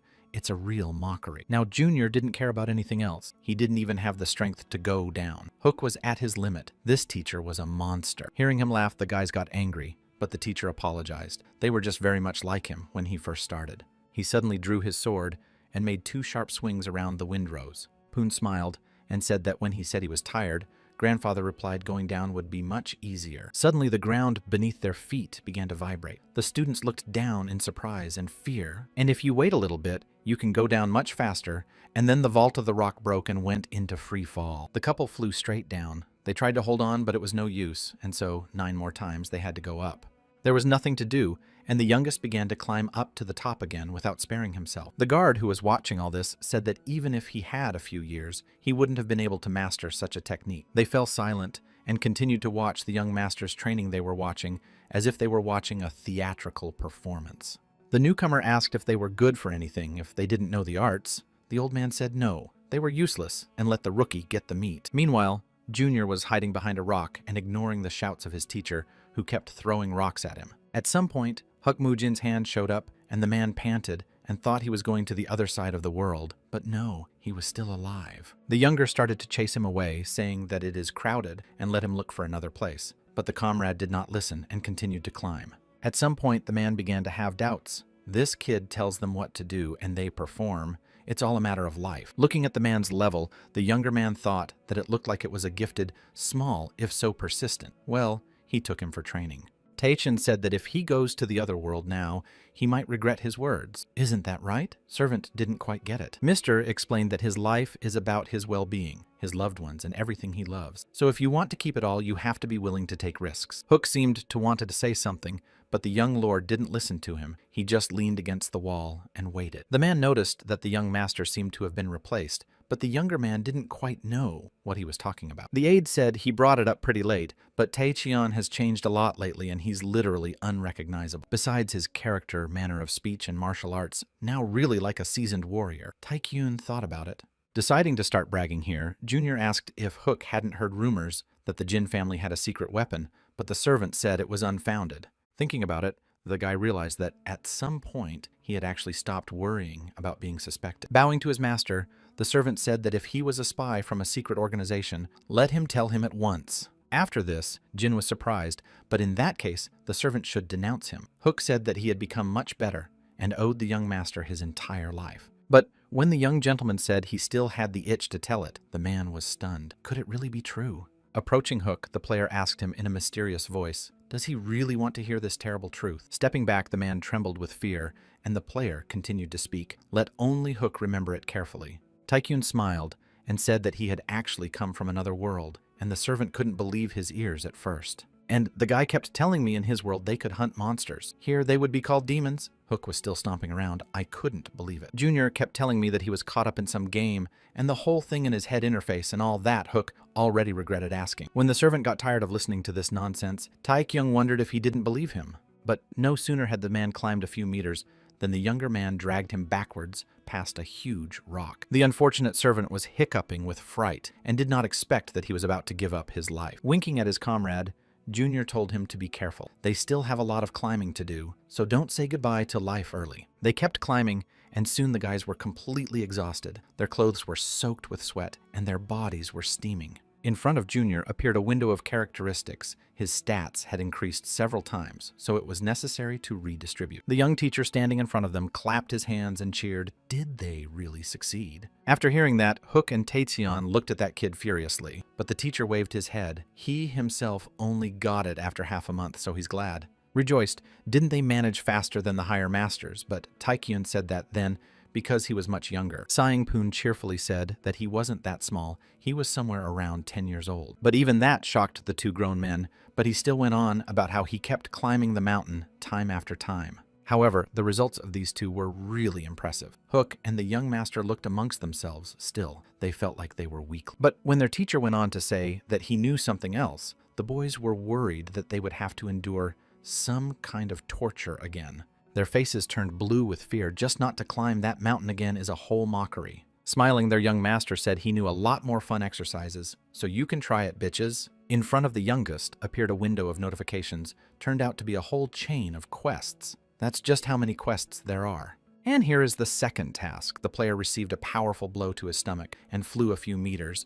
Is that the training is such. Meanwhile, in the elder's office, two servants were reporting that there was a conflict between the Yellow River clan and the small martial sect. Hearing about the demonic practices, the elder stopped his hand a bit. They just can't wait to cause trouble. The servant cheerfully said that fortunately a lot of talented fighters had joined their family worth, assigning them to positions. However, the elder shook his head. It's impossible. They don't have enough experience for such tasks yet. If such a case, the ruler ordered to contact the top of the country and the 5 Shanzi clans for such a case, reinforcements will be needed. Hearing about the government, the official shuddered a little. Is it really worth bothering the emperor for such a small thing? Seeing the fear on the officials' faces, Vikyung looked at them furiously, then let them try to contact the government. After all, it was their job. But suddenly the man realized that he had gone a little overboard. These people were already very tired, so he let them go to rest. The frightened officials began to leave the hall and dispersed to their quarters.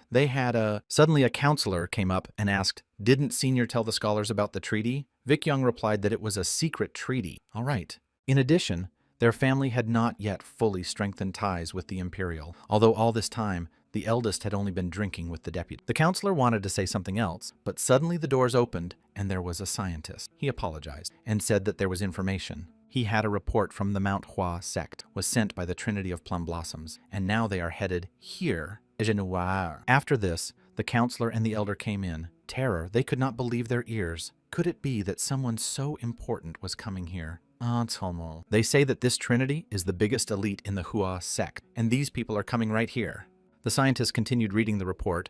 The paper said that their master had disappeared. I don't think he went to Jin's family. However, their master scholar raised a surprised look and looked at the elder and the counselor. Turning blue with fear, it finally came to them that the same hermit kid they still had was still living and was the heir. It's just great news that the hermit himself is coming to them. The elder couldn't believe his luck, to think they would see the legendary hermit with their own eyes. The counselor looked silently at the older man he had. One thought he wanted to voice something. Here was something wrong. Does the Lord mean to say that the hermit interrupted his stay in the mountains to go in search of his disciple? Vikyung said that is a guess. Vikyung asked what the kid's name was. He had heard that the man was teaching Taekyung the gecko technique. Bayek replied that they had finished a few days ago. The man wanted to say something else, but he hesitated half a word, his gaze turning serious. Hearing that this person was now beating up the third young master senior, became furious. Could this really be the case?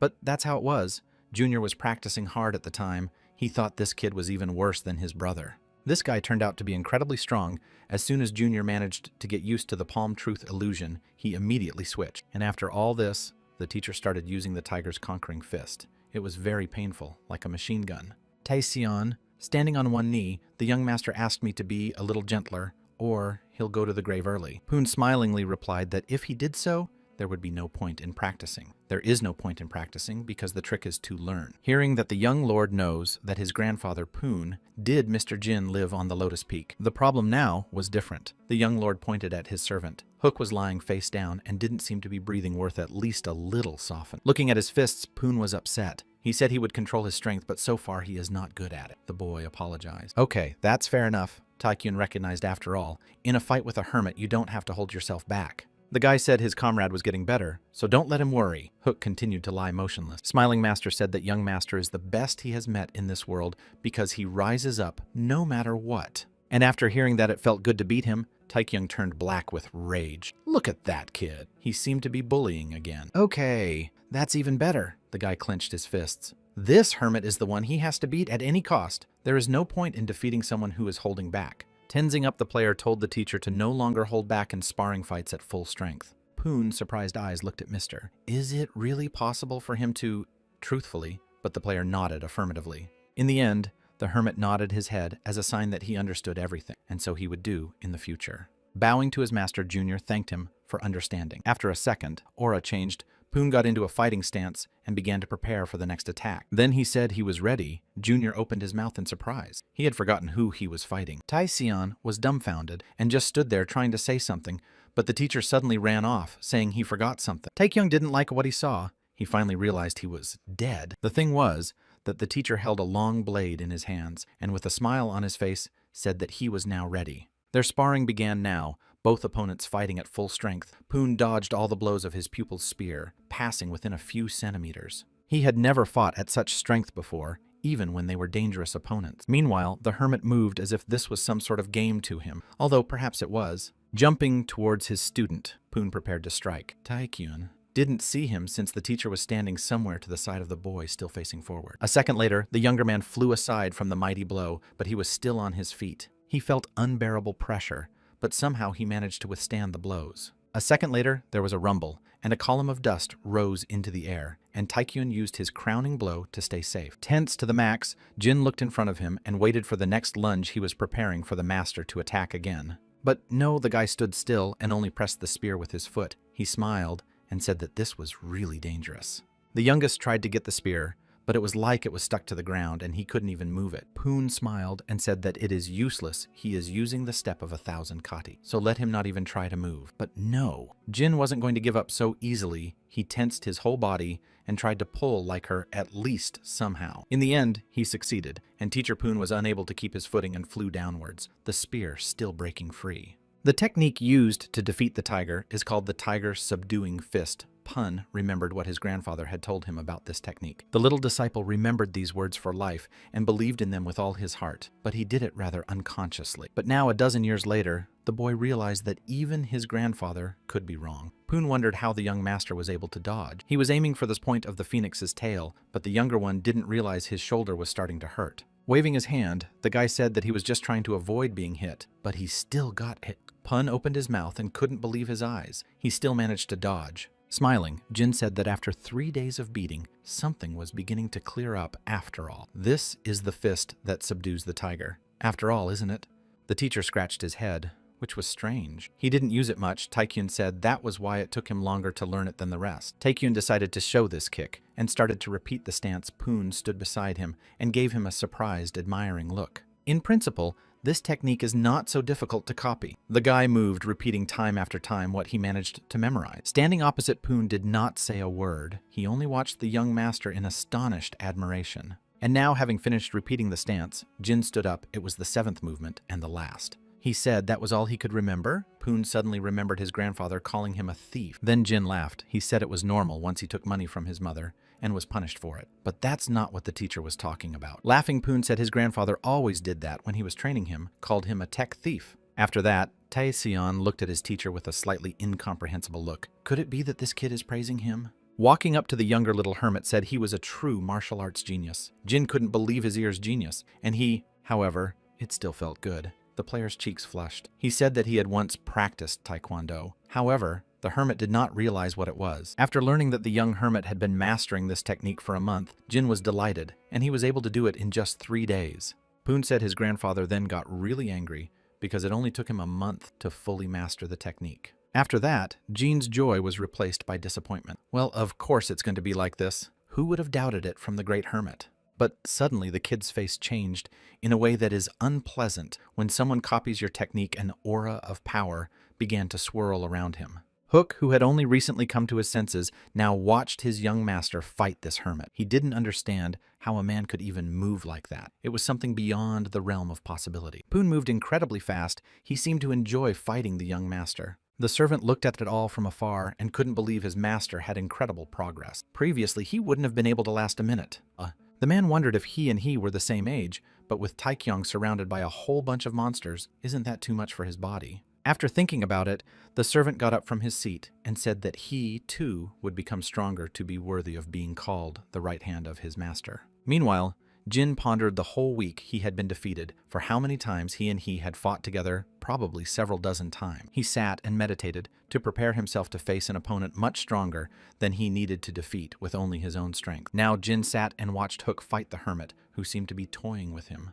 The man moved with all his strength. His sprawling movements cut through the air like a blade. At one point, the hermit blocked a sword strike with only 2 of his fingers with incredible ease. The boy was about to say something else with his sword in his hands, but Hook let go of the hilt and moved forward right at him. Jin, who was watching, wondered if the servant had memorized this move when he fought Joe Peel. Certainly not a bad attempt, but to use something like that against this master needs a bit more speed. A smile spread across the younger man's face as he watched his comrade try his best to outdo himself. A second later, Hook's immobilized body collapsed to the ground, and the man exhaled heavily, trying to get his brains together. Leaning toward him, the younger man asked how many attempts. The man's heavy voice said 90, including this one marked on his cheek. Hearing that, Taetsian laughed as he almost made it to 100. Jin even offered to call himself a loser if his friend lost for the 100th time. Poon walked up to the student asking if he was okay. Hook pointed at the red face, and angry, the hermit said he would only use his fist. Laughing, the hermit replied that he would now use his palm as well, since the apprentice was getting much faster and stronger than he thought. Looking at all of this, Junior smiled at Hook really is growing fast. It's commendable. After all, he doesn't train for nothing. Most of the people he'd checked during this time hadn't leveled up with his sense, but Hook had already gotten 2 in just a few days. Sending him to rest, the younger stood up against the hermit to practice once more, and Poon is only too glad to do so. But still, Jin asked how he was feeling if he wanted to meditate. The teacher said he's fine. He didn't even break a sweat while fighting. It's like a game to him. Junior was sure he wanted to continue and would not regret it later. Poon replied that as his grandfather had said, such words were reserved for bad masters. After this, Jin tensed. Let him not worry, he and actions will prove everything. Guy opened the status window. Smiling teacher said he couldn't wait. He seemed genuinely eager to fight again. Taecheon said he wanted to keep them in reserve, but he'll have to use them. Teacher don't understand anything yet. In the end, Jin decided to put the remaining skill points into dexterity to do nothing if it all came down to it. The next second, the hermit felt something fly past him. He barely had time to dodge. For a moment, Poon was even a little scared how this person became so fast. This was impossible. They began to fight each other, now on a completely different level. The young lord moved in a completely different way. He seemed to be beastly. Seeing such a rebirth, the hermit apologized. Seemingly, he had underestimated his savior. In the same second, he applied the true illusion palm to somehow stop that monster. This was something Jin definitely didn't expect, and received several dozen punches all over his body at once. As expected, this kid is a very strong player, gritted his teeth, and prepared to give his best. All right, then we needed to go to the bank. 50 points in strength. Poon was already running at him, waving his blade. Now this is a whole other level. The hermit said he was amazed, though he didn't quite understand what the savior meant, but it was truly impressive. A smile appeared on his face, and now the hermit was really interested. It was already a real fight. At some point, Junior realized that he couldn't take it anymore and used sword chi. Maybe he should retreat to at least survive. Suddenly, he felt his heart pounding harder and his eyes becoming clearer. The player swung and flew at his opponent. The hermit, seeing such a transformation, also decided to fight now at full strength. He did not expect such a fight. Their guns made contact, and a clatter of spears began to resonate throughout the range. Jin ran forward and couldn't waste such a moment. He had to attack as soon as he had the chance. Clues immediately began to appear in front of him. Indeed, the weapon resonated with his inner energy. A smile appeared on his face. Stopping for a second, the player began to study the pop-up notifications. A new quest appeared behind the wall. Their duel ended, the hermit smilingly asked, "Isn't the martial arts an interesting thing?" Not really. Understanding such a question, Junior looked at him with a surprised look. What he meant? Poon told me that his grandfather once told him that martial arts are empty, so the one who studies them must fill them up and accept them for what they are. After that phrase, Jean was a little slowed down as to what that even meant. Thoughts began to run over his head. He wondered what the hermit was trying to say, but he couldn't understand what he was saying. He said it wasn't martial arts, it was like the guy was falling into some kind of darkness. At some point, he opened his eyes, and the first thing he saw was the hermit standing in front of him, the boy asking if he was all right. Breathing heavily, the younger man looked straight into the starry sky in front of him and said nothing for the time being. Jin shook his head. Grandpa wasn't quite right. At some point, there was a notice he had become a supreme master. As soon as Hook learned this, he began to congratulate his master.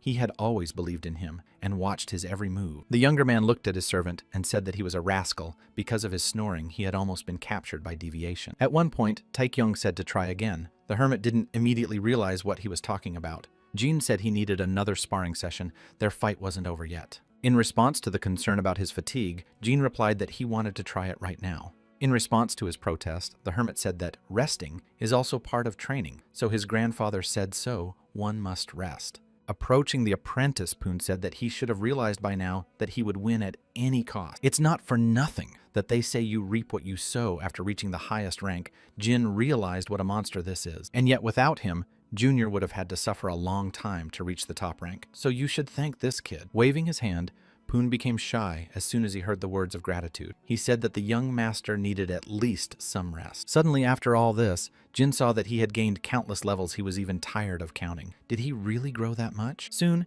sitting in the junior's bathtub, resting, he felt as if he had been reborn. Everything was so refreshing that he wanted to fly. It's time to check the rewards for earning the title Grandmaster Player. Open the inventory. He had raised several dozen levels in one spurt. It was simply wonderful. It had been a long time since his senses and cultivation had improved. Moreover, seeing that the opportunity to start his own sect and open a martial art had opened up, Jin was very surprised. Does he really need to do this? With his family and all that? It sounds cool, but still. Discovering the new skill of sound transmission, Jin smiled. As he smiled, it would take some practice, but now he would be able to eavesdrop on conversation. Seeing that his inventory was filled with many new items, Junior stood up from his seat and looked around to see if he had received so many rewards. Meanwhile, in the neutral territory where the Hooksaw demonic tribe sect ruled, the Black Serpent was offering a lucrative deal. In front of him sat Chungay, one of the supreme masters, who considered himself a descendant of the Khan. He had doubts about plundering the following territory. Temurka was also in doubt. The Crimson Wind clan did not even touch the governor, and of his subordinates,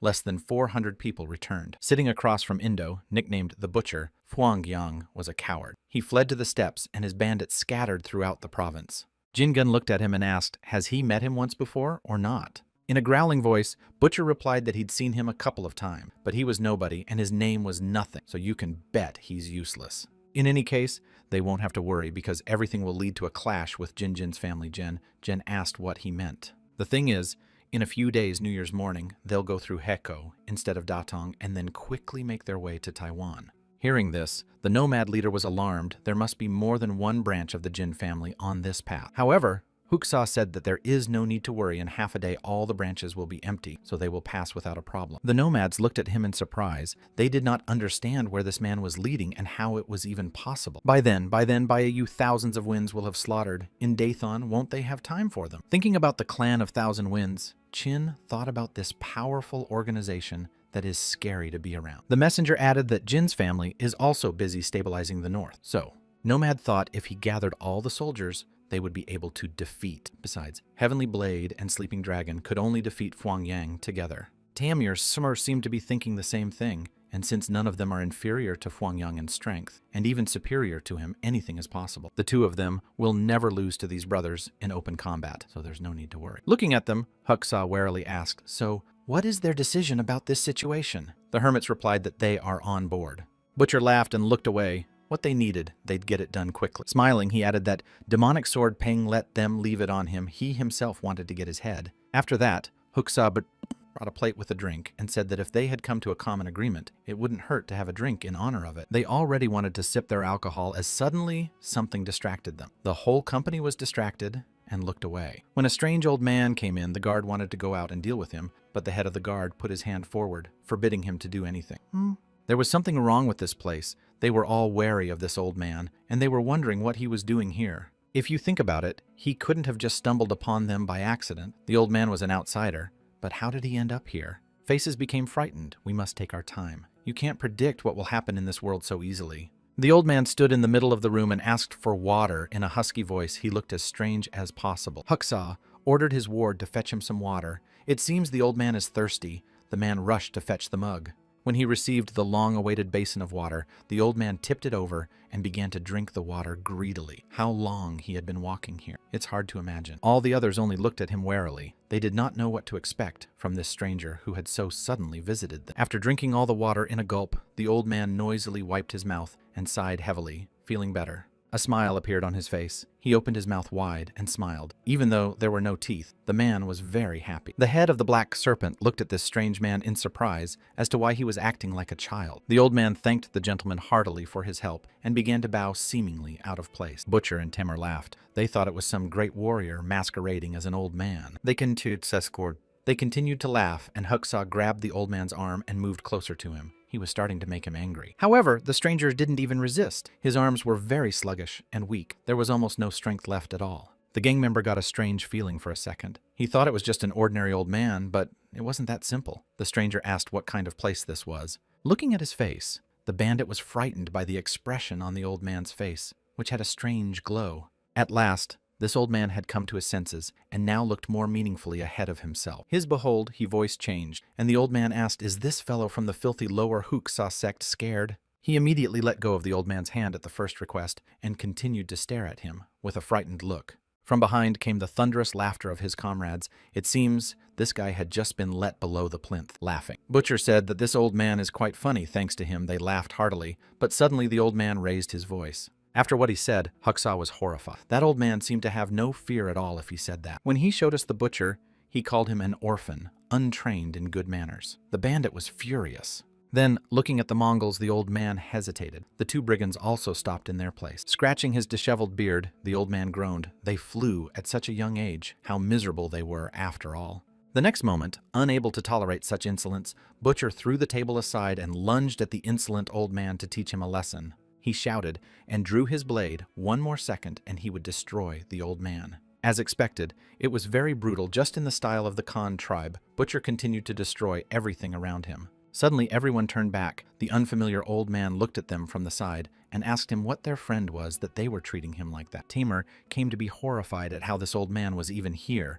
At what speed he was moving. Just now he was right in front of them. Jingen also noticed that he didn't see him move. A chill ran down his back from the surprise of who this old man even was. The butcher went on a rampage. He wanted to destroy the nasty old man, but they tried to stop him. The strange, homeless man kept calling Indo's name. The man had already brought his sword closer to him. One more second and it would all be over. But no sooner had he swung his arm than he heard a cracking sound as the old man struck one swift and accurate blow. The butcher's body literally fell apart into two pieces. The bandit didn't even have time to understand anything. Only a final croak escaped from his throat. All the others were terrified. Butcher was the supreme master feared by everyone in the area, and this old man defeated him with a single touch. It was a transcendent master. There was no doubt. The top half of the butcher was lying somewhere nearby. Looking at them with a good-natured look, the old man repeated his question as to what this place was. The man's voice was calm. All the other bandits kneeled before the great master. They said it was the northern plateau. They would never dare lie to him. Sighing heavily, the old man sat down on the couch and asked, "So they say he lost his mind for 7 weeks." Then the master reflected. The attacks lasted longer and longer. He tried his best, but with his years, it would be harder to control it. Seeing what the old man did made everyone's jaw drop, and people just froze in your place and didn't dare to say a word. With only a hand on the huge vat of liquor, the old man instantly heated it to a boil and began to drink. After finishing drinking, the martial arts master exhaled and said that he was looking for one person. Finally, he came to his senses. Looking at the demonic tribe Bandits, the old man said that he thought that this man was not that far away, so they would help him find him. Bowing even lower, the people said that if the master writes an appearance or some characteristics, they will surely find it. Digging into his pockets, the old man took out a small piece of paper and held it up to the faces of the robbers. Huksa happily nodded his head. Of course he with this will be able to quickly find him. The old man said that this person is a supreme master, so we should be careful. After they heard that they were looking for a supreme master, the bandits were scared, but the old man asked, "Isn't it easier This kid is very capable. The frightened Chin Jin apologized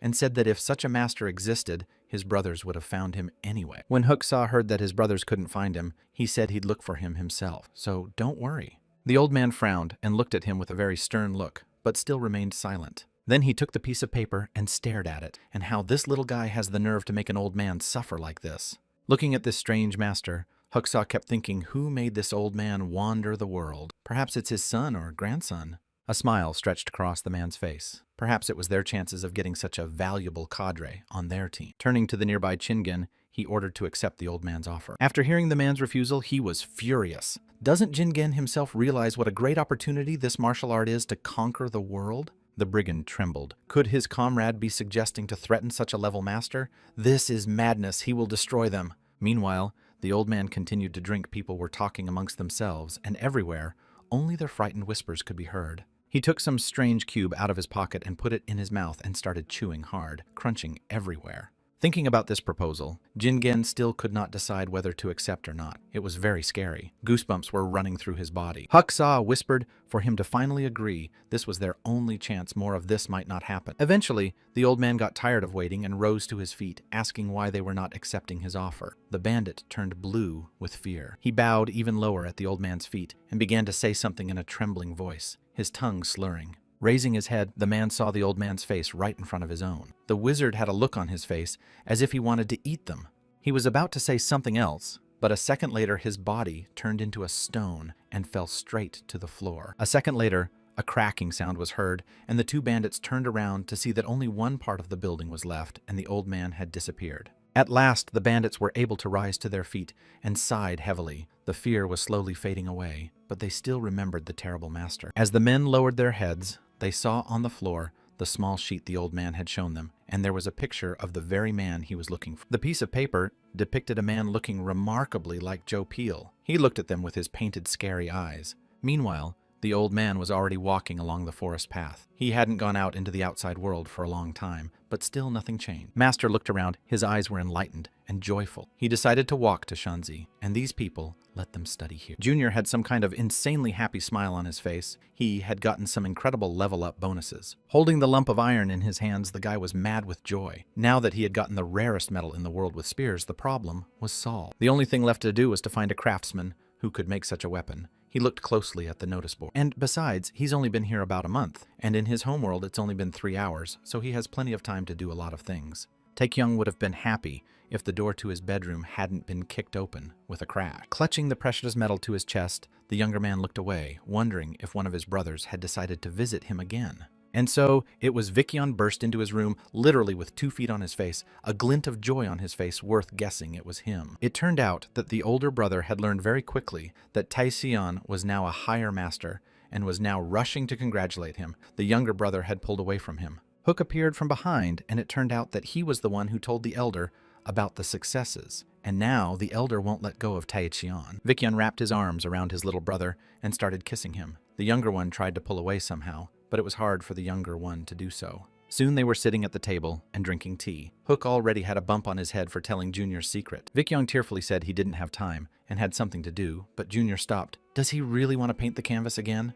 When the older man heard that, Taeseon asked him not to do that again. It embarrassed him, and he noisily drank the tea from his mug. Grabbing his head, Vickyung almost fainted. Hook asked if Taecheon didn't like this kind of attention. The aide remembered that the last time they had walked through the square, the young gentleman had enjoyed everyone's attention. Coughing. Junior tried to excuse himself last time he had his own reasons, so it's not worth bringing it up. Guy thought about it. He had once risked his life for glory, but now he felt like he was going to attract more and more powerful opponents because of it. Besides, he's too popular now, so it's better to let the elders do something for him. Vickyun readily said, let him ask for anything. We needed to know 2 things first about the master who could work with cold iron for 10,000 years, and second, about the Fire Emperor. The older man said with a slight wince that they would forget the first point for now. Since Taecheon wanted to know about the Fire Emperor, he wanted to learn about it. As expected, Hook is also aware of this, but he has never spoken about it directly. If young master were to mindlessly learn such a technique, he would endanger his family. No wonder Mukyong didn't keep it a secret. Realizing that his younger brother was serious about learning this technique, Vickyun asked him to promise him something and let him consult with him about it first. Thinking about it, Taekyun still promised in that case. His older brother agreed to give him the information he needed. Sitting between them, Hook turned his head only to one gentleman and then to the other, and could not understand what was going on.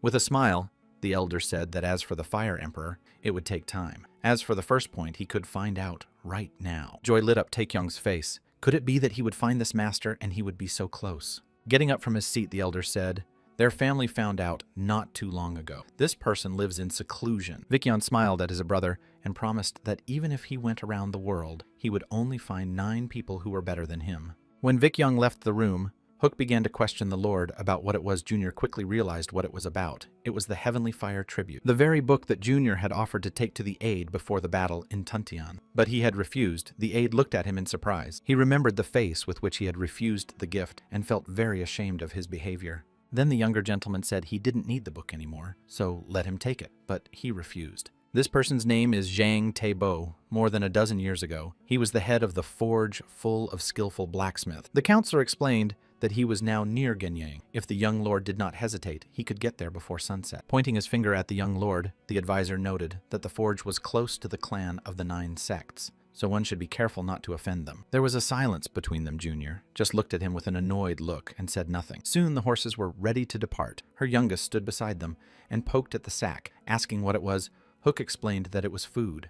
However, the gentleman already knew it was food. He asked why so much was enough, since it was enough to take some water and beef jerky. But suddenly Poon appeared and snatched all the food out of their hands. In a second, the guy literally sniffed. That's what he was eating. The boy said hello to his savior. Hook explained that he had met him in the morning and couldn't refuse when he asked to go with. He really asked for it because he wanted to travel too. He was always in his monastery. Hearing the word travel, Junior waved his hands. No, he was just going to the next town to meet the blacksmith. It's only now that the guy realizes he's blabbed his mouth off. That's the problem. Now there's going to be questions about who pulled his tongue. It was a big mistake, and the hermit's eyes lit up and he wanted to go with them even more, for he had never seen the blacksmith before. Somewhere far away in the mountains, the Azure Wind Clan stood before their leader, who sat on a horse and gave them orders. The man, with a frantic smile on his face, said that all they had to do was destroy everyone and trample their bodies. A laughter was heard among the brigands. They were pleased with their ringleader in his repertoire. With a wave of his blade, the leader told them to move forward. They would burn every house in their path and destroy anyone they met. Suddenly, everyone stopped and turned their heads towards the man who had raised a voice. It sounded from somewhere in the forest. Holding a torch in his hands, the same old man appeared from there and asked what they were going to burn. Are they really that brave? The man's eyes lit up, and one of them turned black. What brazen brigands they are today. The old man was furious. As soon as Junior arrived at the place, a local resident said that this Zhang clan village there must be about 20 people with this surname. And then the player realized that the search will drag on indefinitely. The guy said that this man is very old, but the locals said that everyone in this village has faced hardship since childhood, so they look about the same. But hearing about the old man who lives alone, the younger one was revitalized. The locals had already dispersed and had plenty of things to do. There was nothing left but to look for themselves. Guys stood and thought over the plan of action, and the hermit was constantly eating something. Looking at his intrusive companion, the master and servant asked him what he liked. The hermit said he ate only cereal pills, along with his grandfather. For a second, they felt sorry for him, but suddenly they were distracted by a thin voice of a girl, saying that a lonely old man with that surname lived near them. Everyone turned around at her. Not true. In front of her eyes was a small child dressed in simple clothes. Waving his hands, the younger one tried to get away from her. You can't interfere like this with the conversation, and the older one. However, the child did not stop. In a thin voice, she said that she often comes to this old man to play because he has no family. Taichin was about to ignore her, but when he heard that the old man had no family, he immediately became suspicious. Plus, it turns out this old man isn't from around here. He just came here years ago. That's something. Smiling as kindly as possible, Taichian asked the girl what this old man's name was. Wary, the child asked why they were looking for this man. Are they bad people who want to hurt him?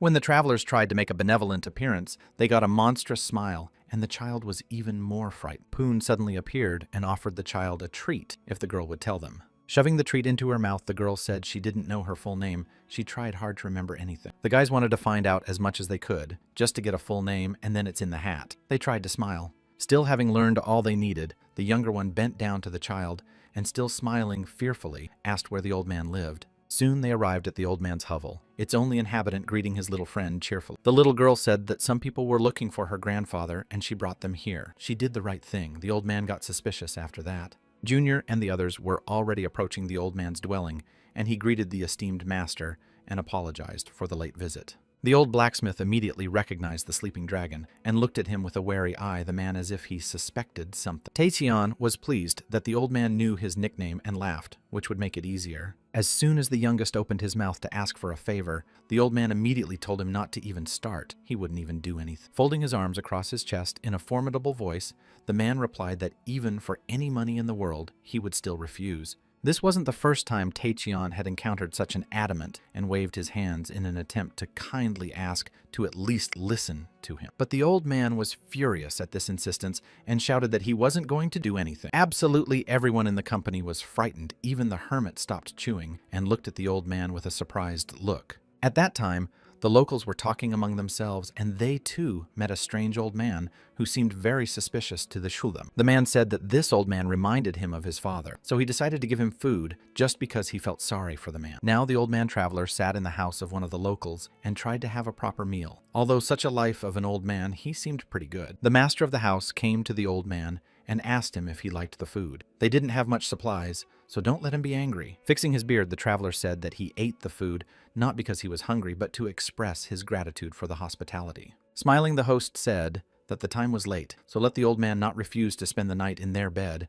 We'll be ready in a minute. But the old man said no, he's actually looking for someone, and since he's been here so long, he apologizes. For a second, he even stopped. Did he just apologize to someone? Maybe he's really getting old. But suddenly there was a voice. That cried this very little girl. She hugged her mother and said that Grandpa was swearing very hard, and she was scared. Hearing that some young people had come to the old man's house, and now he was swearing, the local resident was surprised that all the young people had left long ago. The mother immediately began to question the child. What did these men look like, and what did they even want with the elder? The child hesitated and replied that she basically didn't know. They just said they were looking for him, looked cool, and there were metal sticks hanging from their belts. When the adults looked at each other, they realized who they were talking about. These people from Merim. The man was startled, and a look of concern appeared on his face. Grabbing the axe, he ran to the elder as the old man might be in danger. His wife tried to stop him, but all to no avail. But suddenly, the man stopped that old man's voice that asked him to wait for him. He said he had eaten well, so it was worth a walk there, but the man started to talk him out of it, saying he didn't need to go there. Looking at the good-natured local, the martial artist said that if even a little bit of these people seemed bad to him, they wouldn't leave alive. And now the younger man was trying to persuade the old man to listen to him just a little and calm down. However, the old blacksmith already knew what this guy will ask him to do, of course, to make a weapon. Who would have doubted for another to him, and do not come to him? The blacksmith was shrewd and immediately figured out Taecyeon. He was furious. Is the guy trying to ask to make a weapon when he stepped aside? Then Jean tensed up. He was supposed to fulfill the order and leave by tomorrow, and now he's in trouble. He'll have to stay late. Folding his hands in front of him, the younger man said that he really had a problem, so he came here, but the old man advised him to find a smithy in town. But after hearing about the cold iron from 10,000 years, the old man calmed down a little. It had certainly been a long time since he had heard this name. With a wide yawn, the old man said that then he should definitely go to the smithy and leave this iron there for the town blacksmith to do. Already losing all hope, Jin bowed to him and asked what he needed to do to get the grandfather to help him, finally. The old man said only one word, grass eternal youth. Junior opened his mouth in surprise and interrogated him what it even meant. A smile stretched across the old man's face. He asked once more to bring him the herb of eternal youth, and then perhaps he would think about the request. After that, Taecyeon came to a rage. Everything was getting more complicated. With every second, he rejected the quest he wasn't going to. In response to the old man's surprise, the guy said there was no point in asking him for the same thing, but the old man persisted. Well, Junior had no other choice but to agree, and said that his family would do anything to fulfill this quest. The old man knew very well what kind of family this person was from, and had heard about how powerful she had become, so it was believable. In that case, have Taecyeon bring him a bottle of pure skystone extract. He is a very thirsty guy, and was taken aback by it. Suddenly the hermit Poon raised his voice. He put his hand up and said he wanted to do it himself. The old man didn't quite understand who this guy was. The hermit was so worried that he couldn't even answer the questions properly. The old man shook his head. This kid is just sick. Taecyeon decided to explain. He said that this guy is the adopted grandson of the hermit Younghak. The old man wondered, is it really true? But immediately he came to his usual disgruntled look. He has nothing to do with this sect because he has withdrawn. Realizing that it was useless, the guys lowered their heads, but the old man continued. He had everything, and a healthy body and a lot of money. Why would he need anything else? Junior said that's why he came to ask for a favor,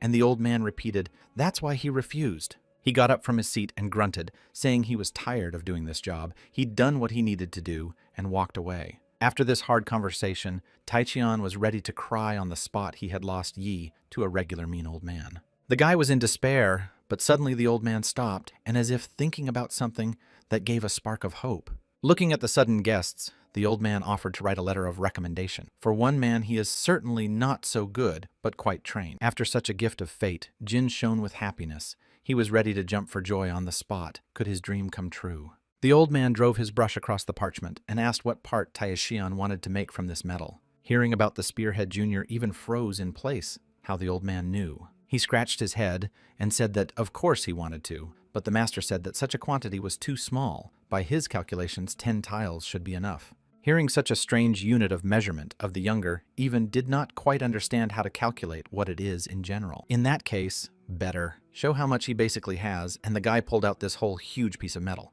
Seeing the obvious surprise on the old man's face, Taikyun peeked out from behind his block of iron and looked at the master. The blacksmith tore out the letter of recommendation, crumpled it, and in a trembling voice told the traveler to leave this stone to him immediately. Tears flowed on the old blacksmith's face. With this stone, he will be able to create the masterpiece of his life, so he will immediately get to work. He promised that he would make Taikyung the best heavenly weapon in the world, even let there be. No doubt the blacksmith wanted to get his hands on that stone immediately. Biting his lip, the younger man thought that if things had worked out that way originally, he would have shown him the piece of metal right away, so why waste time? When the hermit and the servant saw such a precious treasure, their eyes widened in amazement as they saw something so valuable for the first time. The most impressed was the blacksmith himself. Could they have found a mine with this precious metal? So have them tell him immediately where it is. Meanwhile, the younger one was just enjoying himself. The old man said this thing only contained 5 to 10% ore. He didn't know that and went through so much. It would have gone on like this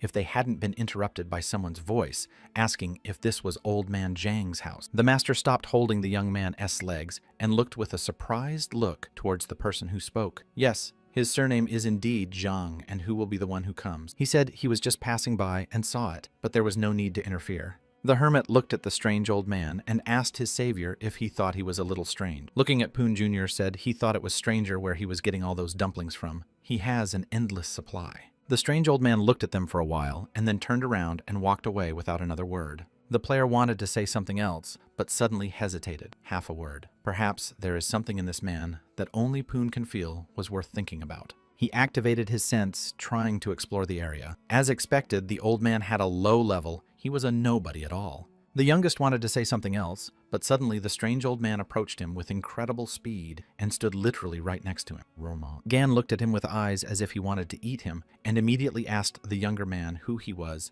and what he wanted. The thing is that this strange old man decided to follow them. He heard Junior talking to his comrades as soon as they entered. The guy who was loudly eating buns Poon was interested in this old man, and he decided to ask who he was. Looking at the younger master realized that this man was probably the weakest of those present, but stronger than all of his peers. But that wasn't all that interested the strange old man. He continued to follow them all this time. He did everything he planned and thought to get to Taiwan before the end of the day, but got delayed a lot. The old man was just going to leave. But at one moment, when he was about to leave, he felt something very unusual behind him and froze in place. Was it bloodlust or not something otherworldly? The old man looked at the strange travelers and decided to check. And now, standing in front of these strangers, Gon tried to find out who they were. The atmosphere was tense, and everyone froze in their seats. Junior didn't expect this decrepit old man to sense his skill and immediately realized that he had done it. At some point, the player realized that in front of him was a very powerful master, able to contain his energy and not show the others. The old man continued to question who had done it. His eyes were very angry, and the man was getting angrier by the second. It was a very dangerous situation, and the player understood that without hearing a reply, the master asked again if he needed to be taught a lesson. The best option was to come clean, and Jin did so, but the old man asked how he verified. In a trembling voice, Jin replied that he had just sent some of his energy to him to test something like that. Hearing this, the old man laughed. But it was clear that he didn't believe the boy, and lunged at him with fists. An old man like him wouldn't fall for such a cheap trick. The man shouted for Taekyung to come clean, or he'd destroy him and leave no trace of him behind. He said he was using some sort of system. It's an unknown technique, so it's hard to explain. The old man naturally didn't believe it, but the player tried to keep himself alive. He said he was telling the truth and was sure the old man wouldn't believe it. Poking the stranger in the chest, the master said he was talking some nonsense that no one could understand, so he still didn't believe him. Suddenly, Jin felt as if a fire was starting to ignite inside him. The old man said he needed to warm up a bit. It wouldn't be out of place. After such an unexpected blow, the player almost fainted, but the old man said he took pity on him this time, so let him be honest. He still wanted to say something, but suddenly he felt two strong blows from someone who was so fast that he moved almost imperceptibly. It was Hook who had come to his master's aid just in time and was already swinging his sword. On the other side stood the hermit boy. Great job. Now they can deal with this old man once and for all. The martial artist became enraged and hid in the darkness with only his mumbling and glowing red eye. Poon said that man is his savior. He can't just stand by while he suffers, so don't let him take offense. The old blacksmith looked at Jin and wondered, is this strange kid really a savior? He couldn't believe his ears. Reaching forward, Gan advised the old blacksmith to move away so he wouldn't get hurt because there was going to be a fight. With a heavy sigh, the master said that it seems this kid's longevity is quite great if he decided to risk his life for this man. But it seems the hermit was only too happy. He said it didn't matter what happened to them. It would only be known after the battle. And so Hook and he moved forward on the strange old man to deal with him as quickly as possible. The hermit boy moved at him with incredible speed. His entire body was covered with powerful energy for a single strike. But they didn't even have time to swing, as the old man blocked their weapons with just his hands alone with extraordinary ease. He heated his hands to the point where even the sword began to melt, as if it were made of plastic. With a quick twitch of his hand, Hook noticed that there was nothing left of his sword. It melted like a toy. It was simply impossible. The next moment, the old man gave a crushing blow to the man, and he was cut in half. But luckily, he was alive with only internal injuries. Turning toward the hermit, Gon asked, is that Purple Dawn divine art? He is from the Manhwa sect or what? Feeling the incredible power from this old man, the hermit decided to fight at full strength and used his best technique. The old man laughed. This was the first time he had seen so many techniques of the Hwada mountain sect, and yet they were wielded by such a young man. But as soon as Poon started to attack, the guy felt an incredible pain in his arm as if it was being cramped. With a slight movement of his hand, without even moving, the old man blocked the entire flying squall A and remained standing in the same place. Breathing heavily, the boy asked if this old man knew. His grandfather, Gon, replied that he had crossed paths with him quite a long time ago, had already managed to forget. The thing is that during the battle of the demonic light faction, this person was looking for him, but it was a long time ago. When Poon heard this information, he was delighted. He seemed to realize who was standing in front of him was the Fire King. Stroking his lush beard, the old man was surprised to see that the master from Manhwa had not forgotten him. He asked the guy, so what did he tell him? In all sincerity, the hermit boy said that his grandfather said that the Fire King was very strong, but his character was so-so. And his grandfather also told him that the Fire King was a very good man, and Poon should respect him as much as his grandfather. But then, Gan thought, stop his familiar, that got married. Then, how did he get a grandchild? Not that he cared, but still. But then the master relented. He sat in lotus pose and said he had a grandson, so let him worship him. The surprised boy asked why he should do it. The master said that grandchildren should bow to their elder. Poon said that only arrogant old people care about such officialdom. They're also called boomers. The master was horrified. What kind of nonsense he's talking about? However, the hermit pointed at the younger man and said that he was the one from whom Master Gon had learned it. Meanwhile, Junior was still trying to come to his senses after such a blow. He was acting like a madman because of such a shock. The man waved his finger at him and told him to come here immediately if he didn't want to look even worse.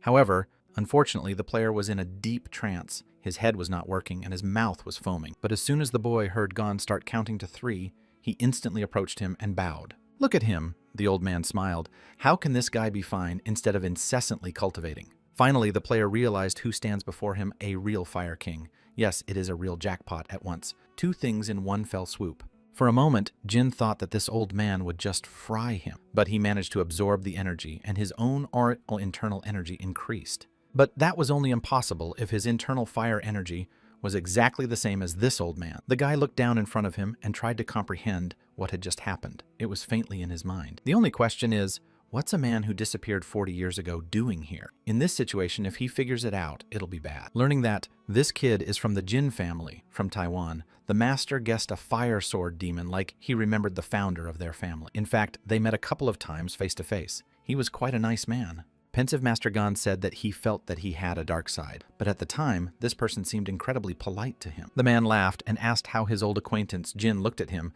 and did not know what to say because his relative had long been in the grave. Taichion tried to stop him and say something, but he hesitated and couldn't find the right words. Lowering his head, the guy said in a sad voice, with the most sympathy possible that he had gone to the other world a couple of months ago. Hearing this news and the fact that his comrade had fallen in battle, Master Gon was furious. Did the people of the demonic cult really do such a thing? Covering his face with his hands, the guy tried to explain. He said the circumstances were a bit confusing, and he found it hard to talk about it. Sighing heavily, the old man said he understood if they knew who had done it, and if they had succeeded in avenging it. They sat across from each other. Jean was trying to artfully play over the loss of a relative, and so far he was doing a fine job of it. Inside himself, the guy was jubilant. Everything was going according to plan. It seemed the old man had fallen for his theatrics, so everything would work out. Still, Hook passed out in time, and now he can't mess it up. If he was conscious, it would have all gone down the drain. He made the decision to quit as soon as he got out of here and never come back here again.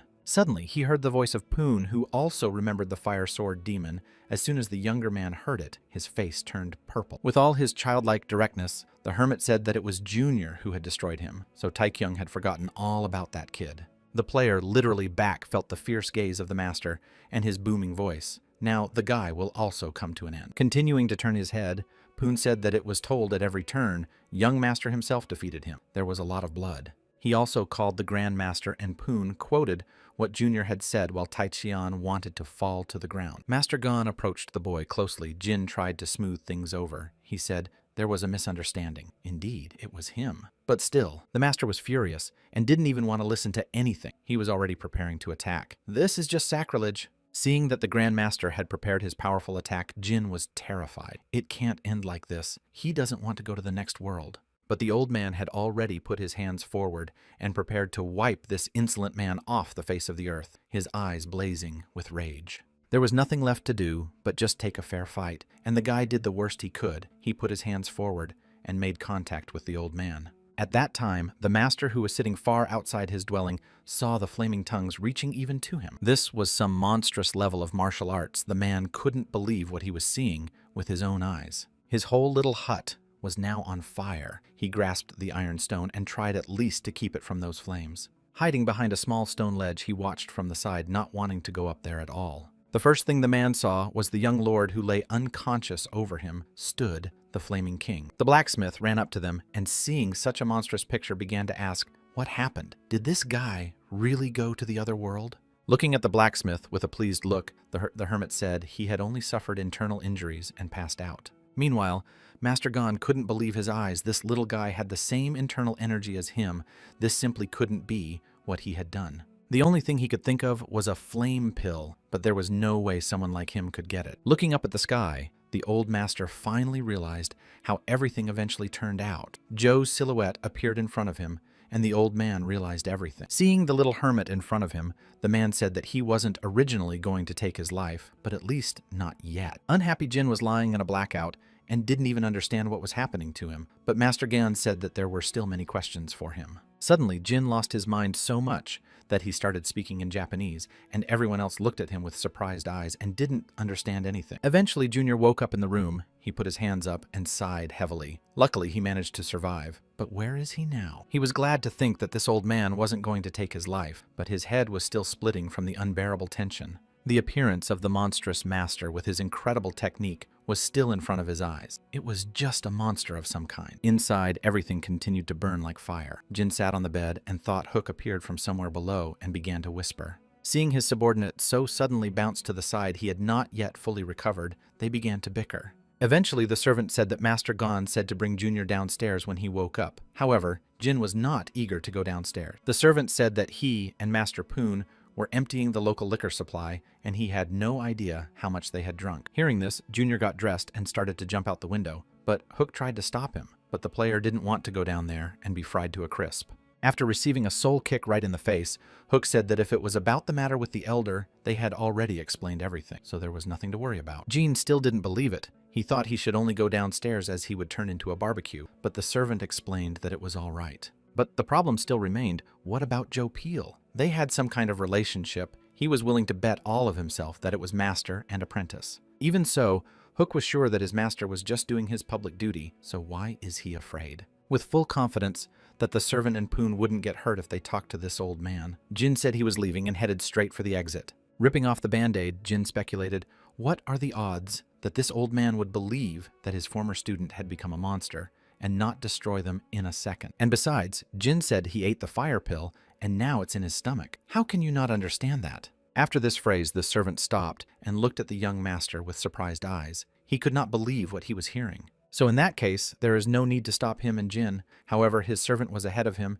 and jumped out first like a bullet. Looking at the fleeing servant, Jin wondered how he even dared to do such a thing to run away faster than him. However, suddenly the servant fell off his feet. He was knocked out by a chicken bone. However, who could even launch with such speed an ordinary bone? Looking down, the junior saw that same crazy master walking outside with a wobbly gait. Raising his head, the old man politely inquired where he was going. Nothing good came out of his voice. At this point, the player realized that he would not be able to get away with it, pointing his finger in a trembling voice and saying that he wanted to go to the toilet. In the end, had to come down, and here he was already sitting across from the old man and all shaking with fear. Master just drank alcohol. All this time, Junior was just trying to contain the fear in him. He realized that this man could easily destroy him with a snap of his fingers. And as luck would have it, there were no visitors inside. Who could stop this madman? They were sitting just the two of them. And besides, the only one who could help him, Poon, had already passed out from too much alcohol in his bloodstream, and it was about time. The old man noticed that the younger man wanted to wake his companion and told him not to disturb the young man's sleep. Gan seemed to see and feel everything. Pouring the next batch of alcohol into the glass,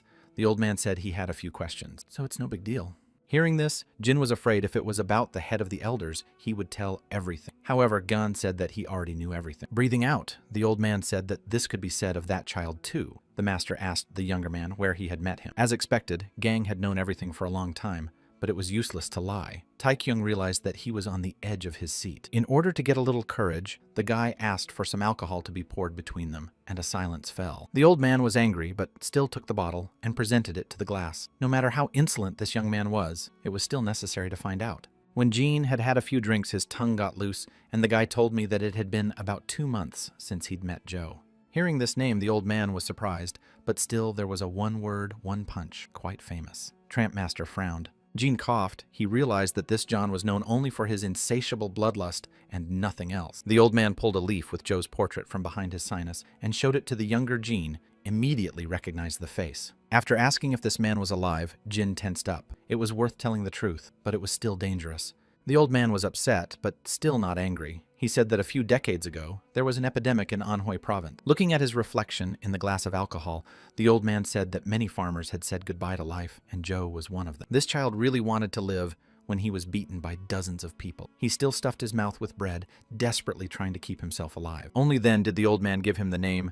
Zhang Chong, master, took a bowl of drink and brought it to his mouth. It was a very entertaining story, and the youngest listened to it with his mouth open in amazement as the details were added. In the meantime, it was already New Year's Eve. My older brother went out to the balcony and breathed in the clean, fresh air, admiring the beautiful view. "Where did you hear the voice of Volhua?" she asked. "Is the man so happy?" The older man was in a great mood and smiled as he turned around. He asked why not, and why not? The woman said that a couple of years ago, they could not have imagined that this day would come. Noticing the joy on the head's face, she asked him if he was worried about the Thousand Winds clan because it was a dangerous opponent. Thinking about it, Vikyong said that he heard that an unknown master had destroyed this entire clan without a trace. In just one night, the woman was also aware. She wondered who such a powerful master was that could destroy such a clan. Perhaps they should prepare for the worst. Thinking about it, Vikyong speculated that this unknown master might be a sword hermit. However, it was too early to talk about it with the lower district. Vikyong put his hand forward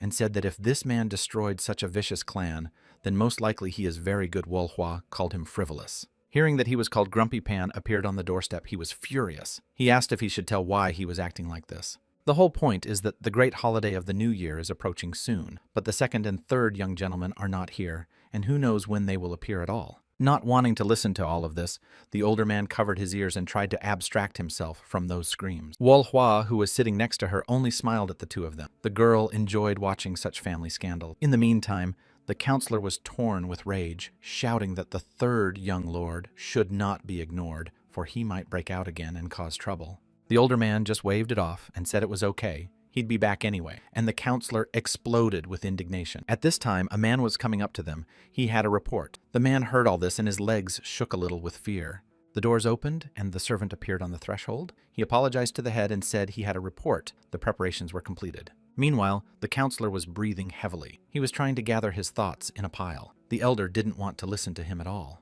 Vikin hugged the counselor and said it was time to announce that the Jin family had become the leader of the province. Meanwhile, the elder of the southern border sect, whose guests had been disgraced at the meeting with the emperor, was questioning in his subject. In front of him stood the 3 men who had fought with Pune in the imperial palace, and they looked bad, to say the least, saying that it was some kind of scum. Hearing about the sword hermit, the elder became excited. Did this man really have a grandson, as far as he knew? He wasn't even married. Besides, the hermit retired decades ago. No one knew whether he was alive or not. But suddenly his disciple appeared. Upon reflection, the elder realized that it looked like they would need to confirm this information to be sure. Leaning toward him, Gong asked Dozan, did he value the Southern Path sect more than anyone else? They had heard that the elder was going to visit this province. But as soon as his plan was discovered, the man shut up. The elder was an incredibly astute man. Now the elder had heard his subject's version about this boy Jean. He would need to be taught a lesson. Everyone else nodded their heads. Then the subjects told the elder that there would be a New Year's Eve event to which the emperor himself would be invited. After this, the elder gritted his teeth. How dare they hold such a celebration and look down on them is humiliation.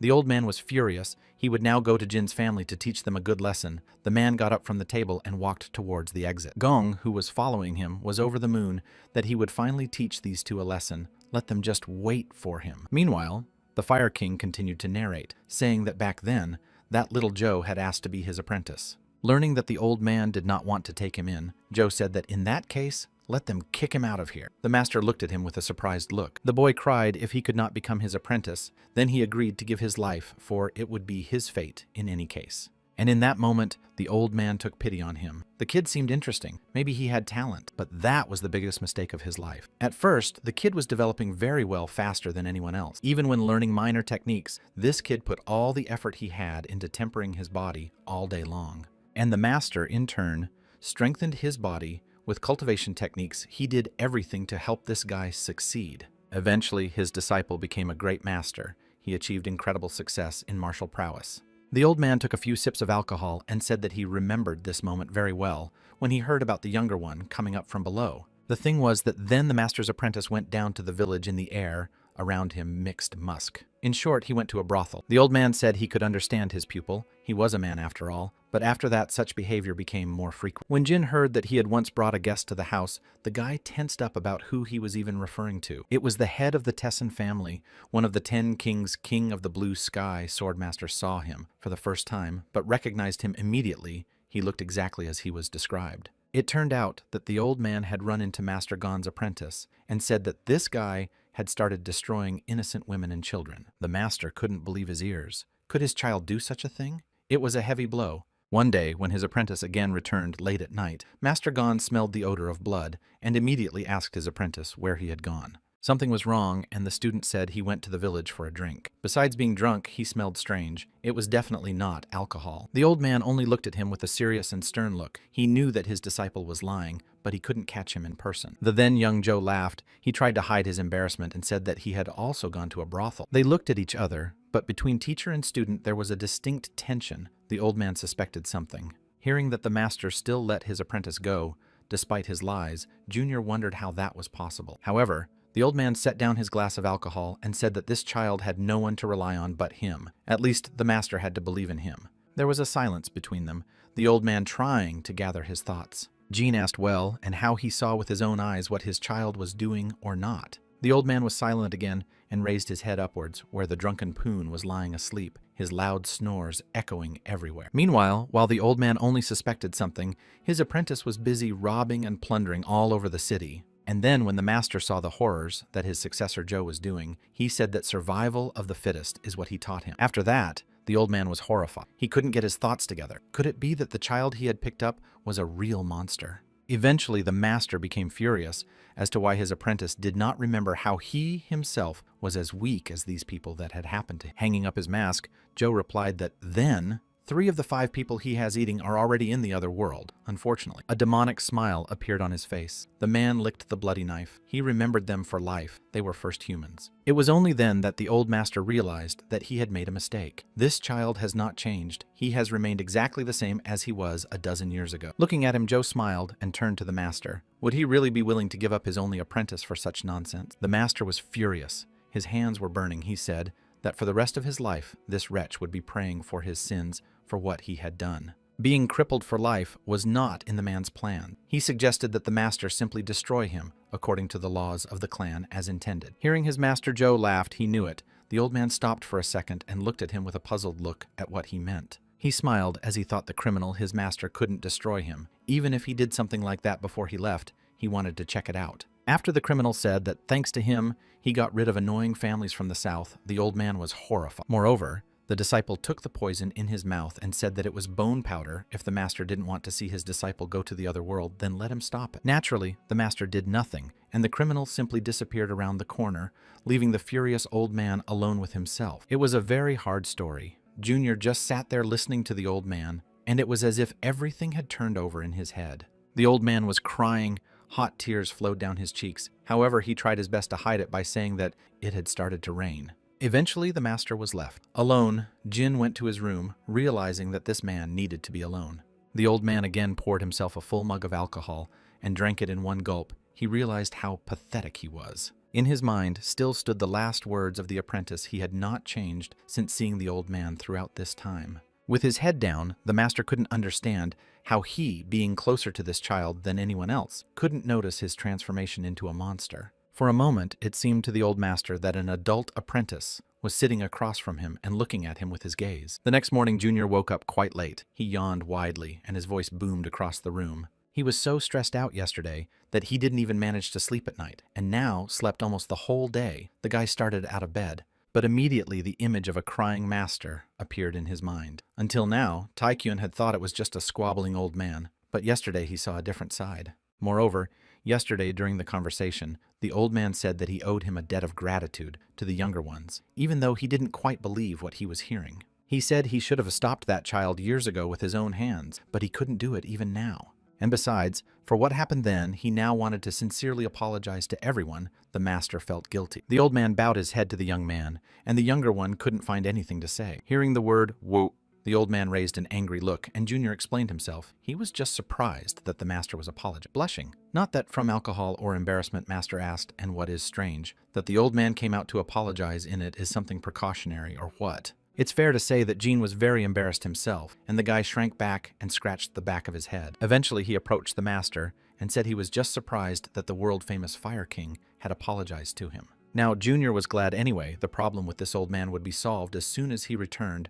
A silhouette appeared beside him. However, whence it felt like he had forgotten something important, suddenly there was someone knocking on the door very loudly. The young master slept so long he even forgot. "A day, is it?" Hook burst into the room and said they had a big problem. After him, the little hermit entered the room and laughed. And laughed, if the master doesn't know that too. The younger one even took a little offense. Meanwhile, the servant shouted that today was the first day of the new year, and how could he not know it? Poon licked his lips in anticipation of a hearty meal. Jin got up from his seat and threw on his clothes. What else? New Year's Eve, he didn't even realize the seriousness of what had happened at first. But as soon as the image of Counselor Pan appeared in his mind, Junior was horrified. Only now he realized how he was going to get hurt. When they came out of the inn, it was already daytime outside, with people broken everywhere, and Master Gon and the blacksmith were sitting next to each other eating dumplings. They chatted among themselves and reminisced about the past, and the little hermit danced near them in anticipation of a treat. Looking at Mr. Hook, said, "The atmosphere is unsettling. Maybe quietly get away." Taecheon grimaced. Hook forgot how a chicken bone flew into him yesterday. Hook wondered. So it was chicken bones. Suddenly the voice of the master blacksmith rang out. He asked, "So what are they going to do next?" The younger man replied that first of all, he had to return to his hometown. He still had a couple of things to do there. The old man remembered he had heard about. In response to the question, "When will the weapon be ready?" the blacksmith said that it was hard to foresee, but let the young lord acquire sufficient strength by then. The joyful Jin promised that he would do his best to make it happen, but the blacksmith needed one more thing. Turning to him in a calm voice, the blacksmith ordered him to build him a house to replace the one they had burned when they fought. Because it burned to the ground, and now the master blacksmith has nowhere to live. Jin shivered. Well, now there's another problem. Looking at Master Gon, the guy faced his stony stare and immediately turned his head back. In the end, the old man sighed heavily. If the guy has something to say, let him speak. He's not that petty after all. Unfolding the handkerchief in front of the master, Jin said that these were the things that had previously belonged to Gon, except that he had eaten her. When he heard about the precious jade, Junior twitched. He only got it. What other jade is there? The old man was surprised when Taecheon said he got it, so he didn't take it himself. Someone gave it to him. After scrunching up his face, the player said he had reasons. So after waking up, he just gave it to him. That's all. Junior remembered that the items were given to him by Gongya Chang and his son. This is not the kind of person who would quietly take them for himself. After hearing all this, the old master said that either they had cheated him or he had sewn it somewhere. Eventually, the old man stopped being angry and spat, "Well and God with it. Let the younger one keep them for now and not worry." A small pause hung. Surprised at such a decision, Tai Xian asked, "Isn't it expensive for him? Isn't it too much to give it to the first passerby?" The old man looked at the boy and said that by all means he would return what belonged to him, even the pill he had eaten. After imagining how the old man would get the pill out of him, the player freaked out. He apologized and said he would find a way to make up for it. On his face was a real horror. The old man did not seem to joke with such a master. It is better to behave carefully, not to get into trouble. Suddenly a voice came from the little hermit. He stuffed his mouth full of buns and asked, "Is Grandpa leaving?" Looking at the guy, the old master grimaced. "He is even worse than his grandfather. Let him eat slower." Poon constantly ate, wondering if there would be a time when he would stop. In the meantime, Jin's home province was already in full swing, with festive lights hung everywhere and many people gathered in the square. Two men went around the corner. One of them was furious, apparently wanting to pay a visit to the head, but no one excepting the servant tried to calm him down. However, this only angered the man more, and he shouted, "Would the servant be calm in his place? This is an important matter after all. Moreover, Ikiyuri, if he retreated now, what would they think of him in the Jin family's manor?" The man with a luxuriant beard grabbed his hand. It was true. An old man approached them and tried to calm the gentleman down, but to no avail. The man just turned away and hummed. Opening a small box in front of him, the old man said that this is the root of the velvet tree. It easily soothes even the strongest feelings. Looking at him in disbelief, the man still opened his mouth and put a small pill in it. But no sooner had he done so than someone pushed him with incredible force, and the pill just popped out of his mouth. A heavy-set man walked by and didn't even seem to notice that he had pushed someone, and the gentleman was furious. He shouted to the stranger, "Can't he see where he's going?" and called him a very hurtful word. The man stopped for a second. Following this, he turned his head and questioned whether he had just told him that or whether he had heard it. The gentleman continued to yell. He called him a muttonhead. The man said it was one of the insults he hated the most. He approached the shouting man. He raised his huge fist and asked if he could hit the big man. Was just furious enough for one. Suddenly, they were interrupted by someone's voice. They stopped and looked in the direction of those who spoke, who dared to interrupt. In front of them stood several people. One of them said that there seemed to be a misunderstanding between them. However, the Lord became even more angry. The man who spoke folded his hands in front of him and humbly apologized for his wayward comrade. People standing near the gentleman advised him to stop because it was a holiday and there was no need to stir up conflict. He wondered if maybe he had really overreacted. The two old men were circling around him, trying to stop the conflict somehow. Still, it worked, and the man hid the blade in its scabbard. No need to cause unnecessary trouble. He said it would be better to sort it all out and send the impudent man to the other side of the world, but he would be magnanimous. Despite his rude reply, the man who had interrupted him smiled and bowed, thanking him for his favor, and they left. He said that he had memorized the man's face, and that if he caught him again, he would be dead. In the end, everyone left, though not entirely satisfied, but thank God that the conflict was over. The three were walking through town and talking amongst themselves. They were trying to smooth things over because the big guy was still furious about what had happened. They stopped for a second as they saw a cluster of people in front of them.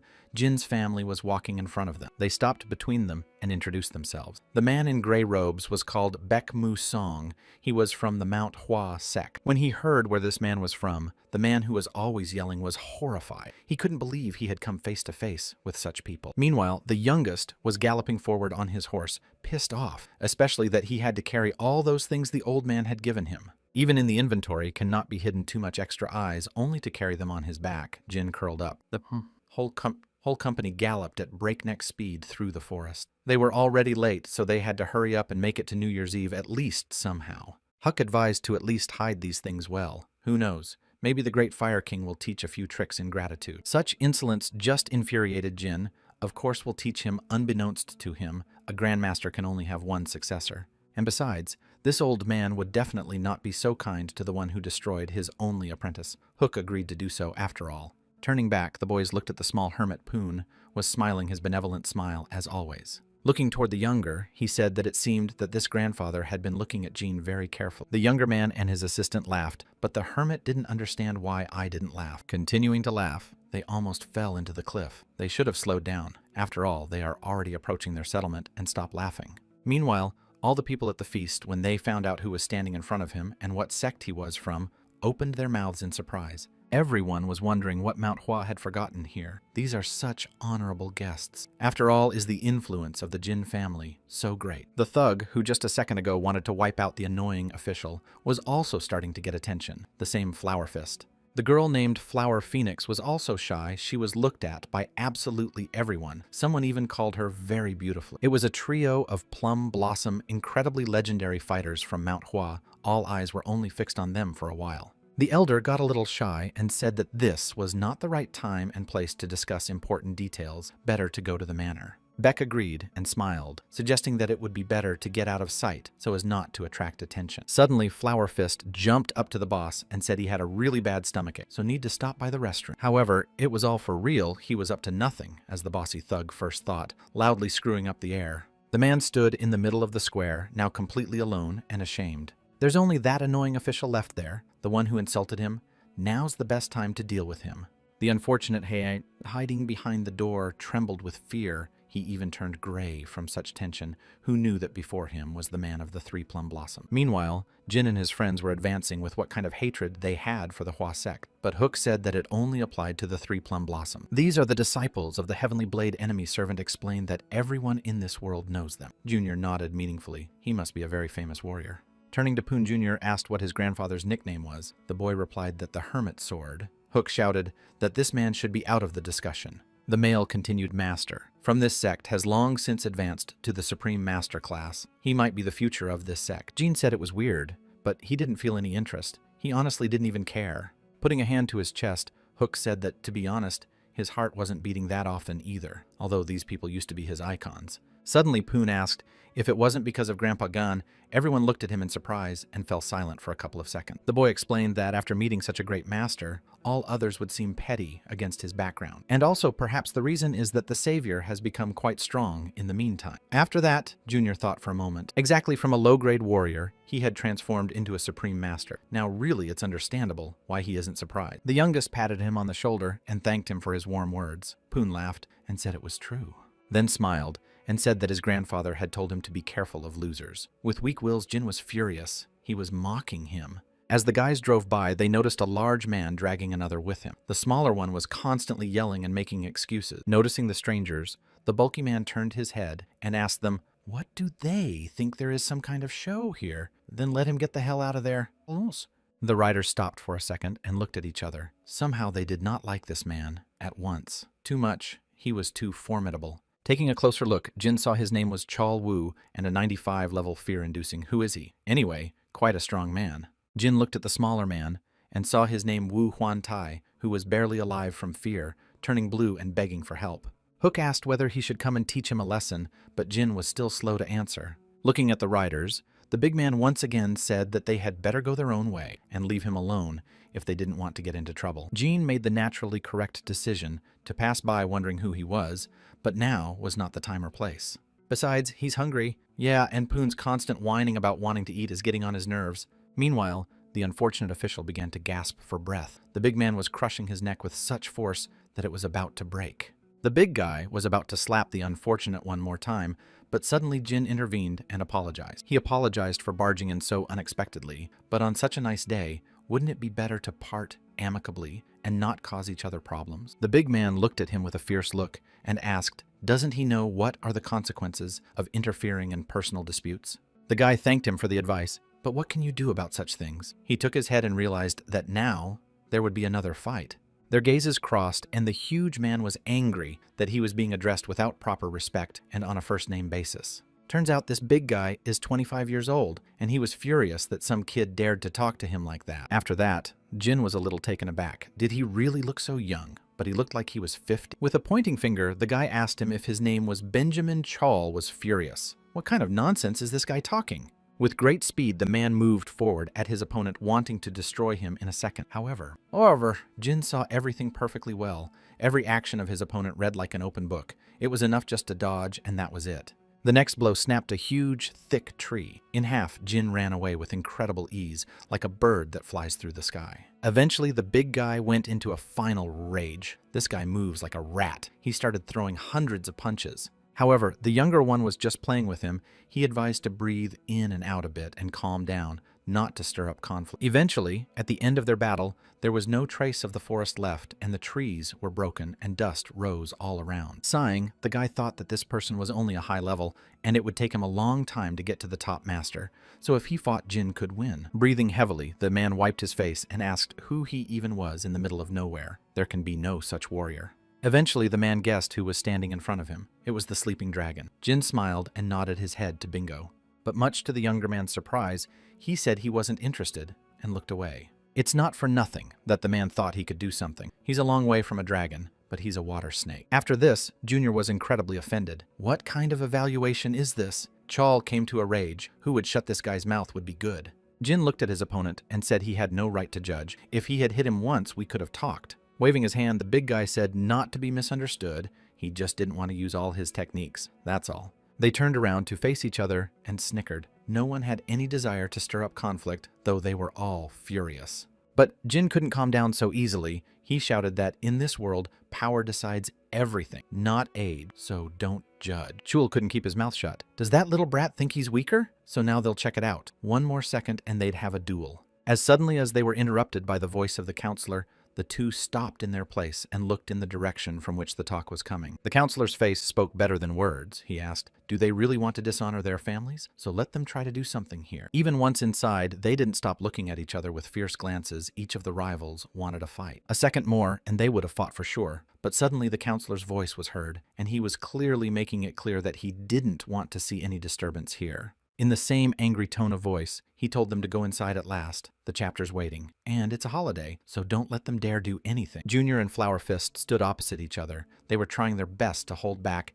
and not start destroying each other. The only thing this man has overtaken Junior is that he's from the Manhwa sect. If you compare, Jin is like a small house. Chul is like a skyscraper. Soon they arrived at the square. Poon kept on begging. He was really hungry and there didn't happen to be any dumplings left, but no. He told the boy to go ahead and not talk. And only now the man noticed that everyone was just looking at him. With fierce gazes, he was even scared for a second. The counselor made a stone face and asked, does the man not know who is standing in front of him? Everyone started whispering amongst themselves, and the bully became furious. What are they talking about? Suddenly, everyone started looking around fearfully, and the celebration was about to begin, and the rest of the Trinity arrived. Beck suddenly appeared, and approaching Poon, he greeted his uncle with all courtesy and bowed. For a second, there was a sepulchral silence. No one could understand why it was the leader who was talking to this little girl like that. The bully immediately laughed. What's this about, leader? So he says, where did he see Uncle here? He laughed like that for a few more minutes. Despite all the stares directed at him, the big guy kept laughing as if he didn't notice anyone. He was always joking. But when he saw that no one else was laughing, he slowly began to calm down, and it came to him. As soon as the man realized who stood before him, he immediately turned gray with fear. Could it really be that legendary hermit heir? Pooh, not used to such scrutiny of himself, and asked, and who are all these people anyway? Flower Phoenix said that they, exactly like Uncle Poon, are followers of the Manhwa sect. The girl had a slightly frantic face from surprise. An elder came over and said that his teacher, Heavenly Blade Jianying, is related to Poon as an older cousin. And then they started discussing their family ties for so long that the rest of us started to get whimpery. Junior watched it all from the sidelines, and this man in the first Crane Mountain Hua, his patience is worthy of respect. He endured all these stupid questions. Eventually, the younger hermit looked at the savior with joy and said that these men said they were his nephew. Showing himself, the kid asked if his savior would be his nephew. All the others looked at him with horror at what he was talking about, but the younger one shook his head. No, had no desire. But then the kid offered to make him his uncle. The guy thought on the bright side, that's a pretty good idea, so he'd be able to dominate them all. After thinking it over, Jin said he agreed in principle, but suddenly the counselor intervened and said it was a very good joke. The first of the three said that it would be difficult to be accepted into the clan, but to accompany him as a guest of honor was possible. Moreover, Junior could be a great conversationalist for Uncle Poon on his return home. The hermit was wary. He looked at number one and asked, does he really need to go home? The boy's voice trembled. And the guy was very frightened. His eyes got big, but it turned out that it was an order from the head, so it's not negotiable. And so, all Trinity was left alone. Uncle ran away somewhere, apparently out of fear and unwillingness to return. Flower Fist wondered where such an uncle had come from. Where had he ever been seen behaving like that? Flower Phoenix was also shocked. It's the teacher's order, of course. It's quite an unusual person, but not that unusual. Even number 1 Beck didn't expect this man to back out so quickly. Yes, and so emphatically. Shul said it's customary to disobey the head's orders, so maybe we should do it this time. However, the first number said that this person is none other than the outsider. He is not a relative, so the laws of the sect do not apply to him. I just need to figure out how to bring this kid to them. Suddenly, Poon appeared between them. With such speed that it was impossible to even see it, the guy moved incredibly fast. Then he ran up to Jean and hugged him. Junior did not expect this and was very frightened. Besides, this guy's grip was ironclad. The Trinity turned around and went back the other way, just needing to lure the sleeping dragon to their side. And only one counselor, Peng, was furious.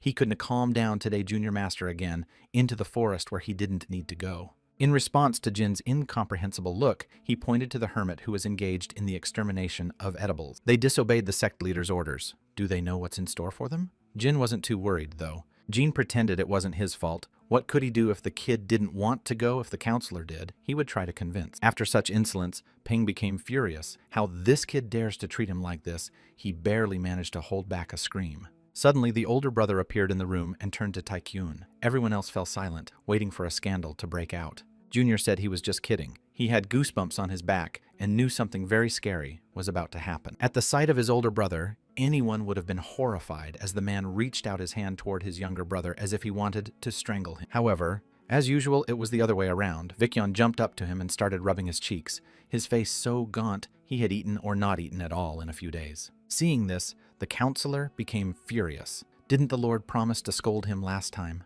Vikyon said he just wanted to check his condition, that's all. Going to scold him some more, older brother got the ball and said that younger brother really wants to watch. Seeing the blade, Vikyon rejoiced this sword was so magnificent that it was hard to imagine. However, suddenly the weapon disappeared from his hands. The counselor approached him and snatched it literally from under his nose. Turns out, all of this, that was before this being late to the feast, and Master Poon leaving his place. Coming here was all because of an ordinary blade. The heated counselor wanted to break this blade, so he was angry, but when he heard that it was the sword of the Fire King, he stopped. Even Big Brother was horrified by this. Is it really true? It's a legendary weapon. And the counselor almost fainted. But it was true, the old master had entrusted him with his weapons and more secret techniques. Vikyon knew about it really, the guy took out a small book. The advisor was frozen in this position. He could not believe that it was the Fire King he needed to call a healer because the advisor was paralyzed. The older brother was very excited, means the Fire King. He was so intent on completely destroying their family. On the other hand, what's done is done. Now the main thing is to turn the crisis into a real opportunity. They started whispering to each other about one secret business of theirs. It was going to be very difficult with too much at stake. During the interrogation, most of the departed had gone to the other world, leaving only 3 who were now imprisoned in the dungeon. The older brother sat down in his seat. He had endured so much torment as had just for a moment of perfect chance to get everything he wanted. As if that's enough of a reason for him to even think about what he's up to. The counselor looked at his master and said that the ceremony would begin soon. The sky was colored bright orange. The ceremony was about to begin soon. Everyone was getting ready. One of the subordinates struck the gong with a hammer, and a shrill sound echoed far outside the province. There were guards everywhere, fiercely guarding the peace of their lord and all the townspeople. The elder stepped forward in front of his people. There were already many people gathered there, all dressed in smart clothes. The man opened his mouth and began his solemn speech. Everyone held their breath. The people stared at their head and waited for his fiery speech. Everywhere there was silence, and only the thundering voice could be heard from afar. The elder shouted, and a sound wave traveled through the rows of people present. A few people entered through the gate. They were sect members. There was Seo Wol and his family. They were on New Year's Eve. The elder looked at them and greeted the honored guests. The arrivals folded their hands and greeted the head of Shanzi. Their eyes expressed incredible gratitude and reverence. The girl looked in front of her, her cheeks flushed with embarrassment, but still, she was incredibly serious. The elder looked at her with a good-natured glance and greeted her. He was very happy to see such welcome guests in his home. And then, they all bowed down on their knees. These people still remembered the feat that the people of the Jin family had accomplished. Several girls dressed in smart clothes brought out beautiful dishes for the guests. Meanwhile, Flower Fist was simply delighted. His heart nearly jumped out of his chest every time the sight of it all was simply stunning. He did not understand why such a beauty. At the same time, the younger stood nearby and laughed. He certainly did not want to brag, but still. Hearing about the beauty, Taecheon turned around and slightly didn't realize he was talking about his older brother. But no, The man was referring to the girl. Jean recalled all the events that connected them with this girl. To explain lazily, it was quite a long story. Looking at the bulky man, he asked, "Is he really interested in this girl?" The man got angry. Can it be called mere interest? But he said his heart was jumping out of his chest and everything, but the big guy said it was love and nothing else. After these words, Jean froze in place and didn't even notice as he continued to pour alcohol into his cup, even though it was already full. Meanwhile, Flower Fist said that he felt it. At first sight, as soon as he saw her, his heart began to beat for the first time after so many years. He jumped on the spot, so impressed by the beauty of this girl, everyone else looked at him with surprised eyes. Flower Phoenix asked the elder, "Didn't Flower Fist say the same thing about one of the heiresses who seemed nice to him?" Flower Fist heard all this and was a little embarrassed, because he said it sincerely without a trace of irony. Seo Wool suddenly appeared and turned to Jin-san. The girl seemed to have not forgotten the question she had asked him when they first met. She smiled and said that here they were meeting again. The girl asked how he was doing. Jean couldn't find the right words to say, but the big man had literally blossomed in front of his eyes. In the meantime, the feast went on until the night people drank and partied. They had fun and rejoiced in the new year. The elder and younger brother stood and looked at the rejoicing people. They were overwhelmed with a sense of joy and peace for the first time in a long time. Looking at the youngest, the head asked, "Isn't he looking forward to the last day?" Or, as Taichian wondered, his older brother is a real politician. However, another thing was bothering. The older man looked to the side and pointed a finger, Flower Fist, why he was sitting there. He's pale, and the man was holding a bottle of liquor and seems to have been drinking heavily. The whole point is that he wanted to impress the young lady, and he showed his best side. He wanted to give the lady a seat with him. However, Junior said that he was just talking nonsense, so let him ignore it. However, she was curious about something else looking at the younger one with loving eyes. She asked, does he think she is beautiful too, or what? After this question, the guy became very embarrassed, and the Flower Fist in an instant lost all the joie de vivre of his overcome. Another martial artist stood in front of them and folded his arms. He introduced himself. His name was Chu Do Hua. He was from the Bloodgate House Iron Fist. The elder greeted him and smiled, very pleased to see such a guest in his home. He had heard a lot about him. They talked about the dual Iron Fist wanted to compete. Flower Fist looked at them from afar. Everyone else, as soon as they heard such a call, stopped eating and turned their eyes towards the people speaking. Gromila rejoiced perfectly. He was in no mood to scratch his fists now. However, the elder was a bit doubtful here. So many people worth it at all in plain sight, but no one doubted it. Beck appeared from somewhere. He said that entertaining people on such a wonderful holiday would only be the best solution. Vicyon allowed it, and Iron Fist bowed in gratitude. He was glad to have a chance to try out his powers. With a wave of his hand, the head said that everyone else could also take part in the fight if they wanted to. No one would be stopped. All the people were excited, and the party was just heating up, and there was such a wonderful performance. But the youngest was standing aside and seemed to be very excited about something. He was looking at Iron Fist. Looks like this guy's gonna take a good beating tonight, despite his confidence. And so the duel began. Fists began to pound like drums everywhere, heard the surprised cries of people. The Iron Fist, who did not expect such fierce resistance, bounced back. His hands were covered in blood from the exertion. Against him stood a Flower Fist. He asked why this opponent was so gentle. He is definitely Iron Fist. Let him admit defeat now. However, the enemy was not going to give up so easily. He ran forward. But before he could even get close, Chul's powerful fist flew straight into his stomach, literally folding the man in half. His breath caught and his mind went blank. It wasn't often he got hit so hard. Right away. Flower Fist had won an unconditional victory. Now he stood in the middle of the arena and cheered. Those present began to applaud everywhere. Shouts were heard, as expected from a Flower Fist. The elder announced that the winner would continue to fight with the others who wanted to fight, and when there were no more who wanted to fight, he could choose his own opponent. Watching all of this, Junior was willing to bet his wrist that no one would come out against such a machine. However, there was someone who wanted to fight. It was Huang Jinsu from the Huang family who challenged the Flower Fist and wished for a duel. After that, Junior grabbed his wrist. He already regretted his words. Seo Wall looked at him and put a hand on his shoulder. And so the rivals stood opposite each other. Huang prepared to attack. He seemed confident of his victory. However, the Flower Fist pounced on him with incredible speed and literally knocked out his opponent in one blow. This time, Jin decided to bet his wrist that no one would come out, but still, the willing ones would come out again. He was an ordinary warrior dressed in traditional clothes and a wide-brimmed hat. He may not belong to any clan, but he wants to fight. The man's eyes glittered, and he readied his weapon, which was a long stick. He looked threatening, and his opponent said it was time to start and put his weapon forward. However, the first blow of the flower fist folded the opponent in half. He literally didn't stand a chance. The man was lying on the floor breathing heavily, and there was another one. But the next opponent suffered the same fate. He was knocked out literally with a single blow. People had already started to be carried out on stretchers and sent straight to the hospital in very serious condition. Taekyon had already eaten all of his fingernails out of fear, and the man seemed to have some kind of iron filings in his fists. He looked at the girl beside him, and the young mistress laughed and said not to worry because she would refuse. The boy shone, but in return she asked to fulfill one of her requests. The girl blushed even more and wanted to say. However, there was a thunderous roar from Chol, a man calling for the sleeping dragon. He was so angry that he was ready to destroy anyone in his path. In front of Jin appeared a window of task. If he refused, he would receive the title of weakling. It was just humiliating who even came up with such a thing. Seeing Junior come out for the fight, Beck yelled that they should stop the fight immediately because someone could get hurt. However, the elder was of a different opinion. He did not know for what reason. But it seems that these two have some unresolved issue. Realizing where this was going, the warrior slapped himself on the head. He in no way wanted to belittle Master Jin, but the man could become unmanageable.